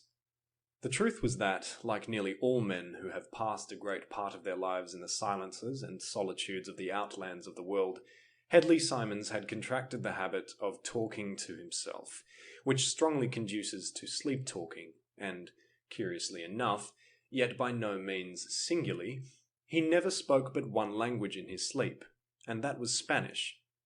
"Oh, gracia, gracissima." These were the words which flushed her cheeks and kindled her eyes. She sat up in bed and listened with tensely strained ears. There was a little pause, and he went on again, in those words slow and broken, yet for her fatally distinct. "Thou knowest that I love thee, and thee alone. Thou alone art the love of my heart, the light of my eyes, the star of my life. Shall I tell thee again that I married her only to get possession of thy sweet self, and obtain vengeance on that husband of thine who has ruined me? It was the easiest way, and... Bah! What matters another crime or two? He is coming here, lured by the knowledge of thy sweet presence, coming to his death, for we shall kill him. But it must be she that will kill him. She and that evil-eyed uncle of thine shall kill him. The guilt shall be theirs, and the penalty of it. Then we shall be free, and all these lands shall be mine, and in this beautiful wilderness, far away from the world, we will taste the joys of a new paradise." By this time Princess Kara was out of bed. a morning wrapper girdled round her, and soft, noiseless slippers of down on her feet. She was white now to the lips, and her eyes were blazing and black with anger. She went to a splendid black old oak cabinet, which nearly covered the end wall of the room, ran her fingers quickly over the apparently solid wood at one end of it about 5 feet from the floor, and presently a little panel flew out. She put her hand into the space behind and drew out a richly chased silver box, about 4 inches square. She touched a spring at one of the corners, and the lid slid off. Inside were 8 tiny stoppered bottles of clearest crystal. She took out the 7th and looked at it against the light. It was 3 parts full of a very pale greenish liquid, the famous, or rather infamous, aqua tofana, which, with the other deadly liquids in the case, had been handed down by her ancestors from the time of the Borgias. What she had done had occupied the space of only a few moments, and meanwhile she had heard more softly spoken words coming brokenly from the sleeper's lips, and they were such as only served to strengthen the deadly resolve which she had taken. And so I have loved and married a traitor who has outwitted me, moreover, and used me, Kara Natif, as a mere means to an end. He has not only cheated me, but he has dishonoured me as well. There can be no forgiveness for that, and no traitor ever entered the halls of Natifburg and left them alive. It shall not be for me, the last of the race, to break the tradition. The words were not spoken or even whispered. They only ran like so many lightning flashes through her mind as she moved noiselessly towards the curtained archway. Hedley Simons was lying a little on his right side with his head back and his left arm thrown up over it. "Yes, it would be quite safe," ran the unspoken words again. "It will be the usual verdict. Heart failure." She looked down for a moment on the dark, strong, almost grimly handsome face of a man who had inspired her so strangely with the only real love of her life. But hers was a nature whose love is very swiftly turned to hate, and she hated him now with a hate that nothing but the sacrifice of his life could quench. Again his lips opened in movement. "Gracia, gracissima." Her eyes blackened deeper, and her teeth clenched harder. She drew the stopper out of the vial with the little finger of her left hand, just as a practised chemist would do, let a couple of drops fall into the palm of her hand, quickly replaced the stopper, and then laid her hand softly over the sleeper's mouth and nose. He drew one deep breath, his eyes opened, and stared horribly at her for a moment, and a shudder ran through his frame, his jaw dropped, and he was dead. As she turned away from the bed to go back to her own room and replace the terrible poison, the curtains parted, and Jenner Halkine stood before her, fully dressed, his face death white, and his luminous eyes blazing with what seemed to her a supernatural light.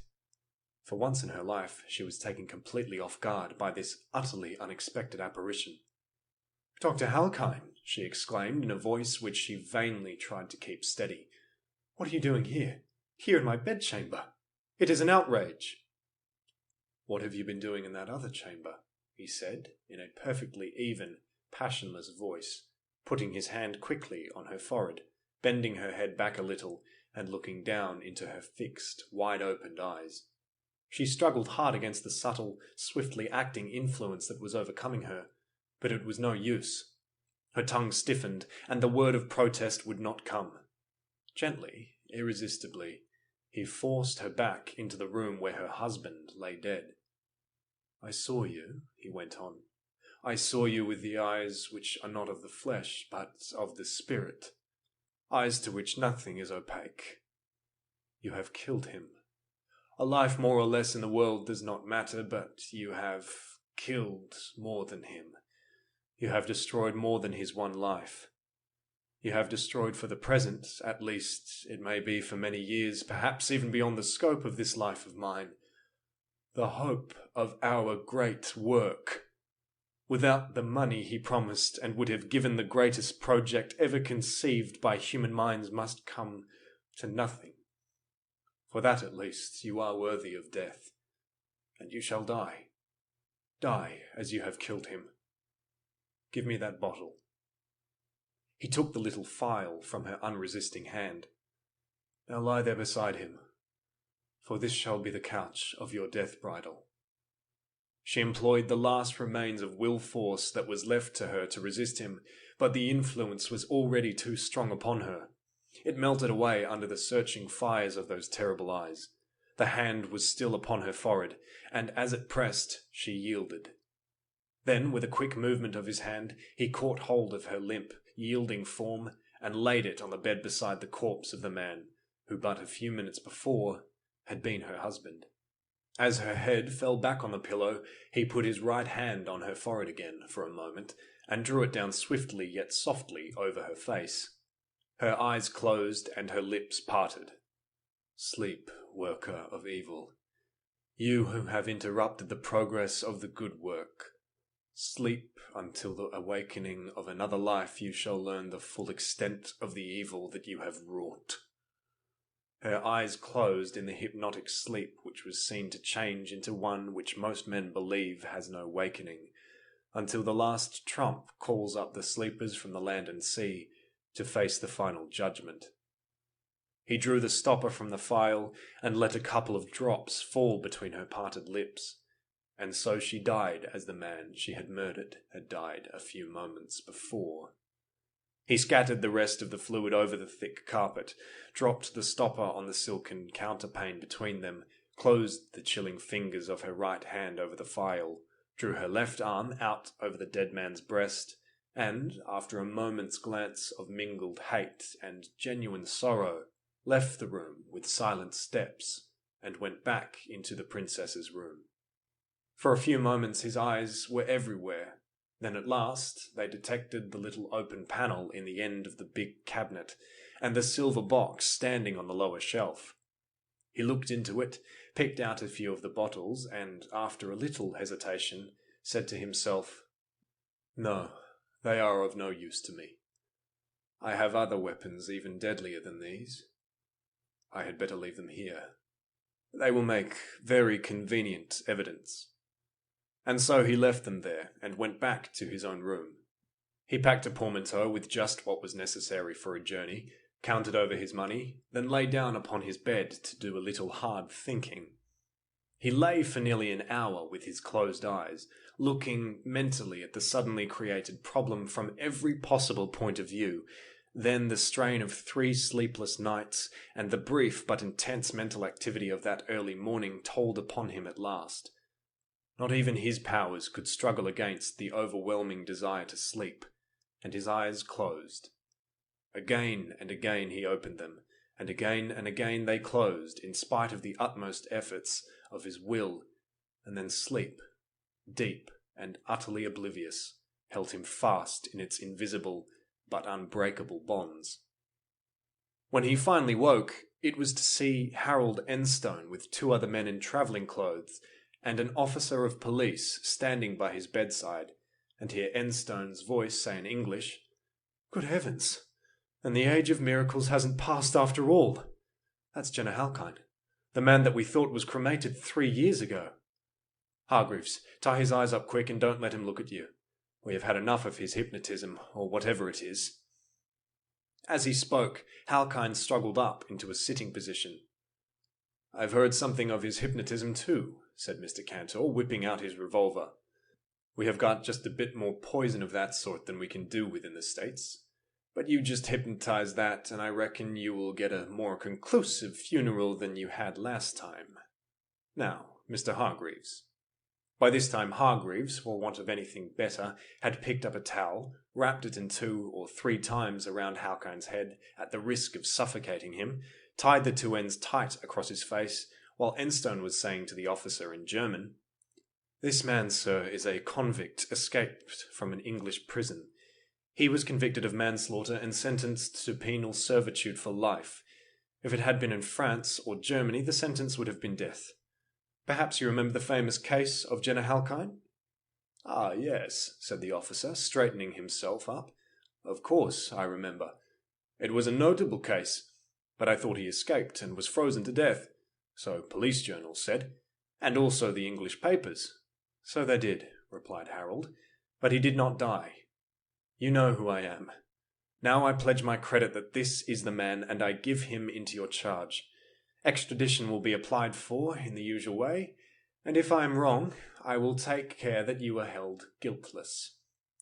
"Oh, Ernstone," replied the officer, "it is quite enough. Murder has been done in this house, murder, and perhaps suicide, too.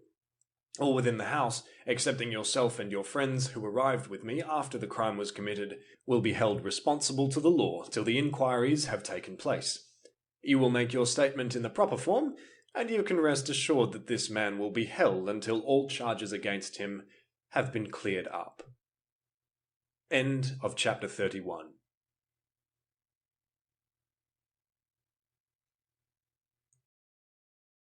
Epilogue of a Mayfair Magician, a Romance of Criminal Science.